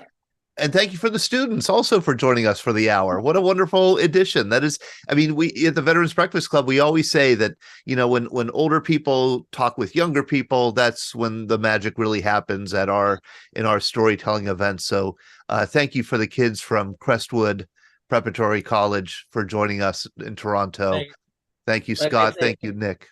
There's so many stories that haven't been told. Yes. Yeah, every veteran has a story. That's our motto.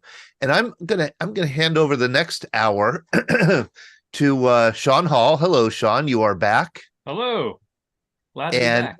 You have the great pleasure of talking with Daria Summers here, historian, writer, documentary filmmaker. What else is she? She's a amazing person. Yeah, amazing person.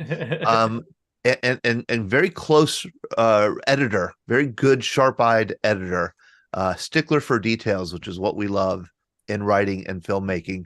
Daria, thank you for joining us. Hey, hi, everyone. Hi, Todd. Hi, Sean. Hi, Daria. It's good to see you. Amazing to catch the tail end of that. I wish I could have joined earlier, but just sounds like an incredible time. Well, it's a good thing that you mentioned that, because this is being live streamed over on Facebook and YouTube, and the whole 12 hours, you can go back to the first hour and watch the whole thing all over again from the very beginning. Daria, I just want to give a quick announcement. We are VBC. For those of you who may be joining us or don't know who we are, we're the Veterans Breakfast Club. Our mission is creating communities of listening around veterans and their stories to connect, educate, heal, and inspire. You are joining us for the 12-hour VET-A-THON that goes from 11 a.m. to 11 p.m. on the 11th day of the 11th month. We've been having on veterans from all branches, all eras, and different countries throughout the day, all brought to you by our sponsor today, which is VET-A-THON, and we want to thank them for sponsoring the VBC VET-A-THON. Daria, I mentioned way back at the beginning at 11 a.m. Our Lioness podcast and your appearance today, and I'm happy that we got to the 7 p.m. hour because I've been looking forward to it all day. I kind of want to start this hour because what we want to do is we want to show some sort of the bonus content from your documentary Lioness, which came out in 2008. Right. There's different things that we'll have you set up these and we'll watch them here on Zoom with everybody and talk about them. But I think something that we've never really talked about, you and I, and we've even mentioned it on our podcast, is I'm interested as to what interested you in the Lionesses when this all began back in 2003. Why did you start this journey? How did you hear about it? Where did you develop the passion for these stories? I don't know if we've ever dove into that. Well, it's nice to have someone ask me that. Thank you, Sean. And actually I don't have to think for long, but when I was in New York, in the city, when 9/11 happened, I wasn't that far from the World Trade Center. And so that was a big event in my life. And, of course, there was, so when the invasion in Iraq happened, I was a little, I, like all Americans, I was like, wow, this was really, it was like watching it on TV.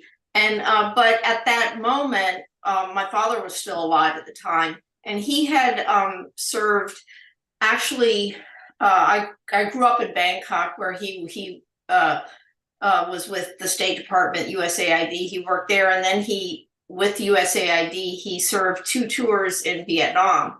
So, I was very well versed and had actually grown up in that whole world. And my father was very, he was very worried that we were going to get into a long war that was hard to get out of. So we both talked about it a lot. And over the course of talking about it, I began to realize that in sort of the footnotes in a lot of the news reporting, there was like, yes, well, there are a lot of women out there this time, and there's no, it's like sort of a kinetic theater, and it's not the same idea.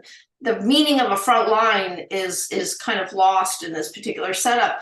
And then of course there was Jessica Lynch and Lorianne Pastois, which happened in 2003, and Shoshana Johnson, and the women, the soldiers who passed away at that time, and it got me thinking. So then I thought, well, I would love to make a film, because I sense that something is changing here, that women are playing a different role. And so then I just started searching around, and I had a colleague who joined me, Meg McLagan, and we searched around, and we found the story of the lionesses, and we thought this would be we were amazed at the story, and we thought it would be a perfect way to express this sort of what we sensed was a historic turning point. Of course, we really didn't have any idea. I mean, that's the beauty and both the terror of making a documentary, is like you're mostly trying to make something that you think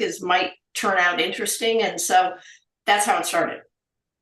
Very interesting. If that answers it. It does. And maybe we should have given this a sort of further introduction to everybody here, is that the Lionesses were a team of women in Iraq, because at that time, men were not allowed to frisk women and children. So they found that it was better for women to do this. Because of the cultural sensitivities, yeah. Right. And so the women were asked to do this, which meant they were going outside the wire, which meant they're probably going to end up in combat. Now, this was prior to the combat exclusion policy being removed. So women were not allowed to serve in combat at this time, which was a very big deal, because a lot of the women that did end up in combat have not been, even to this day, recognized for that. Right. It was kind of a slippery slope, because at the time, it was just a couple of colonels, one from an infantry unit and one from an engineer battalion that the Lioness women were served in, and one was saying, yeah, I can't, we're trying to set up these checkpoints, and we don't have anyone to search the women. It causes problems because of the cultural sensitivities, and we're violating actually, entrenched and deep-rooted cultural norms. And I wish I could have some women. And Colonel Brinkley, who was the battalion commander of the 1st Engineer Battalion from Fort Riley, was like, well, I have a couple of, some women I might be able to loan you. So it was a very ad hoc. It didn't start out with, oh, let's send women out to do this. But it did. So he had some mechanics and some supply clerks and some signal masters who were sort of,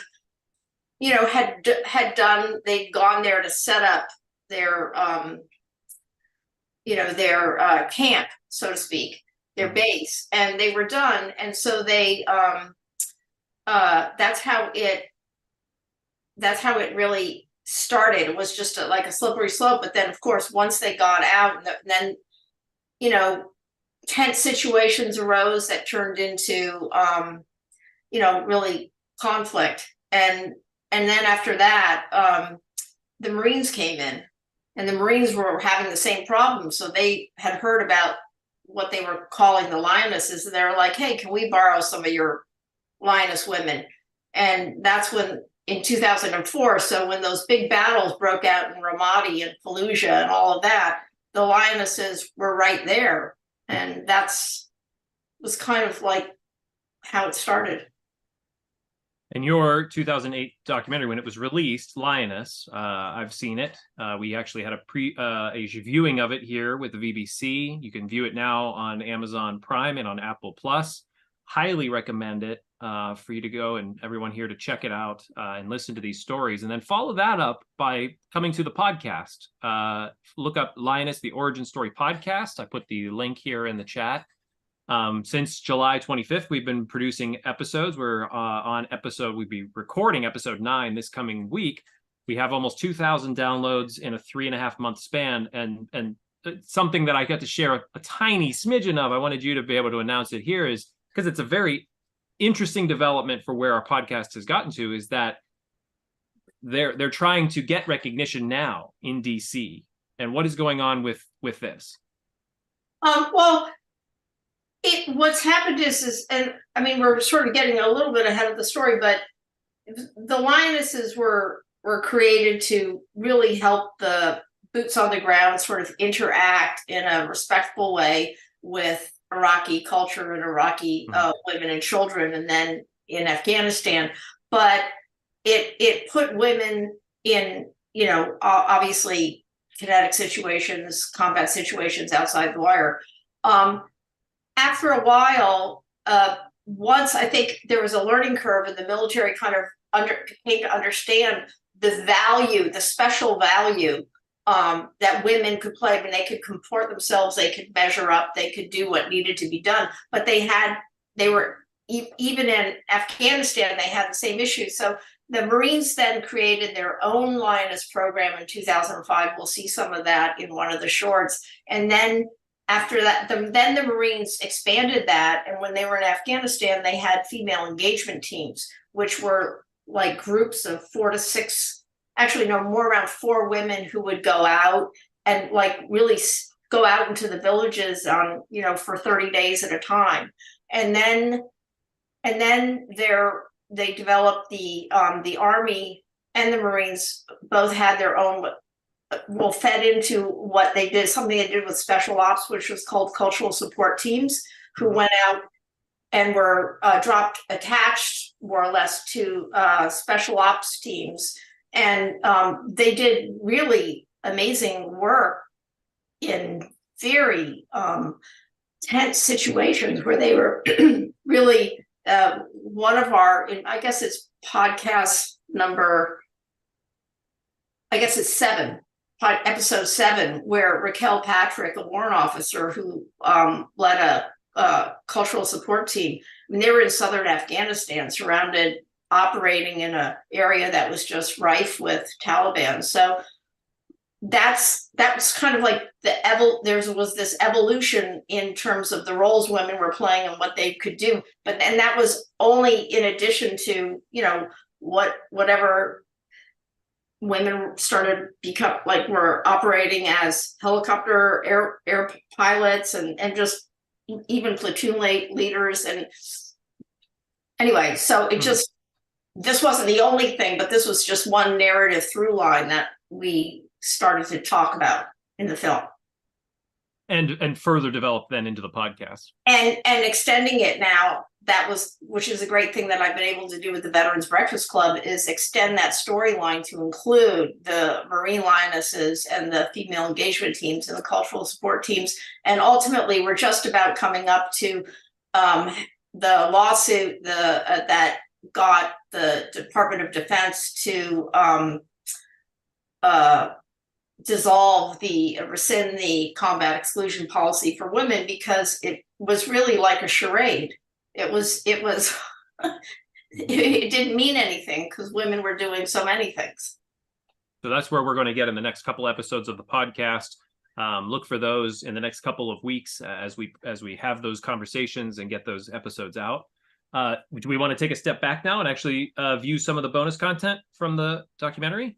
Right. I thought a nice way to start out this hour, just because and to give a nod to like women and how they've broken through in the military, and we have a short that is just an overview of women and their service in the military from where it started to almost where it is now.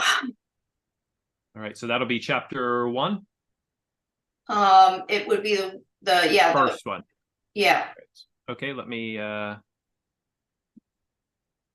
share here, and let me know if everyone can hear this.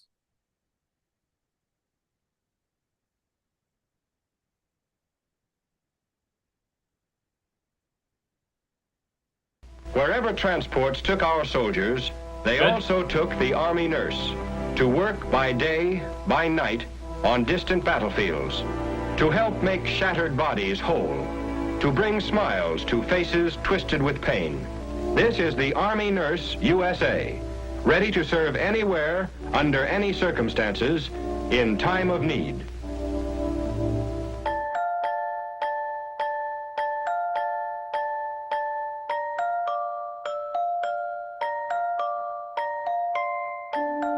We never had a law forbidding women from serving in ground combat, because back when the original laws about women serving in the military were made, it was beyond anybody's wildest imagination that we would someday think about having women in ground combat.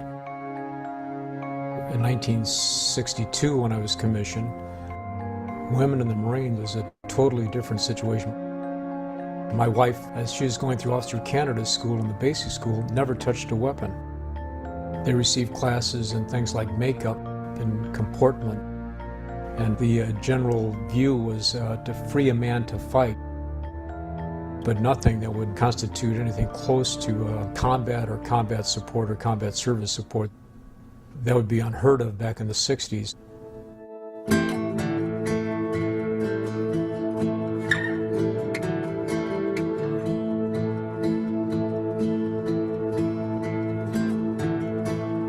Back in 1967, I served in Vietnam. And when I was sent over in that time frame, I went wearing a skirt, a jacket, heels, and hose, carrying my purse, with no weapons qualification, in an insurgency environment where I would be a detriment to the command, because I wasn't trained to protect myself or to help the command defend itself. So I vowed from that point on, I will never be sent anywhere without having the proper training of a soldier.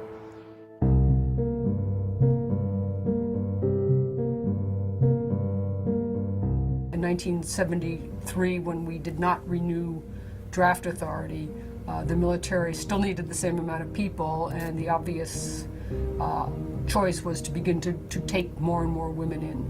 And from 1972 on, the percentage of women in the military has grown from less than 2% to close to 15% where it is today.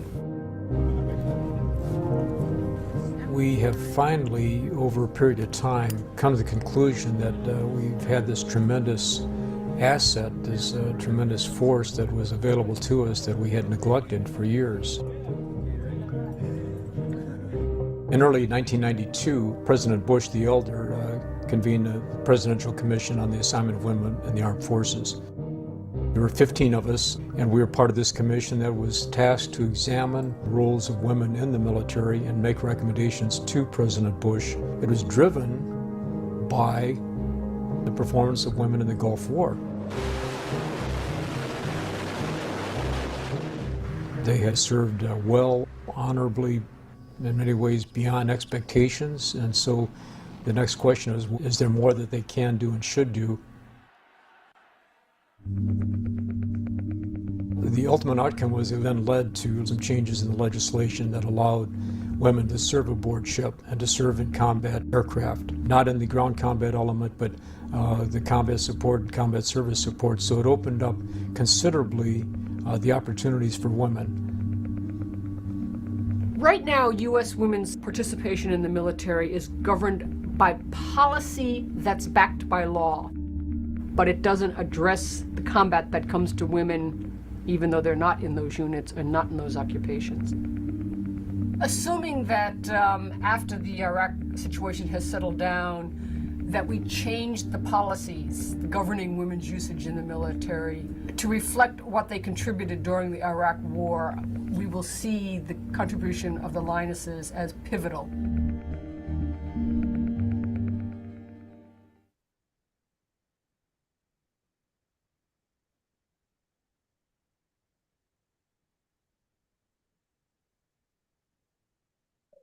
Pretty thick history.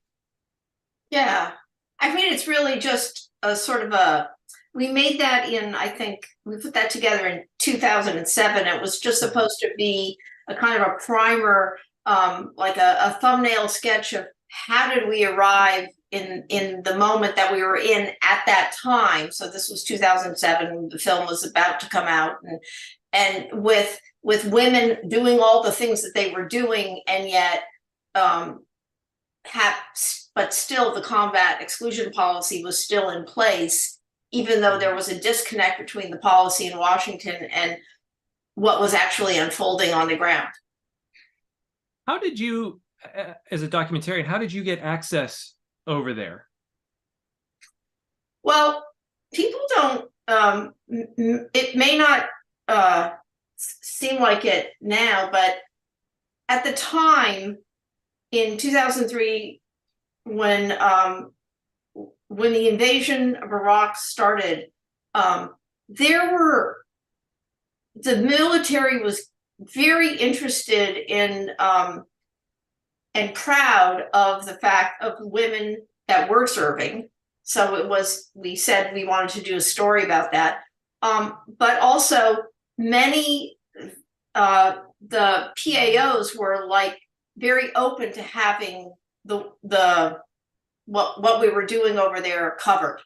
Mm-hmm. And it was easy to just get access. Was it? Go ahead. No, it was pretty easy.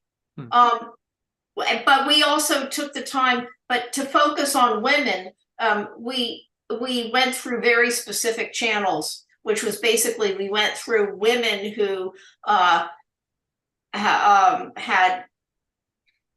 who had served in Vietnam and who were retired or still had some high level of service in the military. And so we used connections to go in. We just didn't, barge in and say, hey, this is what we're doing. We thoughtfully kind of used our contacts to get in. Your co-host on the Lioness podcast is Shannon Morgan, who was an original Lioness. Was it just luck that you kind of were connected with her? No, Lori Manning, who was Captain Lori Manning, who is retired and who was a policy expert on women in the military at the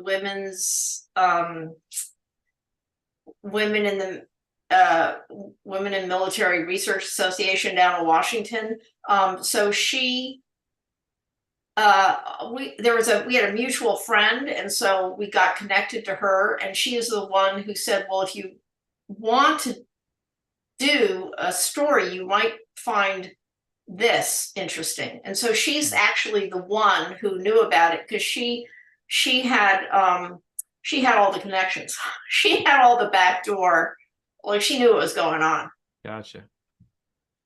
And when you got over there, was this your first time in a combat zone? Was it scary? Well, we actually, by the time, and I just want to make this point, by the time we got onto the Lioness story to follow them, that first group had already come back. Okay. Because we started, we like in 2003, they were like among the first to go over. So, and we didn't really while we were filming and stuff, we didn't actually connect with them until they had come back. Gotcha.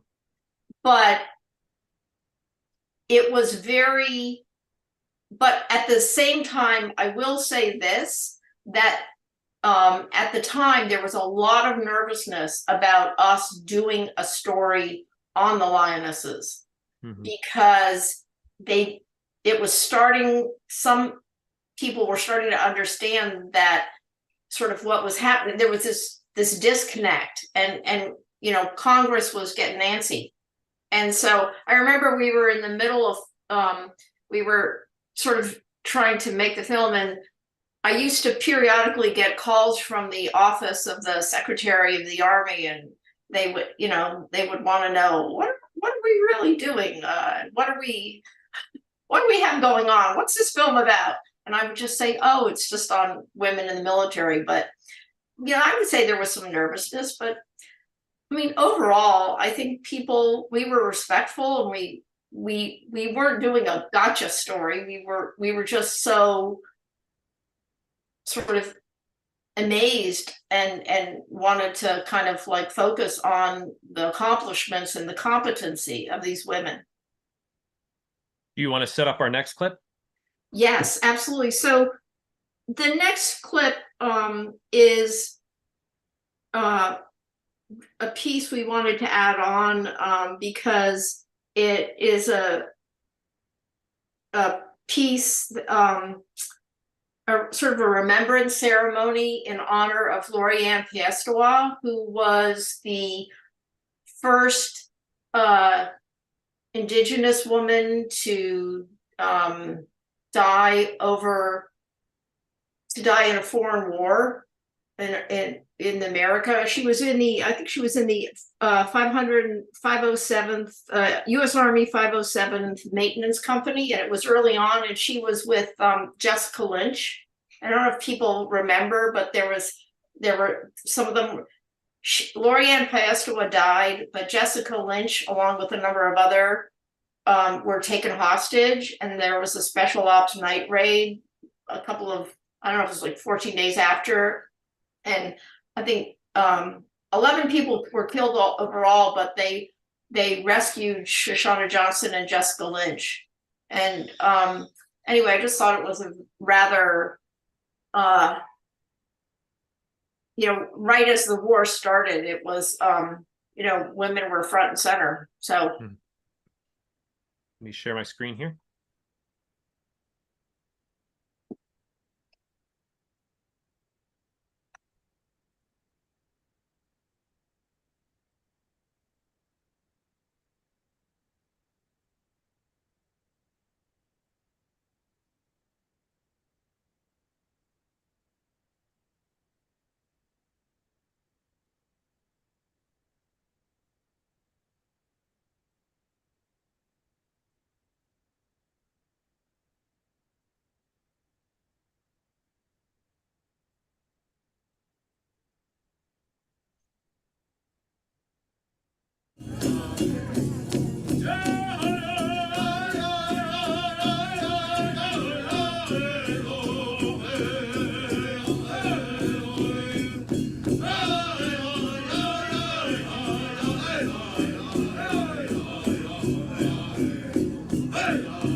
We don't have the John Wayne in the movie winning the war role model anymore, and thank God for that, because it was always outrageously stupid.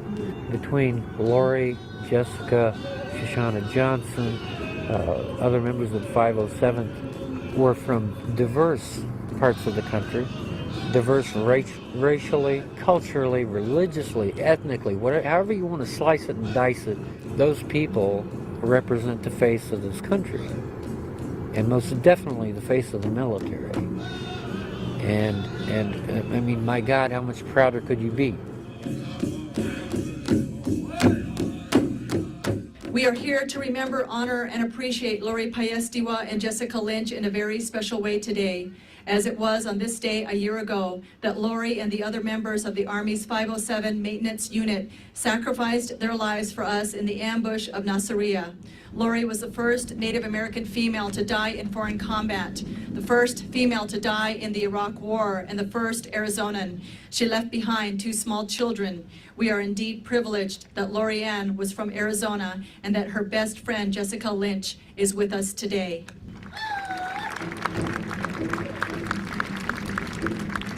The time I spent with Lori, she taught me to be a stronger person and the value of friendship. Although at times it felt like we had known each other our whole entire lives, like we were family. As we all stand here today honoring Lori, I am part of her family. She taught me to be an individual. She taught me to never give up. And I believe with the help from her, that is why I'm alive today. I miss her very much, but I know her spirit is with me in everything I do. Thank you. Lori is multicultural. She has Hispanic relatives. She is a member of the Hopi tribe. She is also Navajo in that her two children, their father is Navajo.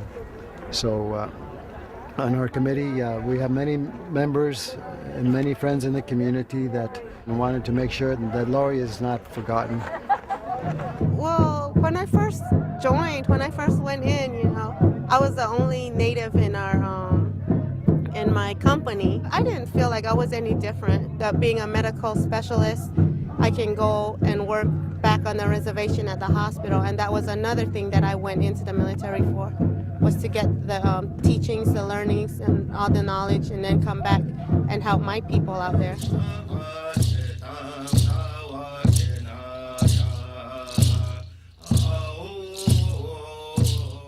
Lori is indeed worthy of all these memorials.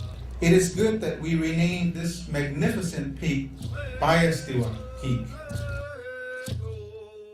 And I am very glad that dignitaries out there and the people that had asked to have this mountain here named that, because it does represent all the veterans and all the people that are in the military, especially the women. The women need to be recognized in our country for all the service they have done for us. I want to thank you.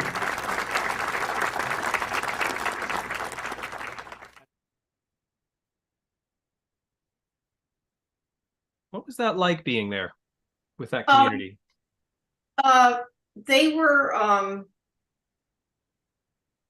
so this took place in Phoenix. Everyone, if anyone's been to Phoenix, you're probably familiar with that mountain, which is so wonderfully named VET-A-THON Peak. And when we were doing filming at a number of sites. So my colleague Meg McQuaggan actually went out and was there for the filming of that.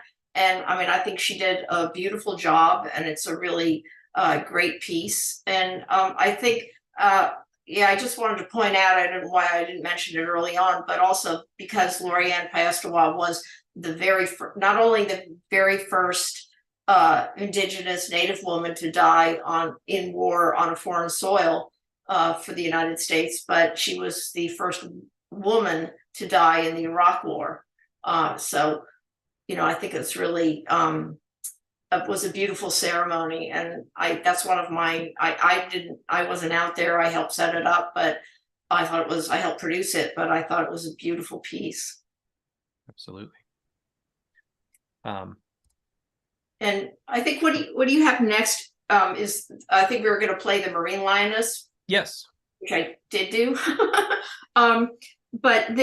So what I just wanted to point out, I think is a segue into the Marine Lioness story, is that so our film, the documentary, which is 90 minutes, tells the whole story of the lionesses, the very original ones, the women who first were first attached to the 1st Infantry Battalion, and then to the when they had the battles in Ramadi and Fallujah, they were attached to the 2-4 Marines in Ramadi, and there've been a number of books written about the battle, and they were attached, and things got quite hairy, and that was where everyone got the sort of more the larger sense that, wow, the combat exclusion policy, none of that. You couldn't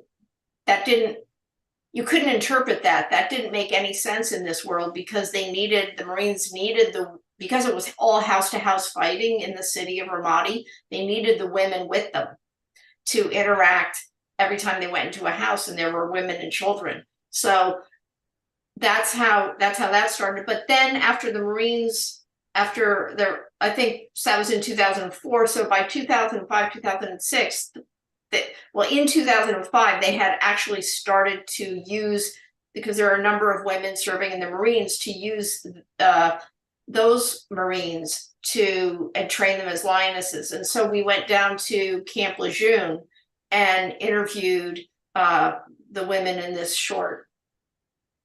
And real quick, the women who were a part of the original lionesses in the Army, yes. Did they have combat training? No. So they were over there, they were with them outside the wire with weapons, but did not have combat training. No, and that's one of the things that comes out in the film. They were, they were left in situations where I think, so Captain Anastasia Breslow, who's now still a colonel in the military, she's Colonel Breslow, and she comes from a military family, but she was, she found herself alone, and wondering if, there were, with some weapons that she hadn't actually been trained on, and wondering what would happen.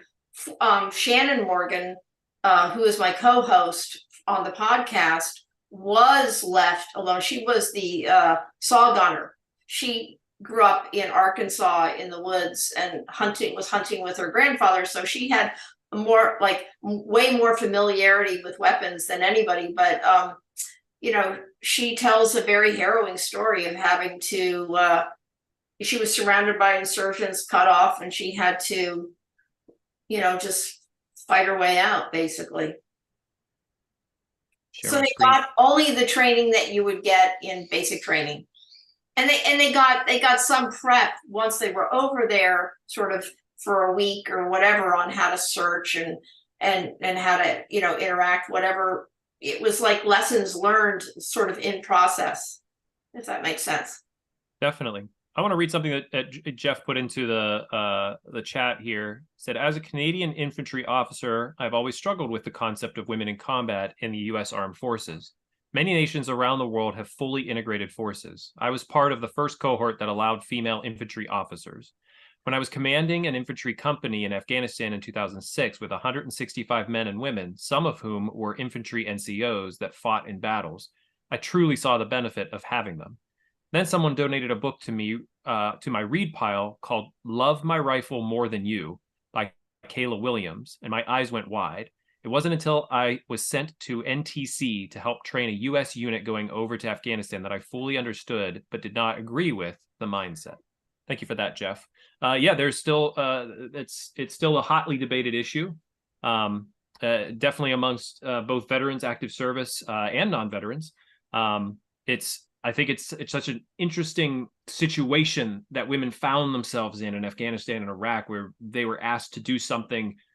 The problem is that there was no real defined battleground, correct, Daria? And so there was no defined policy. No defined policy.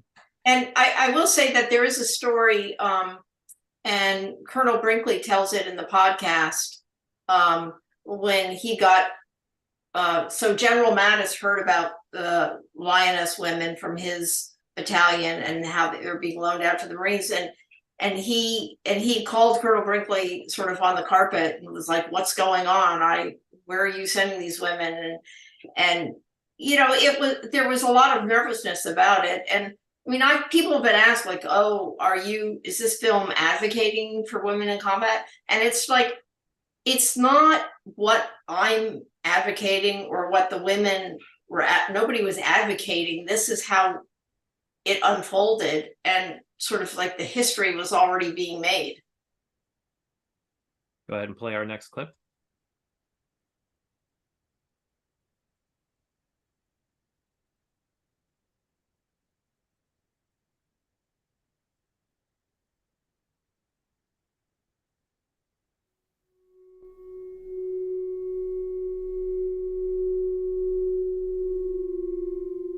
I went to Iraq in December of 2006. I was the supply chief over there, which is my primary job.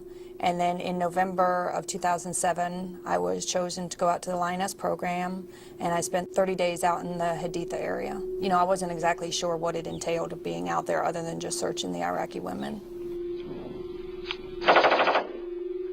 We did 6 days of training. We did martial arts training, we did weapons training, and we did cultural training, and all stuff to get us prepared for what we were going to experience out there. Originally, I arrived in February of 2007. We flew in from Kuwait into Al-Taqadum, and then we hitched a convoy. And the only thing really that was going through my mind then was there was no canvas over my head. So I was sitting in the back of a truck, rolling through the city of Fallujah with all these buildings that I could just like look into, and it was just a very eye-opening introduction to what it was going to be like to be in Iraq and to actually be deployed as a Marine. A week out there, I was told that I was going to be coming out to do some searches on females. I was like, really? Well, like, I'd be happy to do it.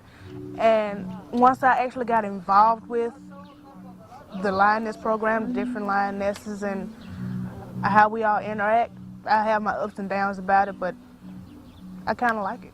Oh, I thought it was a good program because being in Iraq before, when we searched males and females would come through, we couldn't do anything. We couldn't touch them, we couldn't talk to them or anything because in their culture, they weren't allowed to talk to us. But females can talk to females, so it was implemented by bringing female warriors into the program to actually help us. It's a lot different being a female. It doesn't matter how you look or, you know, how you are, you're always in the spotlight.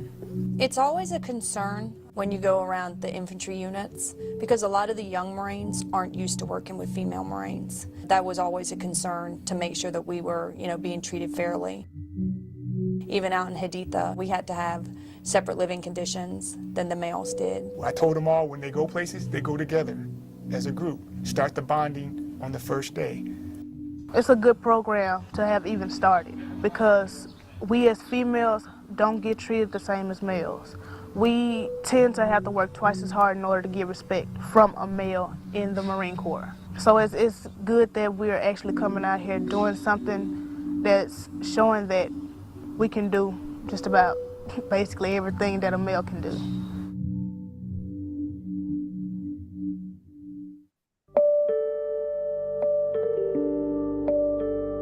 I think on the average day, you'd wake up not knowing who's going to come through your TCP and with what. You never knew. So all you could do is not get complacent. You had to keep that mindset that there are no solid walls around me. So every day, whatever you let come into that TCP or leave, that control point, that's your life. Where do you draw the front line? You still have females going on convoys. So you have females as gunners, you have females on the road, you have females searching females. So where exactly is the front line? Before I even left to come out here to Iraq, period, I told my family that I won't be going outside the wire unless they really need me. Then once I found out I was going outside the wire, I told my mom through an email. And then I had a chance to finally call her. She said yes, she was scared, but she was also praying for me. As the months go by, you being out here, that's something that goes a long way with you.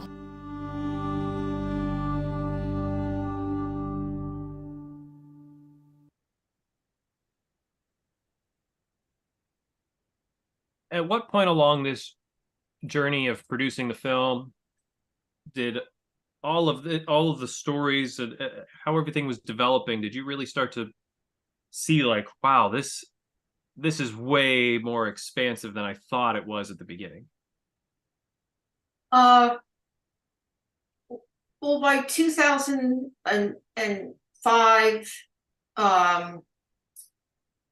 in 2006, like, you know, we started to understand that the Marines were sort of doing their own program, and that the Army, and also the other thing is that the original group of Lioness, which was actually about 20 women in Ramadi, that is where it all began.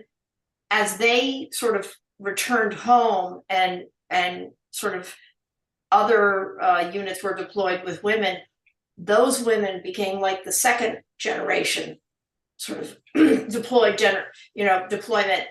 and there were lionesses among them, and then they circled out, and there were other lionesses, and so we realized, wow, because at the time, when you're right in there, sort of trying to record and understand the history that's really just unfolding, you sometimes it's hard to see the bigger picture, and we had no idea what else was being talked about or planned in military planning sessions in the Army and or the Marines. But then we started to see, well, more things are happening. And then I think in my mind, I really understood this was a huge thing when they out of the Lioness program, sort of there came, especially for Afghanistan, female engagement teams, which was sort of like taking it up to another level of complexity.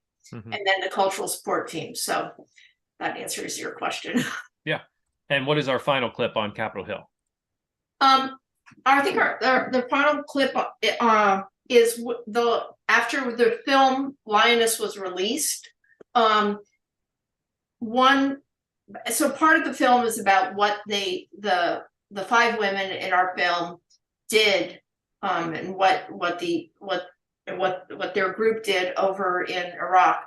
But the part of it is also about when they returned home, because for a number of them, because of the policy back in Washington, and because this was an ad hoc program, and they all had other jobs. So just another thing about women having 2 jobs.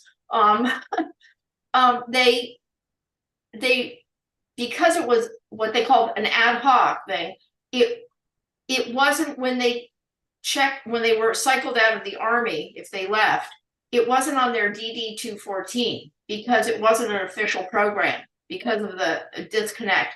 So that when, say, one of them who was a supply clerk, that was her MOS, went to get help because she had been an IED explosion and she was basically lost her hearing in one ear.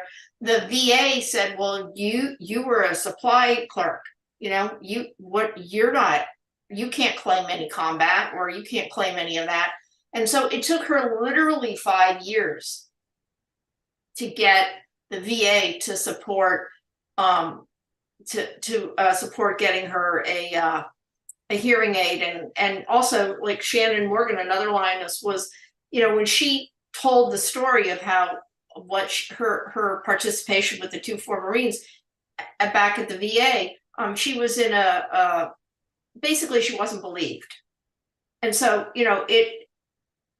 those stories are not, that happened often. And I think it was a learning curve because nobody knew what was going on. It wasn't widespread, and nobody was sort of announcing it because of this disconnect, because of the policy. So the policy was really troublesome, not just in terms of what commanders wanted to do over, like, on the ground, but it was such a burden for women who returned home. And in fact, it made it difficult for all soldiers who might have had an MOS that should have maybe, if there was a male soldier or sergeant or whatever who was a supply clerk, like they could have difficulties too. So that's in part what the story is also about. So when after the film came out, we were invited up to bring some of the women and go up to Capitol Hill, and we had a presentation and a screening with members from the House Armed Services Committee and the House Veterans Affairs Committee. And this ultimately led to legislation that Obama signed into law in May of 2010, I believe. And it was the Veteran Women's Healthcare Act. So it was one effort to try to sort of level the playing field a little bit more. We have about 10 minutes left in our hour. We'll show this. This is about 7.5 minutes, and then maybe we get the update on where we're at now. Okay.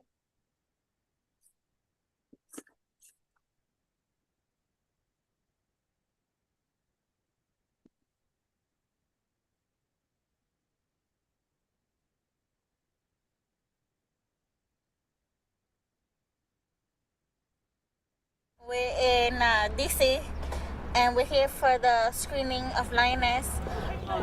I think to a lot of females in the military, getting recognition for what we've been doing is nice. You know, females like Shannon Morgan have PTSD and problems. They can be better understood because a lot of people don't think we have combat experience, so we can't have PTSD. I mean, you know, people think that, you know, you as a female go to Iraq and just sit there in the base camp and twiddle your thumbs, but we did more. First of all, what is the current rule in the Army about women in combat? It is DOD policy that women are not allowed in combat. What is the reality in Iraq? I don't know for anyone else's story but my own, but I did find myself in a combat situation. That would be active firefight with bullets and rounds coming at me. If the Joint Chiefs called you in and said, should we change the policy about on-paper women in combat, what would you tell them?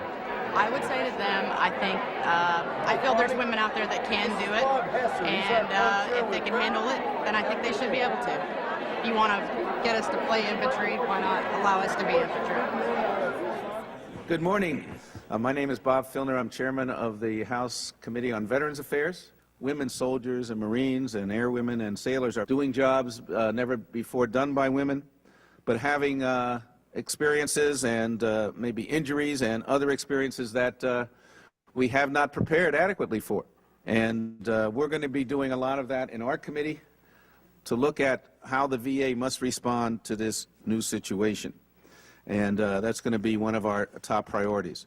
These lionesses wrote a very important and new chapter in our nation's history, in the history of women in the United States military. As the example of these women shows, the traditional makeup of our military is changing. Earlier this month, with the great support of the Disabled American Veterans, I was proud to reintroduce the Women's Veterans Healthcare Improvement Act, a bill that sets the VA on a course and a path forward to providing the proper health care for women veterans. I salute the Lionesses for their very selfless sacrifices that have been made throughout the course of their service. Their courage and their commitment and their sense of duty and service to our country are not only admired by everyone today, but will serve as examples to live by for future generations of both men and women in the United States military.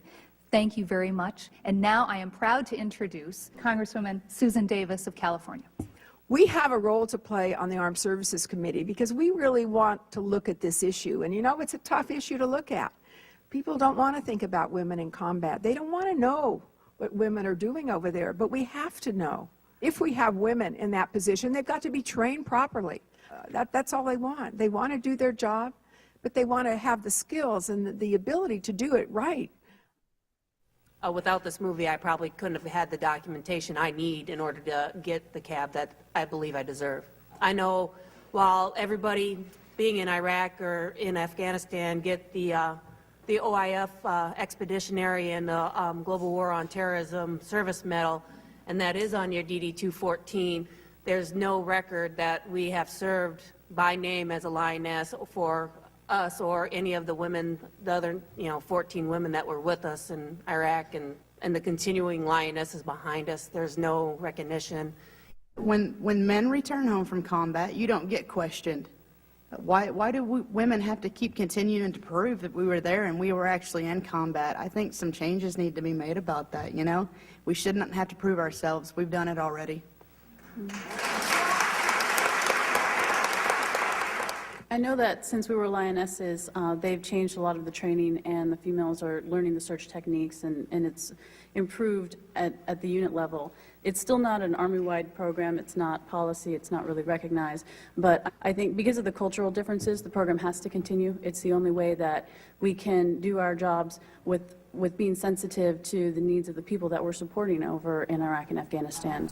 What did your husbands, how did they feel about that mission once you came back? I think I was the only one out of this group with a child at the time. When I was deployed, my child was 3. I also divorced in Iraq while I was over there. I can't say it was the best place ever to go through something like that, but I think it made me stronger as a person, and it made me to see now what I was able to accomplish even with what was going on in my life is, I think, a great thing. And, you know, to be able to share with my fellow ladies here, you know, that actually helped me get through a horrible time in a horrible place. So, but now life is great. My experience when I came back, I had maybe mild PTSD. I had distanced myself from my husband, and we had some tough times, and it was very difficult coming home. And Afghanistan, my first deployment when I came home, was a very easy integration. I'd stayed on the FOB the whole time, did my staff job. We weren't getting mortared, we weren't getting attacked. Iraq was such a different scenario. When I came home, it was very hard to adjust back to regular life. It didn't seem as important when you're home and you know that your peers are still back there, and I think that was hard for both of us. There is definitely a need for more women therapists, because when a man cannot even fathom the fact a woman is in combat and doing the same thing that they were doing, how can you help us? You don't believe me, then how can you help me? We go overseas and we're there and we're killers, and we come back home. You need time to reintegrate back into civilian life, and we need to be looked at better. I'm Connie Christensen, Lieutenant Colonel, United States Army Reserve, retired Vietnam veteran with the Vietnam Veterans of America. I would like to say, in this crowd of incredible resources, that when I get home, I intend to speak to my congressman about the creation of a Lioness service ribbon. This should definitely be done. This service should appear on their DD-214s, and this should be identified as a stressor for their VA disability claims. And I feel that all of us should do whatever is possible to see to it that that is taken care of.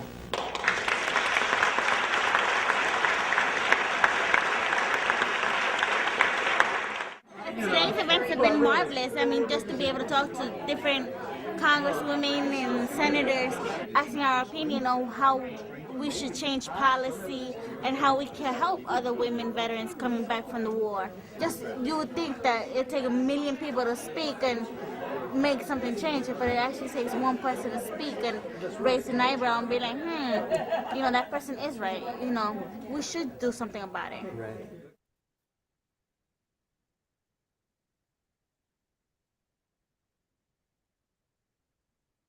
Sorry, if you could catch us up. We have a couple minutes left. Catch us up to where we are now. This was, you know, over a decade, or over a decade ago at this point. Over a decade ago. Yeah. So Lioness, the podcast is now, you know, being produced again. The story is wrapping back around again. Where are we at? Well, first I'm going to say, like, big shout out. I'm so pleased to be working with the Veterans Breakfast Club to do the podcast, because it allows me to kind of like extend out on the story and follow up and do these interviews, give women who serve in these capacities a platform to tell their stories. And in the process, one of the things we found out was, because I was contacted because there is right now in the House, it's HR 1753 legislation that it's currently designed so that it would recognize women who served in cultural support teams, but the House is just on Wednesday decided that they're going to consider opening it up to also recognizing female engagement teams and Team Lioness, the women who served as Lionesses in both the Army and the Marines. And this would just be huge. And I want to just say, because it just, I think, shows the important work that the Veterans Breakfast Club is doing, because the staff members, the people working on this legislation, the Congress members, et cetera, needed to hear. I mean, some of this is still unknown to them, and they needed to hear from the women themselves. They needed to be convinced to, you know, everyone wants to know. You're not just going to sign off on something. And And while there are women there were women behind it, but it was so wonderful to be able to say, oh, well, here are the links to the podcast and here are the women, because we now have the stories of the lionesses, individual women who served in female engagement teams, women who served in cultural support teams. They're all on our podcast, and people can just click and hear those stories. And it's women just narrating their own stories. And I think it just shows that that will make a difference. So when a veteran tells their story, it really does matter.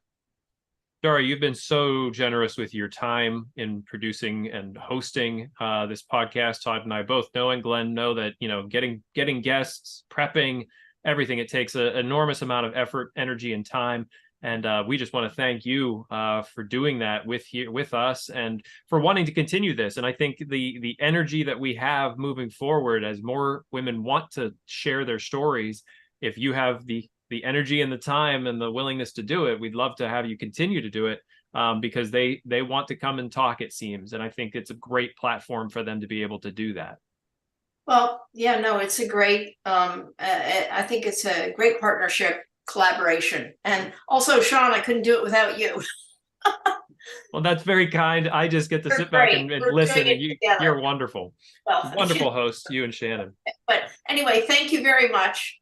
And Thank I you. appreciate being here. Thank you.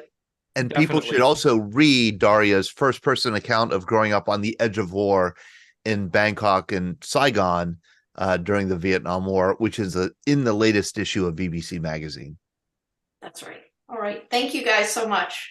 Thank you. As we continue on into the 8 p.m. hour, Glenn will be taking the lead once more. I do want to mention that Alma here in the chat said, thank you so much for all the information. I did not know about this program. As a female United States Marine Corps veteran, I know how important it is to represent as women. I will definitely spread the word and advocate for the lioness recognition. That's what we like to hear. Alma, thank you so much for that. We are the Veterans Breakfast Club. We're going to continue on for another couple hours till 11 p.m. Todd, I'm going to hand it off to you to introduce where we're going from here. Excited for even more stories. We're covering all the bases tonight. Yes, in the next couple hours, we're covering World War II again with Glenn Flickinger. First with author David Krissinger, who has written a recent book about Ernie Pyle, retracing Ernie Pyle's World War II footsteps. And then in the 9 o'clock hour with Dave Holland from Australia, who is the expert on the walking the battlefield of Guadalcanal. And I have a kind of funny anecdote to share about that. But let me turn it over to Glenn to introduce our next guest. Right. Thank you. Thanks very much. Wow. What a long day of a lot of great stories so far, Todd. Been another fantastic event put on by the Veterans Breakfast Club. So thank you. And thank you for permitting me to take another bit of time here to talk about one of my favorite characters in World War II, someone that I've followed all of my reading career, Ernie Pyle. And David, I hope you're with us. Yep, I'm right here. There he is. Hey, David. It's a pleasure to meet you in person, finally. Yes. We talked on the phone and a lot by email, but thank you for being on tonight. Oh, it's my pleasure. Thank you for having me. Yeah, and I know you've been traveling, so it made it doubly difficult to figure out the time frame, but appreciate you hanging in there. Oh, it worked out. I'm glad to be here. Okay, great. Todd, do you and David know each other from any previous I don't. No. But although he's a brother in spirit in the sense that he's a Ernie Pyle fan, and I wrote a biography of Bill Malden, so the two of them. Okay, that's how I recognize the name. Yeah, that's how exactly. And I got to know Ernie Pyle really through Malden. I think Malden called Ernie Pyle something like a wizened piece of misery in World War II or something like that. That would make sense. Yeah, that would. Well, it was at the end of the war when Ernie was killed, and Bill Malden said that when a soldier dies, his friends miss him. Now that Ernie's died, the whole army misses him. The whole army misses him. I mean, he spoke for people who really had no other voice during World War II, and it's heroic work that he did and Malden did during the war. So I'm so pleased that you're joining us, Dave. Thank you. Two very similar, well, obviously not similar men, but they certainly had a similar impact on the war, let's say, and on the home front especially, and on the soldiers, on the individuals. So David, first, let's just tell us a little bit about yourself. I know you're an English teacher. In fact, you're the 1922 National Council of Teachers of English George Orwell Award winner. Yeah, that's right. I watch my grammar tonight. I'm gonna be I promise that's not my prerogative. Well, I run a we call it a writing workshop at the University of Chicago's Harris School of Public Policy. So I work with graduate students and I teach them persuasive writing and writing for advocacy, writing for policy, that sort of thing. And by the way, just a little aside, Ernie Pyle is a tremendous advocate for the soldiers and has given me lots of great examples that I can use even to this day. But in addition to my work at the University of Chicago, I also lead writing seminars for a nonprofit called the War Horse, which is a nonprofit newsroom that works to tell stories about the military and about the veteran community. They like to say that, you know, we spend about $1 trillion a year on defense and veteran spending, but those topics get less than 2% of coverage in the media. So the War Horse is there to try to sort of tip those scales a little bit more in the other direction. But I came to Ernie Pyle sort of in a serendipitous way. When I first came across him, I remember the exact day. It was Memorial Day 2016, and I was on the island of Okinawa. And you might be wondering, well, why was I on the island of Okinawa? Well, my grandfather served in the 193rd Tank Battalion, which was attached to the 27th Infantry Division, which fought during the Battle of Okinawa. And like a lot of men of his generation, a lot of the men that Ernie wrote about, they weren't big talkers. They didn't like to tell their stories for a lot of different reasons. And so my grandfather passed away going on almost 25 years now, without any of us really understanding what he had experienced. And so as the kind of family historian, the only one with graduate training in history, I took it upon myself to dive into the archives and really try to piece together his story. And the kind of ultimate experience was I was going to Okinawa to retrace the steps of his unit during the battle. And I hired this local historian that helped me around. And at the end of the day, he took me to this memorial called the Cornerstone of Peace Memorial. And it is this breathtaking memorial to the about 260,000 people who were killed during the Battle of Okinawa. And that was, you know, the Japanese defenders, the Ally invaders, and the Okinawan civilians, 260,000. I mean, so if you've been to the Vietnam Wall, right, that's what, 59,000 words or 59,000 names. So just, you know, do the math of 260, and there are these names carved in these very kind of wave-like granite structures. And so I was there with this historian. He said, you know, we can do an etching of the name of someone maybe that your grandfather knew that died during the battle. And at that time, I didn't have that kind of granular level detail about individual soldiers in his unit. And so I, you know, must have looked at him like, you know, I don't really, you know, don't have anything to say. And he said, well, don't worry, I'm going to take you to a name I'm sure you'll recognize. And so he took me to see Ernest Taylor Pyle etched on the wall.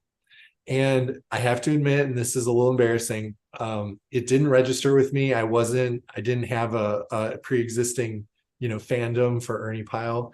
And my first thought went to Gomer Pyle, which I remember watching Gomer Pyle reruns with my dad when I was a kid. And so I said, oh, is this somehow related to Gomer Pyle? And you should have seen this guy. He's giving me the same looks that all of you are giving me, which is, you know, he looked at me like I had two heads. And he said, so let me get this straight. You've spent the last several years digging through archives, reading every book you can find, and you flew 7,000 miles to try to figure out what your grandfather experienced as a soldier, and you've never read Ernie Pyle? You got to be kidding me. And so he basically like gave me that assignment. He said, when you get home, you have to read everything that Ernie Pyle has ever written. So I started with Brave Men. I bought Here Is Your War. Those were two collections of his of his pieces from the war years, and was just totally blown away. And with his ability to humanize his subjects, with the details that he would pick out, the sort of glimpse into the everyday realities that the soldiers were experiencing, what it was like to sleep in a slip trench, what it was like to have, trench foot, what it was like to eat K rations for, 3 weeks straight, what it was like to not bathe for 6 weeks, like all those, little kind of daily life details. He was so precise on, and it just so happened to be the kinds of stories that readers back home were kind of hungry for, right? Yes, they cared who was winning. Yes, they cared, what division was, retreating or advancing. Fighting what battle. Yeah. Right. But at the end of the day, they wanted to know, what's my son going through? What's my husband doing for food? What's my brother? What's it like for him in Italy versus in North Africa versus France, right? So I, was just sort of became an Ernie Pyle fan, read all the biographies, and, would preach to anyone who would listen about, what a great writer he was. And then fast forward a few years, this is 2019, I was working as a columnist for the New York Times, a contributing columnist for the At War column.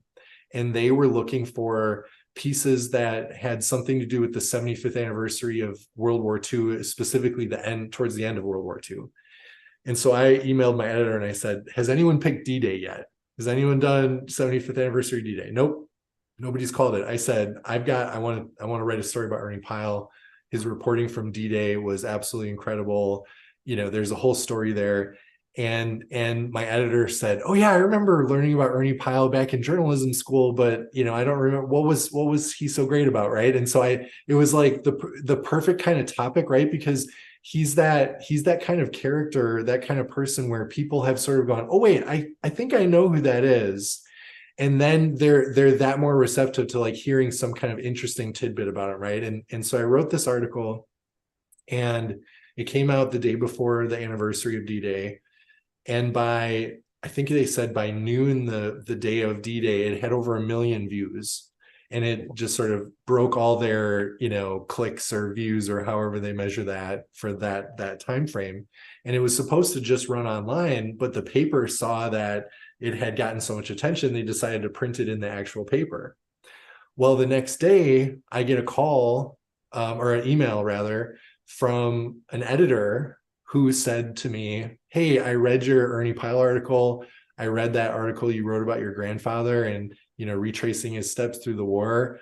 If you ever want to write anything about Ernie Pyle, a book length thing on Ernie Pyle, let me know, because I'd be all over that.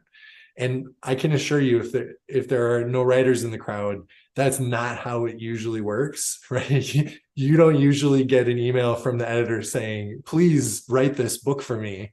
But there was, again, that thing that people kind of glom onto whenever Ernie Pyle is discussed, is that idea of, humanizing the subject and making people feel things, right? And making them understand something just a little bit better that was incredibly difficult for them to understand in the first place, right? And they'll never totally understand it, but they're this much closer. And so I got on the phone with the editor, and I said, I kind of want to do what I did with my grandfather, but with Ernie Pyle. I want to retrace his steps through the war. I had just finished reading a book called Confederates in the Attic, which the author had done something kind of similar to that. He became a Civil War reenactor to try to better understand the Civil War. So I thought, I'm going to become a war tourist. I'm going to go all over, all the places that I went to North Africa, Sicily, Italy, France, to the Pacific, and, got to see these places, got to see the places where Ernie was, retracing his steps, following his columns. And I also got the really incredible privilege of having access to a lot of his personal letters that he wrote to his wife, and that he wrote to his editor, and that he wrote to his best friend.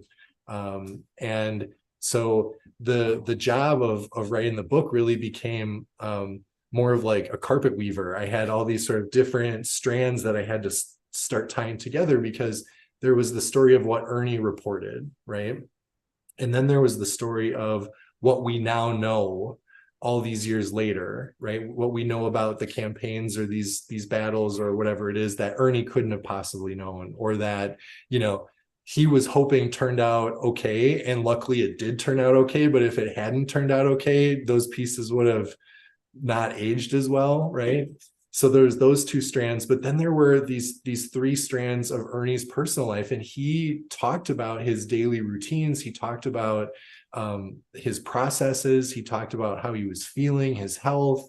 He was very forthright about especially his own mental health, communicating with his wife and his editor especially. But when you have, you know, his wife, his editor, and his best friend, Ernie's going to tell, you know, different things to different people.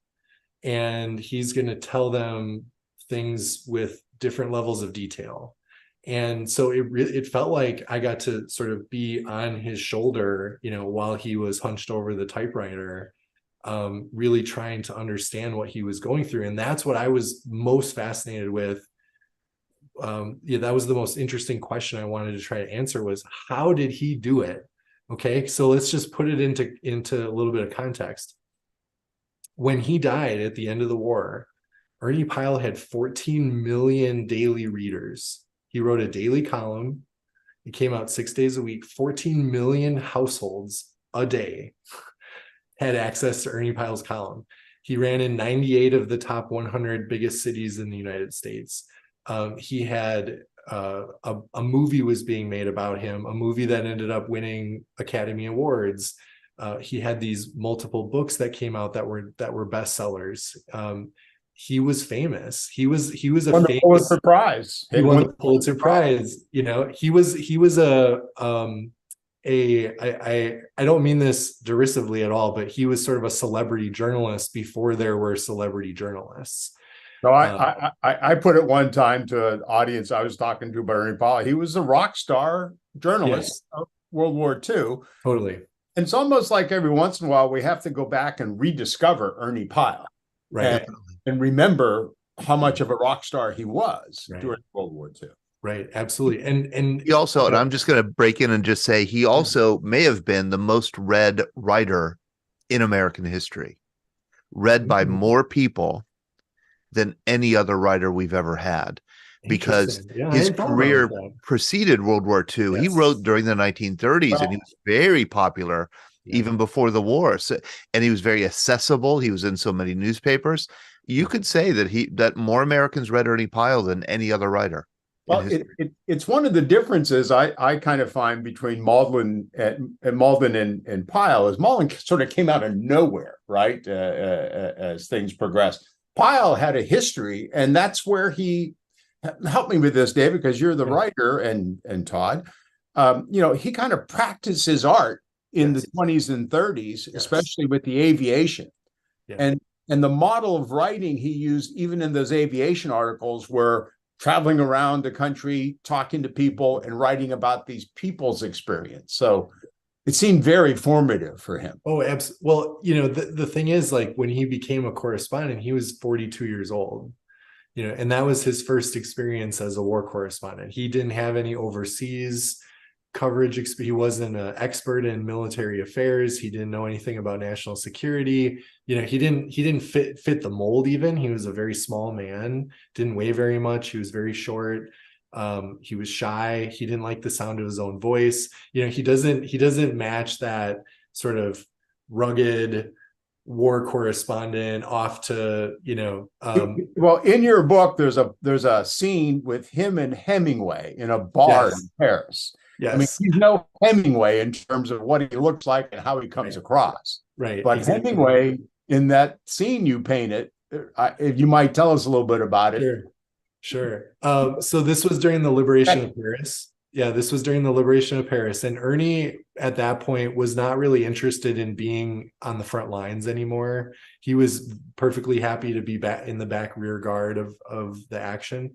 But there were more enterprising and more adventurous correspondents like Hemingway and Don Whitehead, and you can throw in Robert Capa into that group. And there were several that were, you know, they wanted to be out in the lead elements because they wanted to be the first to have their byline with liberated Paris, right? That was a big deal. And Ernie was like, I don't care. So, a couple days after the liberation, Ernie shows up, and he basically, his celebrity shines through, and there are hundreds of correspondents, Allied correspondents, all staying in this one hotel in Paris. And Ernie's hanging out in the bar in the basement, and everybody's flocking around him because he's world famous, and they all want a piece of him. And this is how, honestly, this was really good for me, because a dozen of those guys wrote about that, that scene. And so I got it from all these different perspectives. I could kind of triangulate and build this scene for the book, which as a writer is incredible to have that access.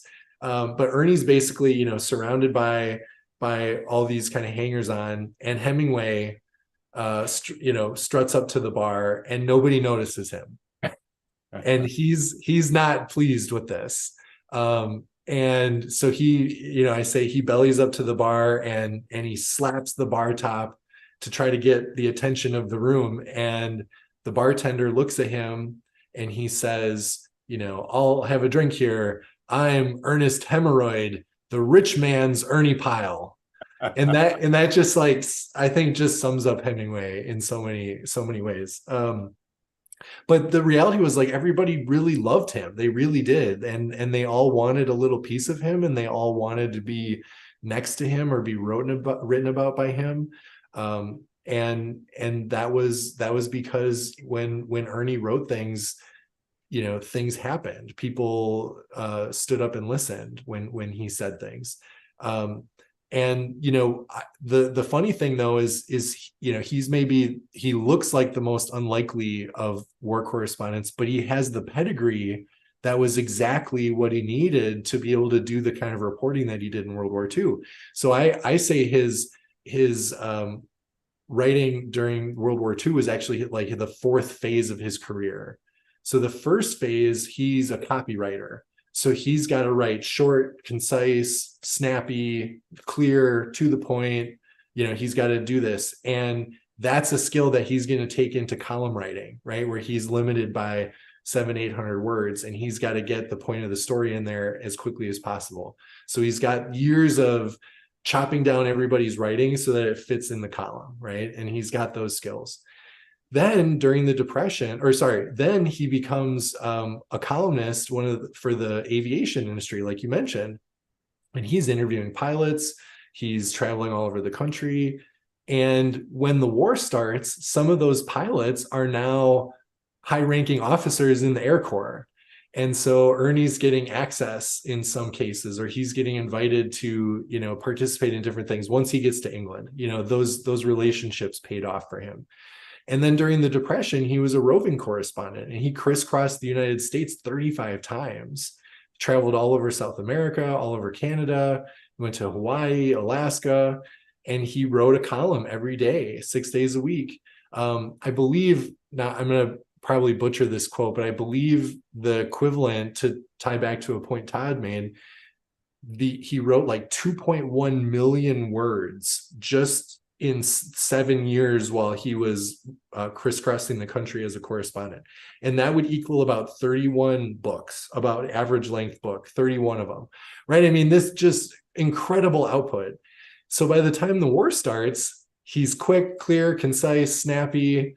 He is familiar with aviation. He's done the sort of daring, the kind of sexy reporting, right? The sexy topics. And he's traveled the country and gotten to know tons of people, and he's been all over the country. And that's another thing you notice when you start to read his columns is he's able to say, oh, this looks just like the coast of Oregon, or this looks like the deserts in New Mexico, or this looks like, Western Texas. And he's able to sort of bring these places into, more relief for his reader. That was all part of his job as a translator, or as a, he would joke that he was just a letter writer. He wrote their letters home, and he painted one hell of a picture. Dave, there's another aspect I'd love your comment on about Ernie's life.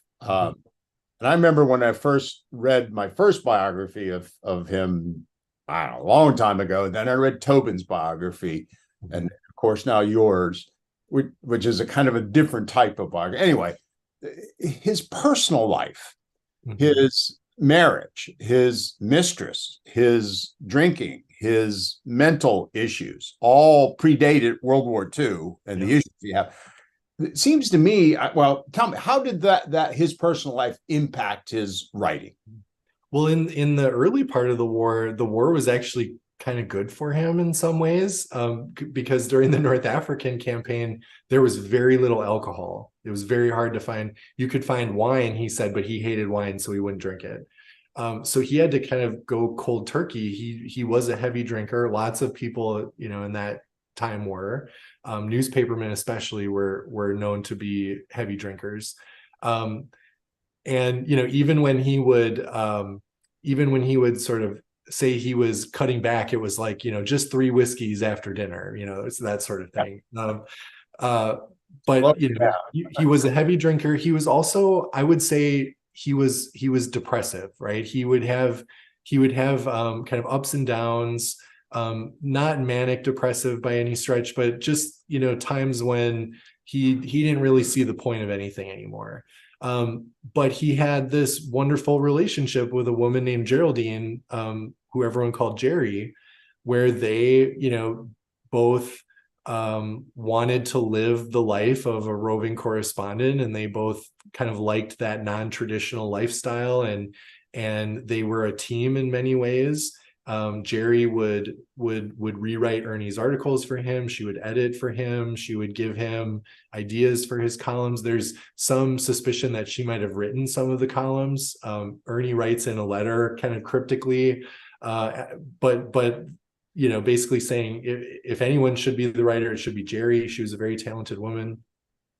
But as they got older, and as the time on the road was getting harder and harder, and not having a place to call their own, they decided to build a house in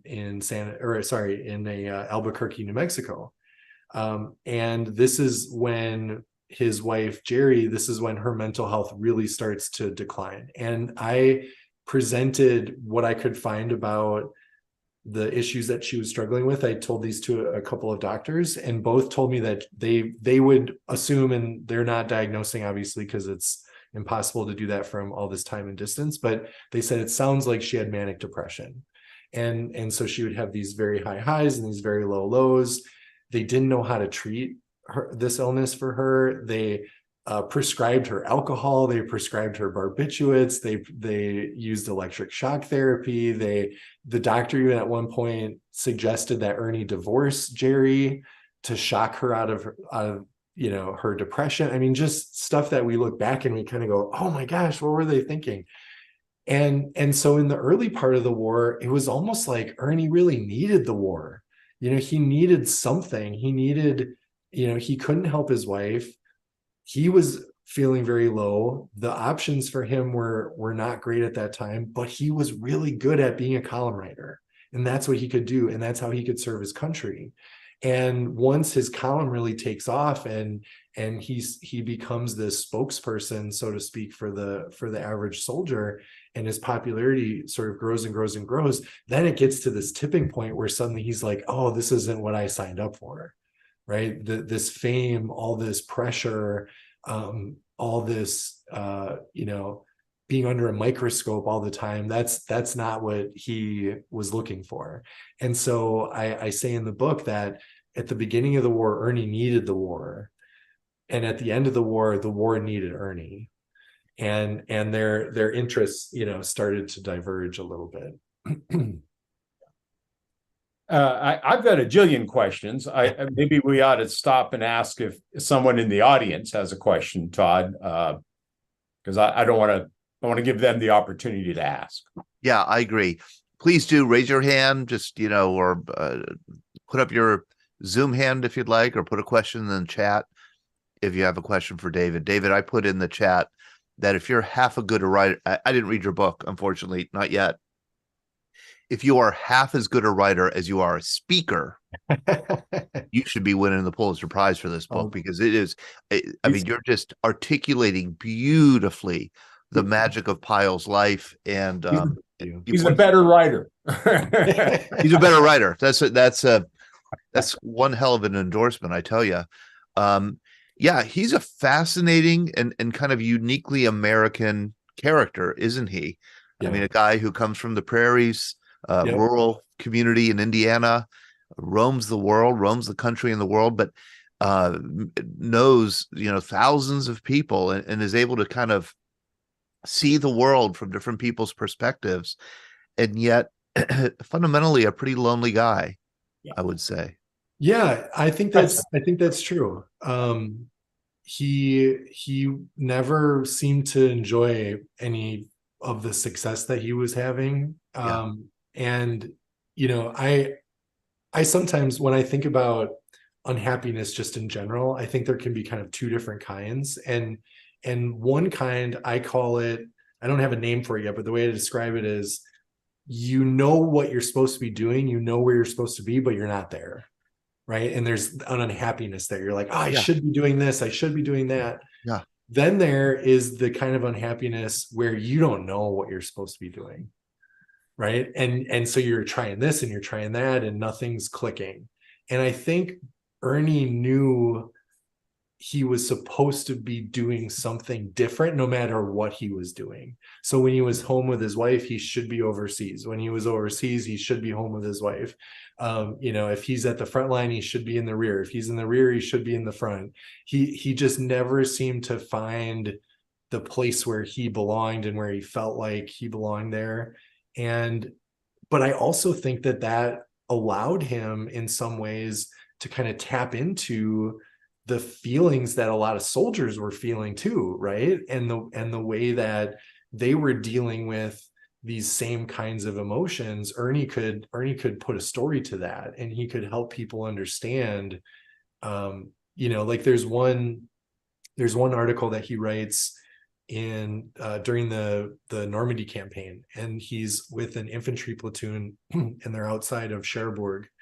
And this is, during the final assault on Cherbourg, and Ernie is writing about these soldiers kind of running across the street in intervals so that, the machine gunners don't open up on them. And he says, and this is just shocking to hear this, right? But he says, these boys are not heroes. He says, they're not heroes. He says, they're young men who 6 months ago, had their whole lives in front of them, and we put a gun in their hands and put them on this street in Normandy and told them to do this thing, and all they want to do is get it over with and come home. Right. And just, I got chills just even thinking about that, the way that he was able to say, hey, listen, it's not what you think. It's this. And Malden did the same thing, right? He did it in lots of different kinds of ways, whether it was using irony or all the black humor and everything else. But Ernie just had a way of making people really feel something, even if they didn't have the same experience as the soldier might have had. The title of your book is The Soldier's Truth. And that little anecdote you just told, that's one of the truths that he told. And it was a truth that a lot of Americans weren't ready to hear, didn't want to hear, had not heard before. And so I think his writing came as a shock to many Americans, but also familiar. Yeah, well, and especially later in the war. I mean, he builds up to these hard truths, and I think he had to build a certain level of trust with his audience before he could deliver those hard. I mean, it makes sense, right? I mean, if you need some hard truth, right? Do you go to someone you trust, or do you go to some Joe Schmo on the street, right? You go to somebody you trust who is going to give it to you straight. And Ernie was somebody who was going to give it to you straight. If I can make a point about his writing, he could touch the mothers and fathers and loved ones in a way that maybe only Bill Malden did as well, right? And one of my favorite columns of his is a simple one. He said, I think it's early in the war. He's in North Africa or Sicily. I think Sicily, and he says, look, you want to understand what your son goes through? Go out in your backyard. Dig a hole 3 or 4 feet deep. Get your garden hose, fill it full of water. Now sit in it for the next 3 or 4 hours. And then put a backpack on, fill it full of 50 pounds of rock, and walk around for the next 3 hours. and then come back to that same hole and lay in it overnight and try to sleep. I mean, you don't think that's a Pulitzer Prize, but touched those loved ones so much. And I think that's where the trust was built for him to explain what these men went through. Yeah, absolutely. Chris Perlow. And I think Bill Malden wrote that, by the way, Glenn. Oh, really? No. Yeah, Really? Oh, I think. he wrote that? Oh, I could be wrong. Malden wrote something very similar to that. Maybe Malden plagiarized Pyle, which wouldn't be surprising. Chris. Good evening, everybody, and happy Veterans Day. Just 2 weeks ago, by coincidence, at a used books sale, I picked up this book. Oh, yeah. Hard to see.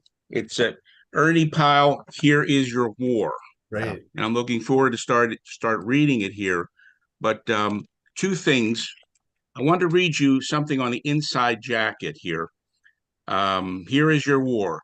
There are really two wars, and they haven't much to do with each other. There is a war of maps and logistics of campaigns, of ballistics, armies, divisions, and regiments, and that is George Marshall's war. Then there is the war of homesick, weary, funny, violent, common men who wash their socks in their helmets, complain about the food, whistle at Arab girls, or any girls for that matter, and lug themselves and their spirit through as dirty a business as the world has ever seen, and do it with humor and dignity and courage. And that is Ernie Pyle's war. He knows it as well as anyone that writes it better, and writes it better than anyone. That was from John Steinbeck. Yep. Tribute from John Steinbeck. Okay. Yeah. On the back cover here, you can't see this because I blur everything. Anyway, on the back cover, it says scenes from Ernie Pyle's The Story of G.I. Joe. Here Is Your War. Lester Crown production starring Burgess Meredith and 500 GIs. Is this the movie you were talking about, or is there a different movie? No, that's the movie. That's it? And so there's an interesting story about how that came to be. So Here Is Your War came out, and the producer bought the rights to the book and said, I'm going to make a script, based around this book. But that book only includes his columns from North Africa. That's it. Okay. Then there's a second collection called Brave Men, which includes Sicily, Italy, and then France. And his pieces from Italy especially were so popular that the producers were like, hey, actually, can we have all those ones too? Can we have access to those stories? And that's where one of the main characters is based off of Captain Wascow, which is the subject of Ernie's probably most famous column. It came from Italy. And so when they made the movie, they re-released Here Is Your War with sketches that are throughout the book that are from the movie. So it's a really kind of cool second, re-release of Here Is Your War. Did Ernie live to see the movie? No, he died right before it was finished. And in fact, they played the very first screening of the movie on Okinawa for the troops there during the occupation, so that they thought that would be the most fitting place to release it. Do you think Burgess Meredith was good casting physically? And I mean, he was pretty close. Yeah. I don't know who. I mean, there were plenty of actors that their names got bandied about, including Fred Astaire, which I think would have been a much much different character. Hard to imagine. It's hard to imagine. Yeah, Burgess Meredith, I think, was a good pick for that. He was a young man then too. Yeah, he was, and he had to get leave from the army in order to do that. But Ernie had enough pull that he made sure that happened. Yeah. So I have a question for. I'm sorry. Was our guest done? Yeah, our guest Chris. Yes, it looks like it. Oh, I have a question. You say yes. For both Todd about Malden and David, and that's censorship. Perfect. Great question. So you touch on that several times in your books, both books, right? So what role did censorship play for both of them?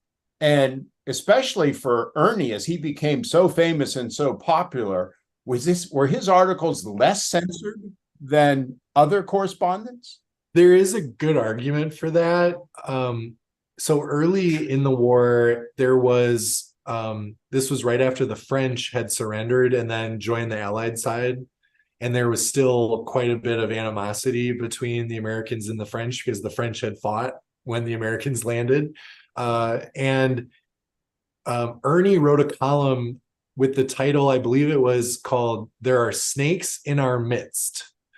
And he wrote this column about how, yes, the French surrendered. Yes, we're working with them, but we don't trust them. Don't worry, we're going to keep an eye on them. And this was like verboten to write about. No way could you write about that. And it seems that the censors didn't read the column because they thought it was some human interest column that Ernie Pyle writes about foot cream or something. And so it got through. And it got published, and it caused quite a stir stateside. Well, after that, I think he was a little more careful. I think that was his one chance to get something passed. Now, generally, he knew the things that he couldn't write about, and so he didn't try to write about those things generally. But and there were certain things like you couldn't write about race relations. You couldn't write about if soldiers were upset with their officers. You couldn't write about that. You couldn't write about anything that could give aid to the enemy, right? Anything that could give comfort or that could be seen as fatalistic or defeatist. And that was where a lot of the subjectivity between the censors and the newspapermen and the reporters came from, where the newspapermen were trying to push what they could write, and the censors have no incentive to let them write anything that they're not supposed to be writing.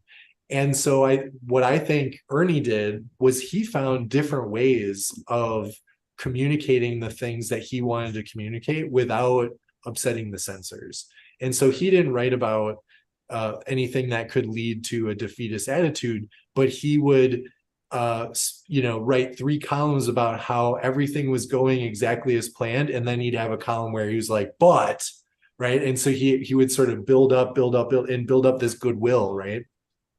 And he also wanted to write more about mental health, and he got a lot of pushback from the censors, and that was the one case that I found where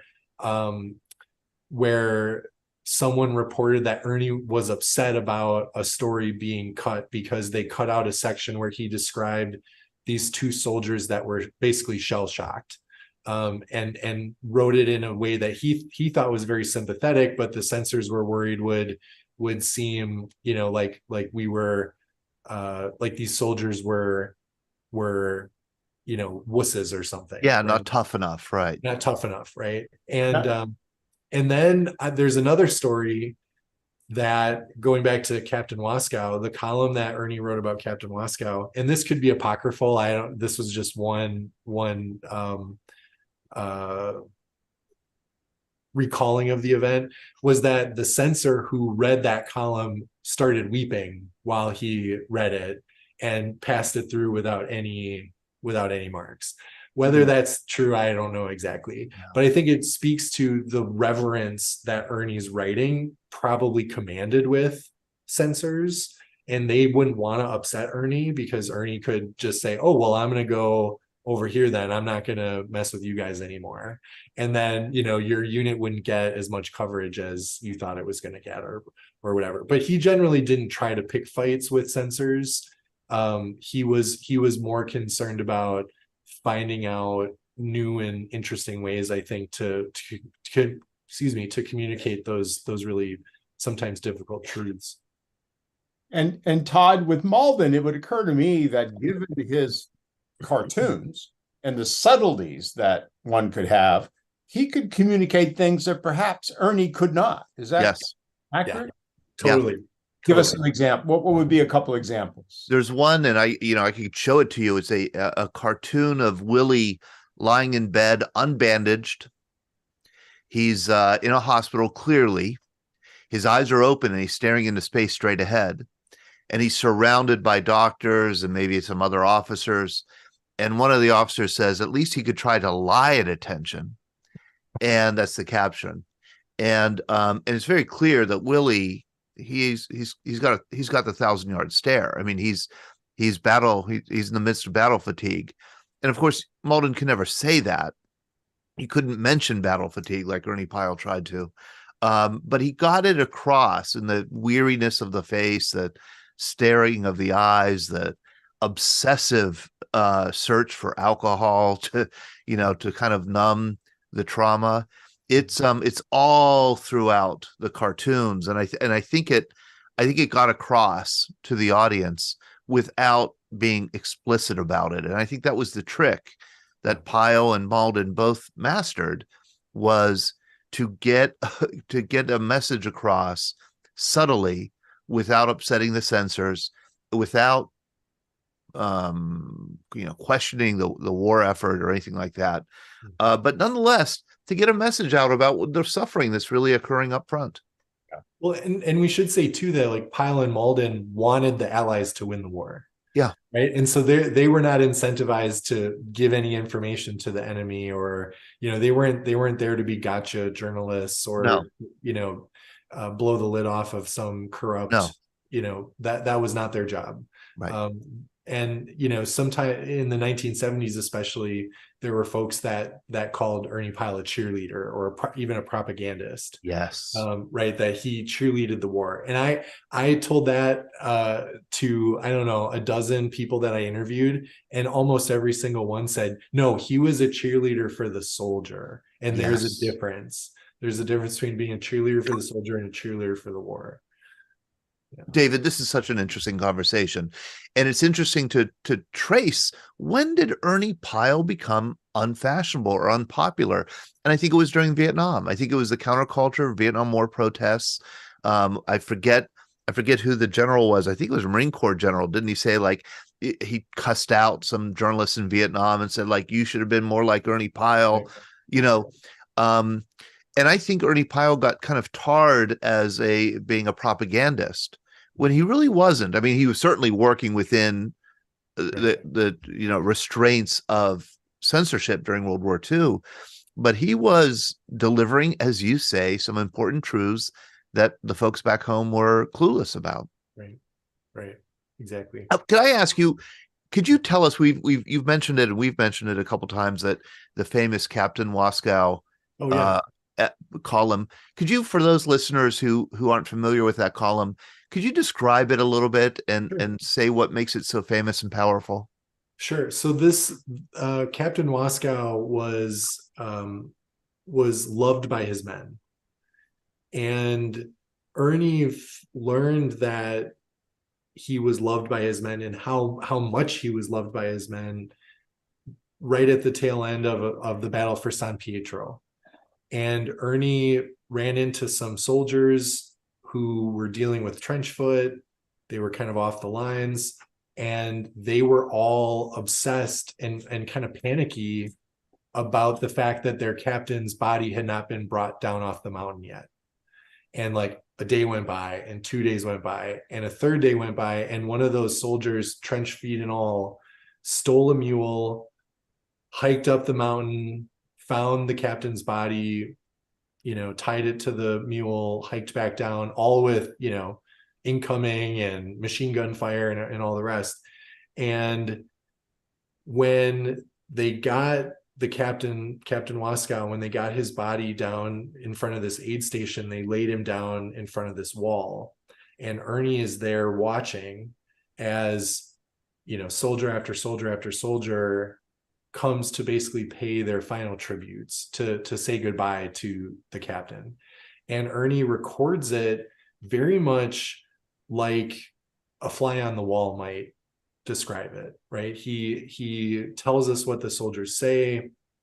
He paints a picture, it's very vivid, of the sadness and the grief, and also the fact that these men are going to dust themselves off, and they're going to go back to the front lines, and they have to move on. And and it's this very simple, quite short, but highly evocative piece that Ernie thought was junk when he first wrote it. He thought that he had basically lost his touch, was how he framed it. And so he asked one of his fellow correspondents to read it. And this guy's name was Don Whitehead, and he read it and he said, Ernie, if this is the work of someone who has lost their touch, then the rest of us should just go home, because we can't do this. It ran on, the front cover of hundreds of newspapers. It was read into the Federal Registrar. It was used in war bond rallies. It, basically became the column that Ernie wrote. And in fact, it was voted the best newspaper column of the 20th century in the United States. So it was one of those that, like, anytime I talked to a reporter or a journalist and I said Ernie Pyle, he said Captain Wascow, right? I mean, it was just they're connected like that. And it's a piece that I think, if no one's ever read Ernie Pyle and they read that piece, they go read more, because it's so powerful. Yeah. And in the movie, it's a very powerful scene in the movie. Yes. Yeah, absolutely. Yeah. So Ernie Pyle definitely suffered from battlefield fatigue, what we'd call today PTSD. Yeah, I'd say that's fair. Did Malden have issues as well, Todd? Oh yeah. Yeah, Malden had a lot of issues. And certainly he did absolutely suffer from PTSD. He greatly admired, as everybody did, Ernie Pyle. They became friends, you could say. Pyle had like an avuncular relationship with Malden. Pyle didn't have children, and Malden was about 20 years younger. So and the fact that Malden was a genius from Ernie Pyle's favorite place, New Mexico, just sealed the deal. That and Malden was, clearly kind of doing in pictures what Pyle was doing in words. And it was a Ernie Pyle column in January 1944 that really, on Malden, he said something like, he teased readers back home saying the finest cartoonist of the war is doing cartoons here in the European theater. He's not syndicated back home, so you can't see these cartoons, but man, everybody loves them. And that just made Malden a celebrity overnight, and really, you could say, a millionaire overnight, because he was suddenly inundated with book deals and syndication offers and movie deals. But Malden was wary. He thought that by the time he had gotten to know Pyle, that Pyle was over the edge. That Pyle had lived on the edge of danger, had lived on the edge of self-destructiveness, and Pyle was. I think Pyle spooked Malden. I think Malden thought, I don't want to become like this. Yeah. Self-destructive and almost suicidal, in the sense, that, I mean, Malden kind of begged Pyle to go home, to, not expose himself to such danger. But Pyle didn't really know any other way to do it. And for our audience who's not so familiar with Ernie and the end of the war and his tragic death, David, speak to that a bit as we get here towards the end of our hour. Sure. Why in the world did he choose to go out there when he must have known, he was, as Todd said, on the edge of the cliff here? Well, when he left Paris in September 1944, he left the door open for the idea that he might go to the Pacific. Well, once the Navy read that, the Navy was putting a lot of pressure on him to come to the Pacific and give that war the same kind of treatment that Ernie gave the European War. And, you can look back, the media coverage of the European War is enormous compared to the Pacific War. Lots of the battles in the Pacific are totally forgotten, right? It was not reported in the same way, and for a lot of reasons, and we don't have to get into those. But Ernie agreed, and he kind of island hopped, and he rode on a ship, and he rode on he rode on carrier, and he went over here and he went over there, and he felt like his columns were getting stale. Mm-hmm. They weren't interesting. And so he decided that he would go along on the invasion of Okinawa, and that would be his last invasion. And he wrote to his wife and said, "This is the last one I'm ever going to do." And then, if anyone knows the history of the Battle of Okinawa, the Japanese changed their tactics for that battle. So instead of attacking the forces as they landed on the beach, they retreated to the southern half of the island and created these successive defensive lines. And so the landing on Okinawa on April 1st, 1945 was mostly uncontested. And Ernie saw that, and he writes this in his letters. He says, "Oh my gosh, this is a sign. I survived one more invasion and I should never do this again." Well, 16 days later, he lands on a tiny island off the coast of Okinawa, and he's killed by a Japanese machine gunner. Now, we don't have anything that he wrote that said, "I'm really excited to break my promise to never go on another invasion, and here's why," right? We don't know exactly why he did it, but I think the best interpretation came from another correspondent named Robert Sherrod, who knew Ernie, and they were together during that battle. And he said a soldier must have asked Ernie to come along, because Ernie never turned down a soldier. He never said no. Right. So I think that's probably right. That he had it in his mind that he was done, and then someone said, "Come on, Ernie, just one more, right? You got to see this thing we're doing," or whatever.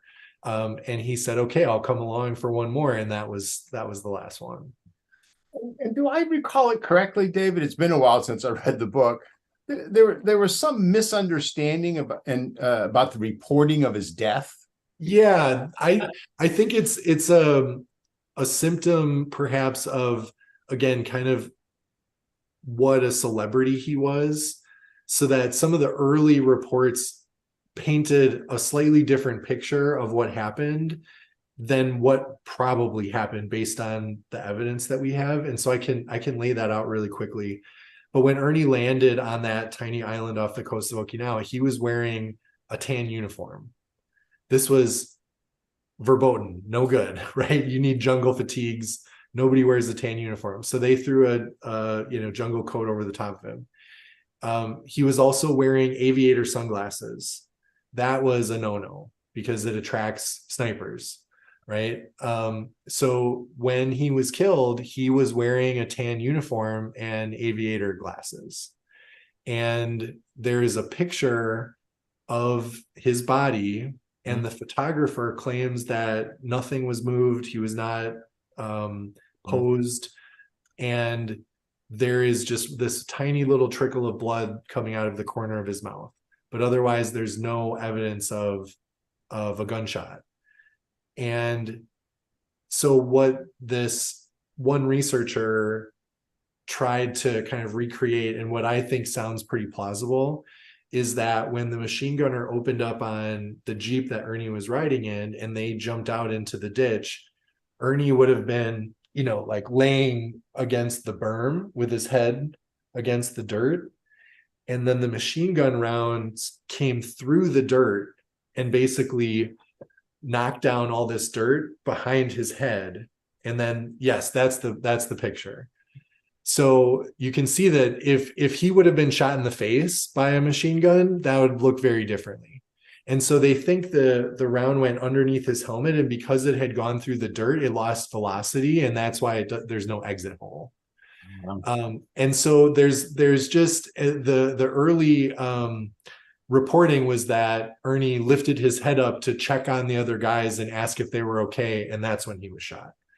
Now, is that a difference that is so important? I don't really think so. I don't think it makes him less heroic that he got shot in the back instead of the front, but I do wonder what he was thinking wearing a tan uniform and aviator sunglasses when he would have definitely known better than that. Oh yeah. I mean, he was as savvy as any frontline soldier.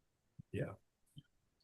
But that speaks to some of the, sort of self-destructiveness that he flirted with. Exactly. Yeah. Exactly. Yeah. I mean, you get the sense that he's a gambler with his own life by the end of the war. He may make it, he may not. And if he doesn't, then he'll be out of his misery. If he does, he'll keep going doing what he's doing. Right. I think that's right. That's absolutely the sense that you get. And I have to just say, and I know this is not my thing, but about 10 years ago, I was in California and I interviewed some veterans. And one guy said, I think I was the last American to see Ernie Pyle alive. I said, really? He said, yeah. He said he was a frogman, UDT, underwater demolition team member, ESHA. He said, I'd just come out of the water. I was like getting out of this gear. A Jeep comes by with a driver, and the Jeep stops, and a guy gets out and says, hey, sailor, what are you? I've never seen the gear that you're wearing. You're a frog, And he said he got out a little notepad. And he said, I told him, and I knew it was Ernie Pyle, and I told him who I was and what we were doing, what frogmen were doing. And Pyle said, I want to come back and talk to you, and took down his name, went up ahead. And the guy said, just not long, not even an hour later, he heard that Ernie Pyle had been killed.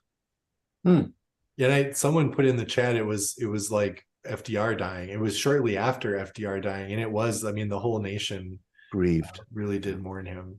Yeah. Well, we're at the top of the hour, Todd, even a little bit behind here. We could go on, I know, for another hour easily. And, David, what a pleasure to hear you talk about Ernie Pyle. You really inhabited him as a historical character. You understand, the pressures that he was under. You're so eloquent in talking about him and his war reporting. I assume that you're not a veteran. I assume that, like me, you're not a vet. Right. So you're learning about, war from the outside. And it's just amazing to me how much we can learn from these writers who are writing about these extraordinary experiences that most of us don't have. And you clearly did the work to learn those lessons. And I would just want to thank you for that. Hey, thank you. I really appreciate being here. And David, I will give a ringing endorsement to your book. I don't think it'll make a nickel's worth of difference in this, but thank you nonetheless. You can tell by all my little notes, it is just a well-written book, and very much appreciate you being on with us tonight. Thank you. Yeah, appreciate it. Take care, everyone. All right. Bye-bye, David. Oh, man, how great. How great. Yeah, hey, really well spoken, man. Hey, and we have our next guest, was top of the hour, I should say. I'm Todd DiPasino, director of the Veterans Breakfast Club, and we are in the midst of what we call VET-A-THON, where we have 12 hours of veterans sharing stories. And one veteran, our next veteran up, is Dave Holland, a Marine who lives in Australia and has become the expert, I would say, on Guadalcanal as a battlefield. I mean, he does his walking tours of Guadalcanal are famous. His YouTube channel is mesmerizing as he walks you through the battlefields of Guadalcanal. I know, Glenn, you're gonna handle this conversation, and I want to turn it over to you, and I'm going to unmute Dave Holland. Would you mind if I told a strange and funny anecdote? Please go ahead. I mean, what are you going to say? No, yeah, no. Yeah. Todd, that's okay. Just let Todd, just shut up for a second. I just find this so remarkable. So, Thursday night, I was emceeing a dinner at a fancy restaurant in Pittsburgh called the Lamont, and the dinner was for the Pittsburgh Veterans Day Parade VIP dinner. And there were about 100 people there, and I was the MC. And before the program starts, I go to a restroom, and in the restaurant, and the restroom is like they're all stalls, and you close. It's like a regular door. Like you open the door, go into the stall, and close the door. And I go to leave the stall, and I can't open the door. I'm stuck in the stall. And like I'm trying to get out, and I kind of I hear that there's another guy who came into the restroom on the other side of the bathroom, and I'm kind of like, hey, I'm kind of stuck in here. And I finally push it and open up the door, and there's a guy standing there, and I kind of chuckle embarrassedly and say, I thought I was stuck in the stall. And he said, yeah, I think it has something to do with the air pressure or something like that. He clearly had an Australian accent. And I said, something like, you're from Australia. And the story gets a little strange. And I said, yeah. And I'm washing my hands at the counter. and he sees I have a microphone, like a microphone, stuck in my jacket pocket. And he says, like, you have a microphone in your pocket. What's that about? I said, I'm emceeing this event with, we have 10 World War II veterans in this room. And he said, oh, World War II veterans. He said, I'm a veteran of the Australian Air Force. And I said, really? And he said, yeah. And I said, I give him my card. I said, you should come on the Veterans Breakfast Club sometime. I said, we have a guy coming on from Australia who does walking tours of Guadalcanal. And he said, oh, Dave Holland. And I said, yeah. He said, I've taken those tours. Wow. Tony Ward, he was in Pittsburgh. This guy is from Australia. He was in Pittsburgh for a wedding. The dinner was at the Lamont. I ran into him in the bathroom, and he knows Dave Holland. That's what you call small world. That's what you call worldwide fame, Dave. I'm hoping small Dave country. is on. There he is. Okay. Well, I'm here. Australia's a small country. We all know each other. Yeah. Well, you can tell we've gotten to 10 or 11 hours of programming when we get the bathroom, Joe. That's a good one.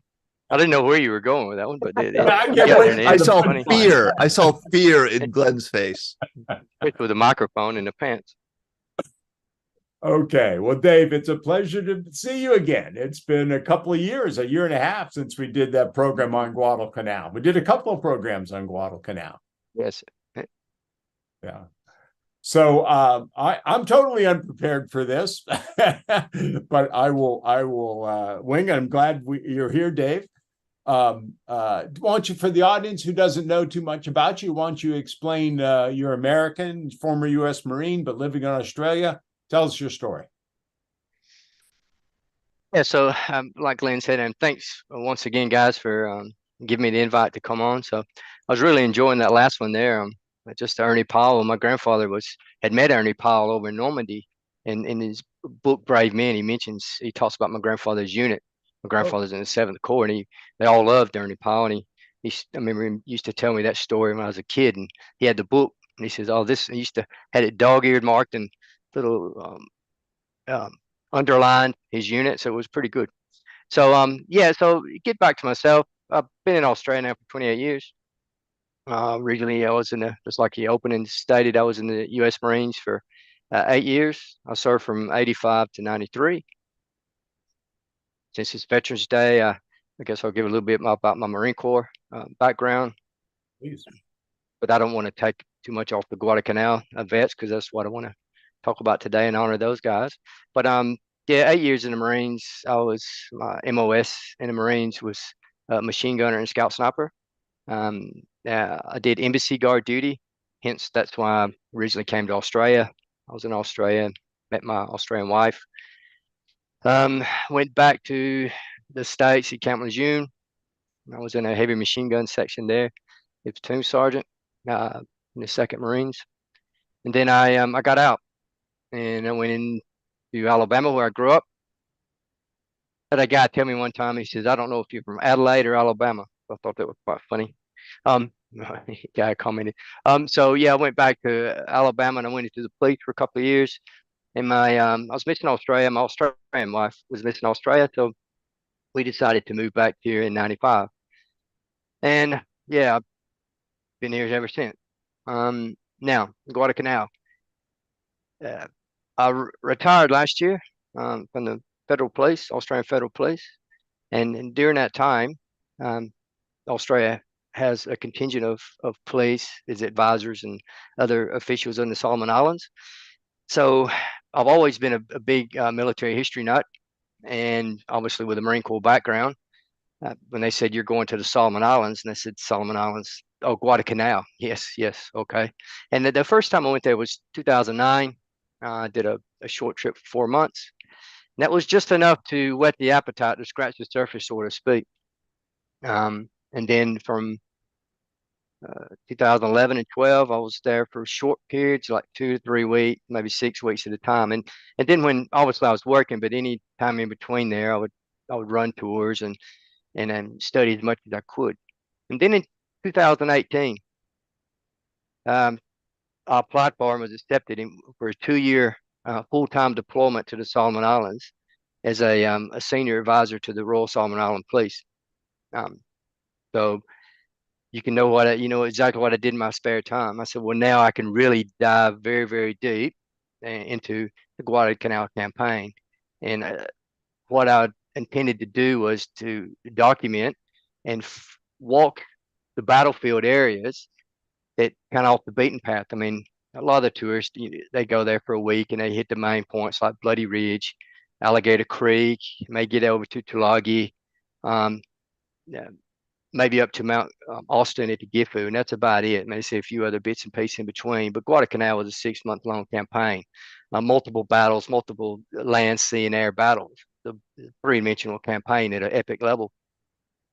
So I was allowed to go and dig deep in there. And some of the information I wanted to just verify, a lot of information. So it gave me a good chance. I think with my history background, plus my Marine background, my training, I was able to walk the ground and look at terrain from a military perspective and point of view, read the report and actually see what went on. And then someone told me one time, they said, geez, I will never get to Guadalcanal.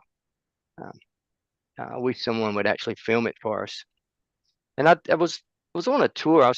Obviously I'd take tours. I mean, that was what my main role over there, but I was the go-to guy. And that was brought up a couple of times on the tours. And, me being technology ignorant, still am really, but I just had an iPhone 7.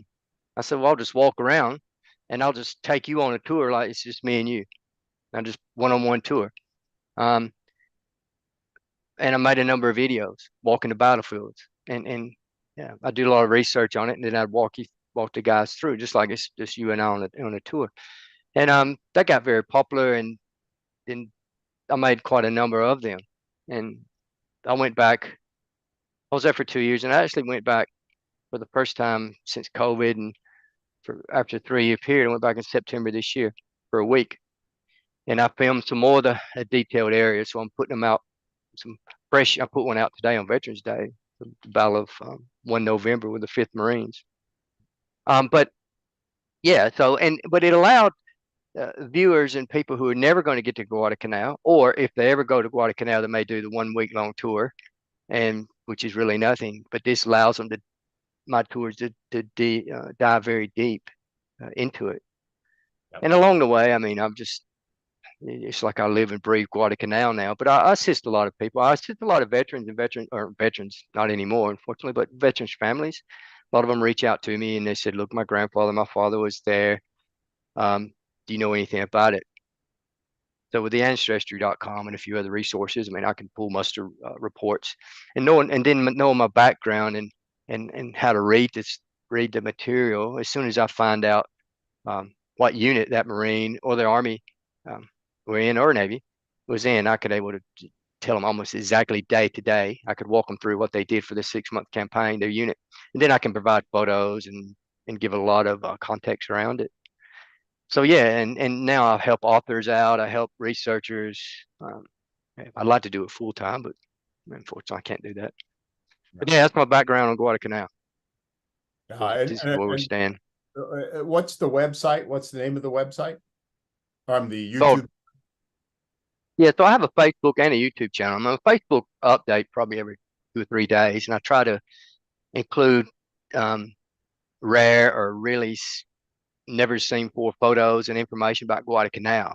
And they both are titled Guadalcanal Walking in a Battlefield. You can get it on YouTube, you can get it on Facebook. So my wife actually said, oh, you should do a Facebook supplement. I said, I don't know anything about Facebook, but yeah. It's funny, when I was filming, I filmed everything on an iPhone 7, and I actually edited it all on an iPhone 7. And that's fairly hard to do. And I uploaded it on the Solomon Islands internet, which is all miraculous in itself that things even got out there. Yeah. And one viewer actually said, you put out pure history with no frills. I said, yeah, it's, there's no frills because I can't make frills. I don't have bells and whistles and music, and which nothing wrong with that, but it's not for entertainment. if you love history, and if you want to know about the Battle of Guadalcanal, look at that's the problem. Why most of my viewers are over the age of 50. Well, They can't grab it in a minute and that's it. They don't look at it anymore. But it's not for them. It's made for I don't care if I have one follower. Yeah, as long as I get something out of it. I mean, it is excellent. For those interested in Guadalcanal, you can find nothing better than your channels. I know whenever it was a while ago when we interviewed you and we did a couple of programs on, I think it was the anniversary of Guadalcanal a couple of years ago. 79. I got on the your YouTube channel, and my family came looking for me 2 days later because I couldn't stop watching it all. I was like, wow, I'm here. You showed me where Basilone's foxhole was. You showed me where who's the guy from Pittsburgh now? I'm forgetting his name. Mitchell Page, probably. Mitchell Page. Medal of Honor at Guadalcanal. Showed me the ridge that he was on, et cetera, et cetera. I mean, it's just fascinating stuff. For those of us who can't get anywhere near Guadalcanal, it's really great. That's what it's made for. Were you going to walk us through some of your videos, Dave? What was the intent here tonight? Yeah, I was just basically going to talk about what I've been talking about now. I mean, I had some photos and things, but I didn't know if I would share them. It's not really much. And then I was going to focus a bit on John Basilone, some of the research, because I did a lot of research and have done a lot of research. I'm still researching on John Basilone and his Medal of Honor incident.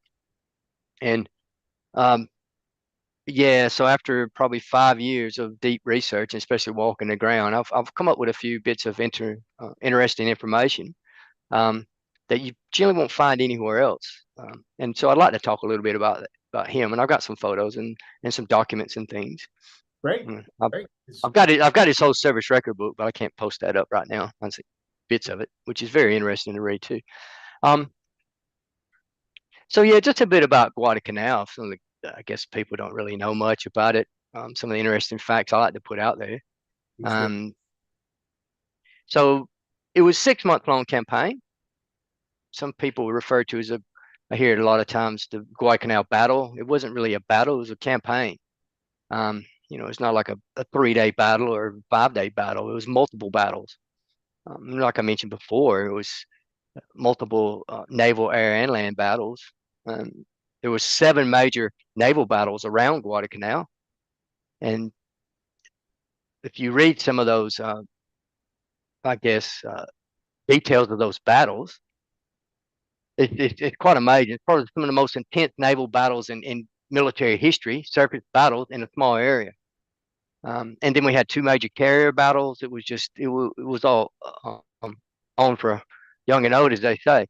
So, and even if you read the most intense naval battle, I mean, I could go off on a lot of tangents here, but with the one you see, Naval Battle of Guadalcanal, between the 13th and 15th of November, that was point blank range, 200 or 300 yards away, and what they say, it was like a barroom brawl. The light turned out, and when you go up on the American Memorial, which is on Hill 73, and it overlooks Iron Bottom Sound, and I take tourists up there, and you can see Savo Island to the left, and I say on this night you had roughly 13 Japanese ships in a row coming through there. Then you had enough to point over to Lunga Point, and I said you had about 13 American ships on that side, and they're meeting right directly in front of you in the middle of the night. And unless you actually stand up there and look over that area, you just can't fathom how small of an area that is. That's why the battleships really didn't play in that area, because they didn't have much room to maneuver. But you read stories about American destroyers are going so close to the battleships can't depress their guns, and they shoot machine gun bullets, and it's just stuff you hear that out of the wooden ships and Iron Men days, out of the 17th century sailing ships. I mean, these are with modern battleships designed to shoot 10, 15 kilometers away, 20 kilometers away from each other. But that's just one aspect of the campaign. And then you have the air campaign, the Cactus Air Force and the Japanese Air Force fighting daily overhead. The Battle of Henderson Fields, with the land battles, you had like 3 major Japanese assaults. Now Guadalcanal was the first U.S. Offensive in World War II, but it quickly became a defensive nature. So once again, everything was revolved around the Henderson Field, which is an unsinkable aircraft carrier, which is probably arguably the most important piece of terrain in the South Pacific for at least 6 months during that period. And as soon as the Marines grabbed it, then it was just they straight went on to the defensive. The Japanese in 1942, especially in August to November of 42, they wasn't on the defensive, they were on the offensive. Once the Marines grabbed it, the Japanese were going to take it back. And they were on a severe offensive. I mean, you had Midway, and Midway was a major setback for the Japanese, but they didn't stop them. They didn't go on the defensive after Midway. They were still pushing. I mean, Midway gave the Americans a bit of a breather to escalate their planned offensive anyway against Tulagi and Guadalcanal. But like I said, I'm not going to go into the Guadalcanal campaign. We only got a few short minutes. But so the 7 major naval battles. Another interesting fact I like about Guadalcanal is the forces were roughly evenly matched on par. Probably the only time in the Pacific War where the forces were evenly matched. And I find that very interesting. Because, in the very early months, the Americans and the British, the Brits and the Australians and Indians, and and the Dutch, they were getting pushed back quite a bit. And then obviously in 44 and 45, Americans at that stage, the Japanese wasn't on par with the Americans. But in 42, roughly around Guadalcanal, the forces are evenly matched. They're on par. So it's like the best on one side, the best on the other side. Because the forces the Japanese sent to Guadalcanal wasn't the B team; they're their A teams, especially the naval pilot and the ground troops. I mean, the 2.5 divisions they sent there were the frontline or rated first-rate divisions. The 2nd Division, the 38th Division, and the 35th Brigade. Just a comment, though, about the Japanese offensive to retake Guadalcanal. The Japanese suffered from a certain amount of hubris, just as we did as well, right? Because they didn't think we could defend Guadalcanal. They didn't think we had the courage. They had the battle preparedness. They didn't think we had the troops. So they fed in all these elite troops little by little, right, in the first couple months. And that was one of the big mistakes they made early on, is that instead of having, divisional confrontations, they were sort of smaller confrontations. And they would just peck at one side of the perimeter around Henderson Field rather than trying to attack all of it at once, which was pretty impossible given the terrain anyway. But I always found that fascinating about the Japanese reaction, that they just thought, we'll go swat our hands off and get rid of these Marines.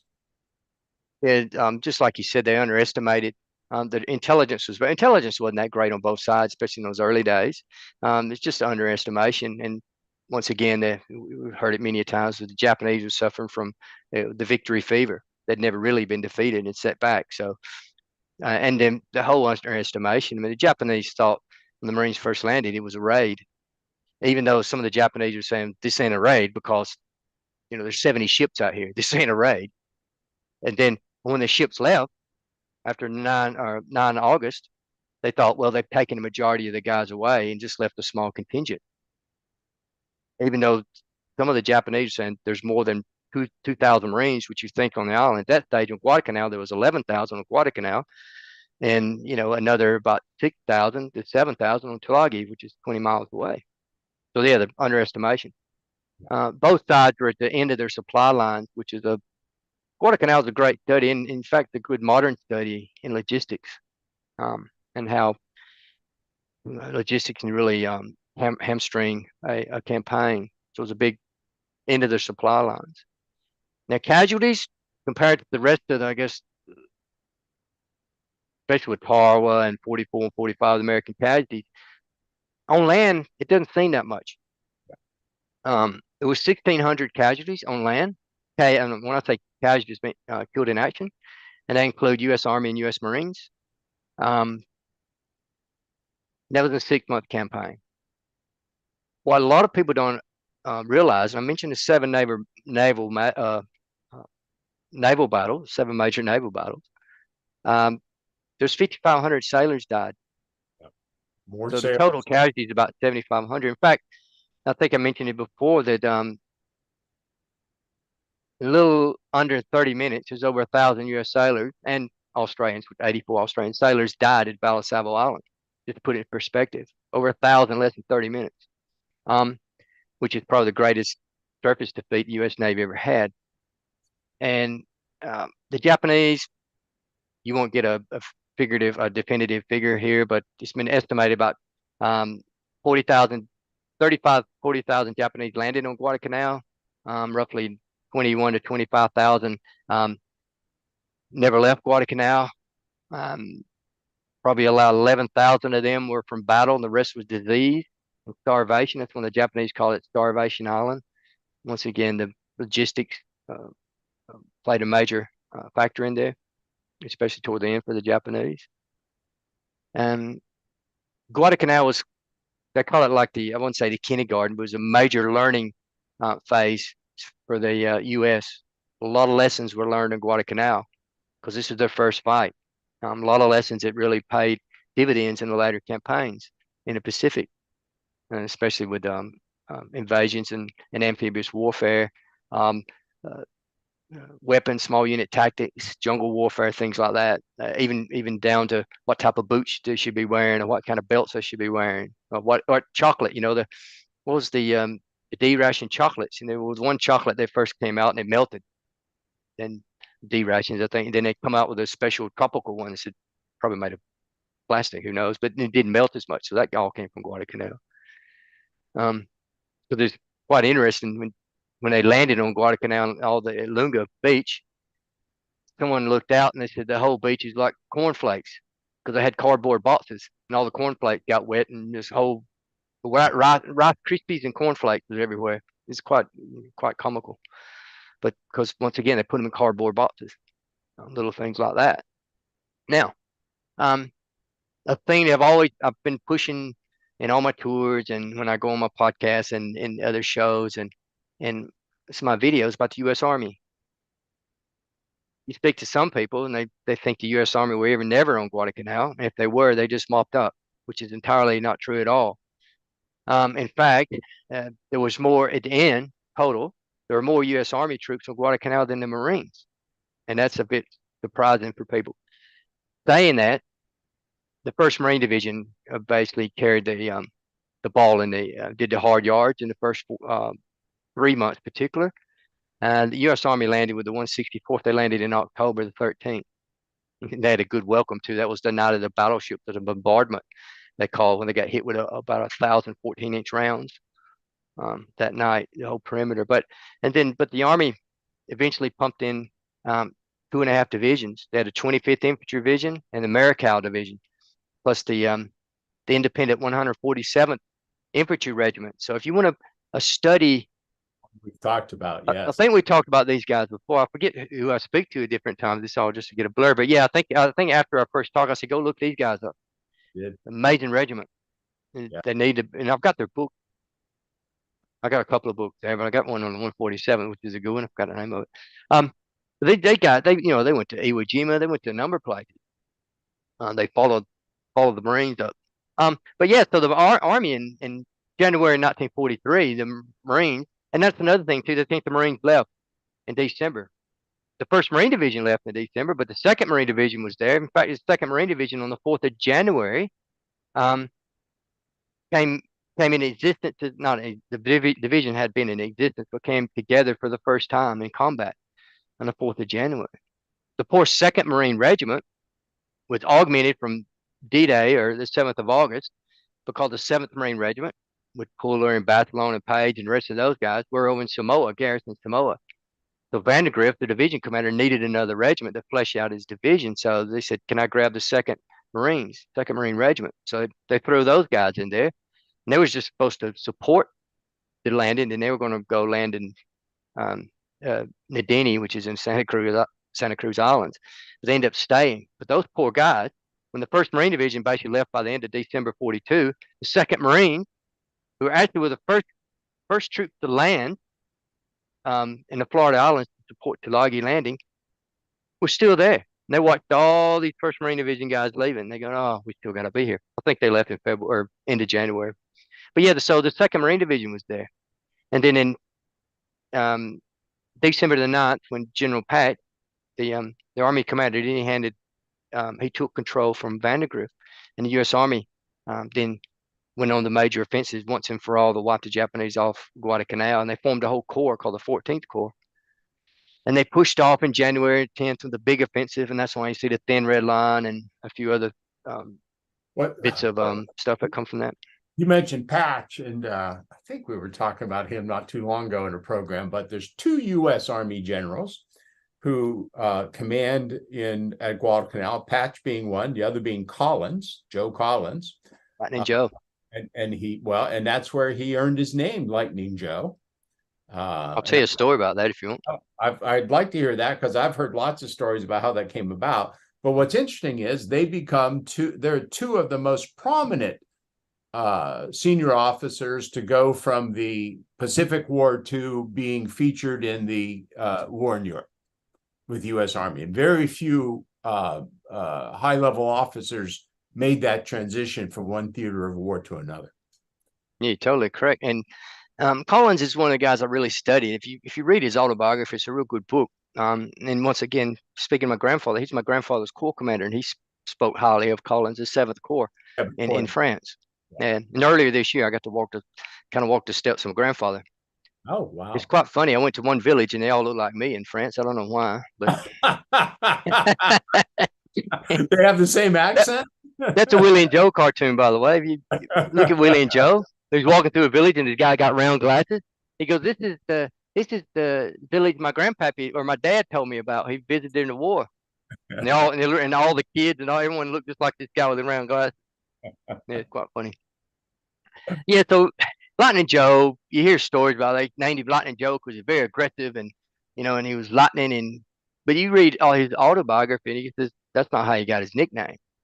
His code name, because the division code name was Lightning, 25th Infantry Division. So he always signed his report.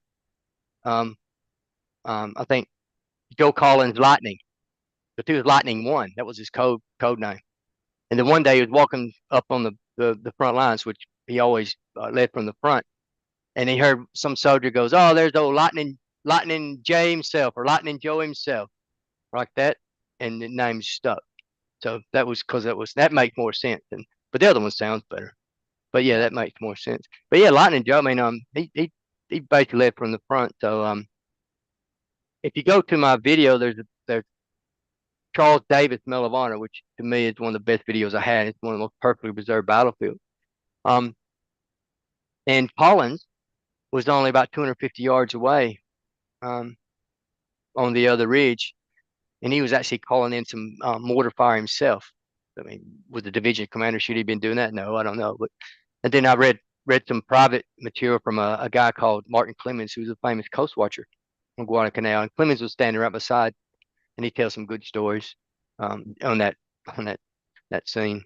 So yeah, it's a very I consider Guadalcanal one of the turning points of the Pacific, because I've got a foot in both doors, so to speak, with the Australian and the American.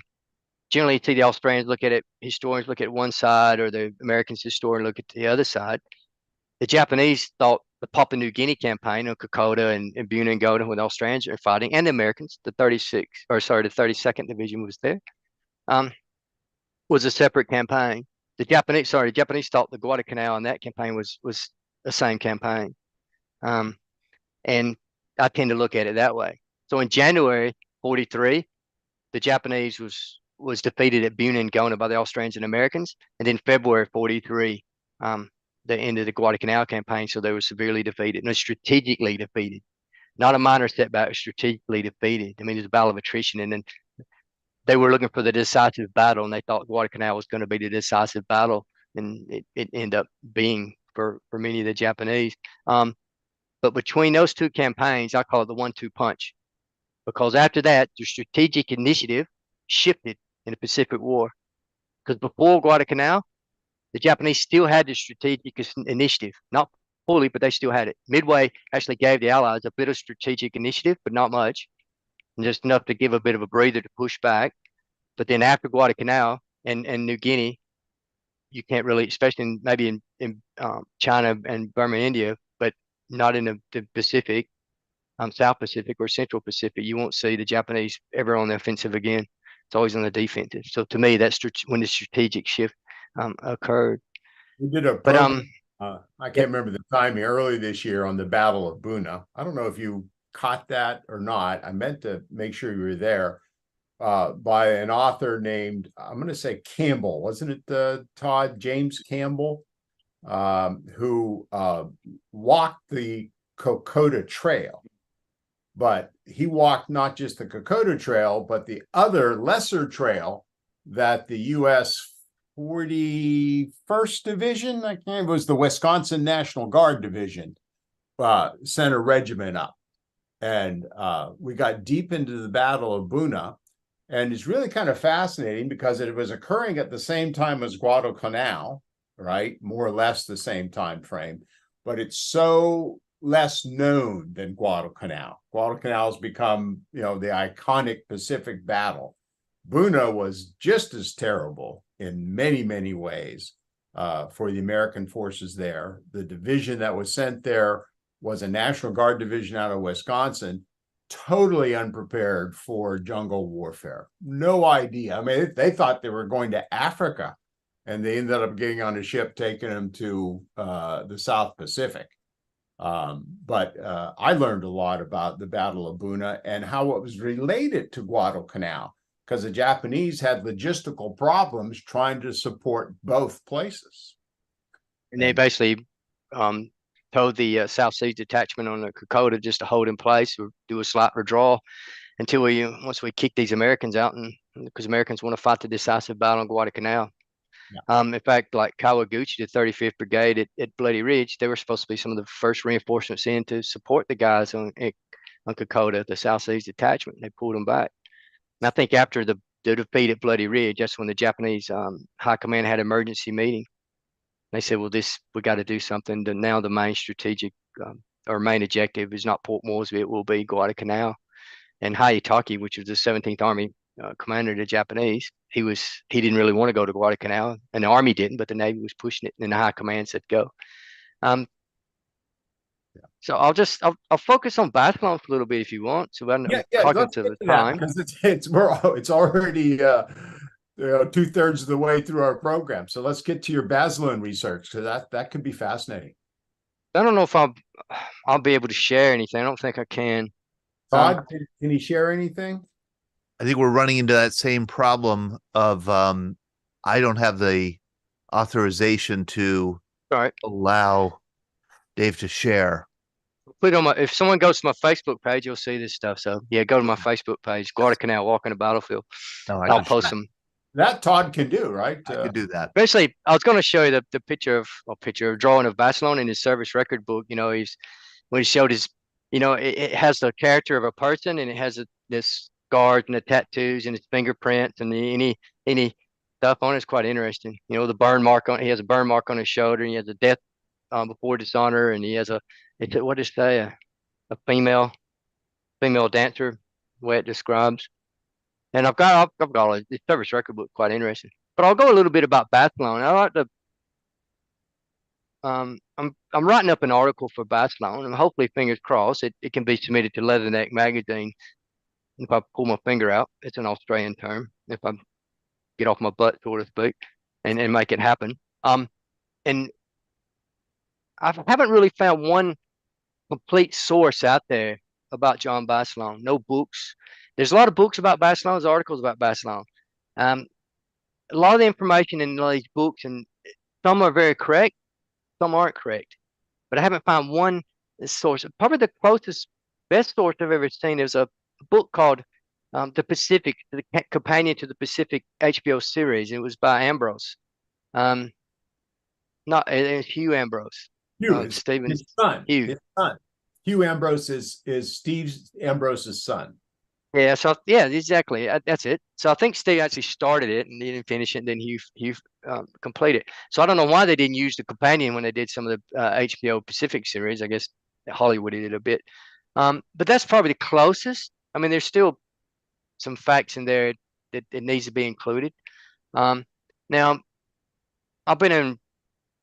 I was an investigator for 26 years, so it did teach me something. I think when you learn about when these guys are the historians and stuff. I speak to a lot of historians who are all academic historians, and it's like investigators and historians go through the same type of training. So what I decided to do was to really drill down on Bathlone, and I wanted to have enough for what I considered a brief of evidence beyond reasonable doubt. You know, a lot of primary sources. I try not to rely on too many secondary and third sources unless only to corroborate what the primary sources actually was telling me. So real quick, Bathlone was born in 1916 in Buffalo. He's associated with Raritan, New Jersey, because I don't know exactly how old he was when he moved there, but he moved to Raritan, New Jersey, and he grew up in New Jersey from an Italian family. Bathlone went into the U.S. Army in 1936. That's how he got his. Well, he didn't get his name, Middle of John, from there. But so he went into the 31st Infantry Regiment, which was a garrison unit of the Philippines at the time.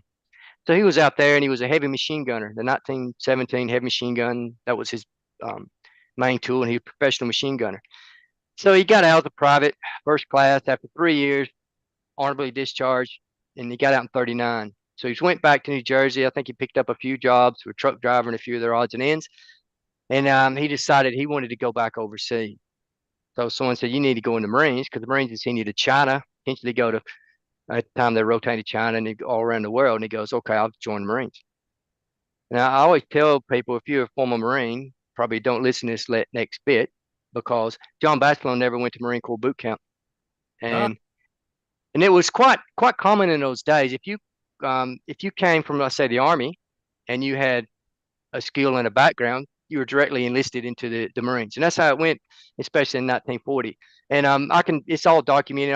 I got Batchelor's I got a number of Batchelor's primary testimonies and things, and I've actually had his records. I've got a record from 1940. It's in July. He went straight to the Philadelphia Recruitment Center on one day, and the next day he's in Quantico, Virginia. Now, Quantico, Virginia wasn't a training base, and he went straight into the 5th Marine Regiment.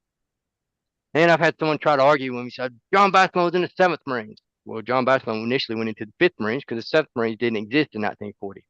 So he went straight into machine gunner as a private first class.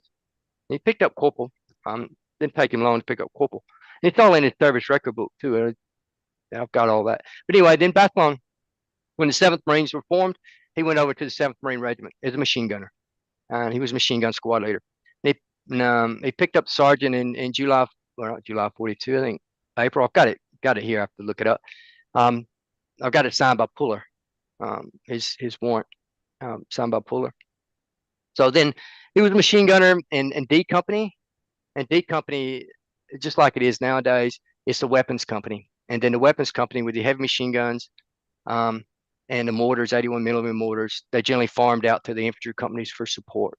The rifle companies for support.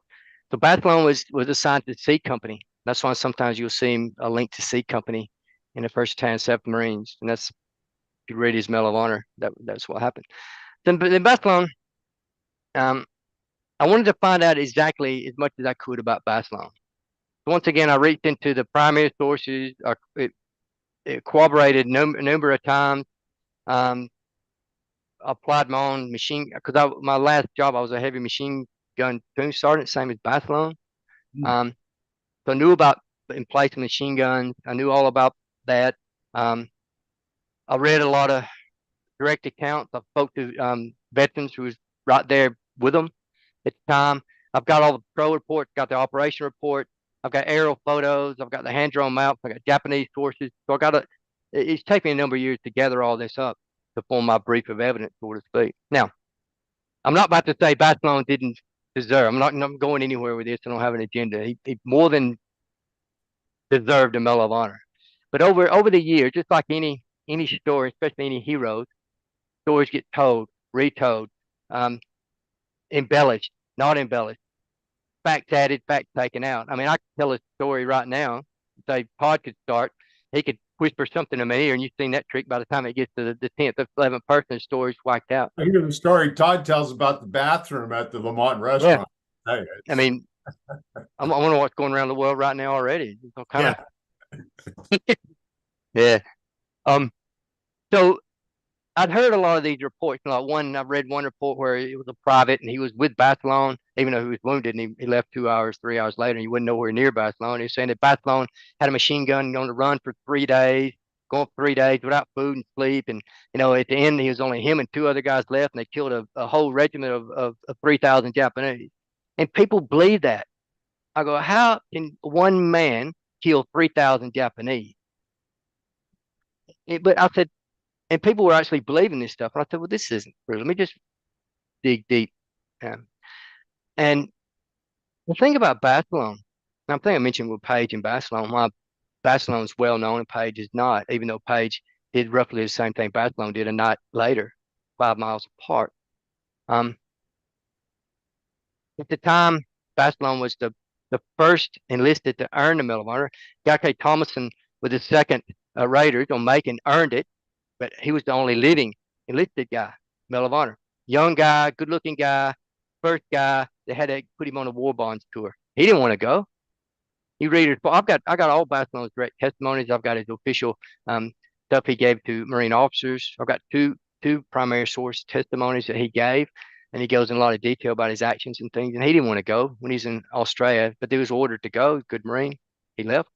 I mean, obviously enjoyed himself, but he went on just like the HBO series probably realistically portrays. He was like a rock star. He was going out with rock stars, basically. He went on a tour, rock star tour, raising money. But he was a Marine, professional Marine machine gunner. And that's why at the end of the day, he said, I want to go back with my boys. And they said, well, we're not sending you back because, you're our biggest asset was raising war bonds and propaganda. I mean, let's admit it, it was propaganda. It was during the war. They needed him for propaganda to raise the money for the war bonds, which is a big thing. And then he had to go directly to the commandant, which was his old division commander at the time, or was Vandergrift. And Marines being Marines, he appealed to him. He goes, I'm a combat sergeant. I'm a special platoon sergeant. I need to be with the guys. That's where I deserve. I don't need to be back here. This is literally killing me. He goes, yep. He knows basically potentially there was a chance, but he went. And obviously he was unfortunately killed on February 19th, and first day of Iwo Jima. But yeah, there's a lot of reports about Barcelona, but what he did was pretty amazing. I mean, there's a few things you hear. I already mentioned that he didn't take on a whole Japanese regiment. I mean, he had a whole battalion around him. I was speaking to a guy called George Mason, and George, unfortunately, he died only last year, but his mind was very switched on. He was 17-year-old, and he was on a 37 millimeter anti-tank gun right beside Barcelona. So Barcelona had a 37 millimeter anti-tank gun right beside him, but they were guarding something called a Sector 3 trail, which is a vital trail, an avenue of approach in a Marine line. And when the Japanese attacked that night, they didn't attack 3,000 guys on line. They attacked a piecemeal because they attacked in that thick jungle. It rained, avenue, the least path of resistance. Right, and they ran straight down the trail. So Barcelona's four gun was created with taking out the 9th Japanese company. So wiped out about 150 to 200 Japanese. Barcelona, they counted 38 bodies between Barcelona's wire, and I've been to the area where the wires are. And Barcelona's own statement says it's 30 feet away, and it's roughly about 30 feet away between the wire and Barcelona's thing. But Barcelona, their bunkers, he had 2 bunkers with 2 machine guns in them. The bunker's only 30 yards apart, and he goes into very much detail about the placing. And he was in the left bunker with his 2 machine guns. He only had 14 guys. Normally they have 16, but he was down 2 guys. He had 7 and 7. And then basically what happened was Ralph Briggs was on an outpost about 1,000 yards away. Briggs outpost. If you go to my videos, you can see Briggs outpost to this day. They were stuck out there. And in the HBO series, you will see, I think he's talking to Puller on a line. He says, how many Japanese?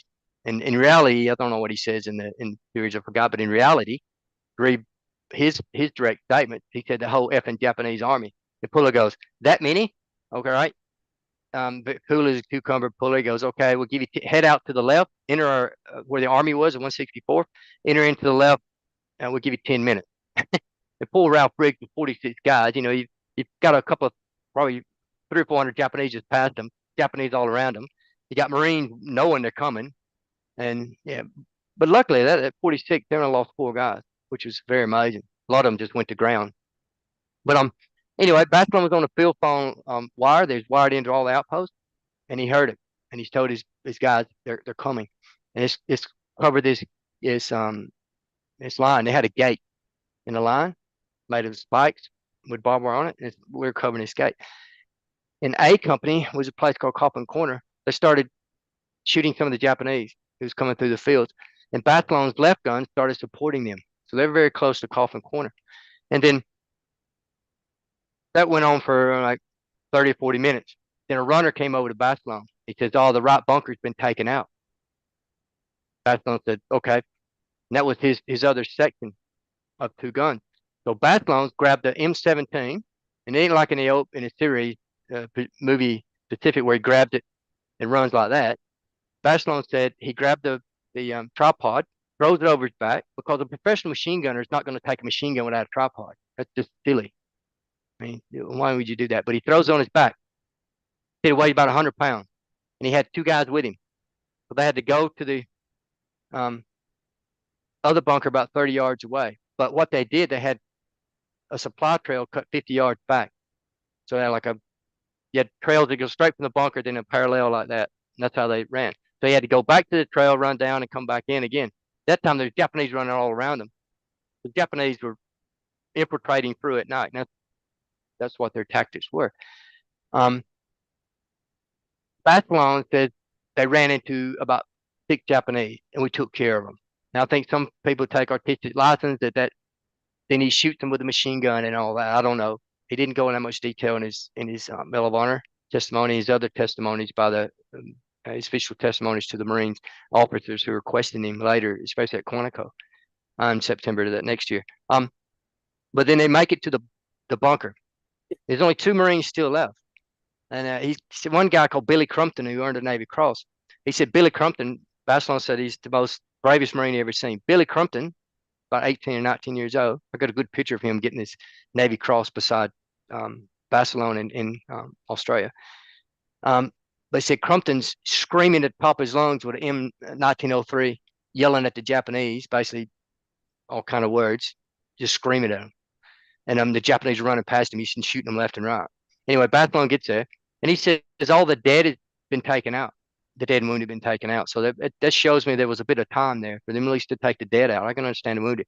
What tells me then they weren't dead off automatically. They took all the wounded out. They later died. So he only lost 3 guys dead out of his section. So Bathlon says, I put the machine gun in the jungle flat about 2 feet away from the bunker. He says, and then I went into the bunker because they told me the gun, this is that word, the gun was busted. He said, I went in there, and the HBO series gets this very much correct. He goes, the officer says, well, what was wrong with it? He goes, it was a ruptured shell. So he's cleared it in less than a minute. That's why you see him in the series. He has a knife or something, hits it, and its bolt slams home. It gets it going. So what he did then, he'd load and fire those both guns. He'd roll 2 feet over, load and fire a gun, roll 2 feet over and load and fire a gun. He kept going back and forth. And the guys beside him kept covering fire left and right. Because these were covered coconut log bunkers down in the hole. And he had like a slit to shoot out of. They didn't do it in the series because you wouldn't see the actor then if you didn't have it open. So they're firing, and the Japanese, not massive waves. They're coming in, Basselon would say they'd come in 10 minutes, then 15 minutes, then 20 minutes. Then at one stage, they're running low ammunition. So this is what the most amazing part what Basselon done. He goes, I could get some more ammunition. So instead of running back, he says 150 yards to an ammo ammo point was, and I roughly know where that point was. He didn't run back because he thought the Japanese behind him. What he did was he ran out in front of his bunker, down the Marine bunker line, with Japanese all around him, and back into the Marine line. When mortar shells are going off and he's in machine guns, and because he got remember, he got bunkers every 30 or 40 yards all around him, machine gun bunkers. Bathlon's not the only guy there. There's a whole battalion of Marines fighting and dying. Then he goes back 150 yards, grabs the machine gun and boxes. And he said, when he get to the clearing, he'd run. And then we get to so jungle, he'd run. When we get to the clearings, he'd drag the boxes through. And he only had a 45 with him. He was barefooted because he took his shoes off, because if you go there in that jungle, just like the locals, you can't, especially with those Marine boondocker boots they had, you slip and fall. So he threw his boots off and he's running barefooted to get better grip. So he makes it back to the bunker, and the guys are still firing. And then he loads it up and they continue firing. And then when daybreak comes, he says, this is going to be the big attack, but the Japanese never came in a big attack. But then the Army at that stage had been dropping, the 3rd Battalion, 164th, was dropping guys in his hole with each Marine. And for about 9 o'clock that next morning, they consolidated and moved the rest of the battalion up on Bloody Ridge, and the Army took over his area, and they didn't really see much action after that. But Bathlon's guns, including the 37, contributed stopping the major Japanese assault through that Sector 3 trail. The biggest attack came the next night against the Army at Coffin Corner. But that was the largest Japanese assault on the island. There's a whole division against roughly a battalion and a half. That occurred. What date was that? October 24th to 25th of Bathlon. The whole Battle of Henderson Field went from the 23rd to the 27th. Had massive tank attacks, and that was what kicked off the Battle of Santa Cruz. With the 4th Carrier Battle, because the Japanese were supposed to take. Once they took Henderson Field, they would issue a code Banzai, and then Yamamoto and the rest of the Japanese combined fleet was going to come down, which they did. They fought the Battle of Santa Cruz, which ended up in a Japanese tactical victory, but it was kind of created because they lost the majority of their. They lost more air crews at Santa Cruz than they did in Midway. But Dave, back to your description of Bazelon's Medal of Honor action. Compare that to the HBO series, The Pacific. Sounds, as I recall, because I've seen that scene in The Pacific a dozen times, your description of it versus what was there, it sounds the HBO depiction is reasonably accurate. Yeah, it's very accurate. I mean, not very, but especially when he shows the field of fire, because that was in a thick jungle. Bathlon said they only had about his vision's about 30 yards to the wire and about 20 yards on the other side. Because it's thick jungle, and that's why they built a 4-foot high barbed wire, built it in like a triangle to hold the Japanese up on that barbed wire enough to kill them. What's not accurate is Bazelon did not pick up that machine gun and hold it by his hand and burned his hand like they. No, he burned his arms. He picked the gun up, and when it was on its tripod, he picked it up by the barrel and cradled it like this to move it, which a machine gunner does, and he burned his arms that way. And another thing too, in the show, when he shows him running out and pulling the bodies off the wire, he don't do that. You know what he said? He said to clear a field of fire, he'd move his gun. That's what a professional machine gunner. Why would you run out there to the barbed wire and pulling these guys off? Well, it looked good on TV. Of course it looked good on TV, but you just move. I'm not going to run out there with all the Japanese. I'm just going to move my gun around a bit to get a better clear field of fire. What machine gun was he firing at that time? What was the type of machine gun? Called an M1917 heavy machine gun. 30 cal. Marines did, yeah, 30 cal. Water cooled. Water cooled machine guns. You're on a tripod. Then you had the 1919s, the light machine guns. But some people say, oh, that's not a heavy machine gun. The 50 cal, both were rated as heavy machine guns in those days. They referred to them as heavy machine gun platoon. I mean, if someone says that's not a heavy machine gun, I can tell you've never carried one on a pack march. Yeah. When you look at a receiver weighing something like 50, 60 pounds of dead weight, oh, that's not a heavy machine gun. Okay, yeah, fine. See how you go with that. That machine gun lasted how long into the war? It was to the end of the war. To the end of the war? I thought you'll see pictures. Yeah. Like in the Pacific, what's he firing at Iwo Jima as a machine gun? Yeah, I mean, there been 50 or no, the 30 cals too, not because you could see the. Oh, I know that was a Stinger, like a Stinger or something. In 1919, he had that. He had made that dowel handle, like a little portable one. But he's in charge of a heavy machine gun platoon still there. I mean, they might have had a couple of those little ones too for light. But there's pictures in Okinawa, and I think they used them in Korea. I think if you Did look they at have some of the stuff in Korea. caliber machine guns? Sorry? Did the heavy weapons platoons have 50 caliber machine guns at Iwo Jima? They did. No, yeah, at Iwo Jima, but at Guadalcanal they did too. At the 50 cals. Really? In fact, I know we run out of time, but what happened was around that bunker line, the aircraft graveyard from Fighter One wasn't too far away. So these Marine privates used to run and scavenge these very high rate of fire twin cals and single 30 caliber guns off these crashed airplanes and take them back in their bunkers. I always used to tell a story. Why would you have a 1903 Springfield when you can see your buddy coming back with a machine gun? He said, "Where'd you get the machine gun?" I'll go back, a bunch of them in the aircraft. It's like having Anyway, a naval gun versus a 1903 Springfield. Yeah. Well, we are it's getting 2 o'clock. Yeah, it's 10 sorry, o'clock. 2 o'clock my time. Oh, what? Okay. Well, listen, this has been fascinating. I mean, again, on Guadalcanal and talking to you with your knowledge and expertise, we could do this all night long. We never really did pause. Were there any questions, Todd? I know it's a little late. I'm sorry we never paused. No, I think everyone was just absorbing the wonderful information Dave has been giving us. This is just terrific. You walked us through a lot tonight, Dave. Thank you so much. Hopefully, once again, if I can get that article about especially Barcelona to Leatherneck, maybe I can share some of the stuff. But I appreciate you guys' time for allowing me to come on. So I enjoyed it, and I can talk about Guadalcanal anytime. Oh, we love listening to you. And if you see my buddy Tony Ward from Australia, the name sounds familiar. Yeah, he knows you, and he rescued me from a bathroom stall. So tell him thanks on my behalf. Yeah, that's the excuse you use when he caught you with a microphone in your pants. I don't know how you gonna explain that one? Yeah, I should have left out that detail. I should have. But it's still just glad my name ain't been spread around the bathrooms. What town was that? Pittsburgh, PA. He was in for a wedding in Pittsburgh. It's been spread around the public or the men's bathroom in Pittsburgh. All right. This is where I bow out. Thank you so much. Thank you, Dave. Yeah. Thank you, Glenn. I'm going to throw it to Sean. Thank you so much, Todd. Thank you, Glenn. Unmute me if you want.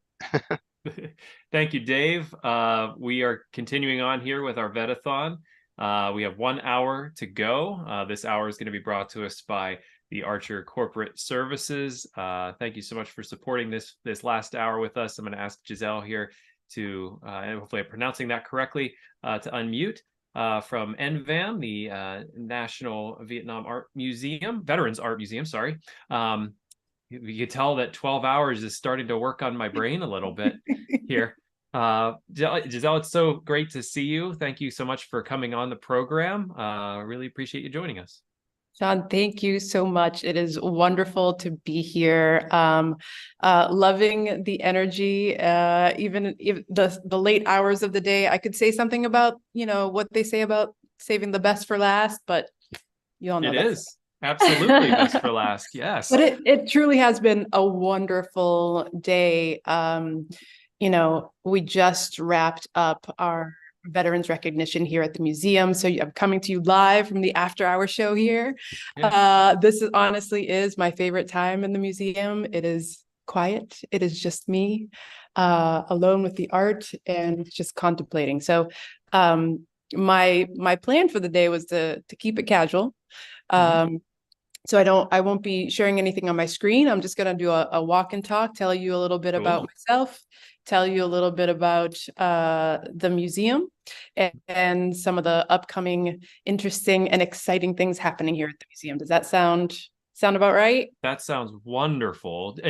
Does the museum feel a little creepy whenever it's just you? I would imagine walking through like the art museum here in Pittsburgh and being like, ooh, it feels like eerily quiet. It's like such good vibes here. So yeah. I'll let you know about the building that we're currently in. Actually has a theater at the bottom. We're on the second floor. There's a yoga studio above us and then a ballet center at the top. So it's a very active community space. It's a space of practice. So there's always something going on, and I never feel alone. So, and the art, I mean, you know, it might be strange that I'm sounding like I'm having these conversations with the art all the time. So it's always invigorating and energizing in that way. But yeah, so again, my name's Giselle Futrell. I am the executive director here, and it looks like someone gave me someone's admitting people. Got it. I'm getting dings on this side, so I'm not sure if I need to be pressing any buttons. So let me know if I'm No, I get here. I'll pull that since you're not letting anybody in or doing anything like that. I'll remove that so you don't hear the dings. I'll take care of that. Great. Got it. And sorry if it's a little echoey here too. I'm sounding all right? Hear it. Yeah, you sound great. Cool. This it's 11 o'clock, isn't it? Well, I'm sure you guys have had a very busy day of being Veterans Day. I'll start there. Yeah. So this morning, it was definitely a full day. We had the museum open from 9 a.m. to 7 p.m., which is not typical for us, but it was wonderful to have. I spent the morning with the Daughters of the American Revolution, talking to them about some of the work that they're doing. The Chicago chapter is very amazing, but they hold their meeting at the Harold Washington Library, and that's significant to us because the exhibit that put us on the map was the Above and Beyond exhibit. This was an installation that is made up of 58,307 dog tags that represent the fallen from Vietnam, and it's installed on the ceiling there that's about 10 feet wide and 74 feet long, and it is just something that you have to experience, and it's something that our founders created over a period of 2 years, and now it's stationed there. So it was nice to visit that this morning as kind of a grounding place. I do want to recognize Hughes Turner. I see your mic's off. You're raising your hand. Yeah, I am, because I think we omitted something in the very beginning. Yes. Just wanted to share with everybody that Giselle didn't mention it, but she is a former Marine. Oh, yeah. And I think that's important to note. So I just wanted to say that. Yeah. Happy belated birthday, Marine. Happy belated. Yes, absolutely. I'll tell you why this museum is special to me too. And Hughes, thank you for raising that. I think when I get excited about things, I'll just jump right in. But yes, I served in the Marine Corps from 2000 to 2004. I was a field radio operator, but I was also the one that was always raising my hand to volunteer for whatever training I could. So I was also a marksmanship coach. So that person that would qualify every year, I was the one whispering in your ear, 2 clicks left and you'll be shooting straight. I was also a martial arts instructor. Cool. The Marine Corps started their MCMAP program. I don't know if there's any Marines that know about that training, but they basically evolved from line training to MCMAP. They took, bits and pieces of different disciplines like Krav Maga and lots of jiu-jitsu, which I loved. I've been doing martial arts since I was 5. I know I was named after the ballet, but my father, who's a Vietnam Marine, said, no, you're going to do karate. So that's what I did all the way up until age 7. So that's another reason why this place is so special to me. It was founded by Vietnam veterans, and they came back, and it was a small group, the Vietnam Veteran Art Group, and they made this Above and Beyond exhibition. And when that started going on tour, it started garnering a lot of attention and a lot of recognition in a way, because we know when our Vietnam veterans came back home, and if there are folks here from that era, welcome home, you didn't get that welcome. And at that time, the communities that they came back to couldn't separate the war from the warriors. So this piece of art was a great way for people to find connection and find empathy in things that they didn't understand. And that's why I love this museum. That really is our mission. aside from we're dedicated to the collection, exhibition, and preservation of art created by military veterans, but beyond that mission statement, we have this urgent vision that we want to bring to reality, and that's how are we engaging with the veterans experience, and what better way than through this creative expression that we, I think, hold dear as something part of our ideals, right? May I interject real quick? Yes, of course. I think this I'd is love such to. a great bookend for our day, because I started the day hosting and hosted with a veteran actor who had written a piece and shared some poetry that he had written. So I love sort of bookending, having a background in acting myself. I'm not a veteran, but I just love having veterans on that have sort of embraced this artistic side of themselves, a way to express themselves. I loved how you put it. This finding this empathy through that, finding healing through that. But I just wanted to kind of highlight that in this sort of bookend, we get this sort of the artistic back end again. I'm very interested as to why you chose the Marine Corps. Oh, yeah. I think there's a couple of reasons there. And part of it, I'm still trying to figure that out too. I think my father being a Marine definitely had a bit to do with that. I don't think he thought 30 years later his daughter would be following in those yellow footsteps, but there I was. But your earlier speaker was talking about Guadalcanal. I remember sitting in history class and listening to the battles of Iwo Jima, listening to the battles of Guadalcanal, trying to I was 14 years old when I remember listening to those stories and trying to understand the sense of altruism. And that was just, I don't know, it was a curiosity that I could not shake.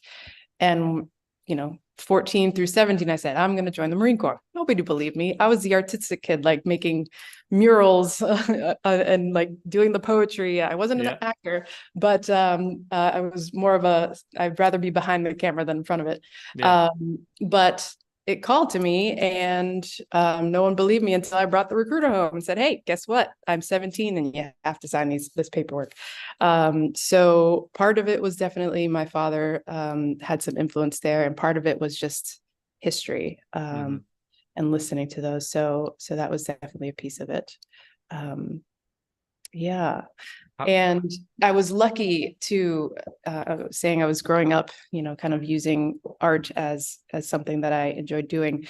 Both my parents immigrated from the Dominican Republic, and English was my second language. So I became obsessed with language. I remember helping my mother study for her citizenship and being frustrated, thinking, when does PH sound like F and all this stuff? So I became obsessed with the English language and just language in general. When I got out of the Marine Corps, I used my GI Bill to get my undergrad in creative writing and studio art. Fast forward a little bit later, I came to Chicago and got my master's in art education. And that's kind of how I landed at the museum. But yeah, and I'm going to be showing you one of our exhibits here too. Hopefully, I think our Wi-Fi is good right now, so we're good. I'll do a walk and talk, and we have some Vonnegut's here. I think it's just appropriate for seeing as his birthday was November 11th, and he was a veteran. And yeah, it's very exclusive, but yeah, if any questions that come up, please, I'd love to keep it conversational. Sure. But I think the rest of today has always been special too. It's also my mother's birthday, first and foremost. Happy birthday to your mother. Yes, appreciate that. It's always been interesting. I've been in the veterans world for some time after using my GI Bill. Kind of fell into public service. I think like many of us do. And I ended up working for the city of Boston for Mayor Walsh. I was doing some community relations service in the City of Boston Veteran Services Department. And I loved connecting with people and doing engagement events. And my former boss paid me the highest compliment when he went on to do greater things and when the mayor looked at him and said, well, who's going to take your place? He looked at me and said, she's the one doing the work. So she's the one that should be promoted. So that was a high compliment. So I was the commissioner for the city of Boston for some time. And that allowed me to see some programs between the military veteran community and the arts.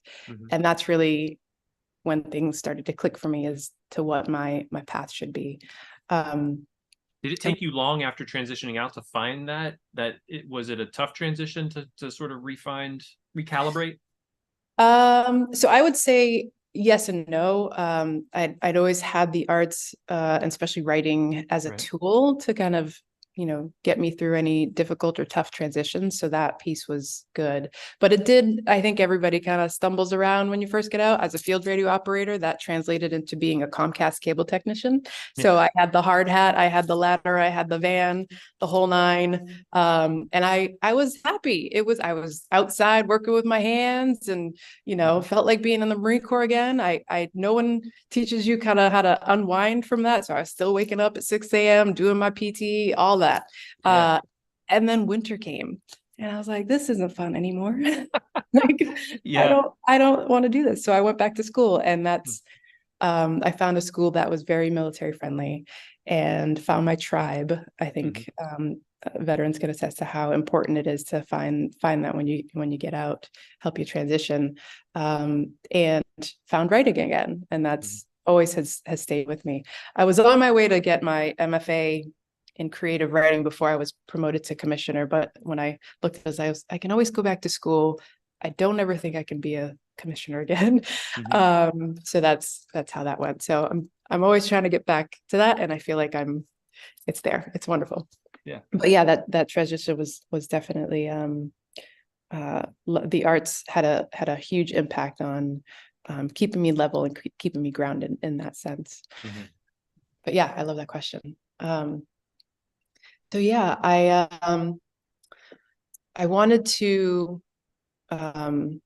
let's see, give you a little history about the museum. Sure.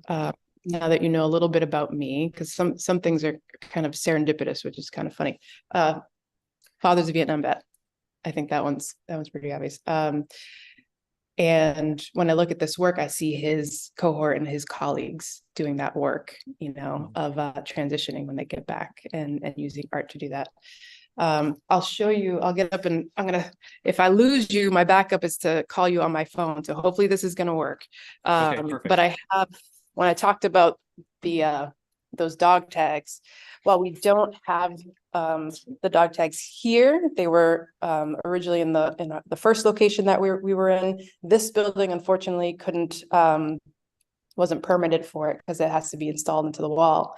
So it's at the library. But we do have the actual graphite machine that it was stamped on in those 2 years. So I always love this because it kind of looks like a typewriter. So those 4 guys took 2 years stamping all of those out on this machine here. So I always love showing people that. How much does a wall of that many dog tags weigh? That's a good question, because they're on panels. They're on square panels that can come out and be deinstalled and installed again. But that's a good trivia question that I'm going to have to get into. And I will say, if I've been in this role for about 9 months now, and I learn something new every day, and questions like that, I'm just like, yes, that's good. So our main gallery basically has our permanent collection. What you're seeing here is work by Maurice Castillo, Chicago veteran, this is his autobiography. He talks about, the rose-colored glasses and sight that he had before he joined the military. When he was in Vietnam, the orange really alluding to Agent Orange, and then kind of his blue period where he was really kind of lost in that transitionary period for almost 8 years.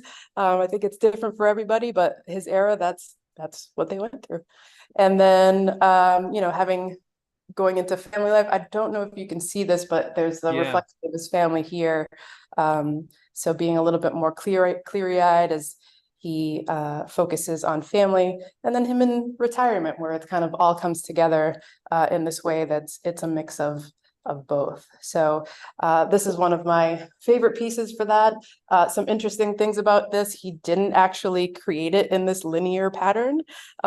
You know, he created this one first, and then it was the only one for several years until he kind of hopped around and did these. So it's really interesting to think about, you know, what that transition looks like for everybody. It's definitely different. And for him, you know, reflecting on that way, yeah, it was helpful for him.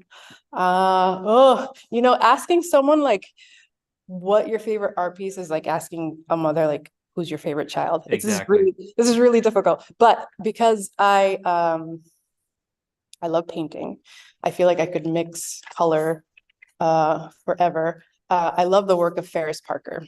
So he's right here. And there's just a lot of lovely things happening with color here. I'm going to geek out a little bit about color theory, but there's these wonderful moments where you have these like contrasting colors that just work without kind of knowing why. But I think what's interesting about this is, you know, he had a lot of these darker kind of moments coming out of Vietnam, but in painting, what's interesting there is, you know, you paint the light, right? You paint the things that catch your eye and find the relationship within one color to another to make this story. So I really appreciated what he did here. And there's a bigger picture in the hall that I'd love to show you, but I'm afraid I'm going to lock myself out. So we're not going to go out there. But if you're ever in the museum, there's a bigger photo there where you can really, I think he painted it on jeans actually. So it has all this interesting texture, and it's just a little bit more dynamic, but I love this piece too. Beautiful. I'll read you actually. So a lot of our title cards have quotes from the actual artist. And this one is: the subjects of my painting are all small events. They deal with the day-to-day process of trying to survive under adverse conditions. The motivating sources of my work are more difficult to pinpoint. It is hard to recall memories and mixed feelings that I've worked so hard to suppress. Moments that were intense, spontaneous, fleeting, jarring. So I think his words say it better than I could. But oh my goodness. Yeah. So this is our main gallery here. And it goes all the way back to the graphotype. And then we have two smaller galleries in the front of the building, where we have some of the more contemporary artists, including David Baker, who he just was admitted and donated his art here to the museum. It's very surreal. Some people, I originally wanted to go and be a physical therapist, so I'm fascinated by some of the detail he gets in anatomy and you know, muscles and tendons and all of these things, but he does some amazing work there. But again, I love color, and Randy Evans was one of the original from the Vietnam veteran arts group that I talked about before, that really kind of founded. And this, I don't think this does justice in the dark, but I sit at this bench all the time and just stare at this this painting, because it changes as the light in the room changes. It is magical. And I think there's an alchemy there that happens. But this painting, he's using a minimalist palette. It's only 4 colors, but he's able to get this amazing range and vibrancy that is so riveting to me. And I truly appreciate it. I wish, yes, you have to come. You gotta come to the museum and see it for yourself, because it's doesn't do it justice when I do that. But how are pieces selected for the museum? Yes, that's a great question. I wish my curator of collections was here to answer that more fully than I can, but there is a process. So when something is donated or submitted for review, our arts committee, we have a committee that takes a look at it to see, you know, what makes sense in the collection. Are there pieces that will make the collection more whole, or talk about a narrative that we haven't spoken about before, so what's missing. So we think about the collection as a whole when we're making those selections. So, yeah.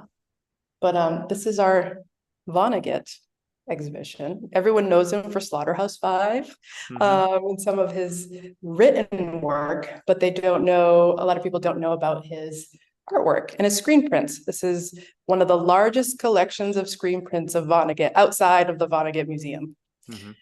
And we have it right here at the National Veterans Art Museum.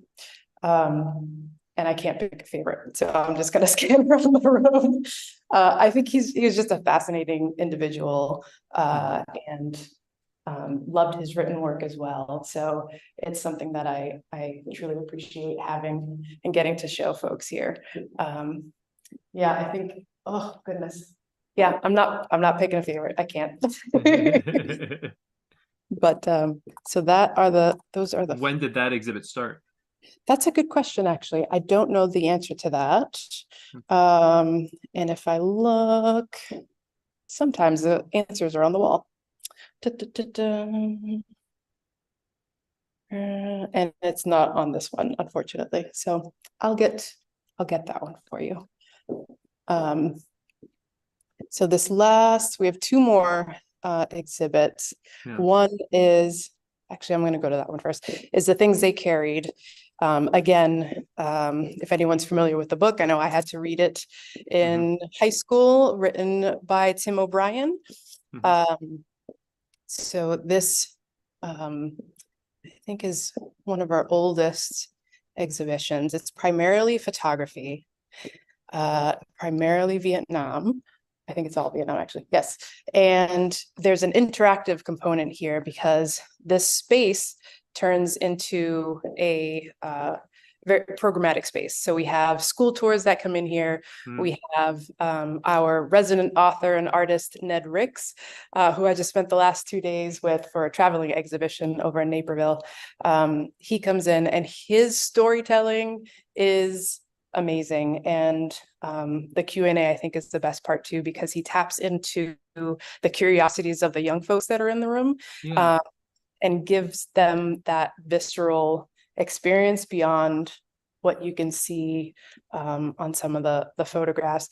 And we have some items here that some of you might be familiar with. So we've got a Alice pack. Of course, the first thing I did, being the Marine that I am, was unpack this thing, weigh it to the 80 pounds that felt familiar, and then repacked it. There's sand in here. And when I unpacked it, I kind of don't tell anyone. I left a lot of sand on the museum floor that I had to pick up. Hughes, put your earmuffs on. You didn't hear that. But so yes, so when we put this on the kids who weigh like $120, they really get to feel that weight and what that feels like. What else do we have here? We've got some MRE, or the earlier version. We have one of the metal detectors and some radio gear as well. Actually, in this corner we have an actual radio. I haven't touched it. It's in a vitrine right now, but we have that there too. So this is definitely one of those rooms that again has lots of history. Have you seen the kids come through into this exhibit or throughout the museum, and what is their I'm interested in sort of the generation now when they come in and they take in this art. It's probably very foreign to them because we talk a lot at BBC about, civ mil divide. Just a lot of people don't really know or understand the military. But what is their initial reaction to it? How do you educate them on the military experience? It's really interesting because a lot of the times they're less interested in what's on the wall and they just want to talk to Ned. They just want to know. They have, like, the questions that come up for him are so profound, and that's what I love about our youth, and respectful too. I'm trying to think of some good ones I'm kind of blanking on, but it really is that connection. You talked about the Civ Mill divide there. Yeah, they really just want to connect with him, and I think that's what this museum brings is opportunities for more of that connection. What is he a veteran? What was his branch and years of service? He was a major in the Army. Oh goodness, I'm gonna grab his his bio because he was in the cavalry. He did so much that we keep bios on hand. So Major U.S. Army Reserve, retired, graduated from Stetson University in June of '68, commissioned as a regular Army second lieutenant, served overseas in Germany, Panama, and Vietnam. While in Nam, he was with the 1st Squadron, 9th Cavalry, 1st Cavalry Division, and commanding officer, Troop C, 1st Squad, 10th Cavalry. So this, yeah, he is. I'm sure the stories he has, are. Yes, the one that sticks out the most was when he assumed command in Vietnam in his first unit. He was a little nervous because there was a practice that happened to some officers called fragging, and that's what had happened to the person before. But he was able to gain their trust in a way that really changed the dynamics of that unit. And I'm not doing the story any justice, but it's pretty riveting when we talk about, or when we think about what it means to command in that time, in that generation, during that war. But I am so, what did I want to show you? Yes, this photo here, if you can see it. You see the flag, the Chicago flag being flown, that was in country.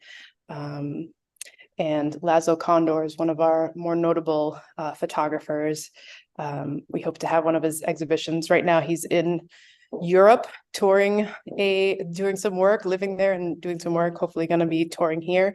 He was the mayor's photographer in the 70s in Chicago, and this is the actual flag that was in the photo there. So we have this nice conversation happening about the things they carried and when it comes back, and our relationships with them when they come back. So yeah, that's the things they carried. And then the last, any questions? Let me pause there because I know I can ramble a bit. No, go ahead. Okay. Go ahead. I'm thoroughly enjoying this. All right, good. Yeah. I'm glad. So our last space that I want to show you,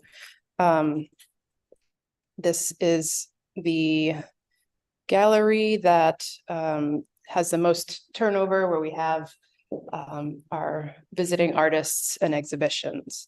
And this latest one, we had the open today. This is the work of a program called Creative VETs. It was, I'm going to sit on this bench for a minute. It was created by Marine Corps veteran, Purple Heart recipient, Richard Casper.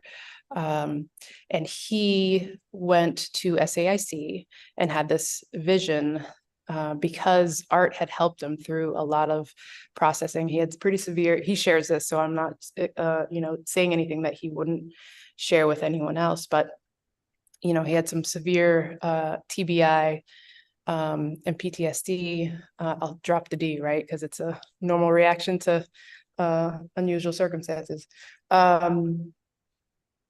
But his change after using art to process some of his experience was so profound.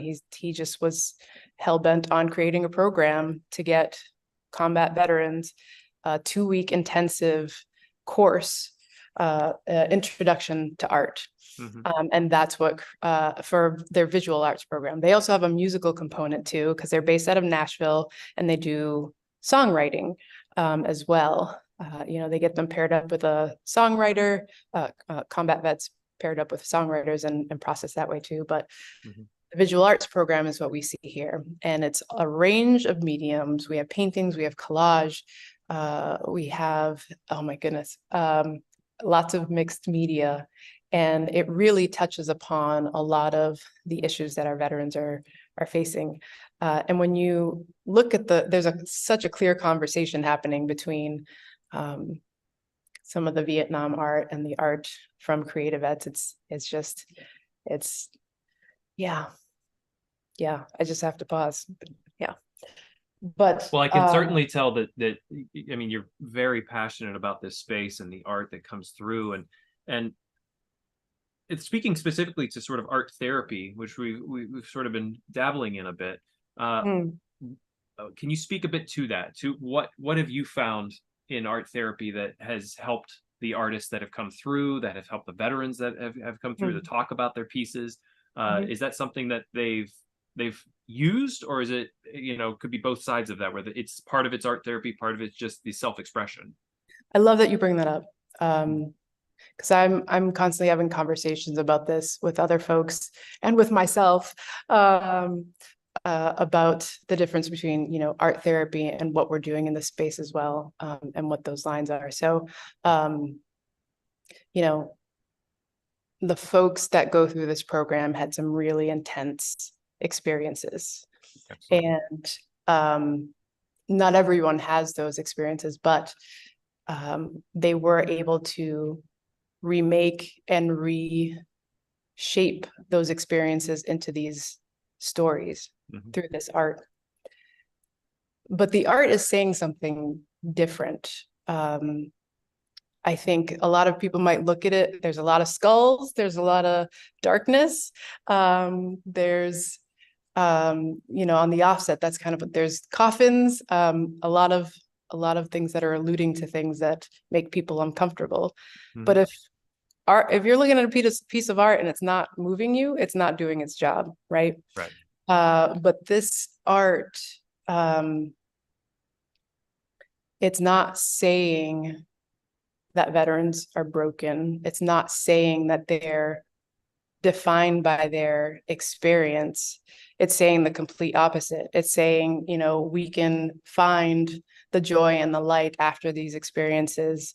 We can really regain and recapture our stories for ourselves. But more importantly, we can share it with others. And as soon as you start sharing those pieces of your story that, sometimes gets you in spirals, as soon as you share that, it becomes less of a burden, right? And that's what Relief in Place, the name of this exhibition, means. For those Relief in Place is a military term when you're on watch, looking over others. Your relief comes and takes your place to share that burden, right? So what we say when we have folks that are here is this is a participatory exhibition. They become the relief in place. They become the ones that help veterans lift that story, because it doesn't seem, in my eyes, it doesn't seem fair that, that burden is held by a few. I think the problem that we're trying to solve in this museum is, how are we sharing in that work? I'm a true believer that democracy is not a privilege, it is a task. And part of that task is engaging. And that's what we come here to try and build and create. I love that. Sharing. I'm getting on my soapbox. No, I love this. And I'm going to drill down on it. Yeah. Sharing as a community between veteran and non-veterans, that burden of carrying. Yeah. Correct. Yeah. Do you think that art, sculpting, photography, painting, do you feel like this is one of the only ways for a non-veteran to begin to understand the veteran experience? I am going to cite one of my favorite books, and if you haven't read it, I highly recommend it. It's called Tribe on Homecoming and Belonging by Sebastian Junger. And I know it. I haven't read it. Yeah. You gotta read it. It came out in 2016. At a time I told you I was, working as the commissioner, and, part of my job there was to bridge that divide. And, when I saw the art and the military connection, I was like, that's where I need to go, because Sebastian talks about the best thing that the any population can do for its veterans is to listen without judgment. So there's a call to action at the end of the book. It's wonderful. He goes through this kind of anthropological ideas and ideals about, we are a communal species, we are a tribal species, we need to be connected. And when veterans come home and things, we come out of this very hyper-focused place where we are given a mission, we're given a purpose, we know exactly what we're supposed to do. We come home and come to a desk job, and our biggest, gripe is who forgot to turn over the water cooler, right? And some people so there's a vast majority of veterans who have not been able to repurpose themselves, right? And we have that unfortunate epidemic of the veteran suicide rate, which I know is getting better, but still way too damn much. But art here is helping with that, I truly believe. And this program, that's what I love about this program. Yeah, it's not continuing the narrative that veterans are broken. It's breathing life into a different narrative, which I totally appreciate. So I'll take this minute, as I want to be mindful of the time too, and just go around the room. Again, I don't have favorites. I do not have favorites, but again, we have some, let's see if you can see this here. So we have some mixed media. So it's ceramic with casings as well. So they really have taken some experiences and kind of mixed it. There's so much here, too little time. Let's see, collage. So I didn't show you the collage from our Vietnam veteran, but there's a direct conversation happening here. Collages are really time capsules, right? You're taking clippings from newspapers, you're getting headlines.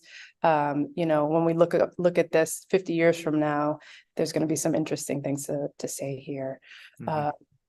Let's see. Oh, Maria Hernandez. Okay, I'm not supposed to have a favorite, but we have two of her pieces here.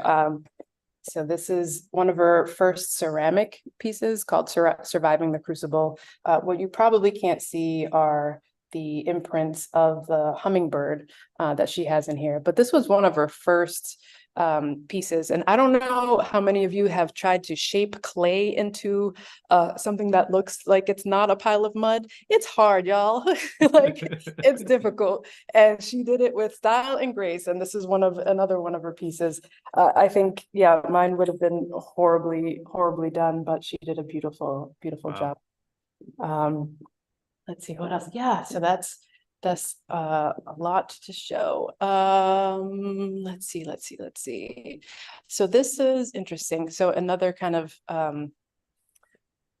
using photo and saying, this one's probably not going to read well on camera, but this one probably will. I know this is a process of taking lots of medication that they saved the pills here and turned it into this kind of social commentary on kind of how Western medicine treats symptoms. Really, they need to be treating the whole person. But veterans kind of have learned to find healing on a lot of the times on their own, but there have been advances. I say that. This is one of the favorites from the Creative Vets folks called Comfort Zone. So this artist was looking at different gas masks from different eras. So I think he has World War I, Gulf, and I think that's current. I'm not sure. I know there's some historians in the room, so you could probably tell me, but they lovingly and endearingly call this the Darth Vader masks. So I think most veterans take some, not so happy moments and find light in it, because that's what you got to do sometimes. But that is the museum. I'm trying to think of anything else I can share here. But yeah, I've appreciated being able to share this. It always brings me joy to share the space with new people. And yeah, I think we're a hidden gem in that sense. So if anyone's out in the Chicago area, please come visit. And I'm happy to entertain. So Well, yeah. next time I am there, I'm definitely going to swing by. I want to go back a bit. We have a few minutes here. Two thoughts I've had. One is, as an artist yourself, do you feel like if and when you create something, this bears your soul in some fashion? And how comfortable do you ever feel with that? And then also, because you can bear that and you can let it sit and be yours, but then giving it to everyone else and having them share that burden can also be sort of like this communication that you don't realize until it's out there. Right. And it takes a lot of courage, which I think if you have a practice, whatever that is, I think a lot of things happen in that. So for me, I'll speak to my experience to kind of answer that question. So for me, I started as a writer, right? And with writing, it's a discipline, right? You don't wait for inspiration. You just got to get your butt in that seat and write. So for me, the act of sitting down and developing that discipline for myself was developing trust in myself. It was developing showing up for myself. And I feel like a lot of people with practices, whether you're a basketball player, whatever it is that you do every day, when you do something on a constant basis and do that practice, you are doing work for yourself. And in some some scopes, some places, that work for yourself is your soul's work. That is the work of your spirit. You're paying attention to the thing that either brings you joy or moves you or connects you in a deeper way. Not to get all spiritual, but that really kind of aligns with the things that move you and the things that connect other people as well. So I hope did I answer that question? No, because I that basically what I wanted to hear was from your experience, what that feels like. As a background in art myself, there were times where, you'd get on stage and you'd really bear everything and it'd feel fulfilling. We talked about this in the first hour of today, was that you feel, I said it was a little like being drunk. You feel embarrassed and completely fulfilled in some sort of weird way. You walk that tightrope right down the middle. But this is, it's that idea of like, I think that every time I get to host a program with VBC, I get nervous prior to it. I go into it. It's like butter. And then I get done with it. And I'm like, wow, it felt really good. That energy, you're like moving that energy into the outside space. I'm not an actor. I've tried it a couple times. That is tough. So you had an actor as the first part of the segment? Vietnam veteran who has written a play and does a one-man show based off his own story. So he wrote his own story into scenes that he performs. What was their name? What was his name? His Stu Ritchell is his name, and he's performed in New York, but he wrote the play Vietnam Through My Lens. Ooh, okay. I'm interested and intrigued. So before I landed here, I was working for an organization who brought contemporary plays and monologues to active duty military bases. And these were amazing actors. You talk about moving that energy, putting it on a stage, and then they were just readings. They weren't really, they are performing, but there's no props. It's just bare bones, just a music stand, a mic, and the actor. And it is phenomenal what can happen in that space. One of the things that I found interesting was, you can sit in a movie theater for 3 hours for some movie, and you don't think about, this is might sound weird, don't think about using the bathroom, right? You just sit there and go through it. But if you get into a play, there's an intermission in the middle. Why is that? What is happening in that experience between the person and the stage and the actor and what's happening there that is connecting you to the actual experience in your body where you have to take a break? Like there's something there that I think people don't really pay attention to, or maybe they do. Maybe I just hope that more people do. But yeah, that's just my love for what art can do, and for me, definitely the alchemy of words as well.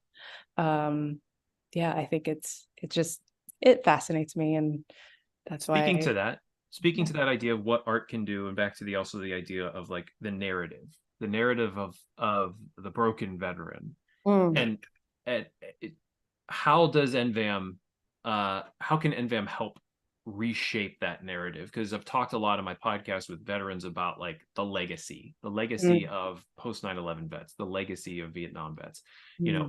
And one thing that I remember talking with the post 9/11 veteran about was I fear the post 9/11 vets, their legacy is going to be mental health. And it never even crossed my mind that that would be a part of the legacy, but shifting that narrative, because we, you know, as civilians, we see it on screen, we see it in the news, and it's, you know, that's what's sort of fed to us, but it's so much more and so much different than that.